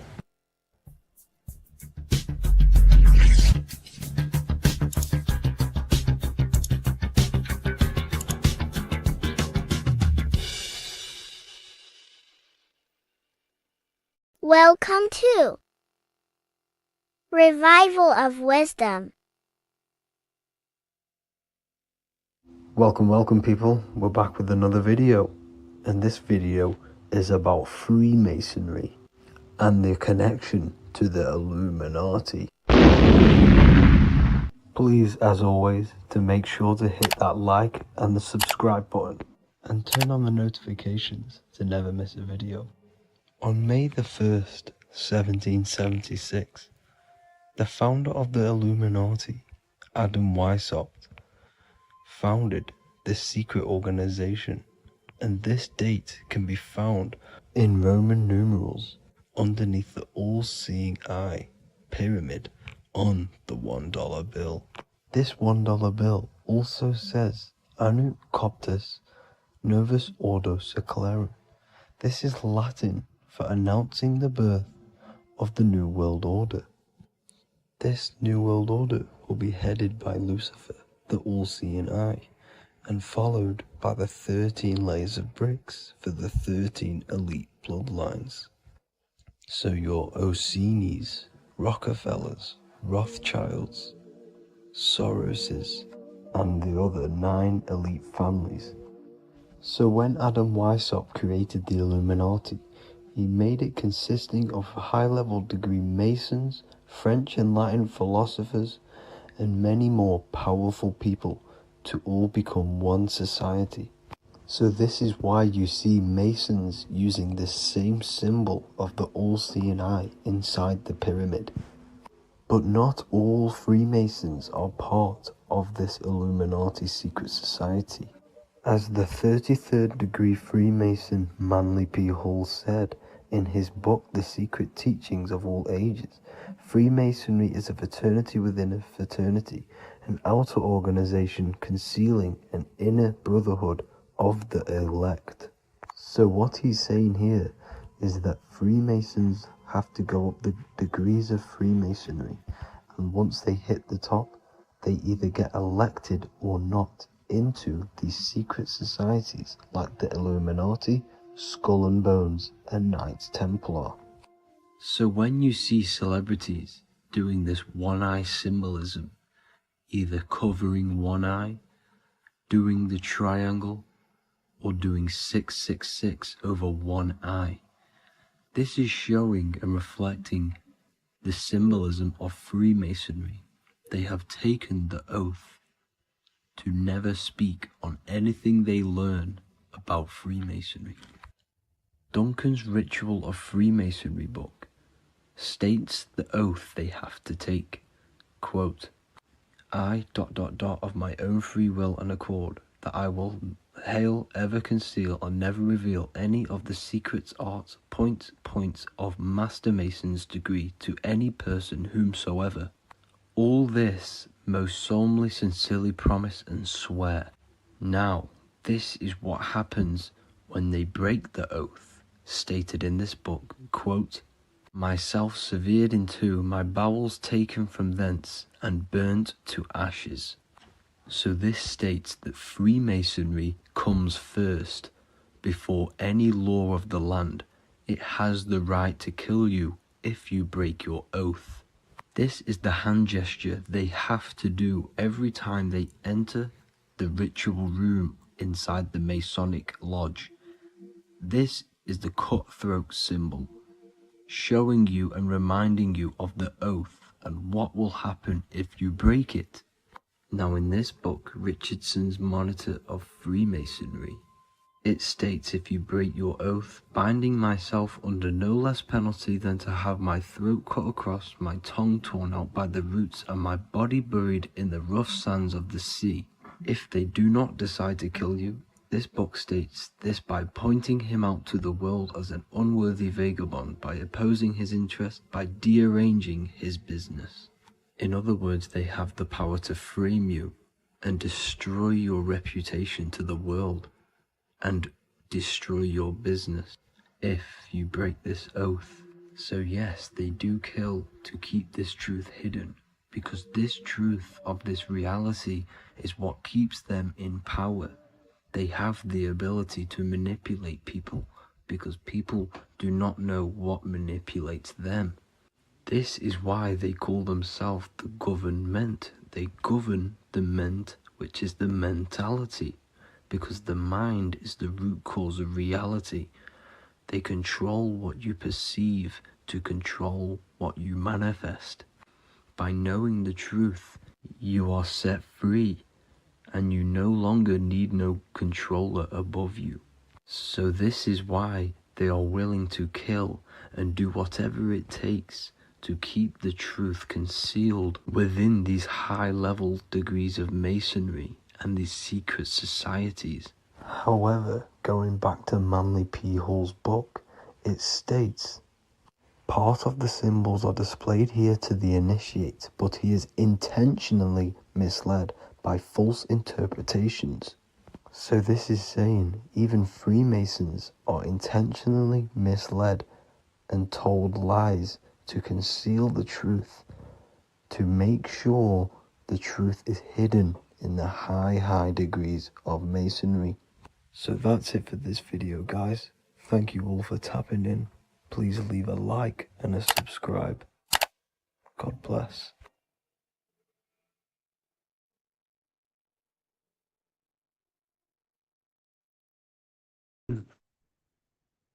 The third eye, or the all-seeing eye. This is an important video because there's a lot of misunderstanding when it comes to the third eye. People tend to think that the third eye is the pineal gland. The pineal gland is not the third eye. It is the radio receiver for our eye.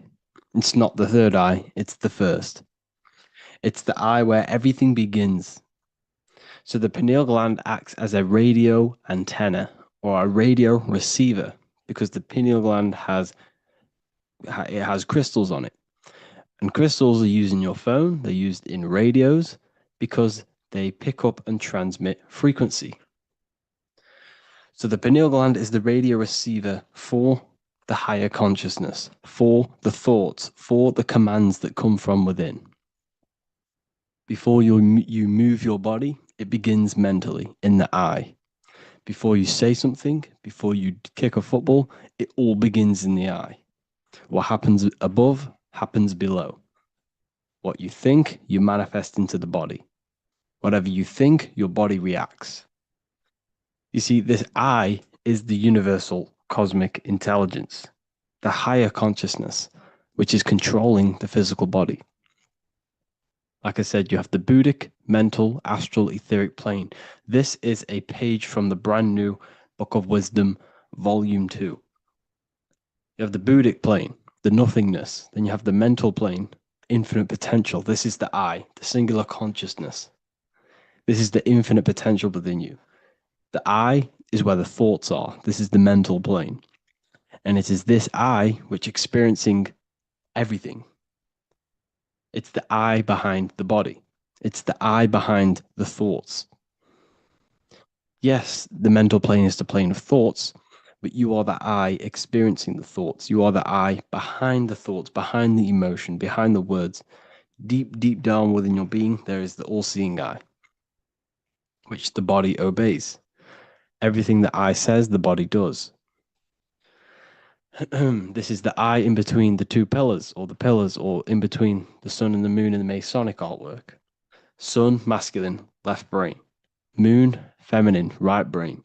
The all-seeing eye in the middle, consciousness. The eye, the order, the intelligence, the infinite potential within you, the creative force within you that can create the good and the bad, the left and the right.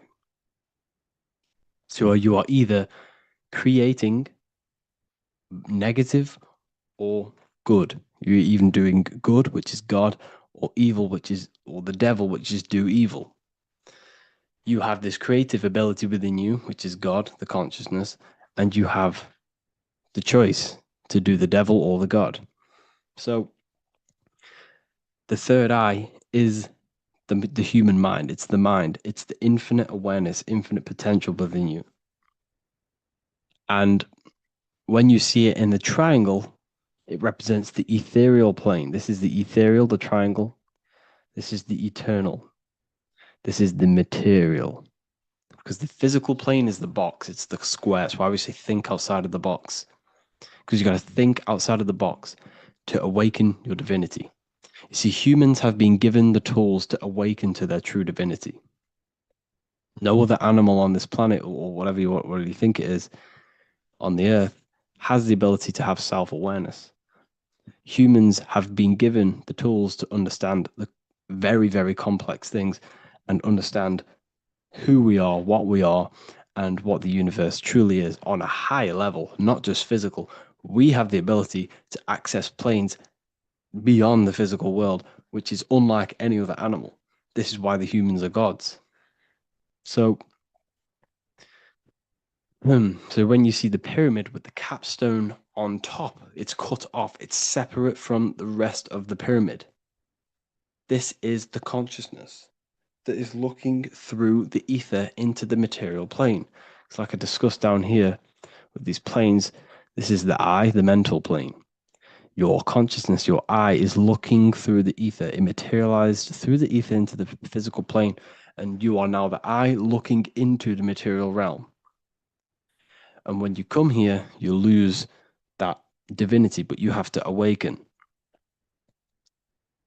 So you don't lose the divinity, you forget your divinity while you are incarnated in physical. So when you see the triangle with the eye in it, this represents the eye looking through the ether. It's materialized, but it also represents, when you see it's illuminated like this and it's separate, because this is separate from the physical plane. The consciousness within you, the thoughts within you, that intelligence within you, that voice is separate from this physical world. And everything above manifests below. Everything what happens in this realm of consciousness, of thought, manifests into the physical plane. It's separate. So you see the illumination. This represents the awakened self, because the mind is the third eye. So when you have a closed third eye, this just means that your mind has not experienced things other than physical. When you expand your mind, expand your consciousness from having an out-of-body experience or a mystical experience where you had experienced a higher plane of consciousness or a higher level of consciousness, this is now an open third eye, which is an opened mind. It's nothing separate. So when people say, working and opening the third eye by imagination and stuff like that, you're working on your mind. And to open your third eye, you do need to work on imagination, mental discipline, and all of these higher faculties, which we'll go over in another video. So that your mind has higher faculties which you need to work on. Visualization being one of them, imagination, and mental willpower. We'll go over that. But the illuminated eye in a triangle represents the illuminated mind, the awakened mind that has self-consciousness, it's conscious of itself, and it's experienced higher planes of consciousness. Like I said, the I and the I. The idea. So when you see I on the beginning of words, it represents that inner self, that inner cosmic intelligence within yourself. That's why you say inside, intelligence, or idea. It's the idea, the I, the all-seeing eye. This is why the Roman numerals, I was one. And what is one? It's one line. The I is also one line. Because we are all the same intelligence with the same consciousness.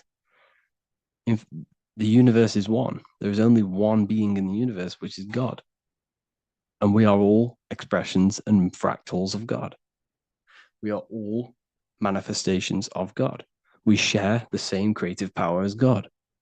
We all have the ability to bring non-physical thoughts into a physical reality, which is the word made flesh in the Bible. So when you see covering the eye with the 666, this represents the eye stuck in matter, worshipping the physical body, the God in flesh, which is Satan. Satan represents God in flesh, yourself in flesh, because evil love bondage. And everything these artists and actors are doing, they're part of these cults. They're promoting materialism to keep your eye, your consciousness, stuck in three-dimensional awareness. So this is what they're promoting. You see that the hand symbol creates 666, which is your body, the carbon. Your body's created out of carbon. And all life forms are created out of carbon. The I in it, the I in the 666, represents I being in material, keeping the mind in material. Matthew 6:22, the light of the body is the eye. Therefore, if thine eye be single, thy whole body should be full of light. But if thine eye be evil, thy whole body should be full of darkness. You see, this is a very powerful verse. A very powerful verse. The light of the body is the eye. This is the first part of the verse. This is where everything comes from. The mind. The infinite mind, the infinite potential within you. Think of anything in your mind. Nothing is impossible in your mind. As soon as you think of it, it's there. Infinite potential. It's the light of the body, because the mind is what gives life to the body. It manifests its will through the body. It's the light. All the things that the body does happens mentally before it happens physically. Before you move your hand, it is a mental power. Just like when you astral project. When you astral project, you use your mind to move your body. It's mental. If therefore thine eye be single, thy whole body should be full of light. So what does that mean? Becoming one with the consciousness within you. The single eye. Instead of being divided between the left and the right, the masculine and the feminine, instead of being divided between the higher and lower self, when you combine all the aspects of yourself to be balanced and connect with the true self, that's when the whole body should be full of light, which is the good, the enlightenment. But if the eye be evil, which means what? Because your eye, your consciousness, your mind has the ability to create positive or negative, devil or the god.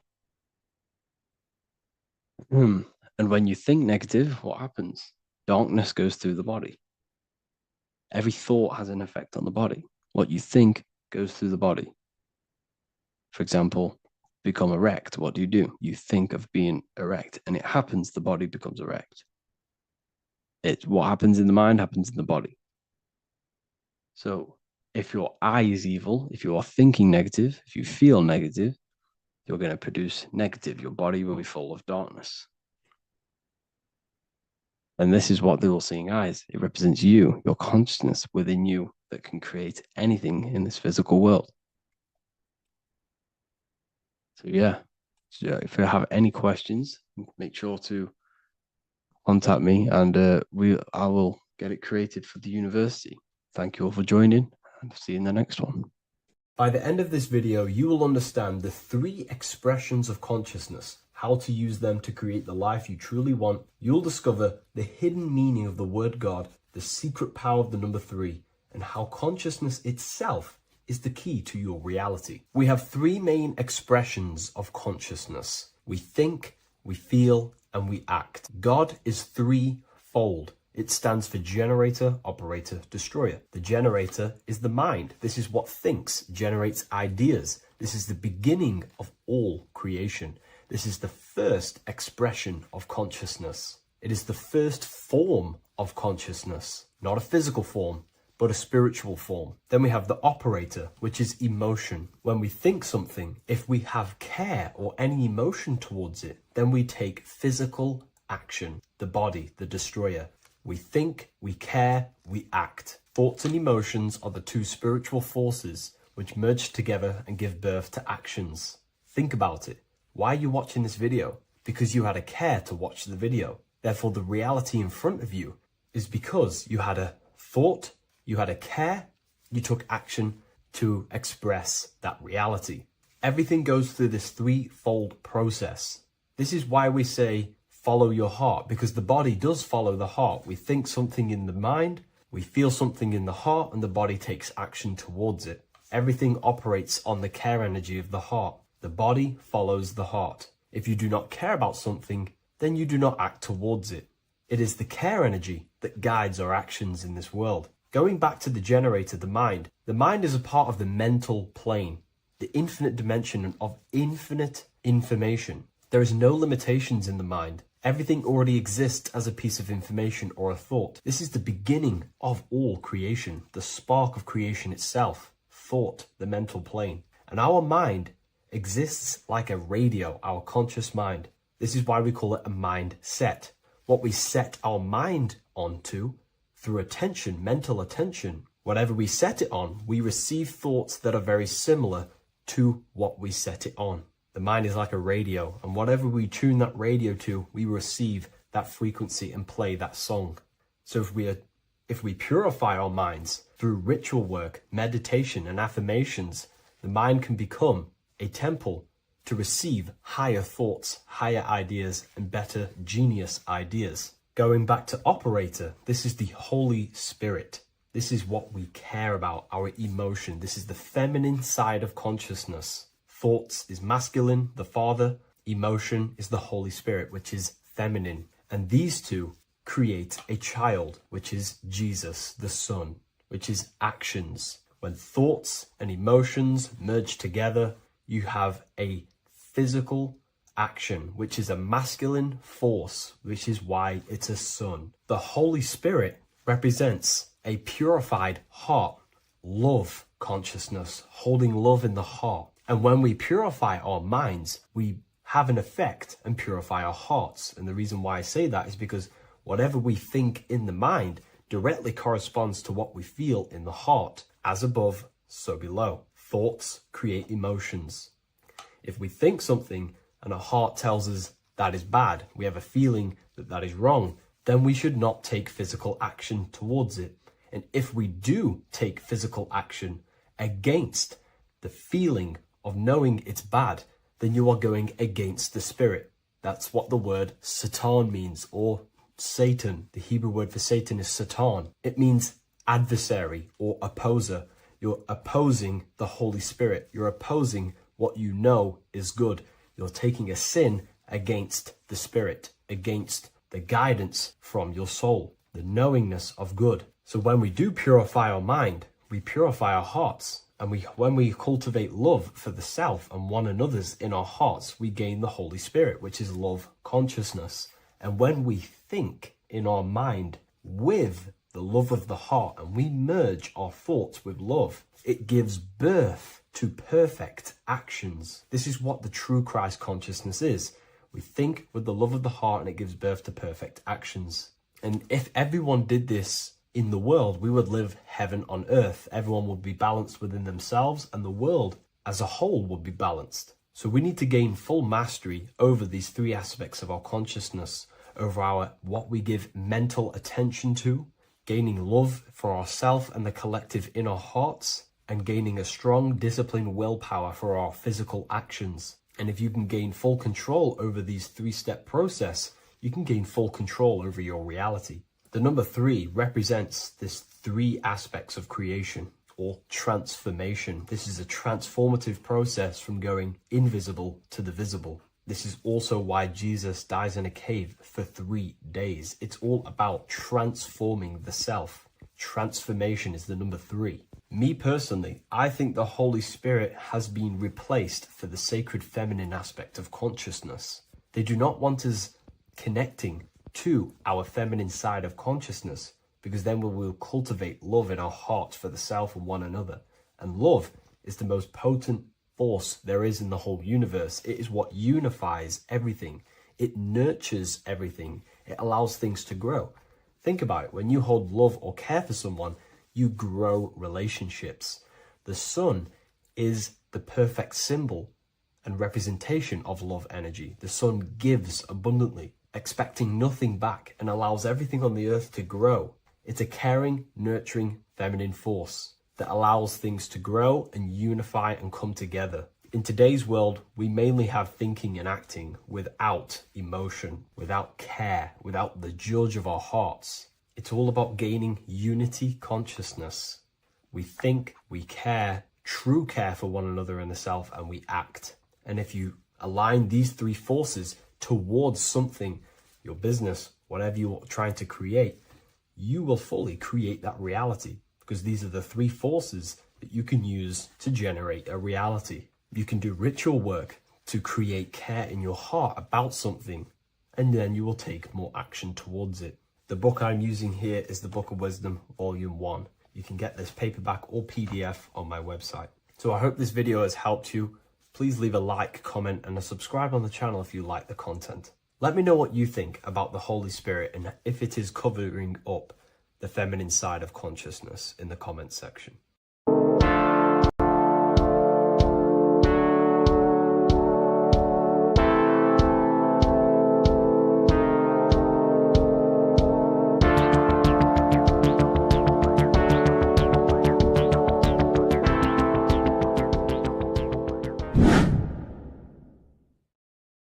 What's good, people? We're back with another video. This is going to just be a quick video. manifestation, magic, bending reality. So let's jump straight into this. So you have a conscious and a subconscious part of your mind. The conscious is what you're conscious of, what you're actually doing, where you can choose or not. However, the subconscious is the part of your brain which is automatic. So all of the systems in your body, like the digestive system, your heartbeat, these are automatically being ran. And you do not have to tell these systems to do anything. You do not have to consciously tell your heart to beat. It's automatically doing it. And this is what the subconscious mind is controlling. It's like the dark aspect of your brain or your mind. It is the way bigger aspect of your mind. Okay, it controls all the systems in your body. Okay, and this is where all of your programs are.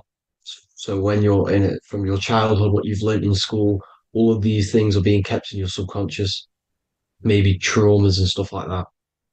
So the subconscious is the female aspect, and the conscious is the male aspect, because the male is all about action and doing, and the female is more about creation, creativity, intuition. So you have a right and a left hemisphere of your brain, and these are obviously male and female. The right side of your brain is your female. It's to do with creativity, imagination, intuition, insight. Okay. And this is one of the most important sides of the brain. This side of the brain is the most attacked by the elites, whatever you want to call them. This side is one of the most important because obviously your intuition is a massive part of reality. And if you don't have intuition, then you lose track of the things around you. You can't consciously feel if things are wrong or right. They don't want you to have intuition or creativity or imagination. They want you in the left side of your brain, which is just reasoning, logic, and basic things. So they just want you to tell you what you want, tell you what to learn, and then that's it. They don't want you thinking for yourself, which is the right side of the brain. So whatever the conscious side of your mind impresses the subconscious side of your mind. So if you do affirmations, for example, if you consciously do affirmations every day, you're reprogramming your subconscious mind. You're impressing a vibration and a word into your subconscious mind, and therefore it will reprogram it. So the male and female aspect are symbolized by the Star of David as well. The male being the upside triangle, the female being the downside, connected all in one, because we both have male and female energy. So every thoughts are electric, which is the male aspect. Emotions are magnetic, which is the female. Each thought creates a wave of vibration in all directions. So think of it like a water drop in a pool, but it going out in every single direction. It's not just flat. And these thoughts have a certain frequency, has a certain vibration. That vibration has a certain frequency. And this affects your aura. Every thought, every emotion directly impacts your aura and the strength of your aura. So if you're angry all the time, your aura in the astral plane will look red. However, if you're happy, it'll be more like blue and green. So it's very important. Your electromagnetic field is created out of your emotions and thoughts. And that affects reality because you're 60% water, and frequency and vibration create certain patterns and has a certain effect on water. We'll get into that after this slide. So each thought that people are thinking around you, you are actually subconsciously picking up these thoughts because it's emitting this vibration in all directions. So this is why you can pick up thoughts of other people on the odd occasion. However, when you're more in tune with your intuition, your right side of your brain, you can start to pick up on vibrations, thoughts, and other people's auras. You can pick up on their energy once your third eye is open, and you know whether you should be in that environment or not. This is what we call an atmosphere when we go into a room and you can feel the tension if someone's been arguing, for example. This is the atmosphere, this is the vibrations, these are people's auras emitting these certain frequencies and vibrations. Okay, so our aura is contained of multiple layers. Obviously, we have the physical body. This is the electromagnetic layer. However, you have the different planes of existence, the spirit, mental, astral, etheric, and then physical. The physical is the lowest plane of existence. And the physical plane is a product of all of the planes above. So the mental impresses on the astral impresses into the etheric, and then the etheric creates the physical object. So the mind is the root cause of reality. The mind is the cause of everything. Your consciousness is pure cause. There's no effect. Everything you see in this reality is the effect. Everything that you experience is the effect, because the root cause was the mind. The decisions you made you experience that certain experience. And that decision was created on the mental plane. And this is just pure thoughts. And thoughts are things. If it exists in your mind, it is a thing. It's a certain frequency. So if you have a certain level of thoughts, if you're thinking positive, for example, you're going to have a strong aura, you're going to have a higher vibration. And that attracts like. Like attracts like when it comes to thoughts and vibrations and electromagnetism. So if you're thinking positive all the time, speaking positive, doing positive, you're then creating a higher vibration, and that's going to attract people on that similar frequency to you. Everything is electromagnetism, frequency, and vibration. Everything. You see, so this is why, for example, if I put my hand to a TV screen, if my finger was the same vibration as the TV screen, it would go straight through it. However, the particles in my hand and the particles on the TV screen are two separate vibrations, and this is what causes the friction to stop and not my finger to go straight through it. So, like I said, when you don't feel the vibe of someone, when you don't feel right, you don't really get along with someone, this is a vibration. Your vibrations are not matching, they're not similar, they're two complete different vibrations, and they're not aligning properly. So music has a massive part on this. Music is a massive, massive tool for the elites because music is frequency. And in 1975, the musical instrument are all tuned to 440 hertz. So Spotify, Apple Music, most of the music on YouTube is all set to 440 hertz. And 440 hertz is not divisible by 3, 6, or 9. And when you can't divide a frequency by 3, 6, or 9, it's not a natural frequency. As you can see here, this is 432 hertz. This makes a nice geometric pattern. However, 440 hertz is a distorted pattern. So when you listen to this, this actually shuts off the whole right side of your brain. Like I said at the start, this is the most attacked side of your brain. It's to do with creativity, imagination, intuition. When you listen to 440 hertz, it shuts off the whole right side of your brain. And obviously shutting off all of these forms of your brain. Music is a very, very powerful tool for the elites because it's the only thing which can enter your soul or your ears without consent, your body without consent. Everything else has to be through consent. You choose whether to eat something, you choose whether to drink something, but frequency, you're going to hear it no matter what.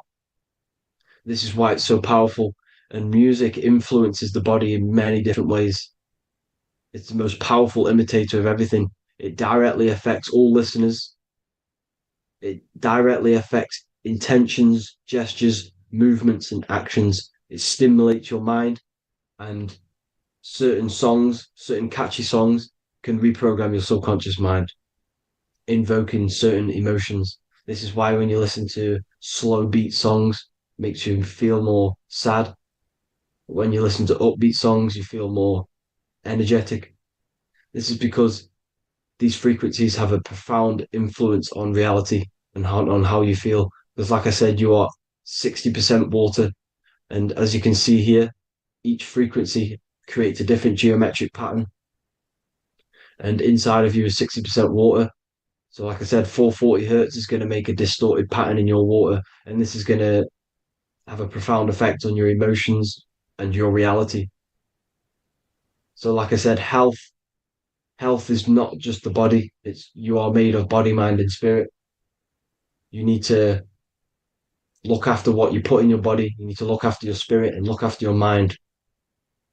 It's very important to keep all these in balance because once one of these are unbalanced, it affects the other two. So if you're eating wrong, it's going to affect your spirit and mind. If you're thinking wrong, it's going to affect your body and spirit. These are all interlocked. You have to look after them all. So it's very important you understand music. Stop listening to low vibrational music. To be honest, you want to listen to music without any sort of speaking inside of it. You just want pure uh, frequencies, which are the solfeggio scale, like one of these, for example, 432, 528 hertz. These are all good frequencies. It's called the solfeggio scale. And these frequencies make you more in tune with nature. 528 hertz is what the earth vibrates at. So it's very important. And the Rockefellers are the one who changed this to 440 hertz. The Rockefellers, one of the elite families. So if you want to manipulate reality, it's very important to have your chakras aligned and having a high vibration, because the higher your vibration, the more powerful your words and your intentions are on reality. So the lower your vibration, the harder it is to affect reality because you're in a lower state of consciousness. Like I said, you have the mental, astral, etheric, and physical. Everything is a product of the one above. As above, so below. This is what Hermes Trismegistus was saying in the Egyptian days. This is where it comes from. As above, so below. If you affect above, it directly affects below. So, like I said, meditation helps on this, helps align your chakras. Think positive, feel positive. Like I said, your feelings are magnetic, your thoughts are electric. So once you combine these two together, you're then creating an electromagnetic frequency. And that will have profound effect on reality. So the law of cause and effect. The law of cause and effect. Every effect has the root cause. Like I said, your mind is the root cause of everything. Every decision you make is having a different effect on reality. Everything happens for a reason due to the root cause, which is your mind. You choose everything that happens in your life. Okay? So it's very important you understand this and you constantly make the right decisions, the good decisions to have good effects on your reality. You have to be very conscious of this law because nothing escapes this law. This is the law of all consciousness. So think about it. Imagine a massive ball of consciousness. However, off this ball are different sparks, and each one of these sparks are in each and everyone's body.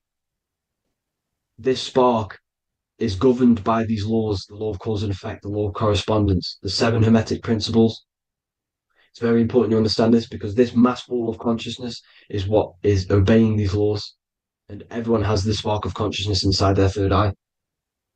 And like I said, everyone is the same consciousness. This is why if you do bad onto someone else, that will directly affect your reality. So if you hurt someone, it's going to come back to you in one way or another because you are that same consciousness.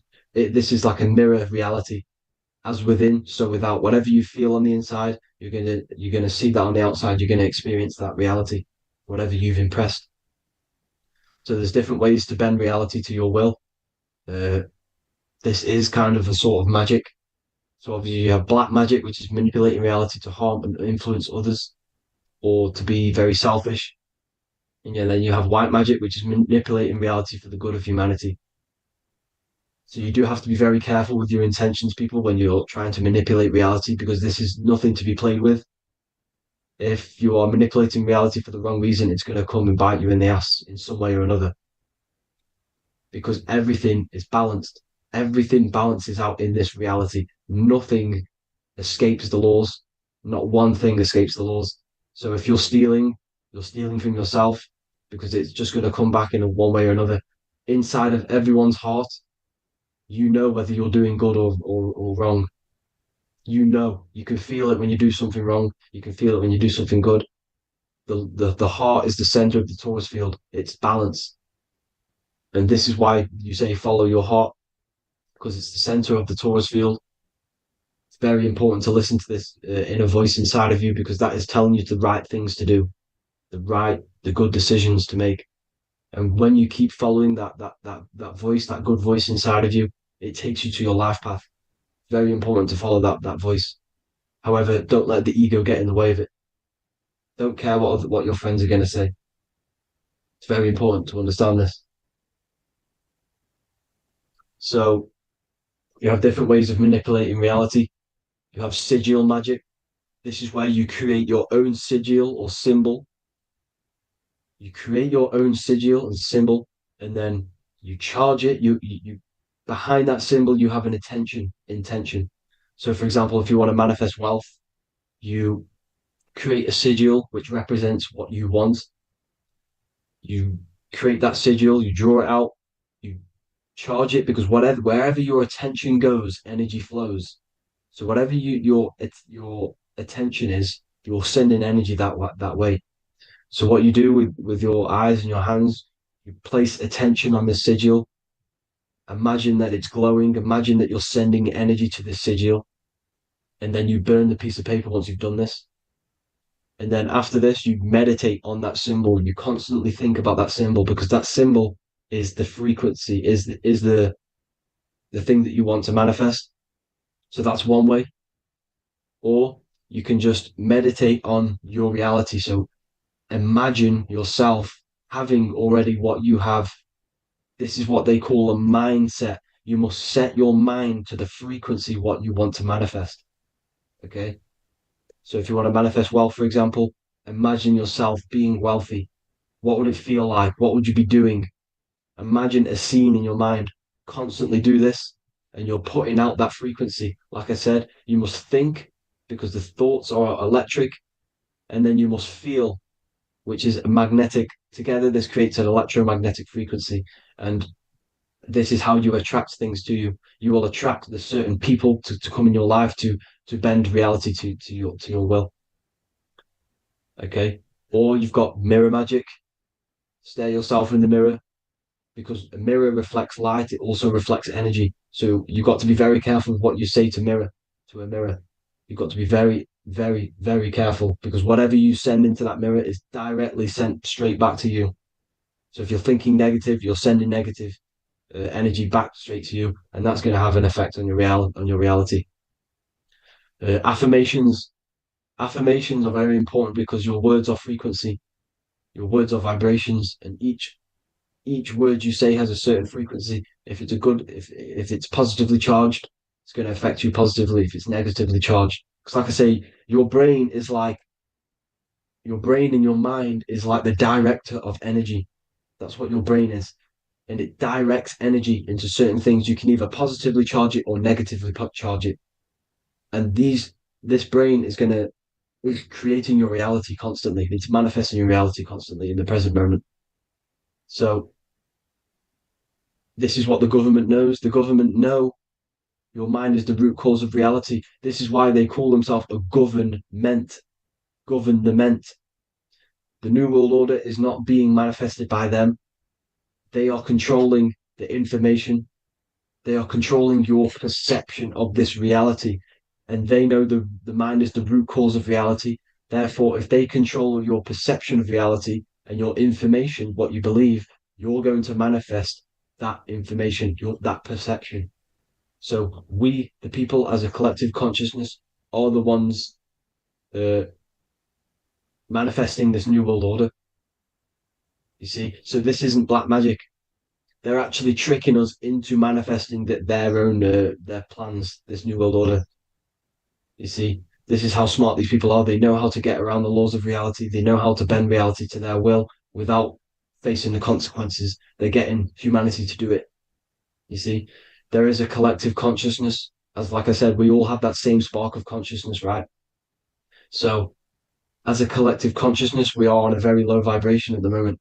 However, we are waking up rapidly. There are more and more people waking up at the moment, and light always chases away the shadow. Light is a lot more powerful than darkness, you see. So one person waking up has a massive effect than one person being asleep. It has a profound effect. Because, like I say, the light always chases away the darkness. It's more powerful. The light is always more powerful. High vibrations are more powerful than lower. So that's it for this, people. I hope you all enjoyed. This is a short, quick video. God bless you all.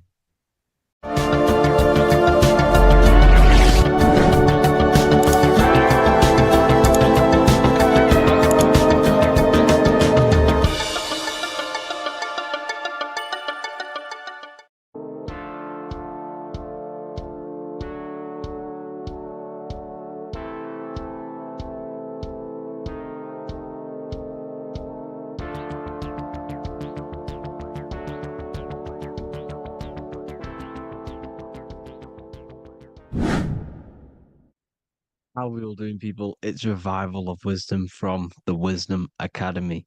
Today we're going to be breaking down God, consciousness, and the higher and the lower self, and how to overcome the lower self. Now, the first thing you need to understand is that you are the invisible intelligence within the brain, within the body. This invisible intelligence is known as the mind. But you are not the mind. You are the observer of the mind, which is the soul, the invisible entity. The mind is your intellect, your intelligence. Now, the mind is, it's hard to put this in words, but the mind is something that gives you the ability to explore the universe. And this inner self is the I am. It's the quiet, the inner self, the voice you see in you hear in your head. This is why within spells high twin, inside, internal. The I is also the number one, which is one line. Because the one and only, is the inner self, which is the I am. This is why you say, my name is Harry. You are not Harry, you are the I, the inner self, the intelligence. Okay, this is why Jesus in French is I am. You look with the two eyes and you see with the inner eye. I and I, the same thing. Okay, because the I inside is what gives you the perception of what you're looking at. So when someone's trying to explain something and then you catch on saying, I see now, it's because you're seeing with your inner eye, the one that gives you perception, gives you intelligence, gives you the ability to understand things. This is the internal eye, the invisible self, which the physical body is nowhere near as complicated as this inner self. Is in infinite potential, infinite potential. God, God, generator, operator, destroyer, soul, mind, and body. Brahma, Vishnu, Shiva, the Father, the Holy Spirit, and the Son. They're all, the reason why you see God is always a triad is because it represents yourself. Your invisible intelligence is God. Me and you are the same invisible intelligence. We are the invisible intelligence experiencing the program being ran by the central nervous system and the brain. I always say this in my videos, but I have to, in order for you to understand the things that I'm going to say later on in the video, you need to understand this concept, is that you are the consciousness experiencing the nervous system, the tree of knowledge of good and evil, which is you here. You would be in this invisible intelligence right here in the center of the brain. Now, this is why the ancient Christians show God is in the brain. This is the brain stem. This is the brain. This is also the brain stem and the brain. The brain stem and the brain. It's all depictions of the brain because the brain's the computer, the electromagnetic computer, which decodes the demands created by the invisible intelligence, the I, the inner self, you, your true self. The person moving, if you observe what someone moving, this is going to sound, but if you observe someone walking, it's not the body. The body is moving, but the thing telling it to move is the invisible intelligence. Before you kick a football, a decision is made within your invisible intelligence, your mind.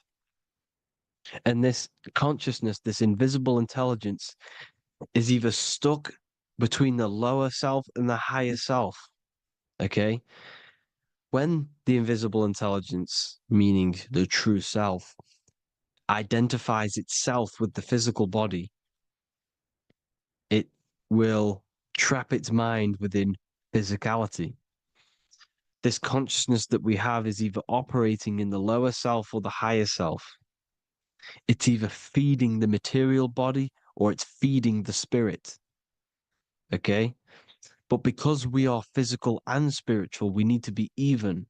We don't want to be meditating all day long because we do have a physical body as well whilst we are here. We are playing a game in physical matter. Okay? Now, the reason that you incarnated here is to learn a lesson because the mind can manifest anything it wants within the astral planes, within the world of imagination. It can manifest anything it likes, but it incarnates into matter, into this game, so we can understand labor, because anything in matter, you have to labor to manifest. But in the astral, you can manifest at the click of a finger. You come here to learn the knowledge of good and evil. And your consciousness, I came out a bit off topic there, but your consciousness is experiencing the lower or higher self. The lower self is manifested in the lower parts of the body. Sex, food, and power, the lower three energy centers. These centers are like mini brains. You are literally thinking with these centers. And when your mind is stuck within these lower centers, you'll think, have you ever heard the term of thinking with your penis or thinking with your, you know what, as a man? Even females maybe, but mainly this is a boy saying, you're thinking with your penis. This is a truth, it's truth in plain sight. You think with these energy centers. When you're living off the lower three centers, all you care about is sex, food, and power. Eating, sleeping, and greed. Power's kind of like greed. Now, when we move up to the higher parts of the body, when we live our life within the higher parts of the body, this is considered heaven. Love, expression, intuition, and wisdom. This is what we need to be aiming to do, moving out of the lower half of the body and living our life within the higher self, the higher parts of the body, thinking with the higher energy centers, thinking with love, expression, intuition, and wisdom, spreading love, expression, intuition, and wisdom to others. Heaven is even. This is why Jesus is pointing at the heart chakra, always pointing at the heart. Earth rearranged his heart because in earth you're manifested as a physical being. You're in the heart, good and bad. You need to be balanced between the good and bad. Because love can be a demon too. That's a whole nother video, but love can be a demon. Now, the seven chakras are known as the seven seals in the Bible. When the Lamb opened the seventh seal, there was silence in the heaven for about half an hour. This is a verse from the Bible. The Lamb is Aries, which is the higher brain, the cerebrum, Ram, Aries. Because when the Ram opens the seven seals, you enter the kingdom of heaven. Because these chakras seal your invisible intelligence. They seal your true self. You are behind these seven seals, your true invisible self, your true consciousness. Because behind these seven seals, you do not think about anything materialistic. Your intelligence is not material. It's not physical. It's not from the physical world. It does not desire the physical world. The body is the beast. The body's the animal, the lower self, which can corrupt our intelligence. It can corrupt the intelligence. Okay?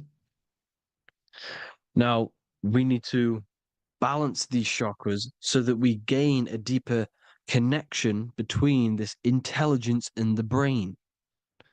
Because when there's a strong connection between the brain and the intelligence, your body and the intelligence, you have a strong connection. Therefore, you can manifest what the intelligence is saying at all times.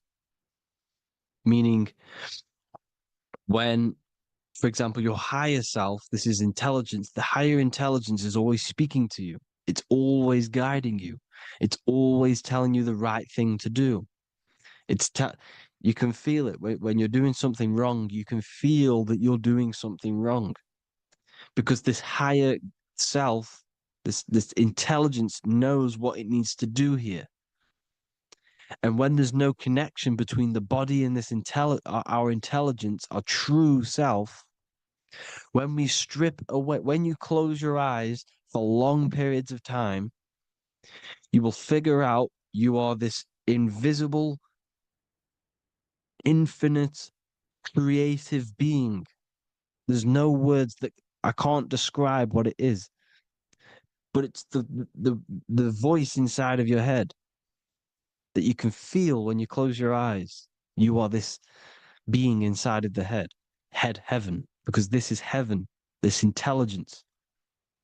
And when there's a strong connection between the body, you can manifest everything it's saying. When everything is balanced, when you're no longer thinking with the lower centers, when they're all balanced, you're not thinking in particular with every center, you balance them all, you can manifest everything it says. Your body will act out what the intelligence is always saying. This is God in the brain, the intelligence, trying to touch Adam, representing the lower self. This is why they're not touching. Notice how Adam is resting, but the intelligence is always reaching out, stretching, symbolizing metaphorically saying it's guiding. I'm always reaching out. The intelligence, your intelligence is always guiding you. It's always reaching out to you. But Adam is ignorant of it. The lower self is ignorant of it. And that's why he's so relaxed and God is so stretching out. Because at our highest self, that when you think of when you want to better your life, that highest true version of yourself is God. When you're manifesting this, your highest self, this is God. Your truest form, your most perfect form, that is God. Your highest version of yourself, that is God. Emotions are not what you've been taught. Emotions are not something that should be reactive, okay? You should not let the emotion be you, except that you should experience them instead of letting them become you. You need to understand there's a separation in our consciousness. You have the soul, which is the person who is observing your thoughts. When you think a thought, who's the one observing that thought? The soul, you, the I am, the I, the inner self, the one and only. And inside of every single body, inside of me, inside of you watching this video, there is this same intelligence that is inside of me, inside of you. And it's the exact same intelligence, experiencing a different body. And this is what we mean by the universe is mental. We are all sharing the same ball of consciousness in a different body.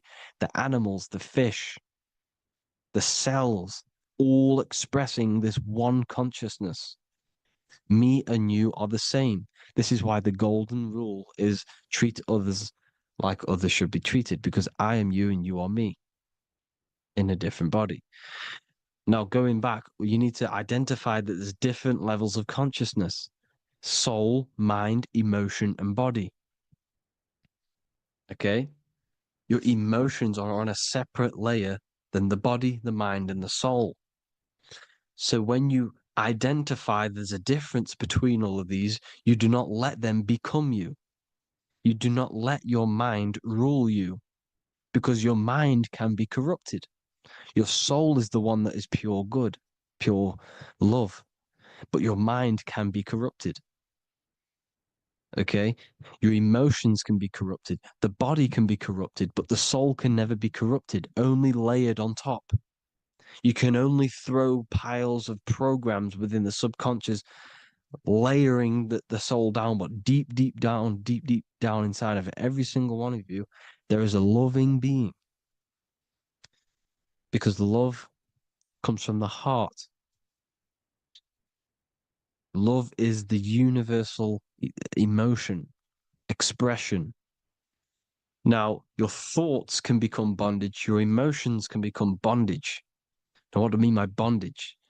By conquering the lower self, we need to conquer our own mind, because the mind is what's manifesting the lower self. When you're thinking with the lower half of the body, when you're becoming your emotions, you need to experience the emotion, not become the emotion. Do not let the emotion become you. Do not let your thoughts become you, because your thoughts are tools that you can manifest. Your thoughts are the idea. Your emotion is the energy that you can use to manifest that thought. Your emotion is energy in motion, emotion. You use emotion to manifest, to feel as if you already have the thought. Therefore, you become that vibration. Therefore, your emotions are actually a creational force that is given to you to manifest things, because you're a human, a manifester. You're here to manifest things. You're a creator. You are a god.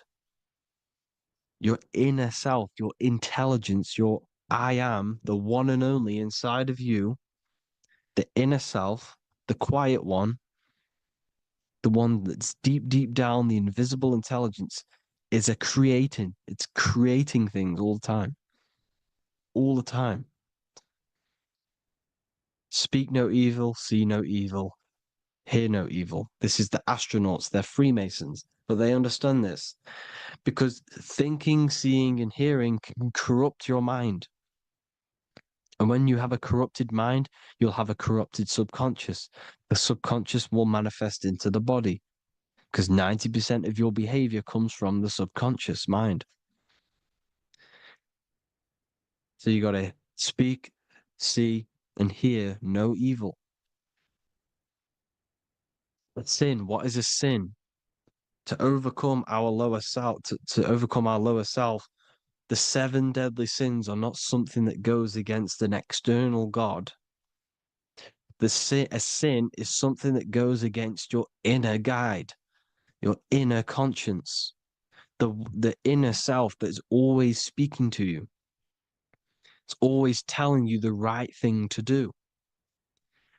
A sin is something that goes against this inner guide.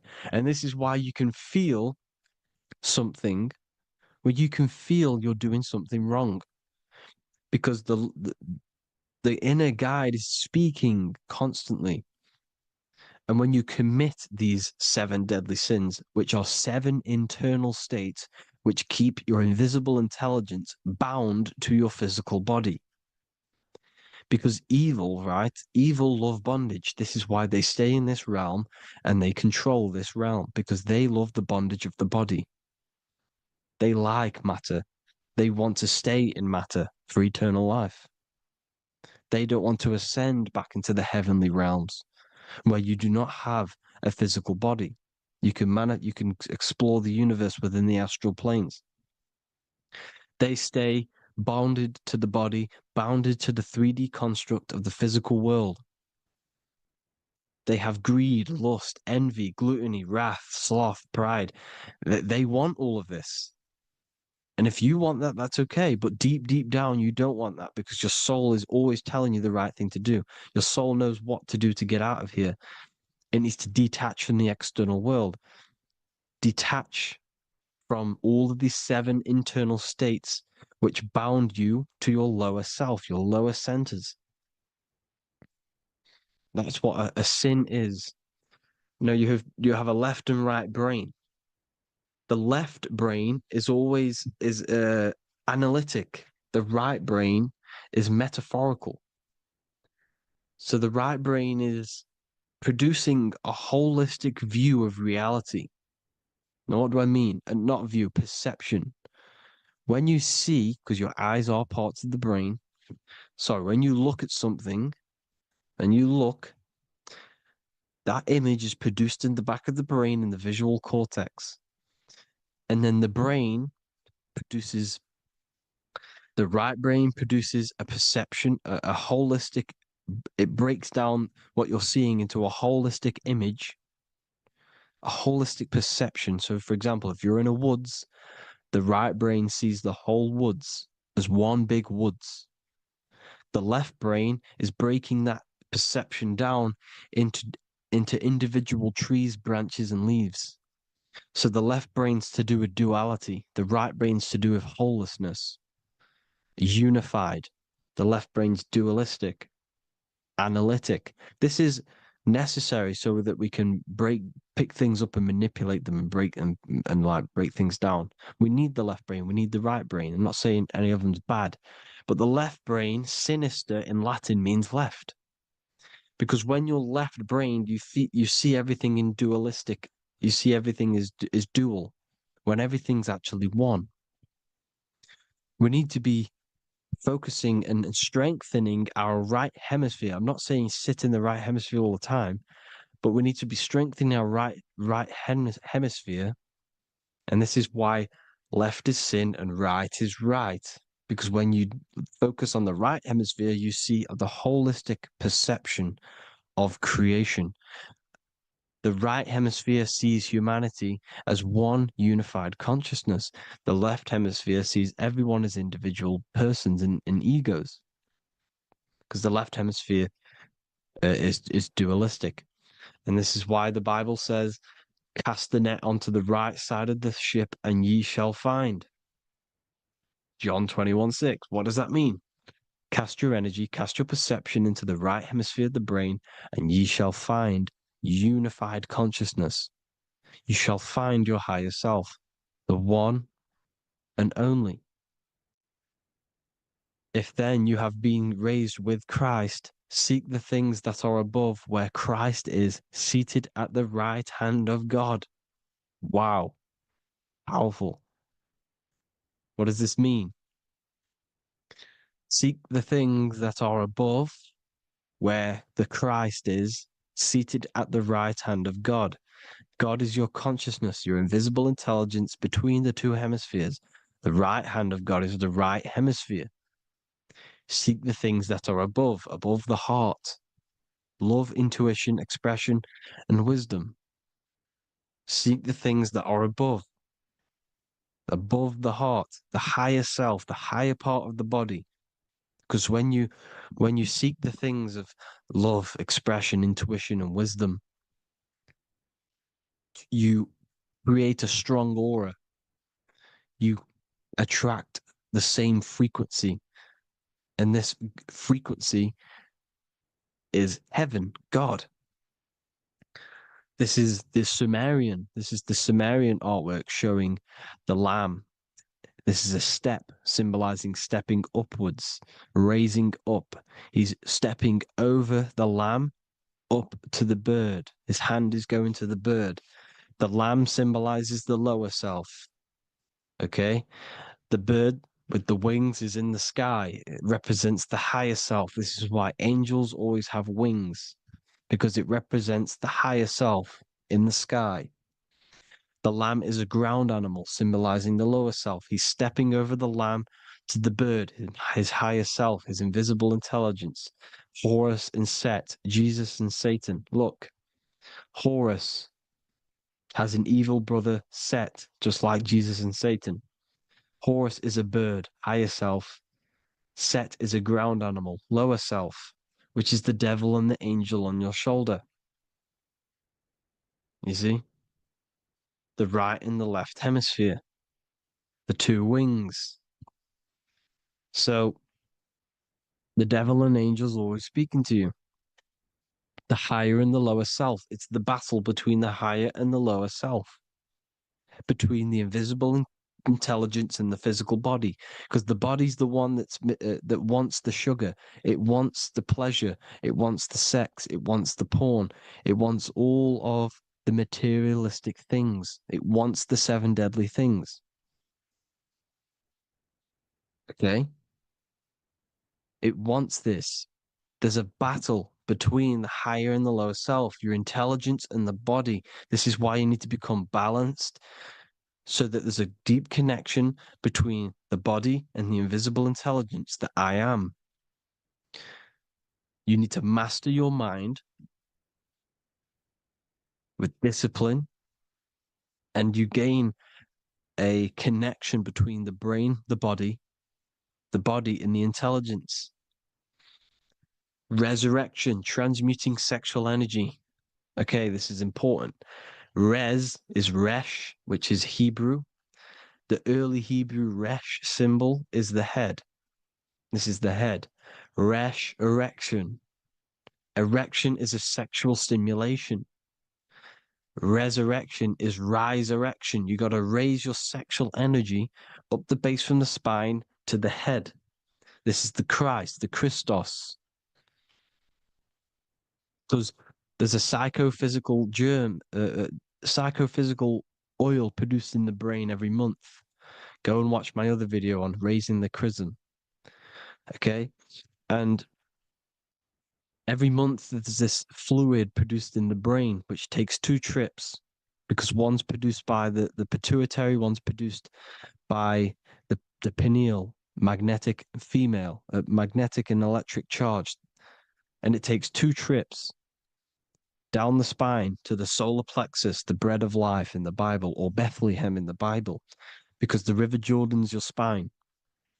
Goes down to Bethlehem. It gets born in Bethlehem, just like Jesus. Because when this oil travels to the solar plexus, it creates the seed, the seed of life, and it feeds the body, all the central nervous system, all the cells. It regulates the blood, does all sorts of good things for the body, this oil. Now, when you save your sexual energy and you raise your resurrection, you awake the Christ, you raise it from the solar plexus or the sacrum bone up to the brain, you activate 100% of the brain, and this is the true resurrection of Christ. Instead of wasting the energy and giving away your sexual fluids, because behind the fluids is the energy. So when you release that fluid, the energy is out there. You've released the energy. Your sexual energy is the most potent emotional force a human could possibly feel. Same with any animal or anything. The sexual urge, the sexual emotion is the most powerful, potent emotion that you can feel. It takes over the whole body. When you feel sexually aroused, it takes over everything because it's so potent. And when you fight the serpent, when you fight the sexual energy, which is shown here in the Egyptians, the cat cutting off the head of the serpent, or Hercules fighting the serpent, or in the Greek mythology fighting the 7-headed dragon, the 7 chakras. The serpent is your sexual energy because it symbolizes your kundalini. When you fight it and you transmute this energy, instead of releasing it, instead of acting sexually on it, you can transmute the energy, transfer it from the solar plexus up to the brain. You can do this with other tasks. Instead of releasing it, instead of raising it from the solar plexus to the brain, you can use it for other things. So, for example, you want to think critically. You can use it for critical thinking. You can use it for going to do exercise. You can transmute sexual energy into anything. But you can do this, you can raise the sexual energy, and you can use this energy to push the cerebrospinal fluid from the solar plexus up through the spine, up the 33 vertebrae to the brain, and it'll activate 100% of the brain. And this is the resurrection of Christ. Jesus was never dead. Jesus was never rose from the dead. It symbolizes the Christ, Jesus Christ. Christ is Christos, which means oil in Greek. The resurrection of the Christ, the Christos, the oil. When it activates 100% of the brain when it's raised, and it can regulate all the systems, it can regulate all the blood, it can regenerate the body. And this is the true Antichrist. They don't want us doing this process. The Antichrist is not against Jesus, it's against the fluid in our body that makes us live hundreds and hundreds of years and makes us live as gods. This is the true resurrection. And when you fight the serpent, you fight your sexual urges, your sexual emotion, the most strong emotion that you could ever feel. You can do this process. And this is the true secret of transmuting sexual energy. Because when you transmute the sexual energy, you can become a god. And this is why Hercules is fighting the serpent. Notice how the serpent is low. He's reaching down to it. It represents the lower self. Because the lower self wants the lust. It desires sex. The body desires sex. There's a fight between the higher and the lower self. But when there's balance, there's even. Heaven is even. When there's evenness between these, this is the kingdom of heaven. This is when heaven is on earth. So at our highest levels of ourselves, the highest level of our intelligence, this is God. God is something that we manifest. We need to achieve Christ consciousness by battling the body. There is no battle outside of the physical body. It's an internal battle. Jesus and Satan have been externalized. Nothing exists outside of you, because I explained in the beginning how you are the consciousness experiencing the central nervous system. Therefore, there is nothing outside of you. It's all internal. Jesus and Satan have been externalized. Why? Because it's business. The church is a business. It's all a business. They've created these figures to be historical when they're not historical. The Bible's not historical. It's all externalized. It's called exoteric, when the truth is esoteric, internal teachings. So anyways, people, balance the chakras, balance the two hemispheres of the brain, balance the conscious and the subconscious. Balance is perfect, the yin and yang. You are spiritual and physical. You live in day and night. You need to be balanced. Oneness. Seek oneness. And this is the true kingdom of heaven. And when we all realize that we are all the same intelligence, the same consciousness expressed in different bodies, when we all realize this, we all realize we're all one. Doesn't matter what race you are. It doesn't matter what race you are, where you're from, your nationality, because none of you are actually from here. None of you are from the physical world. You're manipulating the physical world through the physical body. You are the I am. We all have a soul. Every single one of you has a soul. We all have souls. The reason why they say some people don't have souls is because they're trying to suppress your mind. They don't want you to know that you have a mind. That sounds crazy, I know.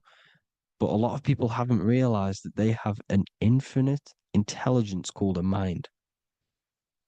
And behind that mind, if you can observe your thoughts, the person who is observing the thoughts, you have a soul. Everyone has a soul.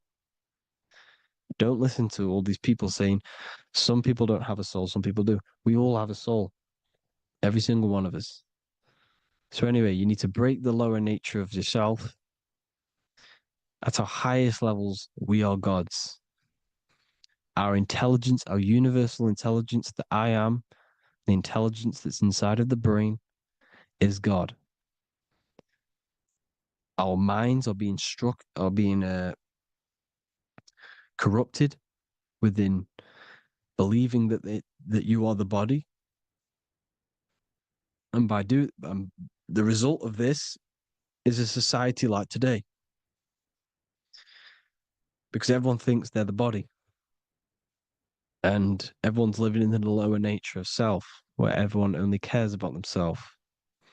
But when we realize we're all one big consciousness ball, we're all the same consciousness expressed in different bodies, there will be peace. So thank you all, people. If you do want to learn more, if you do want to read my book, it's called The Book of Wisdom. I'll put it in the description. It's an amazing book, people. It's going to give you the best understanding possible about creation, yourself, and the world. It's amazing. The Bible, everything. I have just launched a new cymatic library. A friend of mine has just added this to the website. He creates beats, and he creates the purest beats. So they are actually the frequency that it tells you.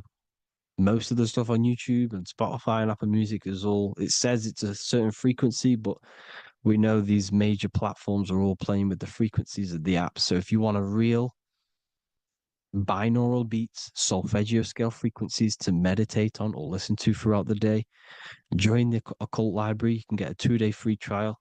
I'll put the link in the description. Thank you all, people. Hope you all enjoyed this video.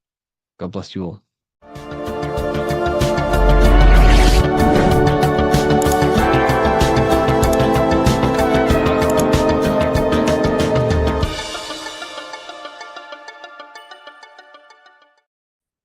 You are not breathing correctly. 98% of people only use a third of their lungs capacity, which is shallow breathing, which ages you, lowers your brain capacity, and also lowers your state of consciousness.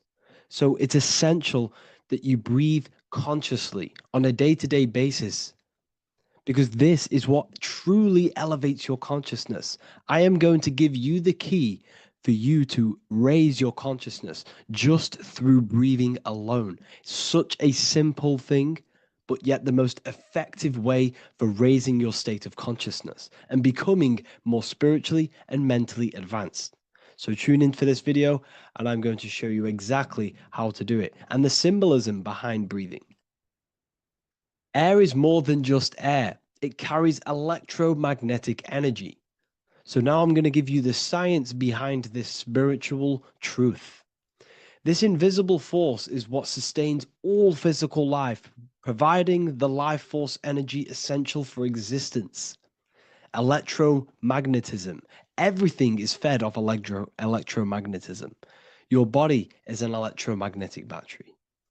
Now, we can prove that air carries electromagnetism just by doing a simple test, a simple scientific experiment, by getting liquid oxygen and pouring it between a north and south magnetic pole, two polar opposite magnets. We see that the liquid does not fall straight through it.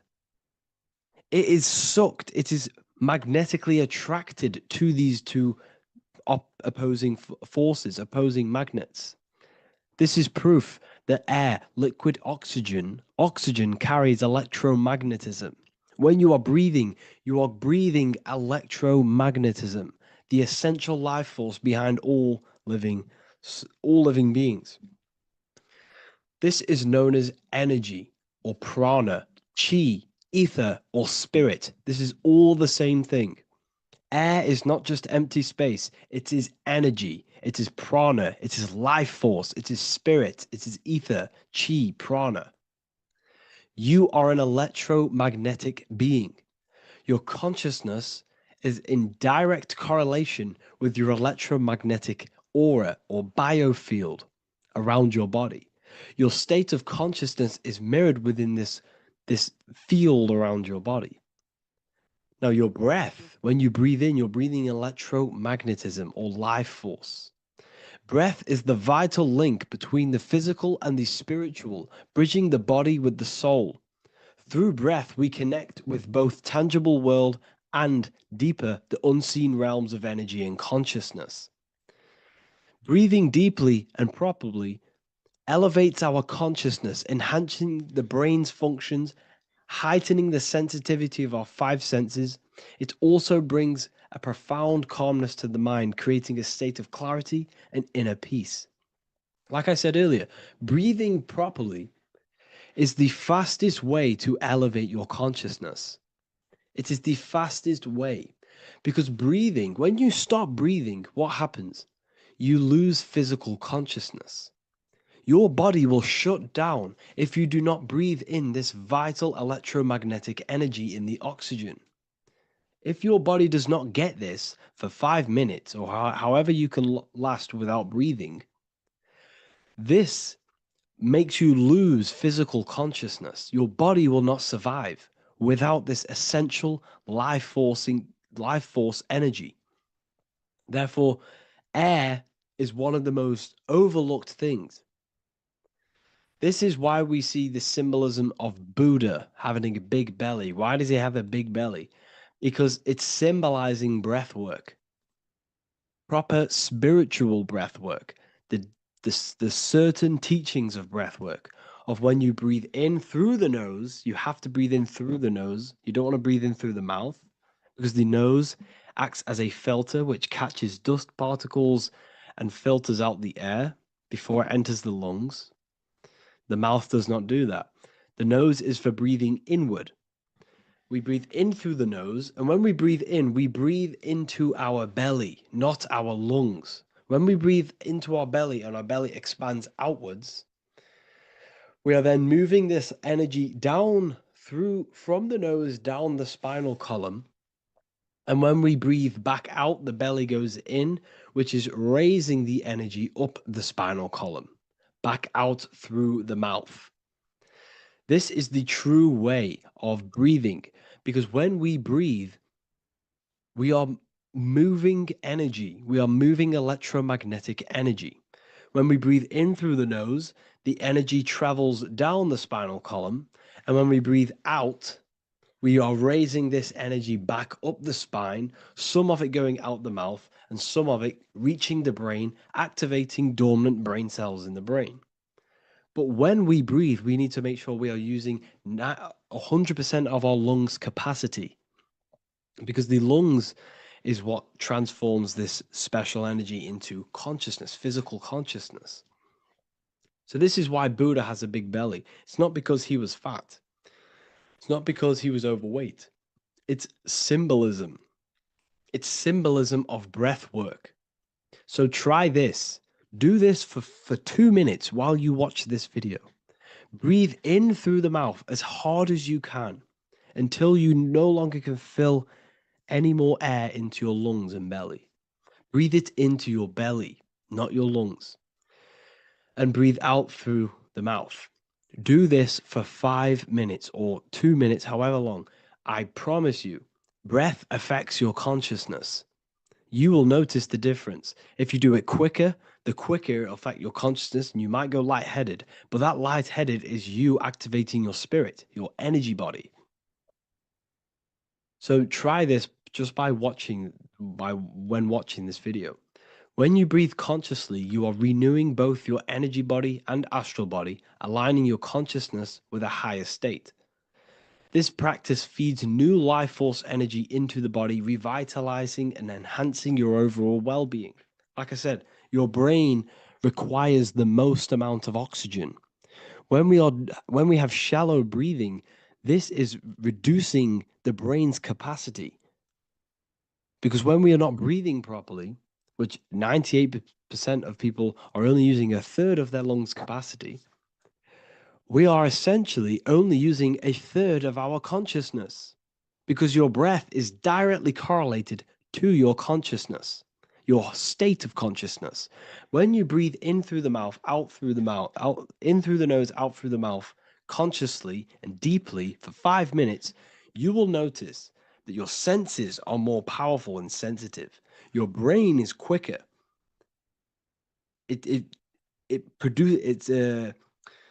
What's the word? It processes information quicker. You become quicker. You become a superhuman, and you feel more spiritual because it activates your spirit, your astral and energy body. So when we meditate, it's definitely important to breathe in through the nose and out through the mouth as deeply as possible to align with a higher state of consciousness. And this is the easiest way to separate your consciousness from the body. When you breathe in deeply for long periods of time, while meditating, while taking no thought, when no thought is present and you gain a rhythm of deep breathing, this is the gateway. This is the gateway to opening your consciousness. Because when you stop thinking, other aspects of your consciousness can open up. All of our lives we've been thinking, which is blocked off the higher states of consciousness. So breathing is very, very important. It affects our overall well-being. And this is Yahweh, the in and the out of breathing.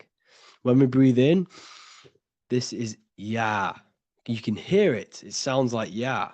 And when we breathe out, that is Way. This is the name of God, apparently. But God is within you. You can connect with God. You can connect with source consciousness within you by breathing, by raising your state of consciousness through breathing and meditation. This is why the Bible tells you the Spirit of God has made me, and the breath of the Almighty gives me life.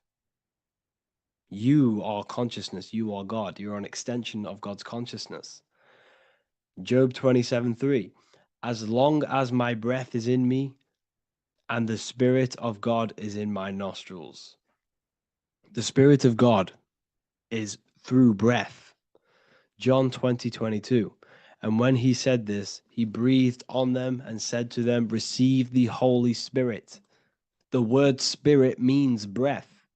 In Greek, Hebrew, Latin, it all means breath or wind or air. The Holy Spirit is a certain way of breathing, a breathing technique that elevates your consciousness, that syncs you up to a holy consciousness, an elevated state. That is the Holy Spirit. That's why it tells you in the Bible, when he said this, he breathed onto them. He breathed onto them and said, receive the Holy Spirit. You must breathe to receive the Holy Spirit. When you breathe, you are renewing the body's energy. You're taking in new life force, which is regenerating your cells, regenerating your brain, nervous system, and also connecting with consciousness, pure consciousness. This is not something that we should be doing during meditation. Yes, it is. We should be doing it during meditation, but this is something that we need to apply all of the time. This is the fastest way you can raise your consciousness. I just want to say, all of this knowledge is inside of the Book of Wisdom, Volume 2. Make sure to give a like and a comment on this video to help the algorithm. And let me know what you think about the last book or this book if you have read them, to let the new people know what they're looking at with this book. This is truly life-changing, the Volume 2 and Volume 1 is truly life-changing. You can get them in a bundle also. Learn hidden knowledge inside of the Ethereal University. This is where truth seekers belong. I'm not here to try sell you this, but this is the place for truth seekers. And if you are serious about your spiritual journey and serious about gaining knowledge, which gives you the advantage over life, join Ethereal University. This will definitely help you. Thank you for watching this video. Please leave a like and comment. Make sure to give me any suggestions on videos you want me to make in the future. Thank you all.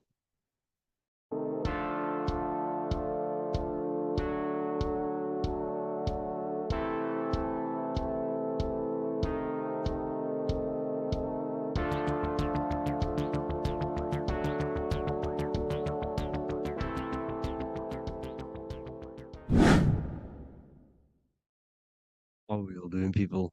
Survival wisdom. Today we're going to be breaking down the Bible and its real, true metaphysical meaning. All of these slides within this video is taken from my book, The Book of Wisdom, so you can get all of these slides.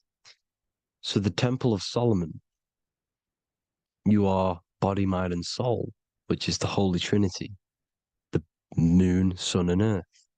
The sun is your soul because the sun is its infinite source of energy. It is its own source of energy. And that is what your soul is. It's its own source of energy.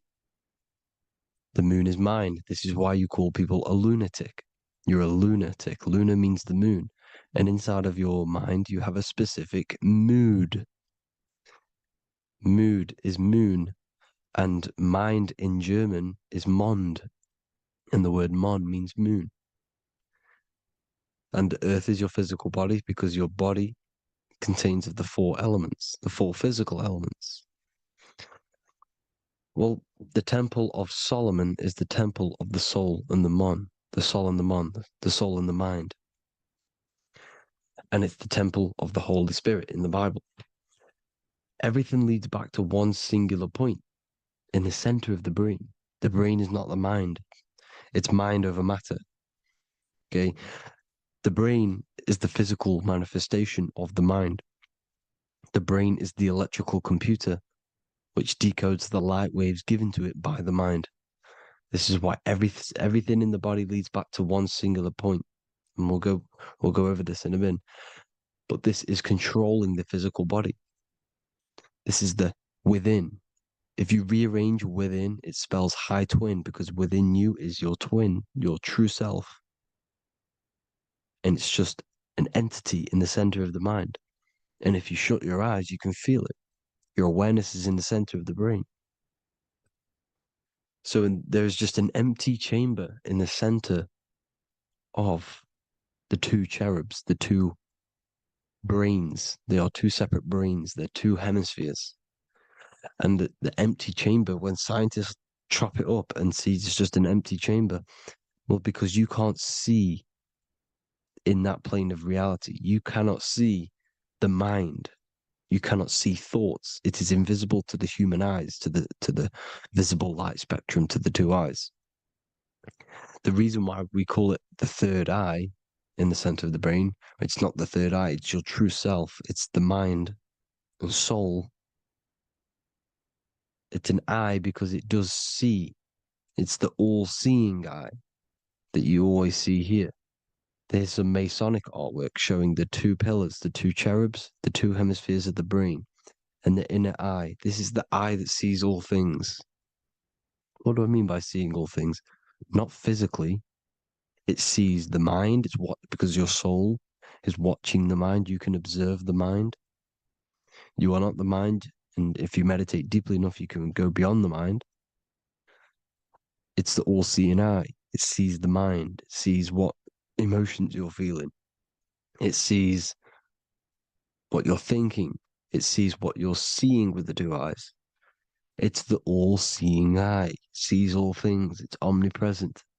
It's everywhere. Because the mind can be anywhere. The mind can switch itself into any place it wants.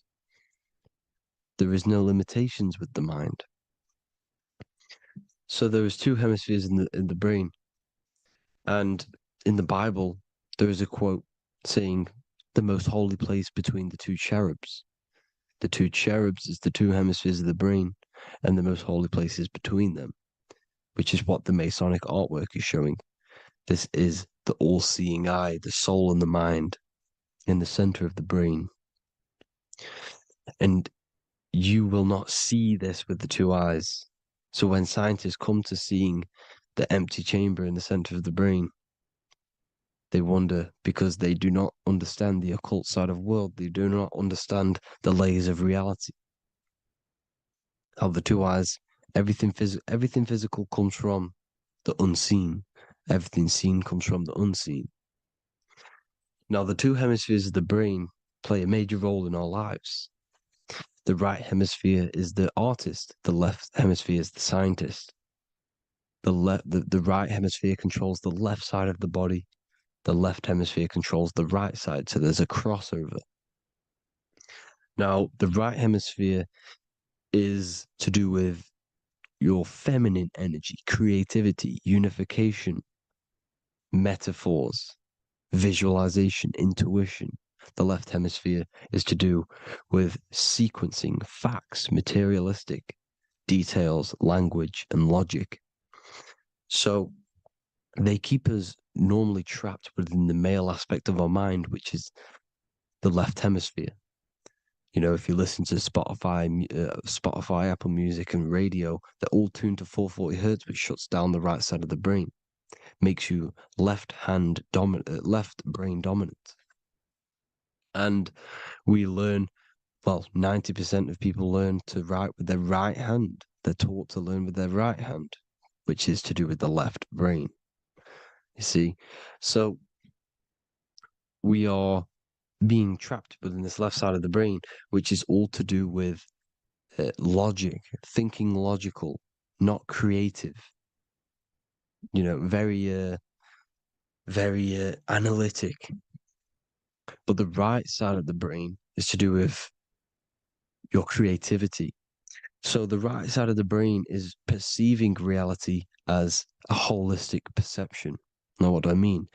If you're riding through a woods, for example, if you're riding through a woods, your right hemisphere is seeing the whole woods as one unified woods.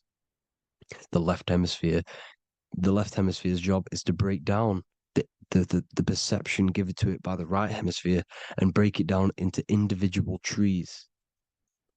So what am I saying?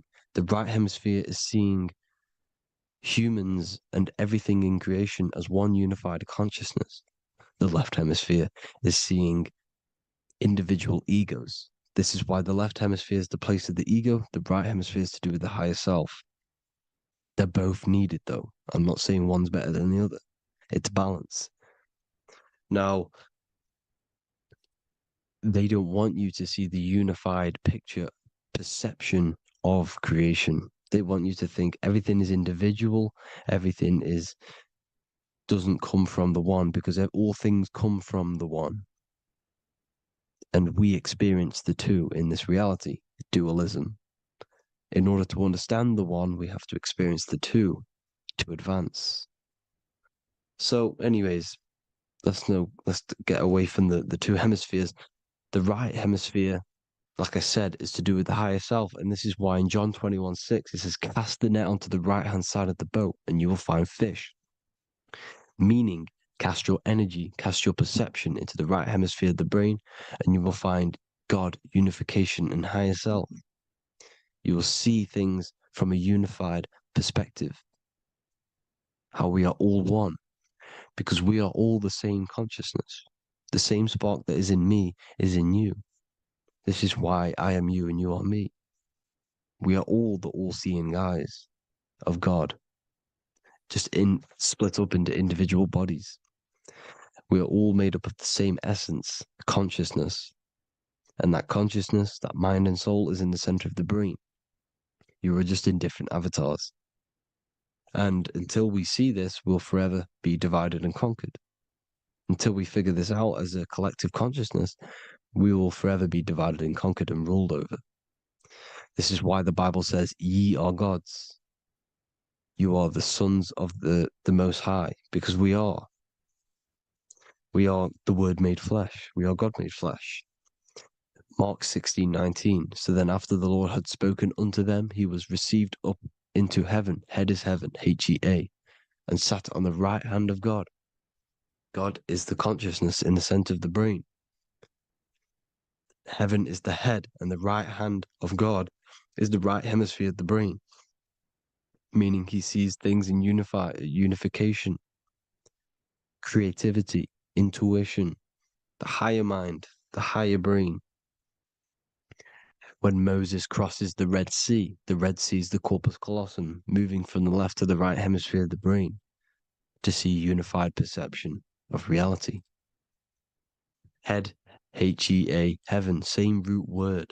This is why the ancients always depict God in the center of the brain. Here you see ancient Christian artwork showing God in the center of the brain, the light. Here you see it here. Here you see Ganesh, an Indian god, which is the brain. Here you see the Father, the Son, and the Holy Spirit in the dome, the brain. This is the brain, because you are God made flesh. That's what consciousness is. The upper room where Jesus meets the 12 disciples. It's the upper brain on the upper room. The upper room is the chamber, the empty chamber in the center of the brain. That's the room. And the 12 disciples are the 12 cranial nerves in the brain, which pretty much rule the body, all the cranial nerves. The tree of life, the cardiovascular system. This is why in Genesis it says the tree of life was in the midst of the garden. Midst meaning middle, because the middle of the body is the cardiovascular system, which is controlling all of the systems in the body. The tree of knowledge of good and evil is the nervous system. It's the spine and brain. This is what's detecting good and evil. The brain is the electrical computer with the left and the right hemisphere, decoding the dualistic world, decoding the light waves given to it by the external world. It is an electromagnetic computer. It is artificial intelligence. It is very intelligent, the brain and the nervous system, the human body as a whole. But the tree of knowledge of good and evil is the nervous system, because it is the tree that detects good and evil, makes you learn good and evil in this dualistic reality. Here you see Adam and Eve around the tree of knowledge of good and evil. Adam and Eve, male and female energies, with the serpent in the tree, and the tree of knowledge of good and evil. Well, this is the spine, the brain, and the serpent is the kundalini of the spine. The serpent is the S. That's why S, serpent, S, the letter S is the serpent. Sex and serpents make an S noise. You know, the Bible cursed the serpent. So we don't figure out the true religion. The true religion is raising the kundalini and becoming God-man and reaching our higher states, our true God self. Because once the kundalini is saved and hits the pineal gland, it activates 100% of the brain, when we're only using around 20 to 10% as of right now without the kundalini awakening. So when you use it, you're activating 100% of the brain. You're activating all the dormant brain cells. You're regenerating the body. And this is the serpent in the tree of knowledge of good and evil. This is the spine, brain. This is Adam, Eve, the male and female energies. The light of the body is the eye. Therefore, if thine eye be single, thy whole body should be full of light. Matthew 6:22. This is the single eye in the center of the brain. It is not the pineal gland. It is what's inside the pineal gland. You have to go beyond the physical world, and there are no words to describe things that are not physical. Metaphysics. And the whole body should be full of light. Well, this light is the same pyramid that you see. You are the pyramid with the all-seeing eye on top. This is why the ancients built the pyramids with the stairs in the middle symbolizing the spine, because once you open all the chakras and balance them and raise the kundalini, you activate all of the brain, which gives enlightenment. The word enlight in ment. Ment means mind, light in the mind. Enlighten the mind. And this is enlightenment. We are the temple. And Jacob called the name of the place Pineal, for I have seen God face to face. Within spells high twin. Within you is the God self, which you need to manifest into the external world.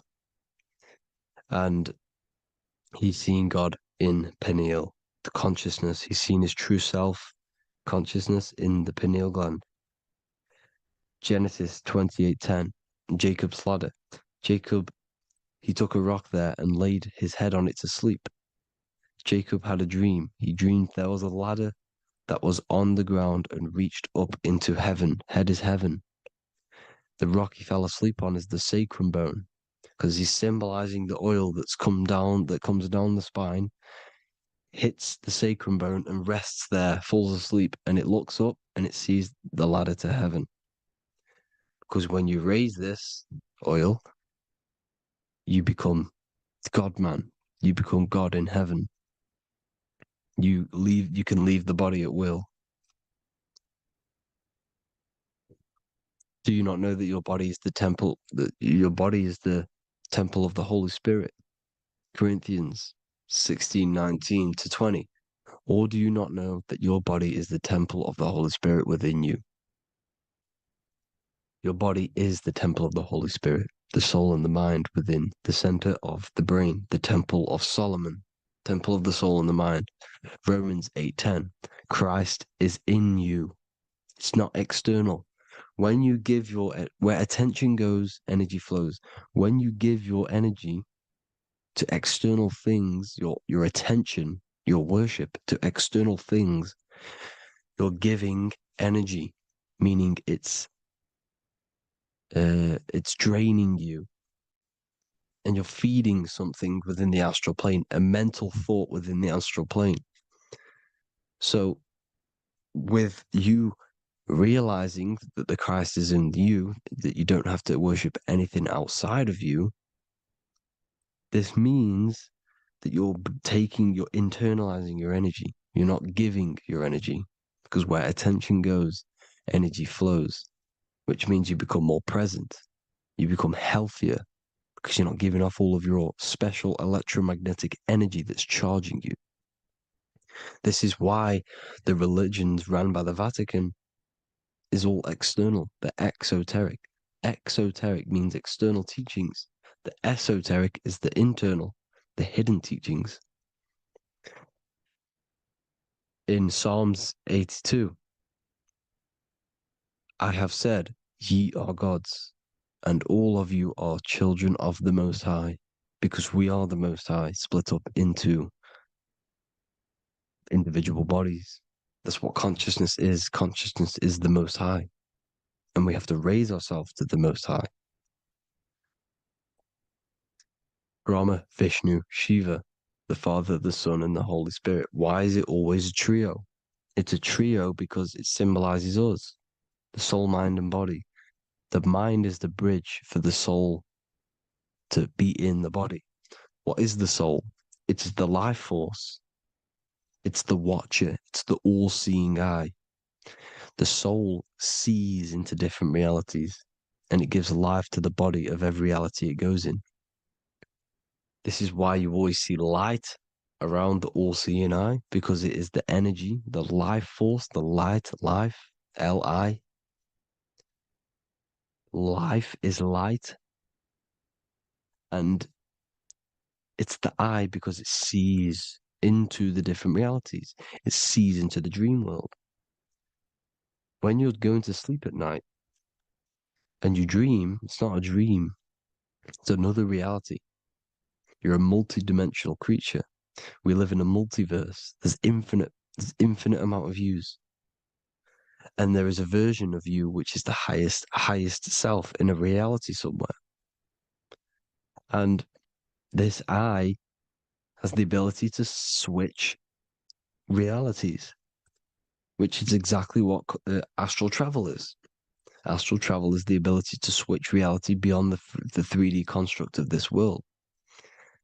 The Father, the Son, and the Holy Spirit, Brahma, Vishnu, Shiva. Brahma, the soul, inhabits different bodies. This is why they have different heads. Vishnu, the mind, symbolizing gnosis, meaning knowledge. This is the serpent. The serpent symbolized knowledge.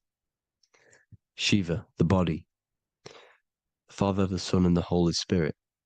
The bird, the soul, because the bird symbolizes the soul. This is why you have here the Egyptians showing you the soul leaving the body. Here you see here with the twin head, the same head, and it's a bird. This is the soul self. This is the ego self. The Egyptians knew this. They knew all of this. Of course they did. Now, the whole story of Jesus is all metaphorical for the process which goes on within your body. Your neck and head is the holy grail which the sun and the moon creates. Sorry, the sun and the moon creates the fluid within the holy grail, the brain, the skull. And the moon creates the milk. Sorry, the moon makes the milk.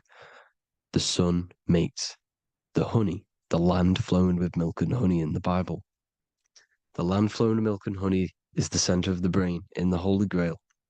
Here you see the Masonic artwork showing you the sun and the moon creating the fluid in the spine. Here's the serpent. Serpent symbolizing the two Kundalini channels, the Ida Pingala up the spine. Here's the furnace raising the Kundalini, raising the oil, heating it up and rising it to the crown. You see? So here you see more Masonic art, seeing the sun and the moon creating the holy fluid in the brain, in the cup, filling the cup.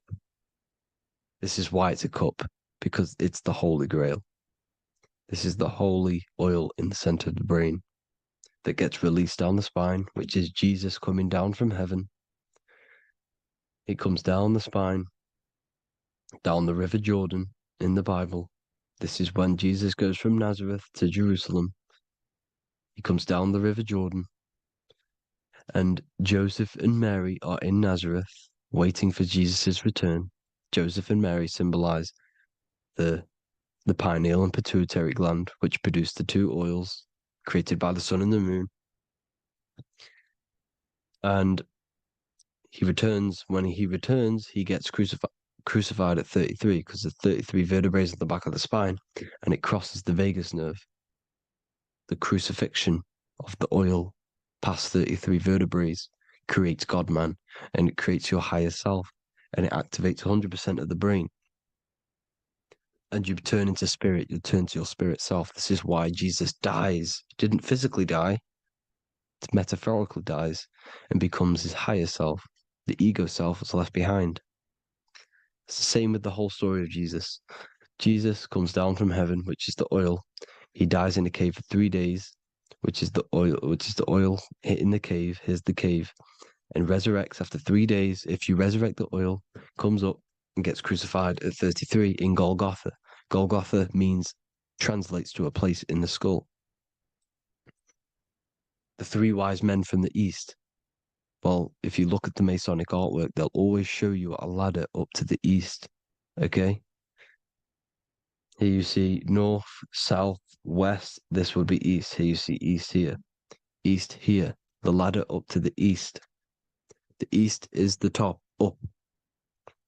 Three wise men from the east. The thalamus, pituitary, and pineal gland in the center of the brain. The most important glands in the body. Here you see the Egyptians with the spine, the sun, and the two hemispheres of the brain. What did I say at the beginning? The sun is the soul. The sun is its own source of energy. It's the life force, which gives life to anything it inhabits. The soul is the same thing. That's why sun and soul mean the same thing.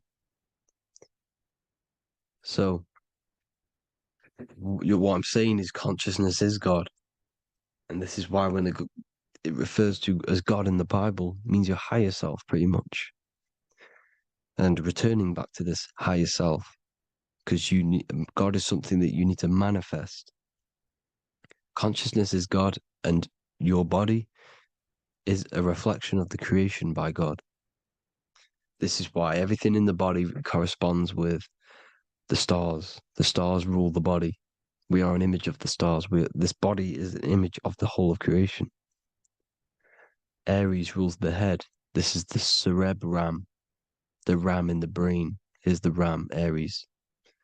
And we have something called the cerebrum, Aries, the ram. This is the Lamb of God moving to the higher mind. Taurus, which is the lower brain and neck, the cerebellum, the bull Taurus, the lower mind. And the cerebrum and the cerebellum, the ram and the bull, is what makes you ramble on.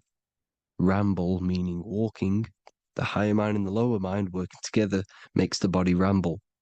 Ramble is what makes you walk along. Thank you to Santos Bonacci. Gemini, the two twins, rules the two arms, the hands, and the lungs. These are the two twins of the body. Sagittarius, the horse, which rules the hips. Hips means hippo. Hippo means horse. Hippopotamus means water horse. Hippo means horse, and this is why we call them hips, because horses have massive hips. Capricorn, the kneecaps. Pisces, the two fish, the 2 feet. Then they make us swim. We are an image of the stars, people. Well, the body is anyway. Consciousness is God, and the body is the image of the whole of creation. It's a reflection of the whole creation, as above, so below. 12 systems in the body, 12 cranial nerves for the 12 constellations, 12 cell salts. The body's made out of 12 cell salts. So, this is where it gets kind of deep. This is where we get deep. And he said Jesus was known as the fisher of man. And fisher of man, meaning man does not mean man as in the male. Man means mind. He's the fisher of minds. So the Bible is not patriarchal. It's not patriarchal. Man just means mind, pretty much.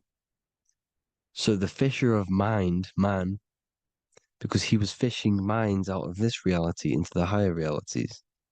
He was teaching people how to leave the body when he walks on water. Walking on water is the physical, etheric, astral, and mental. These are the different planes of reality. The ether is the either, because the ether is the substance that's on either side, astral and physical. It's the 5th element, is ether. And the 5th element is the water. The same water at the beginning of the Bible when it says, let the firmament divide from the waters above from below. The water symbolizes the ether. It's the base of all physical matter. And the ether symbolized is known as the water. So when you're walking on water, you're walking on the ether, meaning you're leaving the physical body. So when Jesus walks on water and he's teaching Paul to walk on water, Paul becomes scared and falls back into the water. Well, when you astral travel and you become scared when you're projecting, you'll fall back into your body.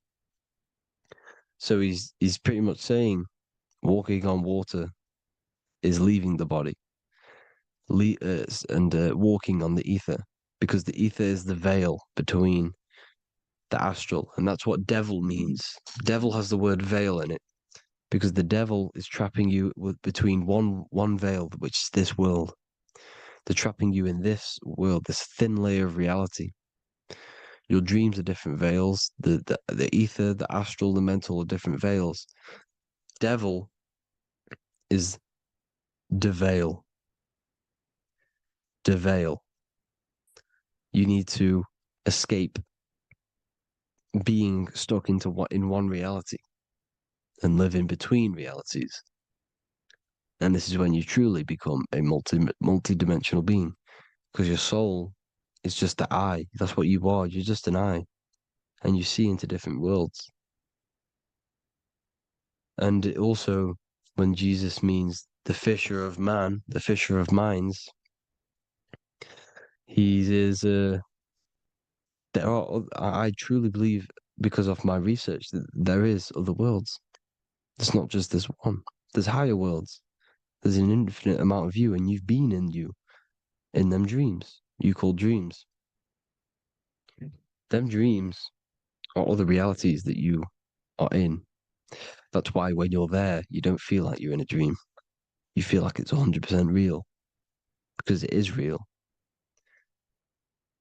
So this is why the ancients always depicted the many different heads, because there's many different versions of you.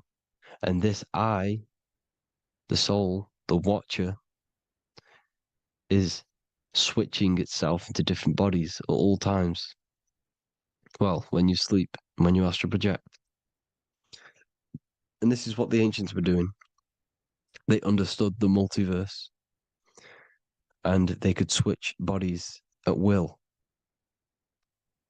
And this is what the 7 seals are in the Bible, also known as the 7 chakras. These are literally portals within us to these different worlds. We're in the heart at the moment. Earth, rearranged, spells heart, meaning middle. This is where good and evil exist. It's the middle point, the midpoint of realities. So, I hope you all enjoyed the video. All of this knowledge that I've give you in this video is inside of my book, the Book of Wisdom. The Book of Wisdom gets updated every single month with new pages.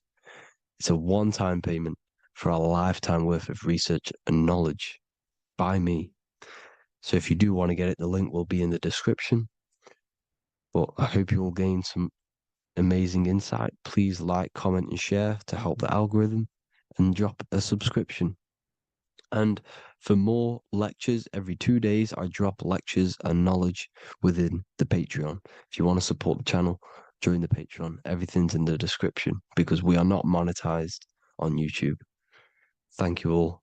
Have an amazing day.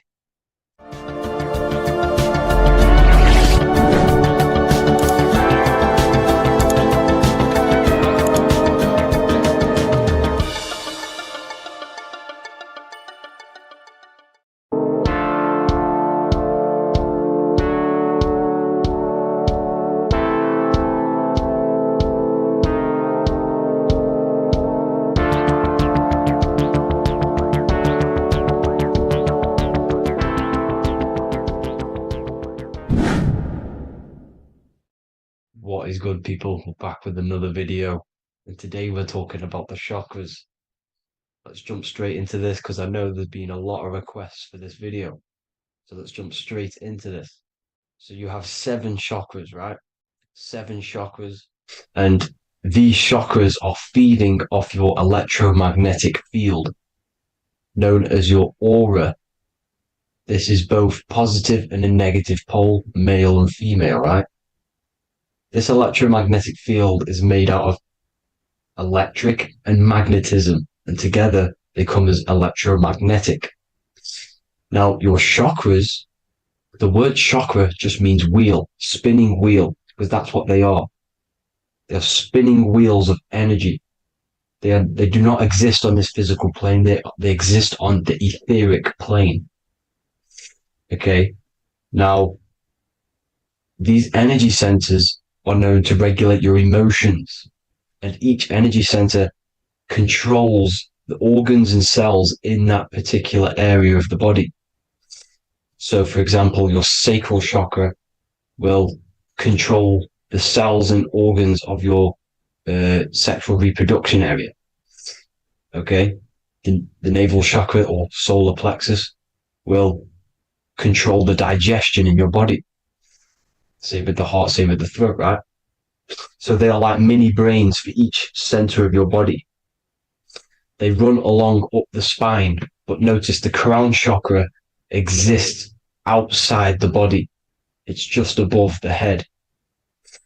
Now, this process of the chakras is obviously the 7 colors of the rainbow, starting from red, which is the lowest vibrational color, all the way to violet, which is the highest vibrational color. This, like I said, these energy centers are feeding off your electromagnetic field. So if these chakras are unbalanced, they are taking too much energy from your electromagnetic field, making it weaker. Now, this is the North Pole. As you all know, the Earth is flat, and we live inside of a giant torus field, and the North Pole is the Earth's heart chakra. And this is why the aurora borealis, or the northern lights, whatever you want to call them, that's why they are green, and they are being emitted from this center point of the Earth, because it's symbolizing the heart chakra, which is green, right? Now, you do work your way up to these. However, this is a torus field. You are a torus field. You have different layers of this torus field, right? And you need to balance all of these chakras, but you can't move up these chakras until you open the one below it. So it's like a stairway. You can't go to your solar plexus without going through your sacral. You see? So you have to work up these. However, you have to work up these and then live from the heart, because the heart is the center of the torus field. It's the balance between male and female poles, positive and negative poles. So you have to balance all of these chakras and then bring them all into one, which is the heart chakra. Now, they exist on the etheric plane. They exist on the etheric plane, and the etheric plane is a layer of the material plane. It's the one higher than the material plane. And then after the etheric plane, it melts into the astral plane. So they exist just between the physical and the astral aspect. Now, this is the yin and yang matter, which is the lowest root chakra, physical matter, and then to spirit, because high vibrational matter turns into spirit, low vibrational spirit turns into matter. So they're interchangeable. This is the yin and yang. Now, when you see ancient paintings with the halos, you see this is like a toroidal field coming out the top of his head, you see, with a halo. This was symbolizing in the old days, in the ancient days, that they've aligned their chakra, they've reached Christ consciousness, which is God consciousness, right? Now, this electromagnetic field is the apple that we bit out of in the Bible, because you see that apple is a torus field. So they were metaphorically or personifying the torus field. That's what the Bible is. It's a massive personification. It's all metaphors. You have to read it properly. It's got a greater meaning behind it. Now, when we bit from the apple, we ate from the tree of knowledge, which is good and evil. Our lower mind took over, so we materialized to feed our physical bodies. We materialized through Saturn. That's what Saturn does. Now, if you don't understand that, go and watch the video previous to this one called Occult Secrets of Saturn. And that will show you how Saturn is the materializer. Now, this is one of the secrets behind the Masonic compass, electric and magnetic, male and female, duality, positive and negative. Now, like I said, they teach you about the torus field, about a magnet in school, but they don't teach you about your electromagnetic field. Everything alive has a torus field. It is the building block of this creation. Absolutely everything has a torus field. There's not one thing without it. And as you can see here at the center of the apple, that's where the seed is. That's where the life is. The reproduction of that organism. As you see, this is where the most electromagnetic energy is stored, in the center, because this is where the two duality, this is where the field meets at the very center. This is why the seed is at the very center. Now, your spine is a elongation of the brain. The brain is heaven, and the bottom of the spine is hell. So this is Saturn, which is the root chakra. The 7 planets are associated with each chakra. Moon equals mind. Okay. Now, Saturn is physical matter, as I've just explained. This is the lowest vibrational color. And they want you trapped down here, which is your hell state, your animal nature, your physical nature. They want you to identify as the physical body. They don't want you to reach these higher states of consciousness. Okay? Now, in the brain, you have 12 convolutions. Now, this is what they were symbolizing in the Bible with the 12 disciples. And obviously in the Bible, it says the upper room where Jesus met with his disciples. This is heaven, the brain, the higher states of consciousness. Now, this is your North Pole. This is Jacob's ladder. Okay. This is why you have 33 levels of Freemasonry, because it's symbolizing the 33 vertebrae, which are these little things here on the back of your spine. Because once the Kundalini energy from the bottom of your spine rises to the top, this is when you get enlightenment and opens your third eye. Spiritual enlightenment. As you can see here, this is Jacob's ladder. This is the Kundalini symbol, right? And they're even showing you this in the medical symbol. They're putting it in your face. The serpents are wrapped around the spine. Now, the serpents symbolize how the energy moves around the spine, because it's a torus field, you see? At the center of the torus field, it wraps around the center pole. It wraps around it, and this is how the energy moves up. So they're symbolizing it with the serpents. Okay? Now, every religion has a sacred river. For the Egyptians, it's the River Nile. For Christianity, it's the Jordan River, right? This river is the canal, the energy canal at the center of your spine, all the way leading to heaven, to the Holy Land. This is the chamber which the energy rises up, right? Now, they used to say the gods descended from heaven to man. This is just heaven. This is the mind state. And they said the gods were connected by a rainbow bridge. That's the chakra system, the rainbow bridge. Okay. Now, the ancients called this place Midgard, Earth, where both evil and good live, right? Midgard. But you can go to heaven, which is a pure mind state, because once you're in heaven, nothing negative can ever bother you.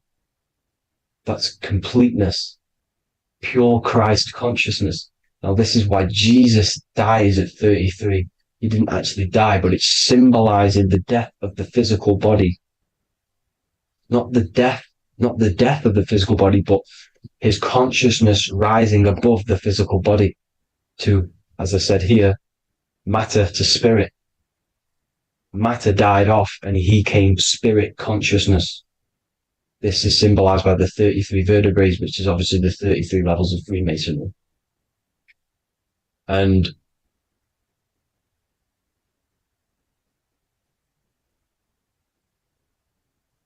now the pineal gland, which is at the very top of this Jacob's ladder, or the River Jordan, the canal, your 33 vertebrae on your spine. This is where the pineal gland sits, right? At the very top, at the center of your brain. Now, there's multiple ways this was symbolized. The Eye of Ra, which is used by the Egyptians. Now, this pineal gland is the seat of consciousness.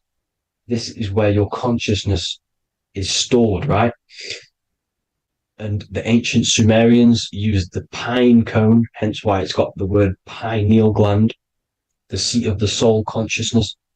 It produces DMT, dimethyltryptamine, which is known as the spirit molecule. And the pineal gland is wrapped in microcrystals, and we all know crystals transfer frequency and energy. Now, radios use crystals. A radio is a frequency transmitter, turning a frequency into a frequency that we can hear with our ears, right? Because all the radios are actually playing right now in your ears. However, our ears can't pick it up, so the radio transmits it into a frequency that we can hear using crystals. So this is the power of crystals, and this is what our third eye is wrapped in, crystals. Now, this third eye is not actually your third eye, it's your first eye. when you're being materialized in your mother's womb, this is the first gland that is produced, and everything's built around it, because it is the consciousness. It is your consciousness. Your consciousness never dies, ever. It's an eternal essence. It lives forever. You never actually die. Only the mortal body dies. Now that's what we call life. Life is abided by time, and time is change. And change is what we call life, because everything's constantly moving and transforming into different things, right? Now let's not get off track. The pine cone is obviously, this is in the Vatican here. The pine cone is symbolized as the pineal gland, pine. And this is the opened pine cone. The opened pine cone means, or symbolizes, the awakened man, the awakened third eye. But the ones here, which the Sumerian gods are holding, these are shut pine cones, symbolizing the unawakened man. But let's not get confused, people. These gods were not gods. They are human beings just like you. They reached Christ consciousness. They are nothing more special than you. They just had the ability to reach Christ consciousness. And obviously their knowledge was far more intelligent than ours, far more advanced than ours. They knew the truth about this reality to the depths. Now, the ancient Hindus had a goddess called Kundalini, which is said that she descended by the means of a ladder or a cord from heaven, which is symbolizing the spinal cord. Now, this is what hickory hickory dock, the mouse went up the clock and came back down. This is all these stories, like Santa as well. Santa comes up and then down the chimney. This is symbolizing the Christ oil. There's an oil which is produced in your pineal gland, right? And this oil travels down the spine. And once it's down on the spine, you must have to raise your consciousness, just like I said with the chakras. You have to raise your consciousness, raise your vibration to heat up this oil and turn it into a gas. And it travels back up the spine through like the serpents up the spine, and this awakens the third eye once it's coming back up the spine and hits the pineal gland. This is the secret behind Santa and hickory hickory dock, because Santa comes down and feeds the presents and goes back up the chimney, and he lives in the North Pole, the positive pole. This is the North Pole, people, and the presence is your sacred oil. This oil, your physical body, is the furnace. It's the spiritual furnace, which you have to heat up this oil by raising your frequency and turning it into a gas to rise up this chamber, the River Jordan, to your third eye, right? Now, this is an alchemical process. Your body is the alchemical furnace. It says in the Bible, if therefore thine eye be single, thy whole body shall be filled with light. I shouldn't have cut that out, but that's what it says. The light of the body is thine eye. If therefore thine eye be single, thy eye shall be filled, their body shall be filled with light. This is symbolizing the pineal gland, enlightening the body, the spiritual body, filled with light. Now, as I said, they want you kept down here, which is the root chakra, which is your animal nature, which is obviously mind, matter over mind. This is the symbol of Saturn, right? As you say, we're built of body, mind, and spirit, the Holy Trinity. That is the sun, moon, and earth. The sun's your soul, solar. Moon is your mind. Earth, which is the cross, which is your physical body, the 5 elements, right? So body, mind, and spirit. So the Saturn symbol is actually made out of the cross on top, which is the earth, and the moon on the bottom, which is symbolizing matter over mind, because earth is physical matter. You don't want to be matter over mind. You need to be mind over matter. See, they want you identifying as your physical body. They don't want you to realize you're an eternal consciousness. You're an eternal essence of consciousness which never dies. They want you trapped in your animal nature. And this is why the Baphomet has a goat head, because it's symbolizing your animal nature. which is evil. Not evil, but you're more likely to do evil things, right? Which brings bad karma. That's your animal side. This is why the Baphomet has an animal goat head. As you can see here, he's got the Kundalini energy here. So when you see the inverted cross, the cross is your body, as you can see here. The inverted cross means your chakras downwards, down here. Your head's down here. Your mind is down here. But your mind needs to be up here, which is the upwards cross, which is Christ consciousness. And as we all know, 7 colors of the rainbow, 7 planets, 7 chakras. Red light is low frequency and long range. This is why Saturn is the slowest moving celestial body. And it's the lowest chakra, because it's low frequency, long range. The moon being the crown chakra, which is high frequency. This is why the moon moves around the quickest. The moon is your crown chakra, which moon in mind. See, so there are multiple ways of your chakras becoming blocked. Now, each chakra has a specific intelligence. It has a specific thing that it's doing for the body, right? Now, this can be overused. It can be abused.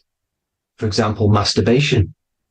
That keeps you down here in your sacral chakra because you're abusing the energy center. You're abusing your sexual energy, which is then becoming unbalanced. So this is how energy, this is why these centers are pulling more energy out your electromagnetic field, because these centers are wheels. The chakras just mean spinning wheel of energy. So when you're abusing these certain centers, you're pulling energy out of your electromagnetic field, which is making your field weaker, which is making your frequency lower, which makes you prone to diseases, prone to lower negative energy, right? So you need to align these chakras.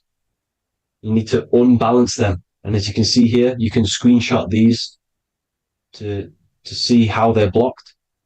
I'm not going to go over each one because it'll take me forever, but have a little read yourself. This is why they're blocked. Now, the ancients used to say Aum when they meditated. Now, these are the 7 vowels. There's not 5 vowels, there's actually 7. Now, when they say Aum, they're aligning all their chakras by saying this when meditated. This is where the Aum originated from. Now, emotion is energy in motion. So if you're feeling a certain way, that's the energy you've put in motion.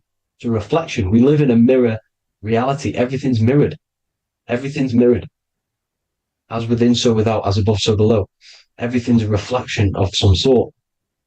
So whatever you're feeling, you're doing something wrong. It's telling you you're doing something wrong from the root cause. Because your energies are the effect. You're feeling the effect of something you've caused. The law of cause and effect. Nothing escapes it. Now, the Jehovah's Witness believe that exactly 144,000 faithful Christians go to heaven or be resurrected, right? This is not true. This is symbolic. 144,000 go to heaven. Now, the petals on the chakras, this is the root chakra, this is the crown chakra. Now, if you add up the first 5 chakras, the petals, add up the petals on the first 5 chakras, you get 48. And then you get to the third eye, which has 2 petals. 48 times 2 equals 96. 96 plus 48, which you got from here, equals 144. The last chakra has 1,000 petals. Times 144 times 1,000, you get 144,000. This is a frequency.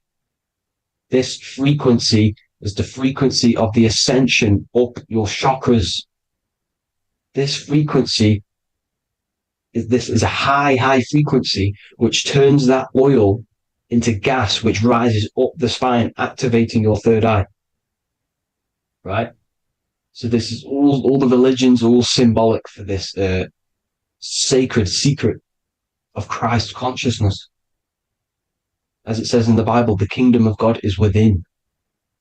It's not out there, people. You must look within yourself. You are God. You are a spark of his consciousness, infinite consciousness, right? So 144,000 is a frequency, and you must achieve this. Like I said, these people in the past, they're not gods, people. These were just humans. Nothing special.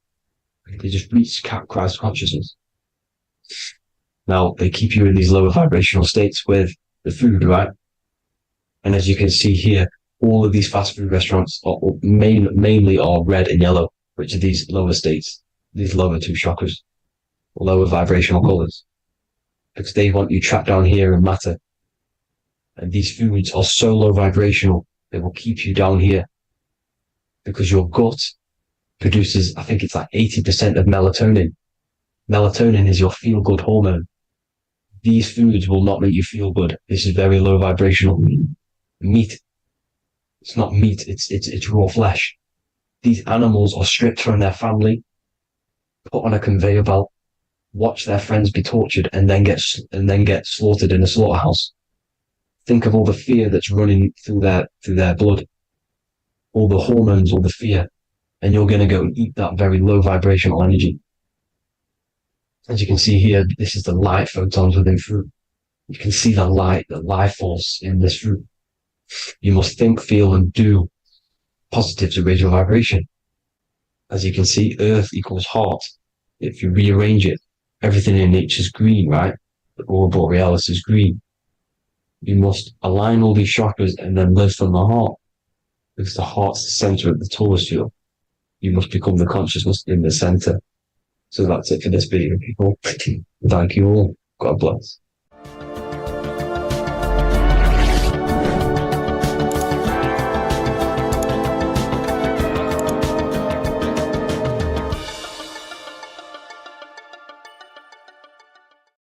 Geometry. This is the study of nature, of the codes, the mathematical codes behind physical reality. So today we're going to be going deep into geometry and the true esoteric internal geometry, the geometry that no one really talks about, and how geometry relates to human consciousness. So essentially, what we must understand when it comes to geometry, the basics of geometry is everything is vibration. And this vibration is vibrating on a certain frequency. And this certain frequency creates a geometric shape, which is why in nature we see all of these different geometric shapes. All matter takes form in shapes. So if we put sand on a plate and we vibrate the plate on a specific frequency, we see that the sand goes into specific geometric shapes and patterns.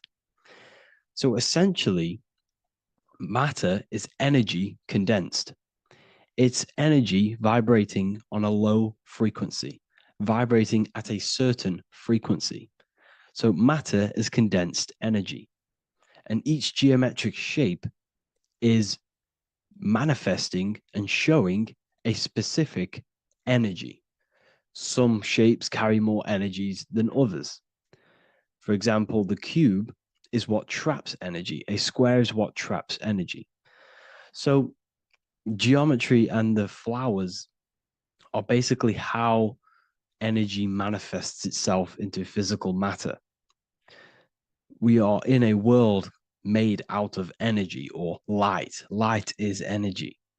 So everything is vibration, everything is frequency, and everything is energy. Even the words, each atom in our body, everything. So everything in nature has these mathematical, energetic codes. So geometry is basically the study of nature and the shapes that are in nature and their energetic principles. Because like I said, matter is energy. So this is what we call cymatics, when we place water in a petri dish and we shine light on top and we vibrate the water. And we can capture, this creates certain patterns. Each frequency, like you see here, has its own pattern.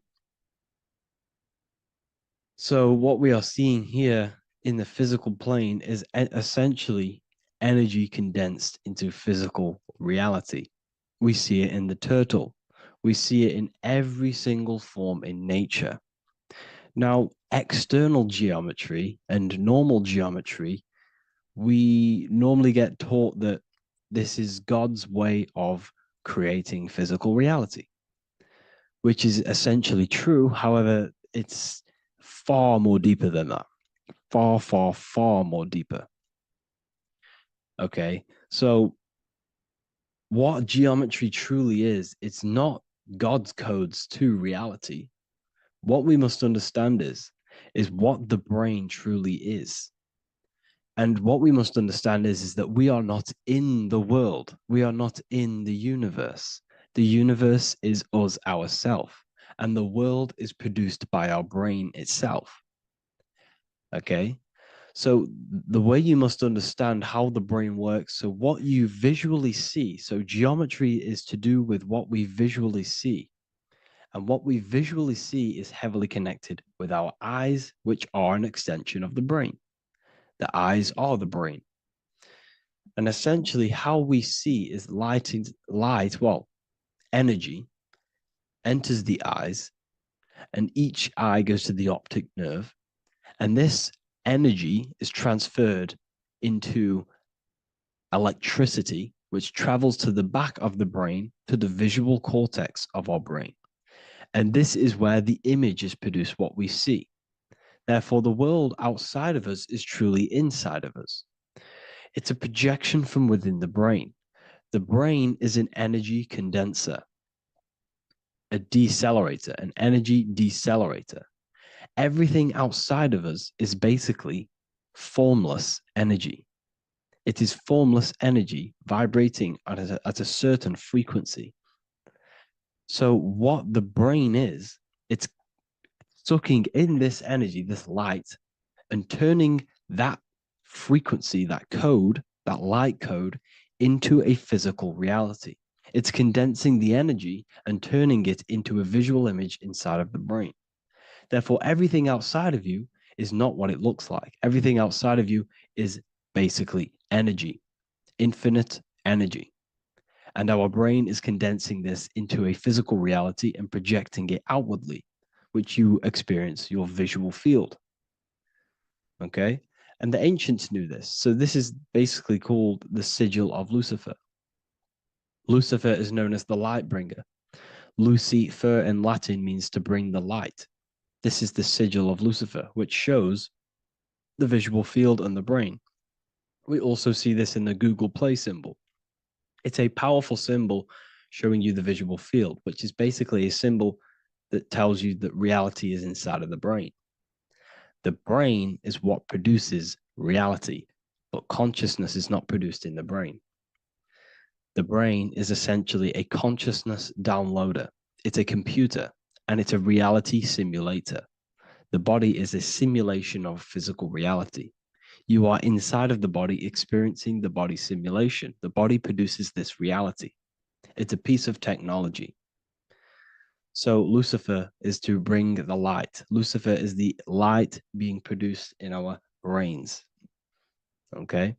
So this is why they say Lucifer can tempt you. Lucifer can be the devil because it represents physicality.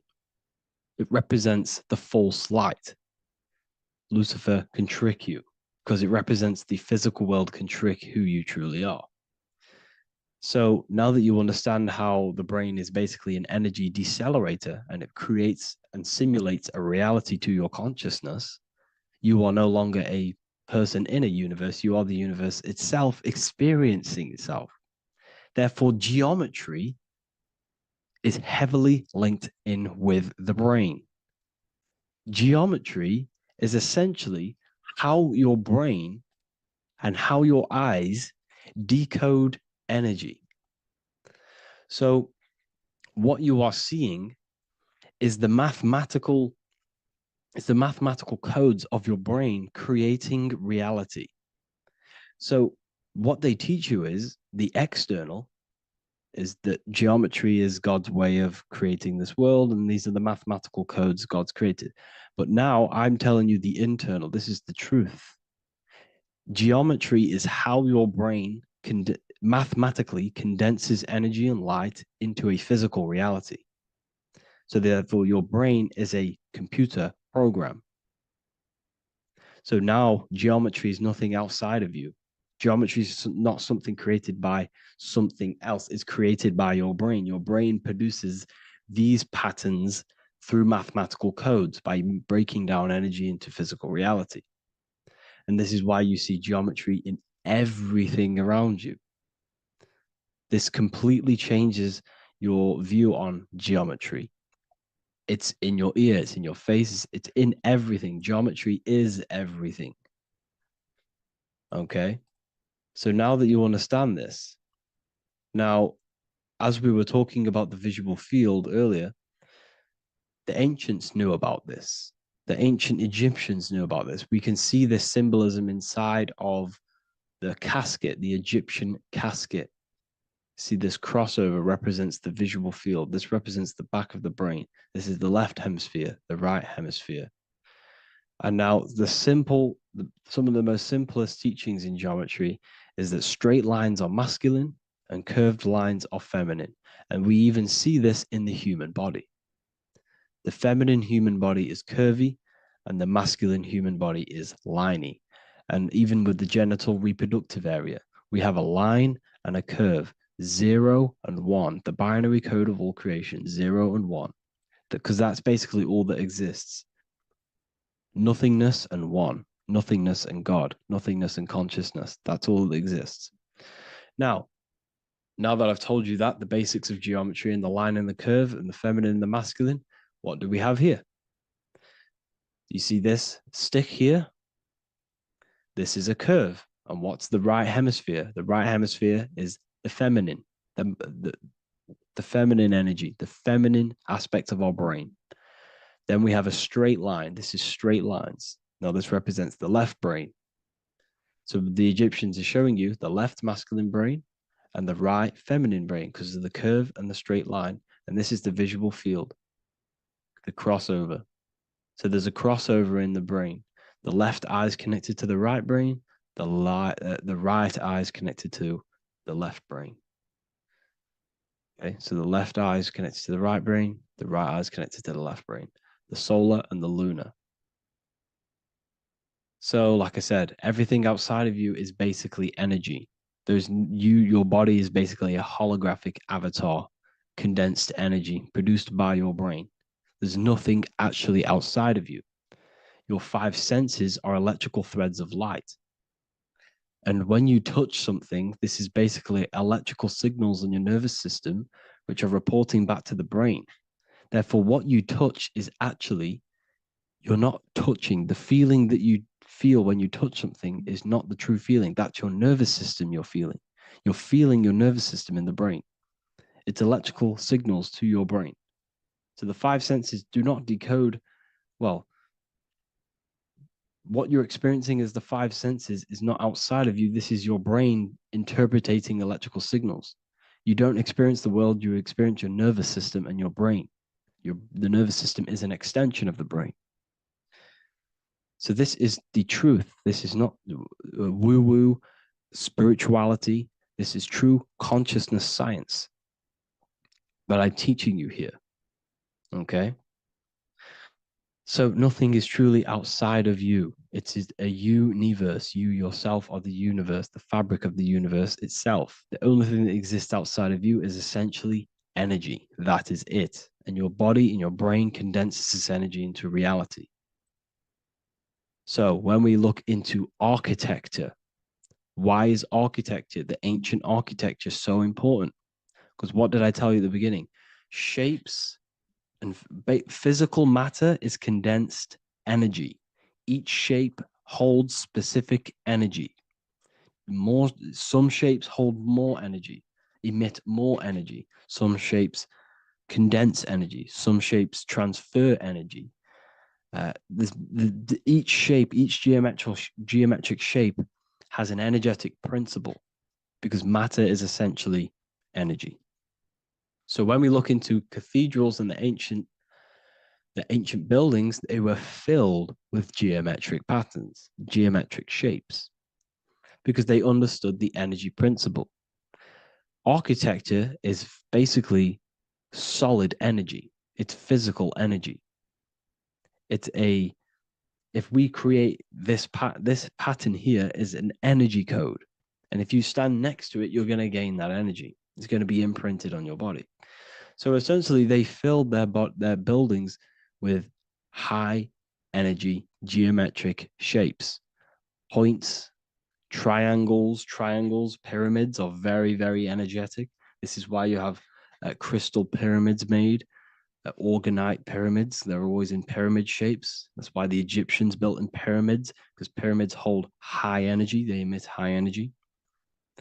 So this is why you see all these different geometric patterns. Okay. So in the real reality, in the energetic plane, this building would basically look like this: lines and grids of energy. Okay, this is what it would look like in the energetic plane, a blueprint of the energy body. So as you see here, these are the different frequencies in a petri dish, of water in a petri dish. And you can see they are specifically aligned up with these specific patterns. You can see geometry even within geometry. It's fractal. So essentially, when you would stand inside of these buildings, they would imprint the energy of the building in your body, because your body is healed through energy. You have an electromagnetic field around your body. So by creating buildings with geometric patterns, we are essentially increasing the energy of the building, because the building itself is energy. Okay. So when we fill it with geometric patterns, we're increasing the energy. We're giving it a certain energetic imprint. So when you stand inside of that building, you're being imprinted with that energy. Okay. So especially with these windows, these stained glass windows. Well, why are they stained glass? Well, color is frequency. So when you have all of these different colors, and not only were they just painted, some of these colors are specific gemstones, crystals, natural stones, which all hold energetic principles. Each crystal is vibrating on a certain frequency. Wood has its own frequency. Metal has its own frequency. What you must understand is that everything in nature is not just a piece of matter. It's vibrating. The atoms of wood are vibrating on a certain level, which give it a certain energetic principle. Each crystal is vibrating. The atoms of the crystal are vibrating on a certain frequency, which give it a certain energetic principle, quality. So each thing, this is why the ancients were obsessed with natural stones, natural things, crystals, natural metals, and they wore different metals, different things like copper on their bodies, because they understood the atoms of these natural things are vibrating, which give certain qualities to you if you wear them. So you're not wearing it, you're basically putting that frequency onto your body, because they understood this is energy. If I put copper on my body, I'm not putting copper on the body. I'm putting the frequency and the energy of the atoms onto my skin. And that frequency of them atoms are going to vibrate my skin, that frequency, and heal my body. So this is why this is so important. So each building is an energetic code. Okay. So when you stand in these buildings, it can heal your body. This is why when people walk into these ancient churches, they feel like they've met God. They feel a certain way. They feel so amazing when they enter these churches. They feel holy, for example. It's not because God's there. It's not because these man in the sky dwells in these holy places. It's because the energy of these buildings affect our consciousness. They increase your energy. They raise your vibration. They heal your body. They heal your cells. They imprint the water in your body, especially with these stained glass windows. Like I went a bit on a tangent there, but these stained glass windows were encoded. Well, they use different gemstones, different lights, different colors. And when the sun would shine through this window, well, what's the sun? The sun is light. Light is energy. The sun's light would go through this filter of the window of the crystals and the different gemstones and the different colors, and the sun's light would be encoded, imprinted with these crystals, with these colors and these natural glasses, which have healing energetic principles. And when you are inside that building, the sun's encoded energy of the window would be imprinted into your body, into your energy field, and it will heal your energy field, and it would heal your body, your cells on a cellular level. Because your body is what? 60 to 70 to 80, some people say 80% water.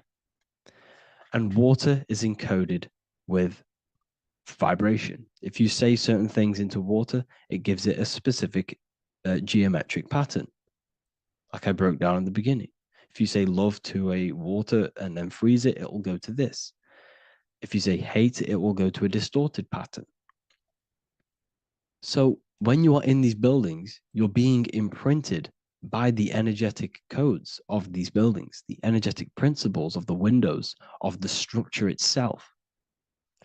The ancients never used to build in squares. Their buildings, their insides were never square rooms, because they understood squares trap energy.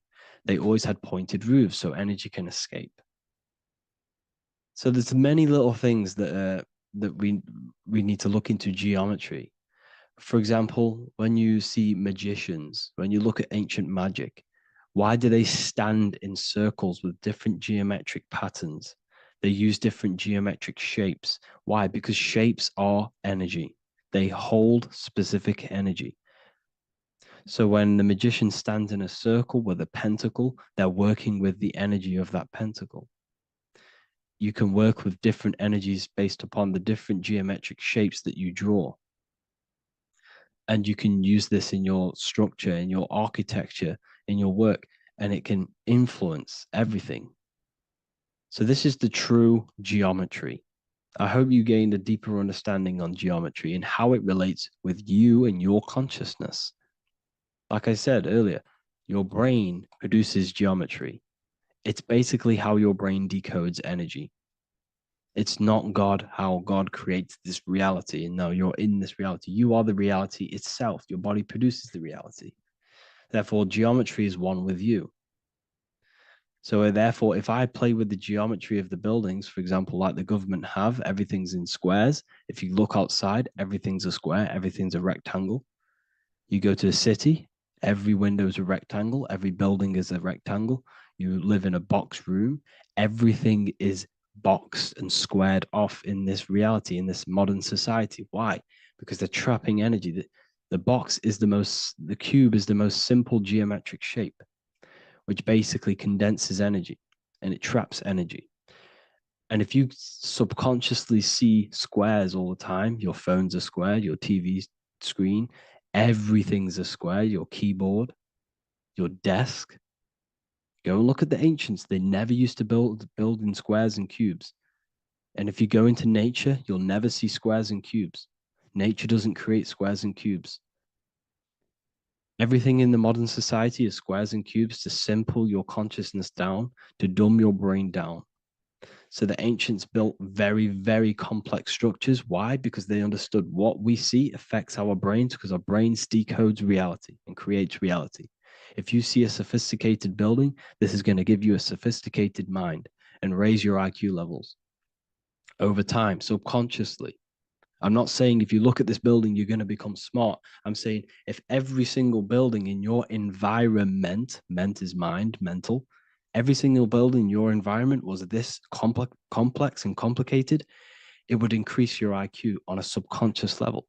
It'd make you more complex, make you more intelligent. So they've dumbed everything down. They've dulled everything down. Look at everything. Everything is being dulled down. So anyways, I hope you all gained a better understanding on this. If you want to gain more occult knowledge and esoteric knowledge, make sure to read the Book of Wisdom, Volume 2. If you're inside the university, you can get this book for free. Go to the general chat area and follow the instructions and you can order yours for free. Truly life-changing stuff.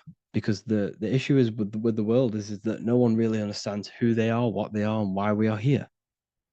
That is the issue for people's depression, for people's wrongdoings. They don't understand who they are, what their emotions are, what their mind is, what their body is, what reality is. This book gives you that. This book gives you the sense of understanding, the sense of well-being that will give you a better life because you understand life and what life is. And if you truly want to take your studies to the next level, we have the Ethereal University. This is the place for truth seekers where you can connect with like-minded people so you don't have to feel insane, because not many people think this way. I've been there when you wake up and not many people around you are thinking the same way, and you start to feel a bit insane and you can't really talk to people about these things. That's why I created this, so you can connect with people and learn at the same time and become the best version of yourself by understanding truth and knowledge. If you join, you'll gain access to free live calls every single week, every single Saturday morning. We do live calls. You can ask me questions and all sorts. So make sure to leave a like and a comment, and thank you all for tapping in.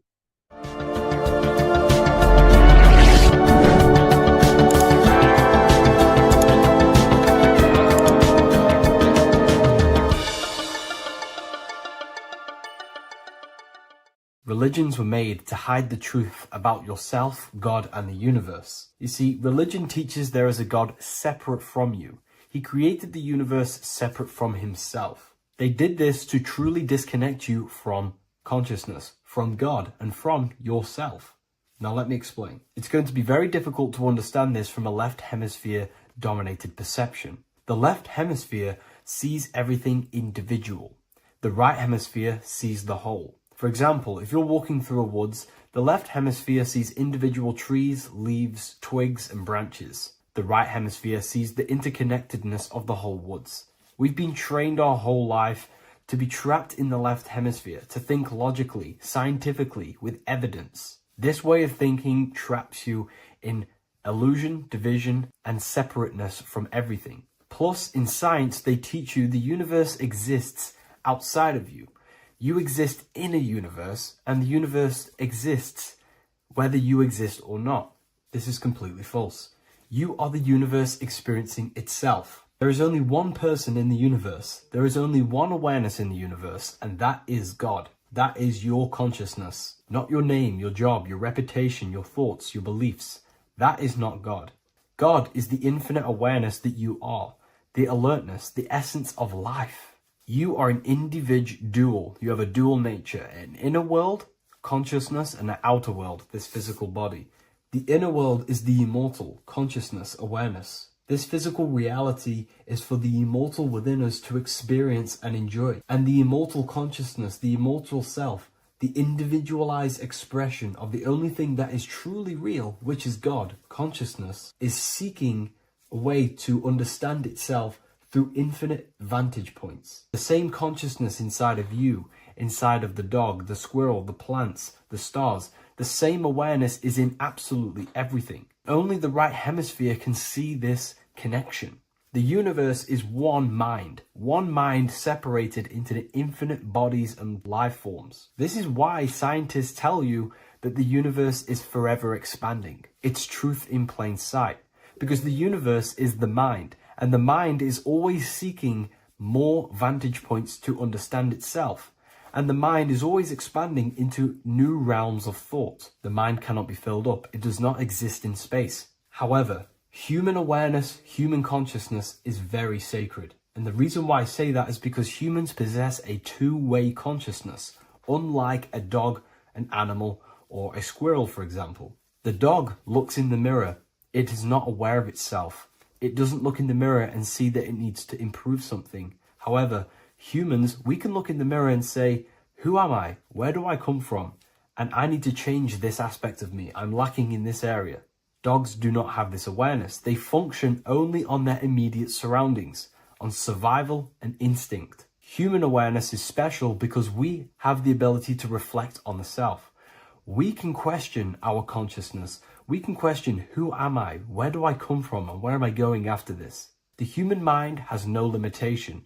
We can surpass our animal nature and rise to a godly nature. This is the whole purpose of reaching Christ consciousness. which is just an ideal consciousness where we have control over self and we know who we truly are. Humans have been given the tools to awaken. Our five senses are locked only to perceive the physical world, but the mind holds the gateway to understand the unseen aspects of reality. The mind holds the secrets to the universe and consciousness. We just have to study ourselves to understand God. We are all individualized aspects of consciousness. There is only one pure consciousness in the universe, but we're fractaled into infinite life forms, experiencing this consciousness in a different form, molding this consciousness into individual egos and individualized consciousness. Me and you are made of the same fabric.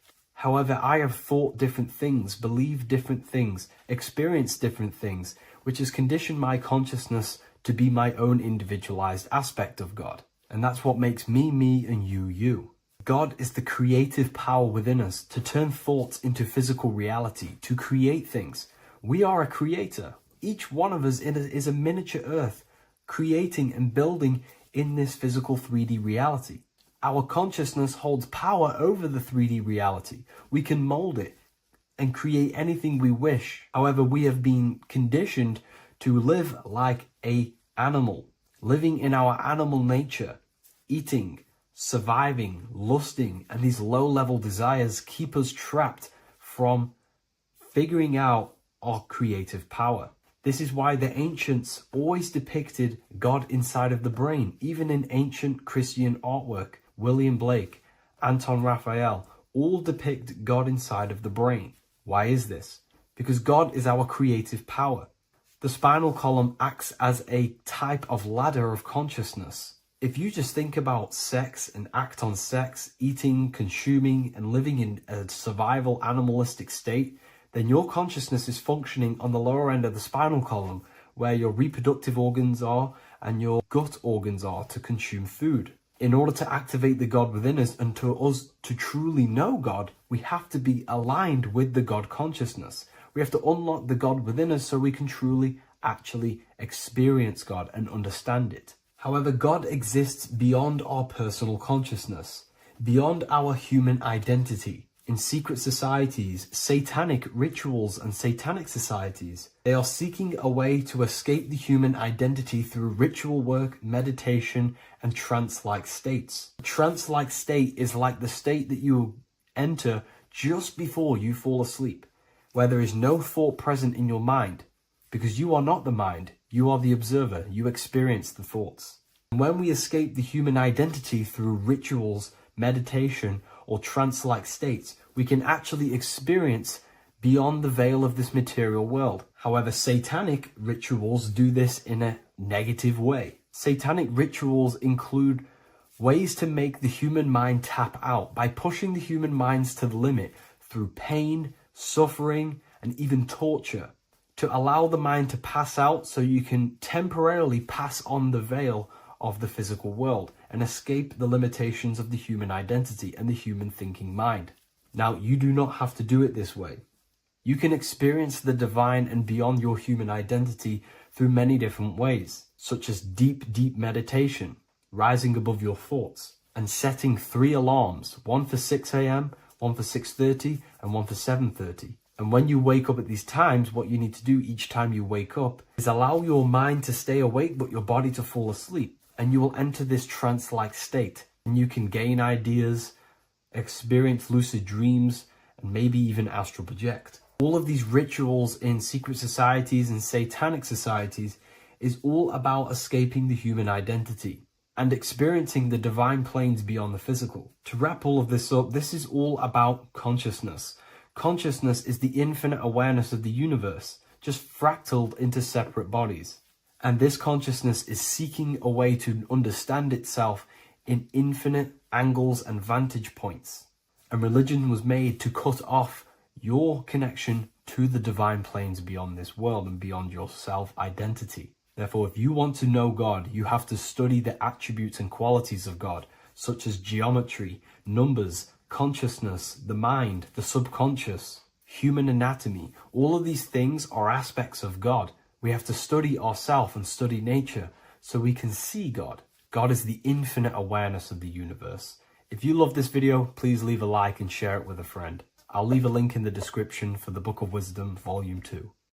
What if I told you the devil is closer than you think, and it's not actually a real person, force, or spiritual entity outside of you, but a being and an aspect of your own mind and psyche? In this video, you will learn exactly what the devil is and the true esoteric meaning of the devil. The first thing we need to understand is that the universe is a mental universe. Look around you. Every action, every building, everything you see around you was begun first as thought in the mind, then manifested. We use the mind to build and shape our reality. The universe, the world, only exists inside of our mind. Therefore, God and the devil exist inside of our own psyche. So first of all, the devil is not a literal being, but a symbol of the lower self. It represents the unmastered, ego-driven part of the human mind, a symbol of destructive thoughts, emotions, behaviors, lives in realms of chaos, fear, hatred, lust, and ignorance. This is why we see the devil as red, because red is the lowest vibrational color on the color spectrum. It also corresponds with the root chakra, which is all to do with survival instincts. Red represents chaotic and intense emotions like hatred and anger. When we are angry, our face turns red. The devil represents our animalistic fundamental needs, our instinctual needs, our survival state of consciousness. We have a survival state of consciousness and a godly state of consciousness. Our godly state of consciousness is creating, not just experiencing in the animal state, but consciously creating reality.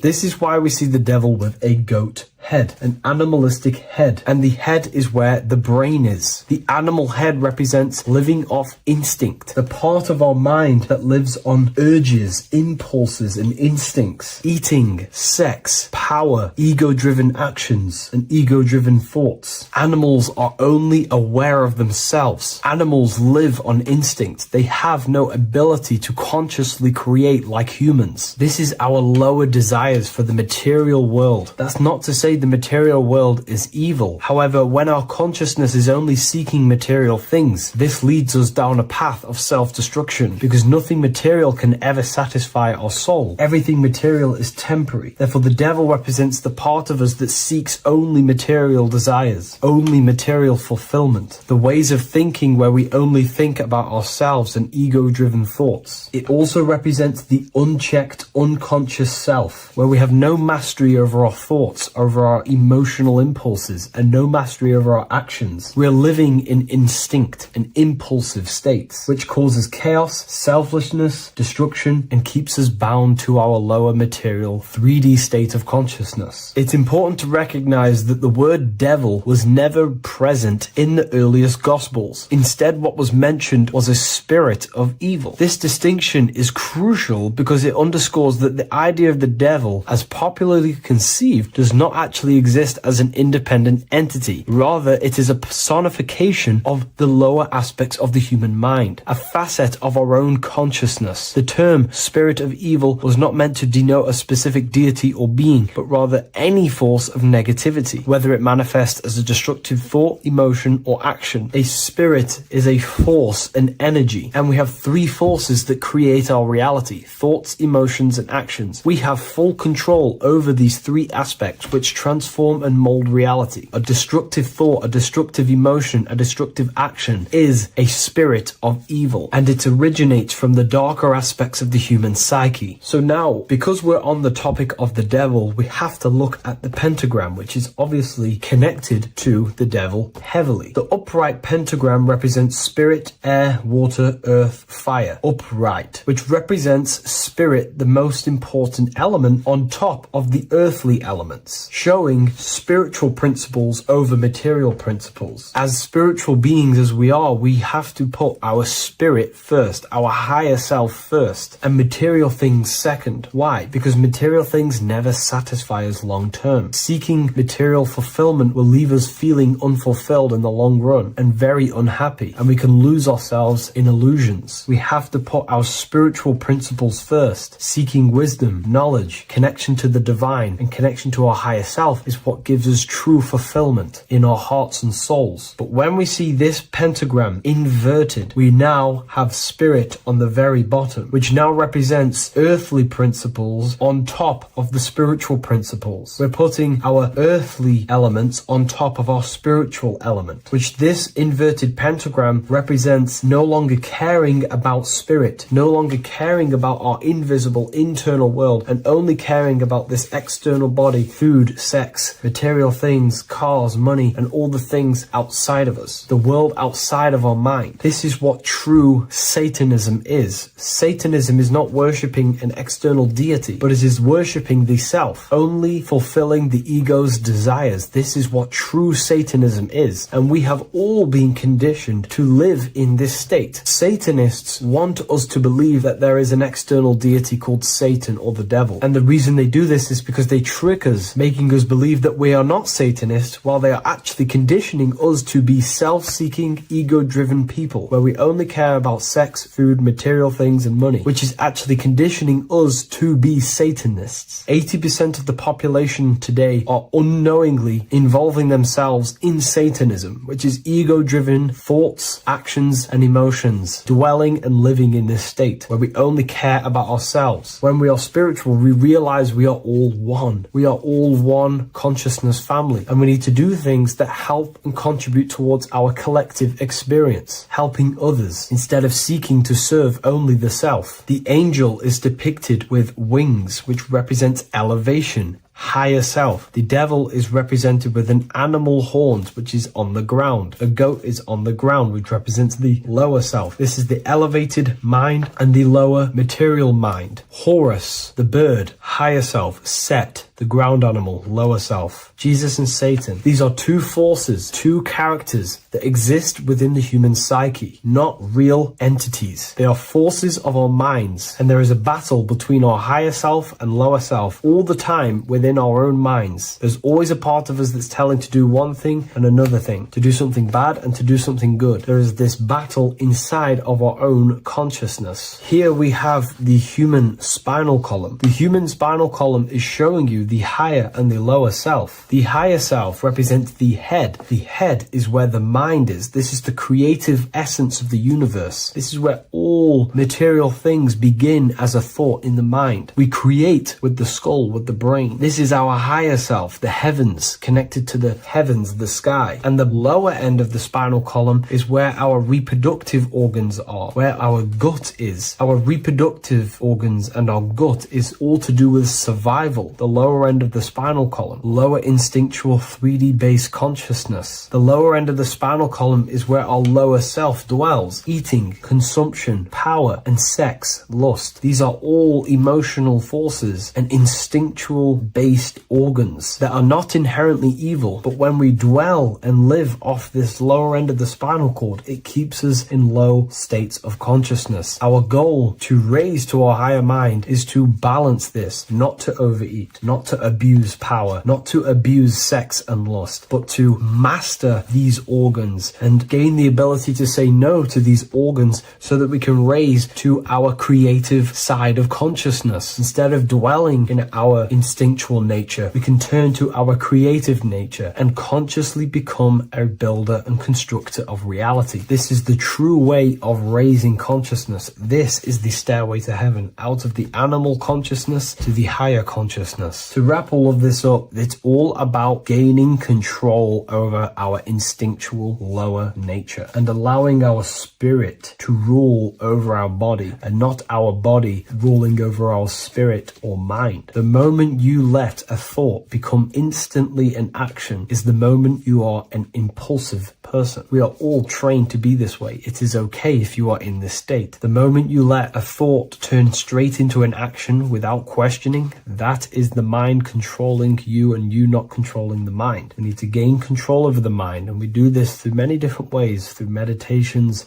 affirmations, and discipline. We slowly gain control over our minds. And once we gain control over our minds, we gain control over our thoughts, and we gain control over the attention that we give certain thoughts. We can then start to uplift our mind, our thoughts, out of our instinctual state to the higher mind. If you wish to learn more about consciousness, I'll leave a link in the description for the Book of Wisdom, Volume 2.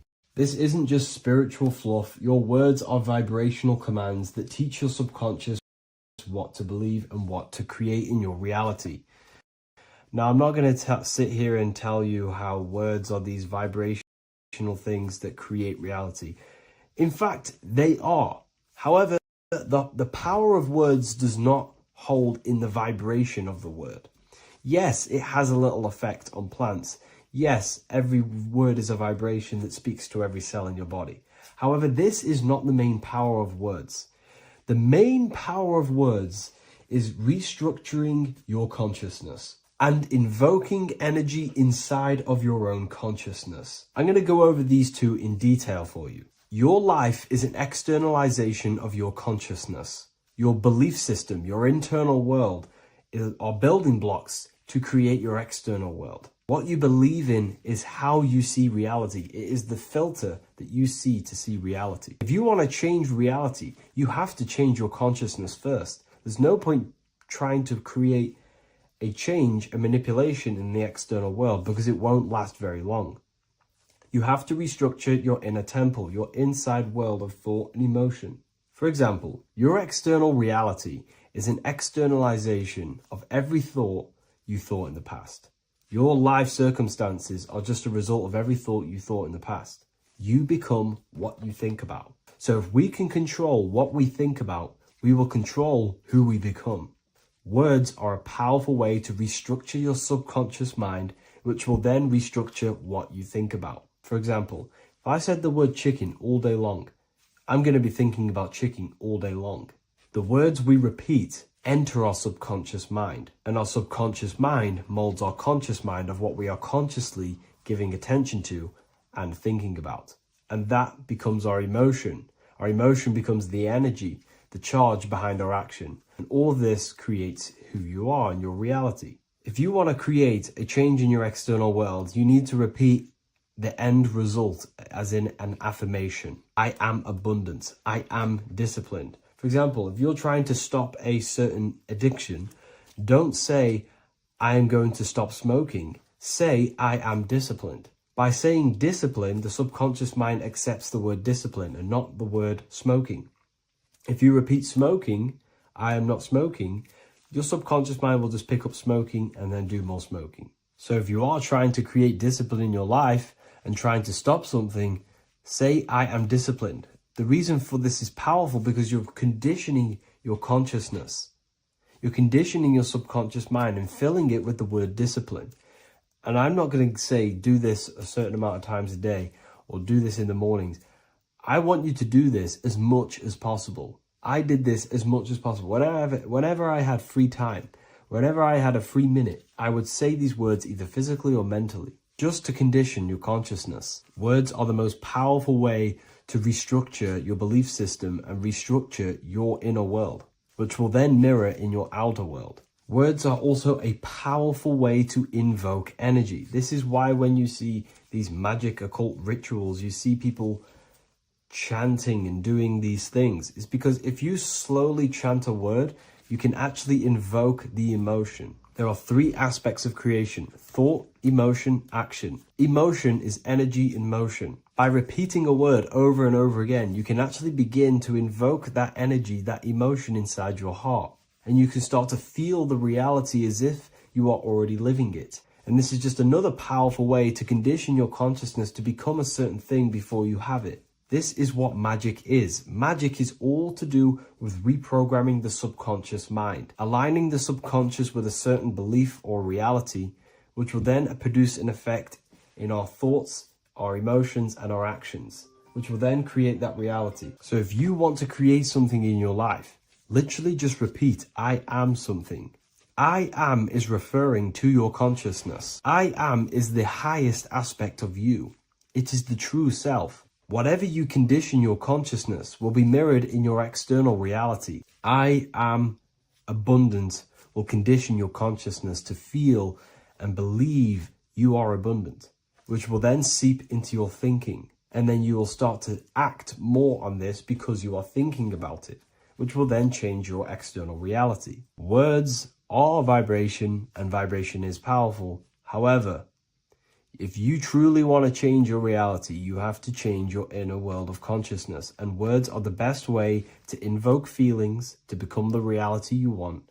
And words are the best way to condition your consciousness to a certain belief or a thought. And by doing this, you're actually creating a root cause. The cause is your consciousness, your mind, and you have to restructure the mind to create that reality.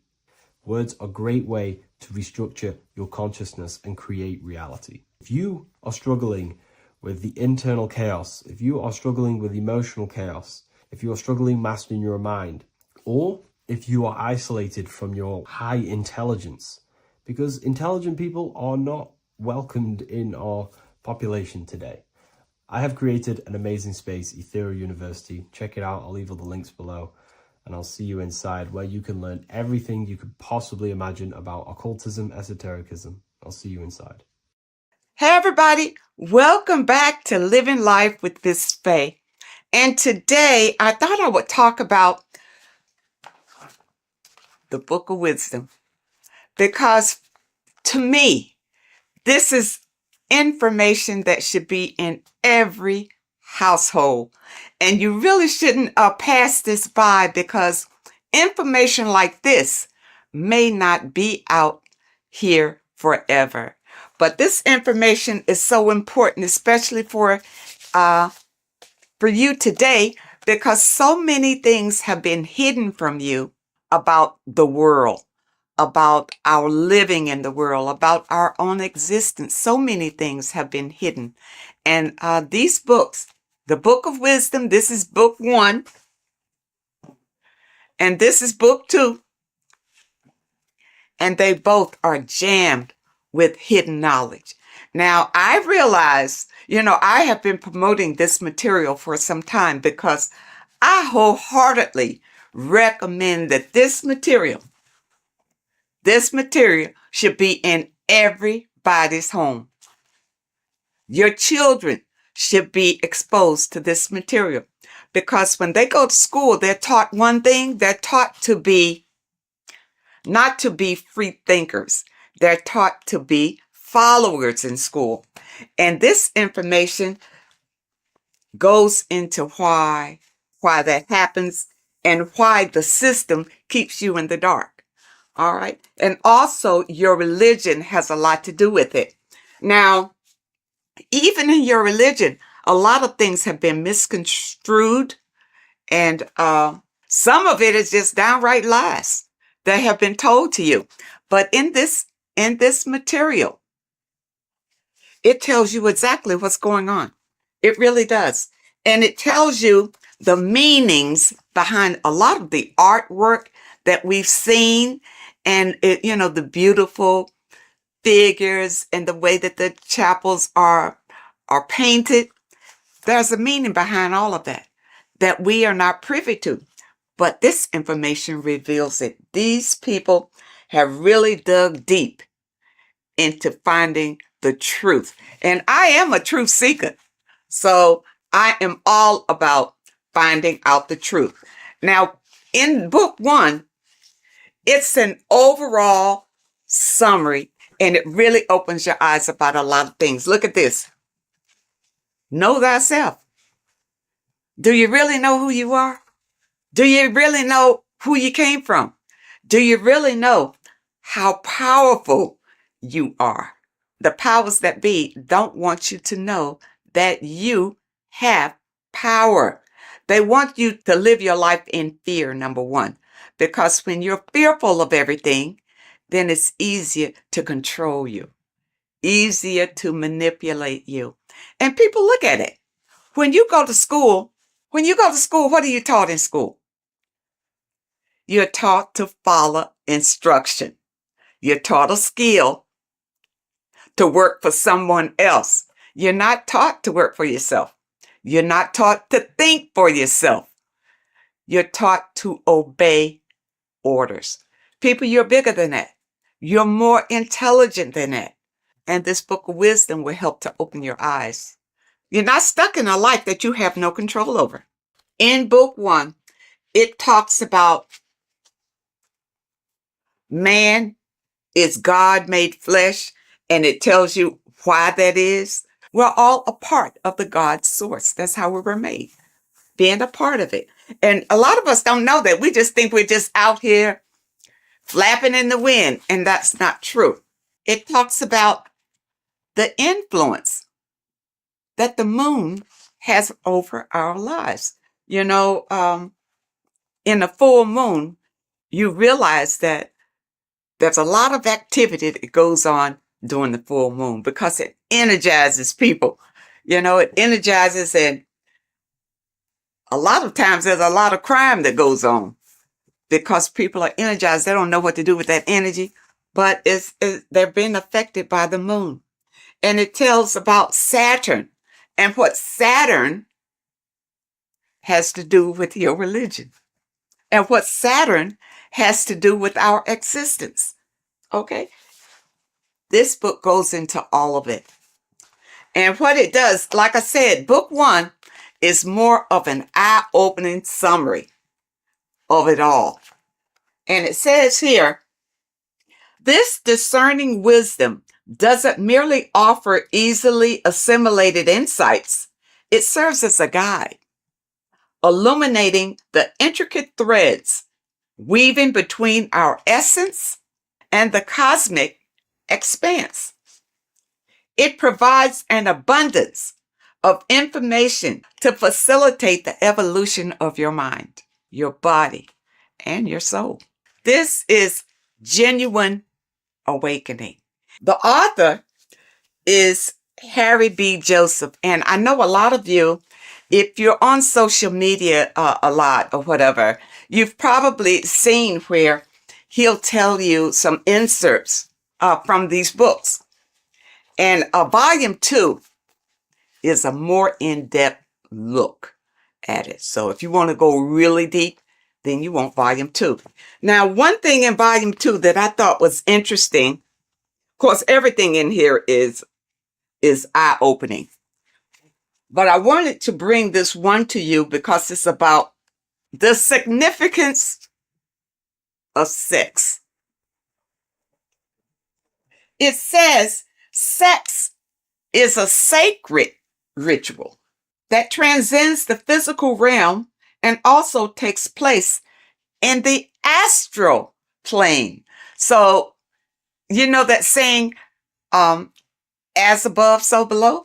Everything that happens here on this plane happens in the astral plane. So when you have sex with someone, you have bonded with them in the astral plane. And that's why you can't just walk away from a sexual experience and not have the energies from that person, because you have shared energies during this sexual ritual. And really, that's why it's better to wait until you are married to have sex and not have casual sex with all sorts of people.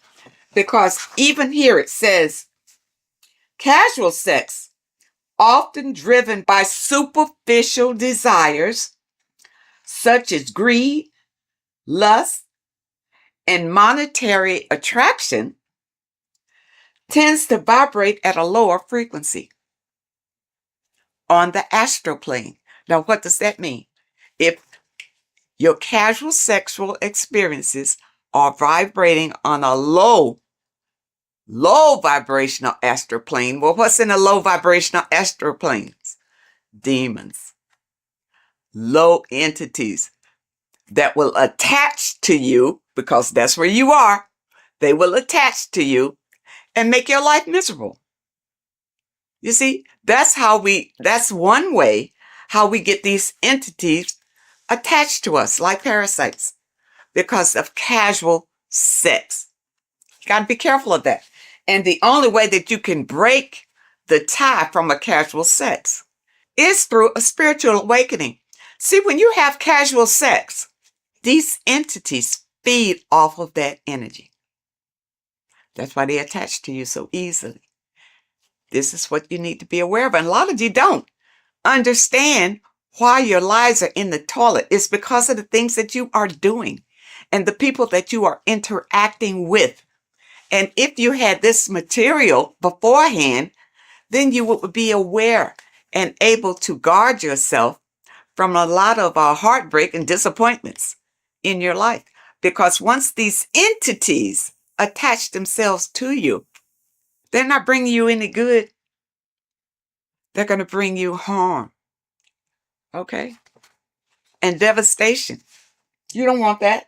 When sexual activity is engaged from a place of love, deep passion, and high vibrational energy, it fosters a protective and positive atmosphere. Protective and positive. When you engage in a sexual experience and you both love each other, it's genuine love. Okay? That's what you get. Not when somebody's fooling you and tricking you and making you think that it's love. And as soon as you've had sex with them, now they disappear. Now they have nothing to say to you. Now they'll tell you that they didn't want to get involved. You know, they're not looking for a relationship, that sort of thing.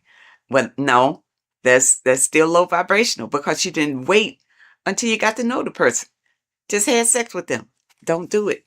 And when you have a love-based connection, elevates the energy, creating a shield against negative influences and ensuring that the experience aligns with higher spiritual principles. Okay, and that's what you want. See, this book goes into everything, and it goes into the foods that you should be eating, the foods that you shouldn't be eating. And it goes in a lot of Masonic symbolism because the Masons have been ruling for a long, long time. And we're not aware of it. It just passes us by, you know, because we are in survival mode. And the powers that be have put us in survival mode. We hardly have time to just enjoy our lives because we have to work for the elites. Work hard for the elites, you see. But if you have knowledge and understanding about how they maneuver and how they manipulate and control you, it will help you to improve your own life. In this book, you will discover more than just knowledge. You'll unlock the mysteries that lie beyond the veil of the ordinary. Dive deeper into the cosmic currents that flow through the universe, guiding your mind, body, and spirit toward a higher plane of existence. People, you don't realize how powerful you are because you have been dumbed down from the time you got here and made to believe you don't have any power. There's an external God that you must pray to for forgiveness of your sins, for anything that you desire in your life. You pray to that God, and that God will deliver it to you. Now, has it happened? Have you received all that you desire from the God that you have been worshiping? If not, maybe you need to know the truth about things. Maybe you need to look deeper into things. Now, it also talks about symbolism, and symbolism is everywhere. But many times we don't understand what the symbolism is. And we see people doing these mantras, you know, and we think, you know, it's evil what they're doing. What they're doing is calling in power from the entities that are around them, because they understand that we are all energy. And they do these mantras to bring in energy, whether it's for confidence, whether it's for strength, endurance, or whatever. That's why you see a lot of celebrities doing these mantras that you think is evil, because you don't know, because your mind is closed and you're living in fear of everything. You don't understand, but you see them progressing and doing better and better and better and doing all these evil signs. These signs are not evil, number one. They're not evil. They have learned how to manipulate energy to their benefit. And you don't know how to do it. That's why you need the information. You need the information to learn how to manipulate the energy that's already here to better your life. The first book will open your eyes to it. When I first got this, I tell you, when I first got this book, I was so impressed by it. I bought my people a book, sent them a book, whether they can understand it or do something with it or what. But I think it's so important just to have it in your home, because somebody is going to pick it up and this information will resonate with them and put them on a path of enlightenment. And those of you who have your book, spend a little time every day reading and understanding, because there's so much information, even in the first book, that it will take you a while to go through, where you can understand what it's saying in every page. The advertisement on social media talks about this book. He goes through some key points, but don't think that he's covering all of this information. It's too much information to cover in a 1 or 2 minute stint, but it's information that can change your life. This is the thing, people. It's worth every penny, even if you don't have much. If you don't have much, you need to save enough to get these books. Get both of them. You see, I got both of them. Start with this one. If you never dug into this kind of information before, start with this one. This tells about the black cube. These things are in the world today that you don't know what it means. You don't know anything other than what your leaders have told you about it. But who's to say they're telling you the truth about what it is? Okay? It's all here. Okay? All here. It talks about the scam. It talks about scams in here. And what this one is, you see NASA right there? You remember the moon landing? All of this is to deceive you. And this information brings out the truth, the absolute truth. And volume 2, you see volume 2 is thicker than volume 1 because it goes deeper. It goes deeper. And even if they come out with a volume 3, I'll be ready for that one too. This one opened my eyes to so many things that I had questions about, as far as heaven, hell, the gospel, the Bible. For a long time, I just rejected the Bible totally. I rejected it because the stories in the Bible didn't really make sense to me. It really wasn't